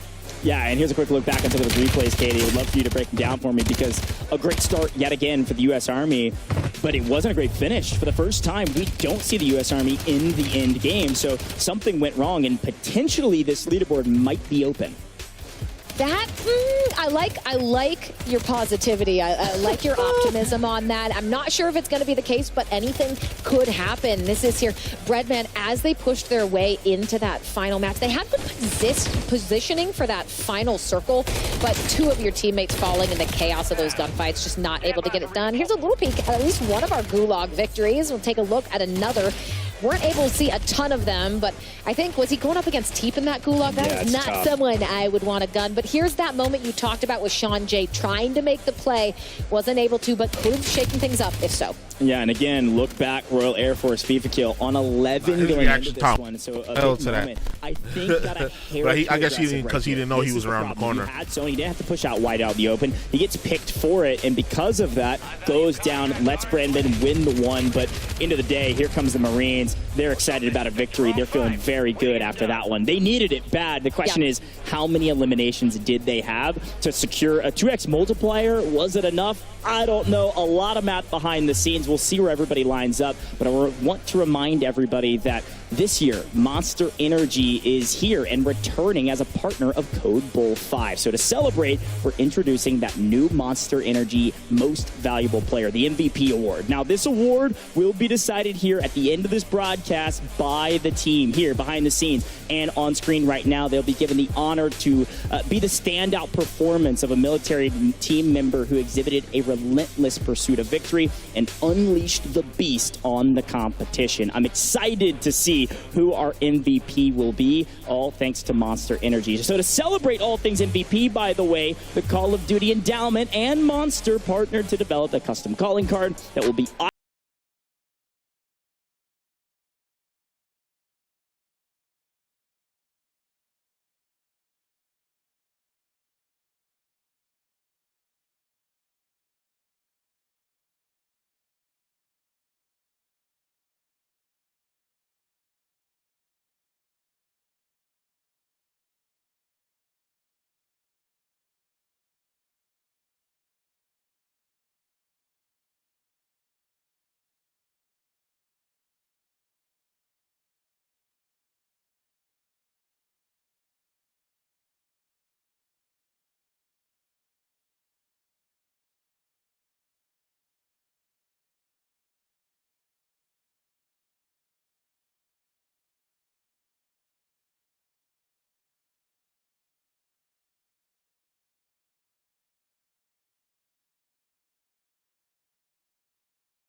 team that won last year. You saw what they were able to get done. So shout out to Smixing Code. They looked great. But I think across the board, from teams that might have been a little bit quieter early on, like the Marines, to the teams like Army that were doing it all day long, we saw the best gameplay. No, and I think that's such a great call out, Katie. And I frankly,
All right, it's been a long day, but a great day, as you would expect when it comes to Code Bowl. By the way, joining me on stage to present the Code Bowl 5 trophy is the 39th Commandant of the United States Marine Corps, General Eric Smith, who is joined by the Call of Duty Endowment's president and retired Navy Captain Dan Goldenberg. General Smith, first and foremost, it is an honor to have you for the first time here at Code Bowl. Your boys got to win in the end. It's got to feel good. How'd you enjoy the event, first and foremost? I enjoyed it tremendously. I am not a gamer, but I may start becoming a gamer because this is exciting. Maybe we'll have you at the next one. I will be at the next one if invited. All right. I'll be there. I like it, sir. Thank you. And honestly, today's event was great, and it was brought together, I should say, military esports teams from branches all around the world. And, General Smith, any words of encouragement that you want to give to the viewers and give for the service members that competed today and at home? Yeah, I would say that the service members who are competing today, please remember they are service members, and they're dedicated to defending the Constitution and defending this nation. And this is what they do in their spare time. So in their full-time duty, they're aircraft mechanics, they're machinists, they're pilots, they're infantry officers, infantrymen. They do everything, and they're doing it on your behalf. They're doing it so that you can game, and I'm proud of them. I'm proud of all of them. But General Smith, I am too. Again, these men, women, these service members, they come together and they compete, and it means so much to be on this stage for them. And Dan Goldberg, obviously, thank you for putting us on as well.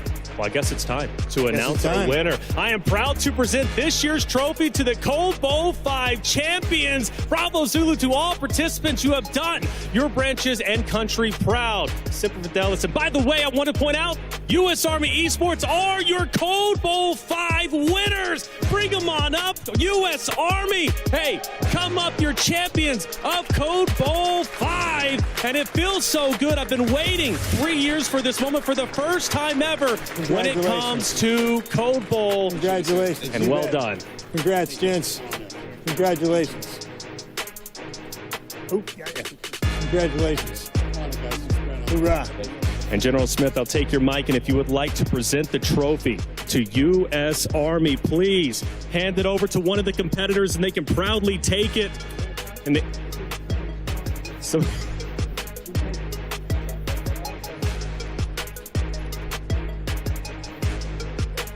U.S. Army, lift it up, proud as you can be.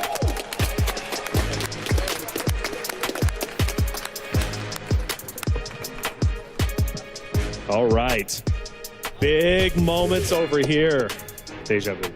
You made it happen. You managed to get the job done. You played hard. And anyways, U.S. Army, they've been competing for a long time, dude. Talk to me about what it means to be here. Oh, it's absolutely amazing. This is 3 years for me and Taj, and just it never coming to U.S. Army, us just coming short. It always hurt us, but finally this year we got the right team together and we worked it and we got that dub, and now it's coming back with us. Coming back with us. I was Army too, so this is a big moment for me myself. I just can't play like the boys up here. Legion, you carried everybody. Come on, you were the most dominant player on the team out there. What does it feel like, man? You're representing U.S. Army. Obviously, this is a great moment. Oh, man, it's unreal. I mean, getting able to do this with these guys and having the other team completely carry us while we were bait was an experience I'll never forget, man. Seriously, so much fun. What an absolute blessing to be able to do this stuff.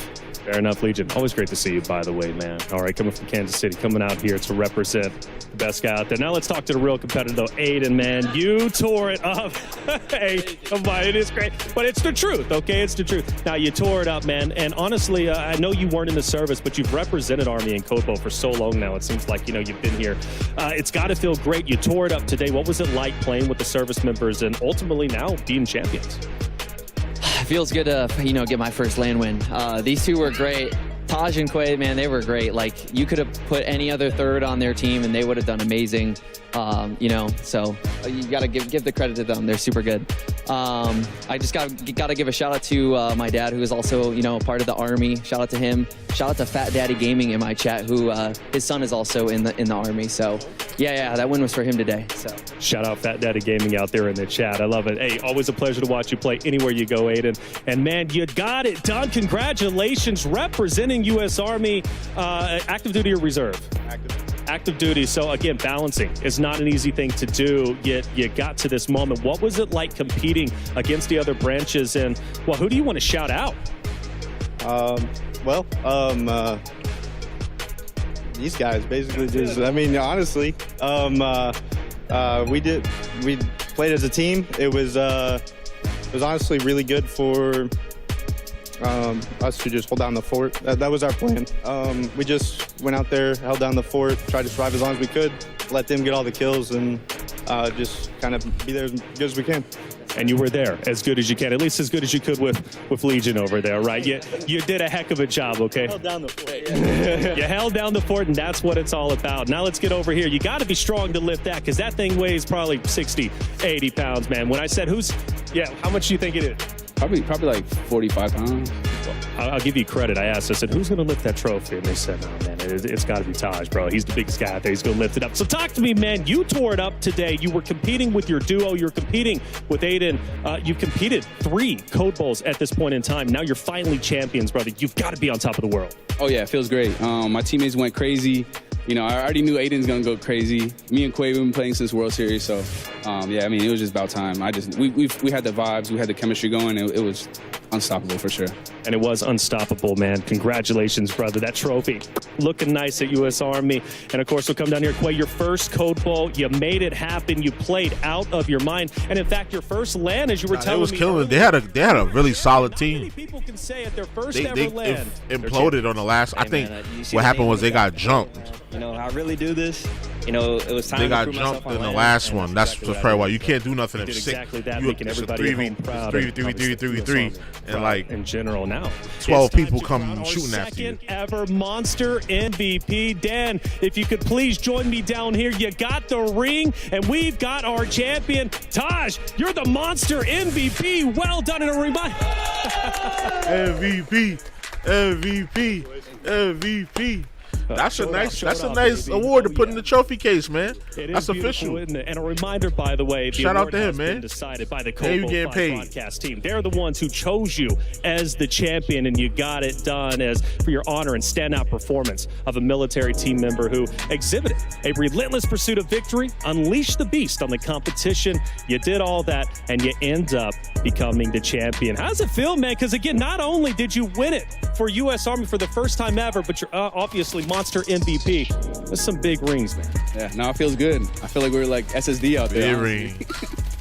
Yo, SSD, if you don't know, they're the best team out there whenever it comes to the World Series Warzone 8, and I apologize, but you'll be there, all right? But no. This and you did shine big, baby. You did shine big. But seriously, though, you got the job done. What's your plans moving forward, not only as a competitor, but also in general for U.S. Army? Hey, we're going to keep doing our thing, come back next year, try to go back-to-back, you know how it is. Try to go back-to-back, and I hope you guys do. Once again, U.S. Army, they are your champions. Lift that trophy up, baby, because we are proud. All right, Goj, it is time to get it started for the solo YOLO. We got our champions, but the job's not done just yet. These boys and girls still have to play a little bit more. Goj, back to you. What? This is still going? As expected, Katie, U.S. Army was on top, and Taj was our Monster Energy MVP. And again, as expected, it was an incredible job all the way across the board, and a fantastic interview over there with the U.S. Army. They've done it for the very first time and joined the winner's circle. But Katie, talk to me a little bit about Taj, because you were touting his skill at the top of broadcast, and well, apparently you were right.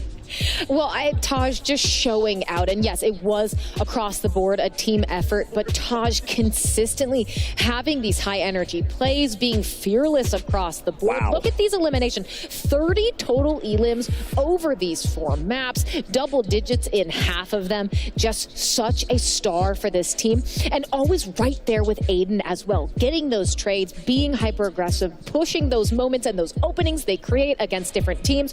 Truly well deserved by Taj. Yeah, this is a fantastic stat line, by the way. If you're not used to Warzone competition, this is a dynamic stat line even for a player that is playing in traditional trios with 120 people on the map. Kills. They had 60, and he's dropping a total of 30 eliminations through 4. That is a ridiculous stat line, so well-deserved Monster Energy MVP. Very, very well done, Taj. We knew you had it in you. Congrats, and well done living up to your word as well. You told me you were going to win. And well, you did it. You did the dang thing, my friend. Folks at home, don't worry. We're not even close to being done yet. And we have a final viewer reward for you. And thank you for joining us, by the way. If you're live on YouTube and Twitch, thanks to USAA for making this possible. But thank you to you, because you get a chance to earn here. Available today only and earned by watching our Code Bull 5 broadcast on YouTube or Twitch are those 4 in-game items that we've been talking about. You can equip them in Modern Warfare 3 and Warzone that show your support of the endowment. And last, certainly not least in this reward tally here is the Bull Buzzkill weapon camo. It screams of that 1990s nostalgia we've been talking about, Katie. What do you think of this one? Because this, I said the please rewind weapon charm my favorite. I don't know. I'm a big fan of weapon camos, and this one's got to be near the top for me. I'm pretty sure that I had a pencil case that is in the exact Bull Buzzkill weapon camo pattern. So it is. You keep saying 1990s, and for good reason. Yeah. They look awesome. Make sure that you are getting them, linking your account, getting all of the goodies available today during Code Bull. But this has been so exciting so far, Coach. I think we need to see the overall leaderboard here in just a minute. Yeah. With Taj, once again, a massive congratulations on Monster MVP. But here is that leaderboard, Coach. Take a look. I thought they'd be able to break 200. Just shy.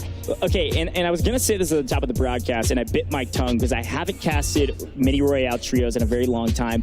I was expecting it to be a 1-point game. It wasn't. It wasn't even close, but look at the differential between second and third. It was a half of a point that separated the Royal Air Force for becoming the new Silver Surfer, if you will, taking down the Royal Canadian Air Force. And it was frankly on the back of that very last map. It was an incredible performance from them, and because of it, they are able to secure second. Of course, a dominating performance at the top from the U.S. Army Esports. Well, take a look at second through fourth. You have Royal Air Force, Royal Canadian Air Force, Space Force. These are the teams that won Space Force Code Bull 2, Royal Air Force Code Bull 3, Royal Canadian Air Force Code Bull 4. So they were still right up there at the very, very top.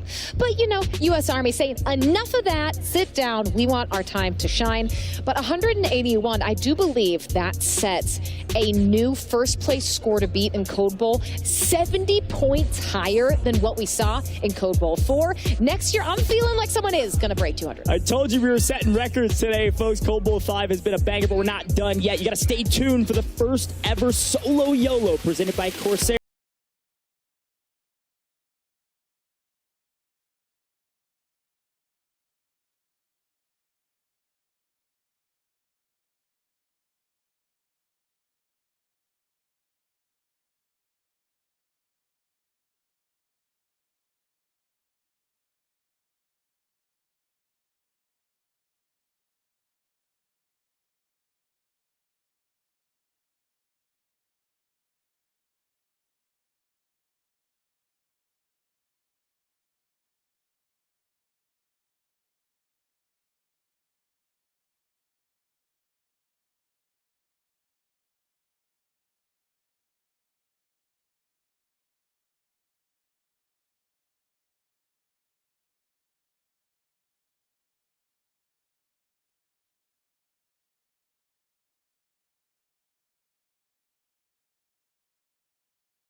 greatest Warzone players of all time.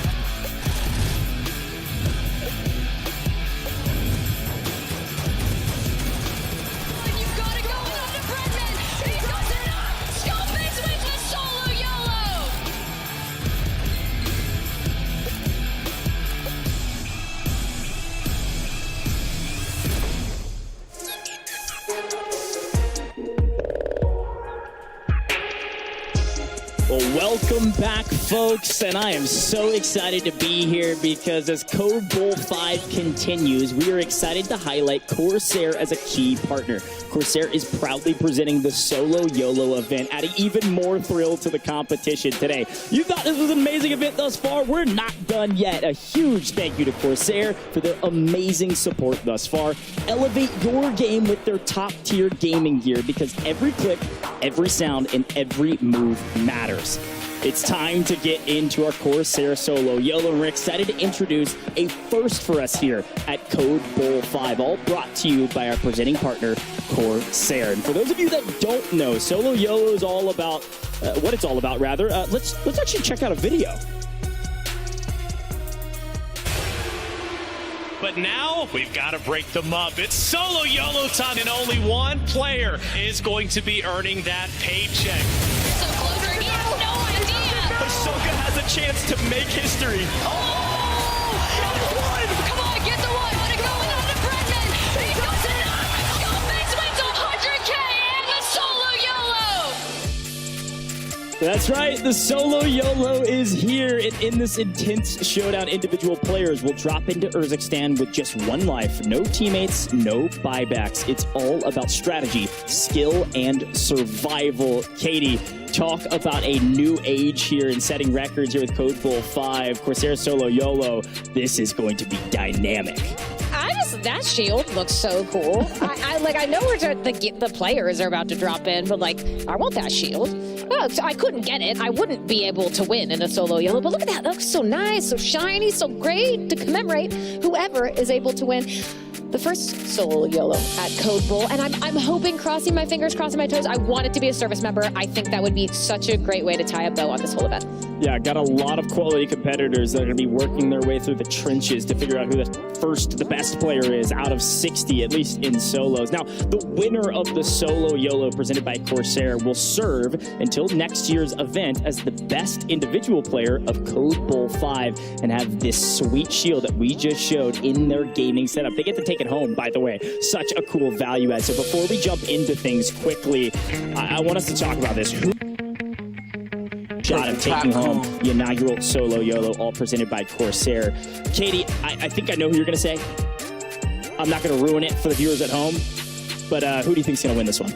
I'm thinking Taj looks so great. I said was gonna be the MVP and was. U.S. Army Esports taking home their first Code Bowl win. And I think Taj is on fire, has that momentum to take it in the Solo YOLO too. Look, it's Taj's world, Goj. We're just living in it. Apparently, and frankly, Katie, I gotta give you some props because you are technically 2 for 2 on predictions, because not only did you predict that Taj would be the Monster Energy MVP, but technically you also predicted that U.S. Army would win it all. So you are winning here in the booth. I don't think this prediction on the Corsair Solo YOLO counts for 3 points, but if it did, this is my chance to get back and get right, okay? So who do I think is going to win? Thank you for asking that question.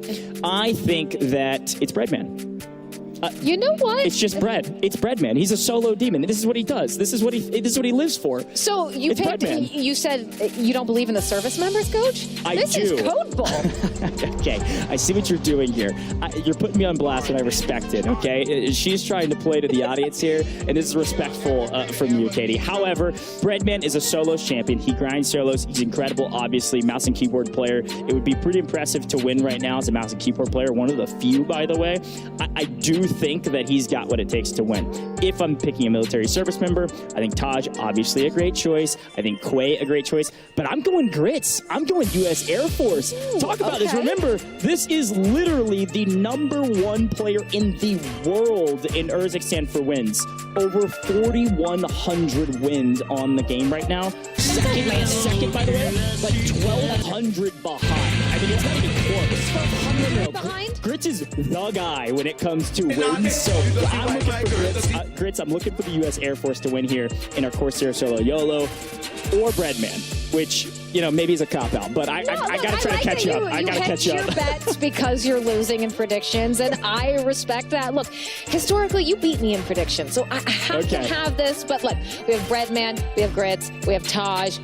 We'll pick the 3 we think are going to come out on top. But Taj, just know, got you. Okay, so I'm looking U.S. Coast Guard. I'm looking U.S. Air Force. You're looking U.S. Army. Yeah. I mean, we got to give some credit over to across the pond. Frankly, Royal Canadian Air Force, we know you. We acknowledge you. You did fantastic. You got 3rd this year in your 2nd Code Bowl ever. It's pretty impressive. But Royal Air Force, I mean, speaking of somebody that's won a Solo YOLO before, FIFA kill on that team and has been dominating. I mean, look, history doesn't always repeat itself, as you can tell because of what we're seeing right now. But maybe it will today. Now, folks, as the players are dropping in, they get to drop into the action, and we get to see who will emerge victorious in this solo challenge. Who has the skills, the courage, and the quick reflexes to be the last one standing. Thank you, Corsair, for partnering with us and making this new competition possible.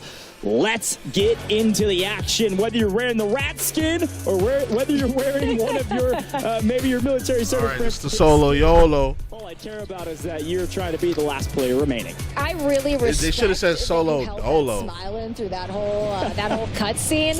Like but all Solo, I know is like Thief does end up Solo coming out Dolo, on like top here I'm in by the my Solo Dolo, YOLO. like Many Dolo reflections means by back. yourself. He's wearing his lucky land game day You know, socks. Kid Cudi, They are Solo, tried and Mr. true Solo throughout Dolo. all of these events, but here we go. Instead of Solo YOLO. So you by yourself, you only live once. Okay, I get it, but Solo Dolo has got more swag to it. Are we able to see that gulag? Since gulags here in Solo YOLO's exceptionally important as a last I guess chance. because Solo YOLO wasn't trademarked, maybe Cudi. These are good friends, trademark Solo Dolo. I was calling it out. Or somebody trademarked Solo Dolo. I've never heard nobody say Solo YOLO. Yet we're going to be staring anxiously at that 60 out of But 60. Solo YOLO, I guess, will make more sense in the context of the game because it's These like players are in the gulag, one kill and these you're are out. Big moments in the gulag because, frankly, if you lose there, you're done. There is nobody buying you back. You don't have a Legion. You don't have anybody trying to play support and buy back your teammates. And Aiden goes down, falls in the gulag. Aiden, you just won it all with the U.S. Army, and you're out of here? You're in the lobby? You're hanging out with us? We got to get the guy on the casting booth. I don't know what's going on. Desk, Aiden, because That is crazy. Out with a swiftness, but that's I just go over to the commentary desk. You smoked me, fuck it. but it is chaos. I already won today. I'm already got MVP, so I'm not. Unfortunately, Aiden I ain't tripping falls about victim winning far this. earlier than Alright, he my would team have won. thought. 3 players fully eliminated, and there's at least 4 or 5 condensed into this area, and it's Quay taken down, get picked, last year's MVP. Gibbo, though, we're all hanging out. We're having a party up here. I think so. Look, there's sometimes in our Solo YOLO, especially here with Corsair Solo YOLO, where the players maybe create a pact and they say, you know what? Look, we're playing mini royale solos, which frankly is almost like a brand new mode for us. This is something not a lot of people get to experience. And we said, let's go up to Sorkin, okay? Let's go up to Industrial. Let's go to the north side of Popov. And let's just have a good time. Let's shake hands. Let's wave to each other. If I've got an expectation of what's about to happen, usually in instances like this, they might even just drop guns and throw some punches. I don't know. I don't know what they're preparing for. Maybe we're setting up Fight Club, but they're all moving as a unit. They have some sort of pact that we don't know about it. We need an inside person. We need somebody to give us the feed of what's going on here, because I think maybe a couple of these players said, we got to work together, at least till the final moments of this circle. If I'm a Solo YOLO player, I don't know what happened to Braiders. That didn't look good. Oh, no. If I'm a Solo YOLO player and I see a gaggle of players running at me, I'm like, do I just try and join? Because there's no way you're winning that. But here's Teep, still in the running, does have multiple players nearby, but wants to get that loadout. You'll have to be careful, though. Just over the horizon, one player with that second story trying to take a peek. That is actually Z-Laner. Going to have to be very careful, though. Z is not looking to his right. Teep catches him out. Doesn't matter if you throw the smoke out. Teep sending Z-Laner all the way out of the Solo YOLO. Might be a crime that we didn't mention Teep in the Solo YOLO here with Corsair, because Teep is a world champion. I just did. You're welcome. Okay, you did now. Well, Z-Laner into the gulag. One of the first looks we've seen at the gulag here in the part of our competition, because again, this is life or death in this game. Mystic on the other side. Z-Laner looking to get a little bit mixy here. But staying patient for now. Lurking, waiting. Said who makes a mistake first. No info from that either. There's the first look. There's a shield crack. Z-Laner's got the advantage. And Omen dead weight. Yes, snaps. Nice. Ooh, that kind of stressed me out a little bit, Katie. Yeah, I mean, Z-Laner just playing so patient there. Felt like he was in control of that gulag the entire time. Mystic a chance, but Z-Laner just too snappy with it, able to take him down. 42 players remaining in this solo YOLO. Now, here's the thing, okay? Oh, yeah, Z-Laner getting mixy. Z-Laner's making... Oh, no, never mind. Natasha said, get out of here. Natasha said, you took my spot on the Royal Canadian Air Force. I'm going to punish you for it. See you later. Z-Laner not winning this one. We have lost 19 members of this lobby, by the way. And I told you Grits was a win grinder. He's got a vehicle. He knows the strats. But to the movement king we go, and it's versus Huskers on the other side. Wow, Joe v Huskers, the Gulag 1v1.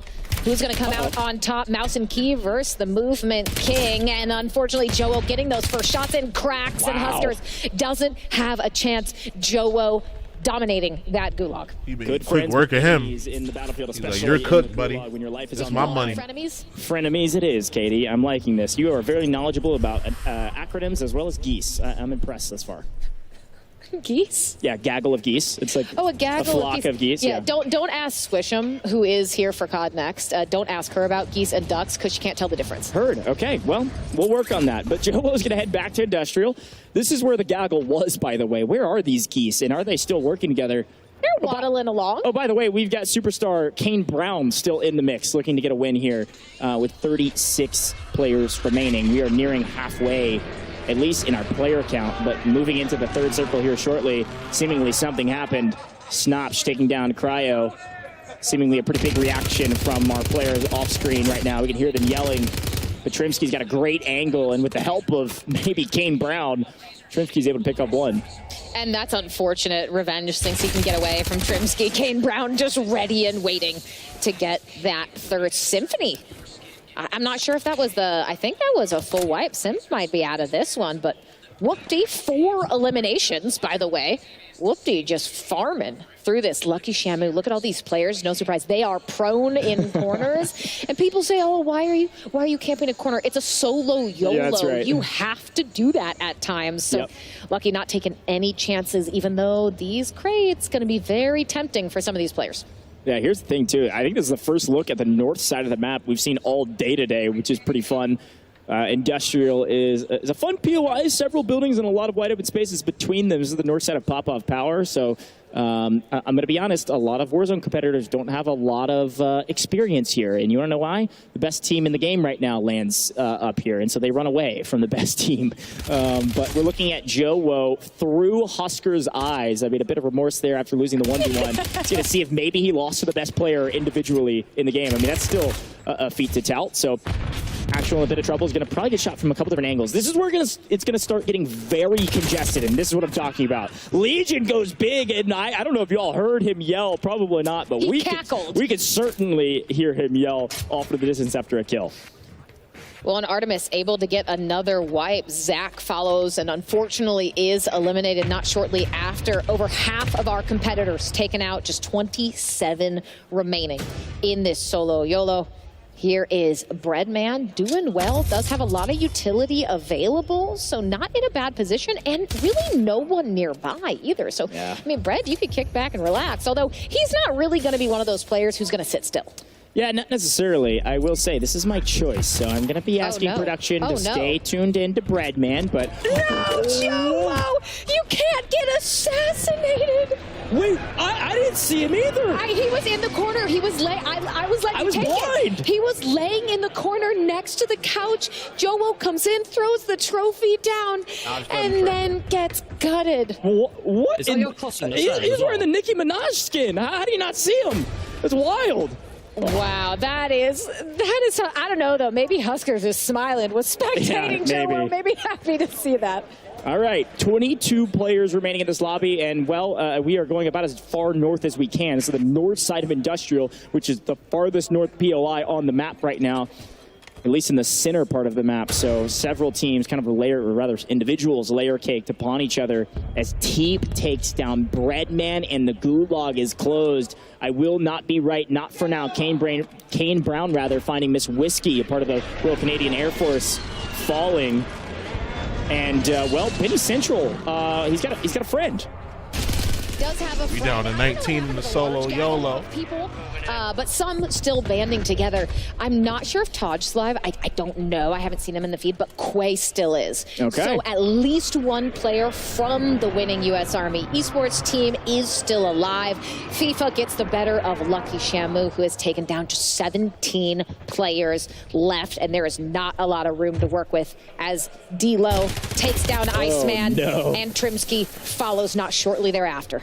Acquiesce flying high here for the U.S. Air Force. Excited to see what he's able to do right now. And okay, frankly, that's the best I'll give him position right now, because outside of this new zone, a lot of players already there. There are 14 now, make it 13 individual players still in this lobby, and one of those is Natasha, who's found a couple kills and a couple downs to boot, but hunting the edge. And who's close? It's Kane Brown, country music superstar. Looking to take a fight. It's Florida Man. I know he can drive a golf ball far, but can he get a kill here against Kane Brown? Yes! My man's good on the course and on the map. Come on, that's not fair. Look, diversifies, able to get it done IRL and in the game. Florida Man, a man of many talents. Staying alive in the solo YOLO, just 11 players. D-Lo goes down. D-Lo is wiped. Teep still in the running. 10 players remaining in this solo YOLO. Florida Man in a bit of trouble, tries to get away, but Quay ready and waiting in the wings with 4 eliminations. 8 players left. Who is going to come out on top? Yeah, this is brutal. If U.S. Army Esports wins not only the main part of our competition here at Code Bowl, but also the Corsair solo YOLO, I mean, they're going to be flaunting that for years to come, of the double up in the same competition. But look at this new zone. This is where it's going to get really mixy here, Katie. This is actually the last moving zone, I believe. It will then shrink on this spot, which means there is 0 cover in new. You're going to need smokes. You're going to need resources. And the question is, who was the teammate? Who was the player, the individual, the Corsair solo YOLO champion that knows what to do in this instant? Look at the world champion in new zone on the one piece of cover out there, which is a singular rock. A singular rock, but sometimes that's all you need. Now, we have teams like the U.S. Navy still in this. Royal Air Force is still in this. A lot of teams that can make it happen. Natasha as well, still alive and well for U.S. Coast Guard. So there's a chance for some of these branches. Uh-oh, though, Natasha not checking that left, not checking through that. Maddie ready and waiting, but Natasha says you take too long, and I will punish you for it.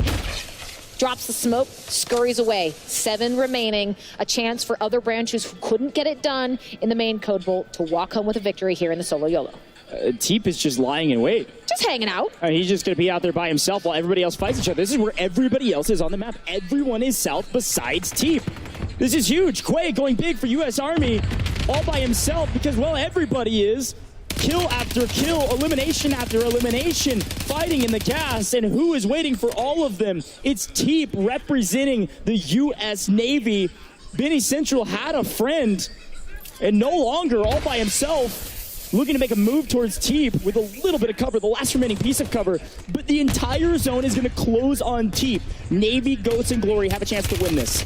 And this is Benny Central for British Army trying to stay alive, but again, it's the U.S. Army taking them down. FIFA trades it out immediately after the 2v2. FIFA versus Teep gets initial shots in, but the smoke causing chaos. Teep gets the, goes for the down, can't quite find it. The spray, the hip fire through the smoke. Teep from the beginning to the end is crowned your first Code Bowl solo YOLO champion. You said it, Go to the experience, came in clutch. Teep getting it done. And look at that cool, composed, a little smirk, feeling good. Are you kidding me? Why did we not shout out the world champion at the top of this? The Corsair solo YOLO. The champion is Teep, a world champion. This continues to prove that apparently multiplayer is better than Warzone players. I don't know. But Teep dominating in the Corsair solo YOLO, winning it all. We got to head down to reflections, and this is wild. This is wild indeed. Teep gets it done. U.S. Navy goats in glory, man. And you're representing them, but you're also representing yourself. You've done, I think, a little bit in your career in esports and competitive, a couple things. But hey, what does it feel like to win the solo YOLO for the first time at Code Bowl?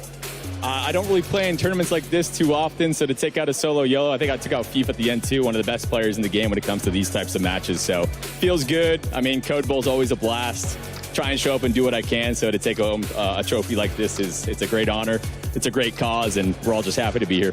Happy that you're here, man. So talk to me about the team that you competed on today, the branch that you were representing. And again, you obviously said it meant a lot to be here, but really, what does it mean to represent those service members, right, competing and while playing their heart out? It's been a blast every year. I've been representing it with the Navy guys for the past couple of years here at Code Bowl. And, you know, the trios didn't really go our way, but, you know, the effort that these guys are putting in day and day out, it's like none other. So it's always just a blast coming out here and trying to put on a show for them, especially playing this game as much as I do. I'm just trying to do the best I can and put on a show. So at least I got something for them here. Absolutely. Well, the thing is, you're consistently playing in Code Bowls, it seems. So why is it so important for you to play in Code Bowls? And I believe always for the Navy, if I'm not mistaken, unless you maybe played for somebody else. But why is it so important for you to be here as a competitive player? I mean, showing love to the vets, man. That's what we're all here for, right? And an endowment like this, the Call of Duty endowment, I mean, there's no other way I'd rather do it, right? I feel like the fact that they put this on and so many people are supporting like this. See, I would have came dressed like that. I just came in a regular fit like that. Or I'd have just came you know, just being service members in general. So huge respect. Thank you, everybody, for your service, and pleasure to be here. Pleasure to be here indeed, Teep. You got the job done, and we'd like to extend our gratitude to Corsair for sponsoring the Solo YOLO and helping us celebrate these incredible competitors. One final time, Goj and Katie, please take it away. Well, thank you, Taylor, and thank you, Teep, for doing a better job than I could have done. Very well done, shouting out our military service members, but also shouting out the Navy Goats in Glory. They are the champions, and he is our Solo YOLO winner, all presented by Corsair. What a great interview, Katie. Teep, consummate professional across the board, able to get it done in game, and then poised and ready to give the most immaculate winners interview of all time. So once again, a massive congratulations to Teep. Yeah, I love that he's been a part for so long. But Katie, this is the worst part of the broadcast. This is where we have to close things out. So any final words here before I send you off? Because look, frankly, you did a fantastic job, and I'm so glad we got to do it together. Thank you. Look, it's a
Ops jacket. That's tough. That's tough. All right, and that's it, y'all. Damn, 203 views on the live. Appreciate y'all for that. And I think we peaked at like 7 viewers. Not bad at all. Not bad at all. I appreciate each and every one of you that come through. No funny shit.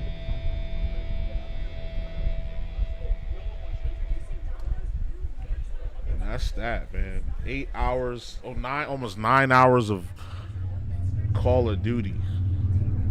And I don't even play the game like that.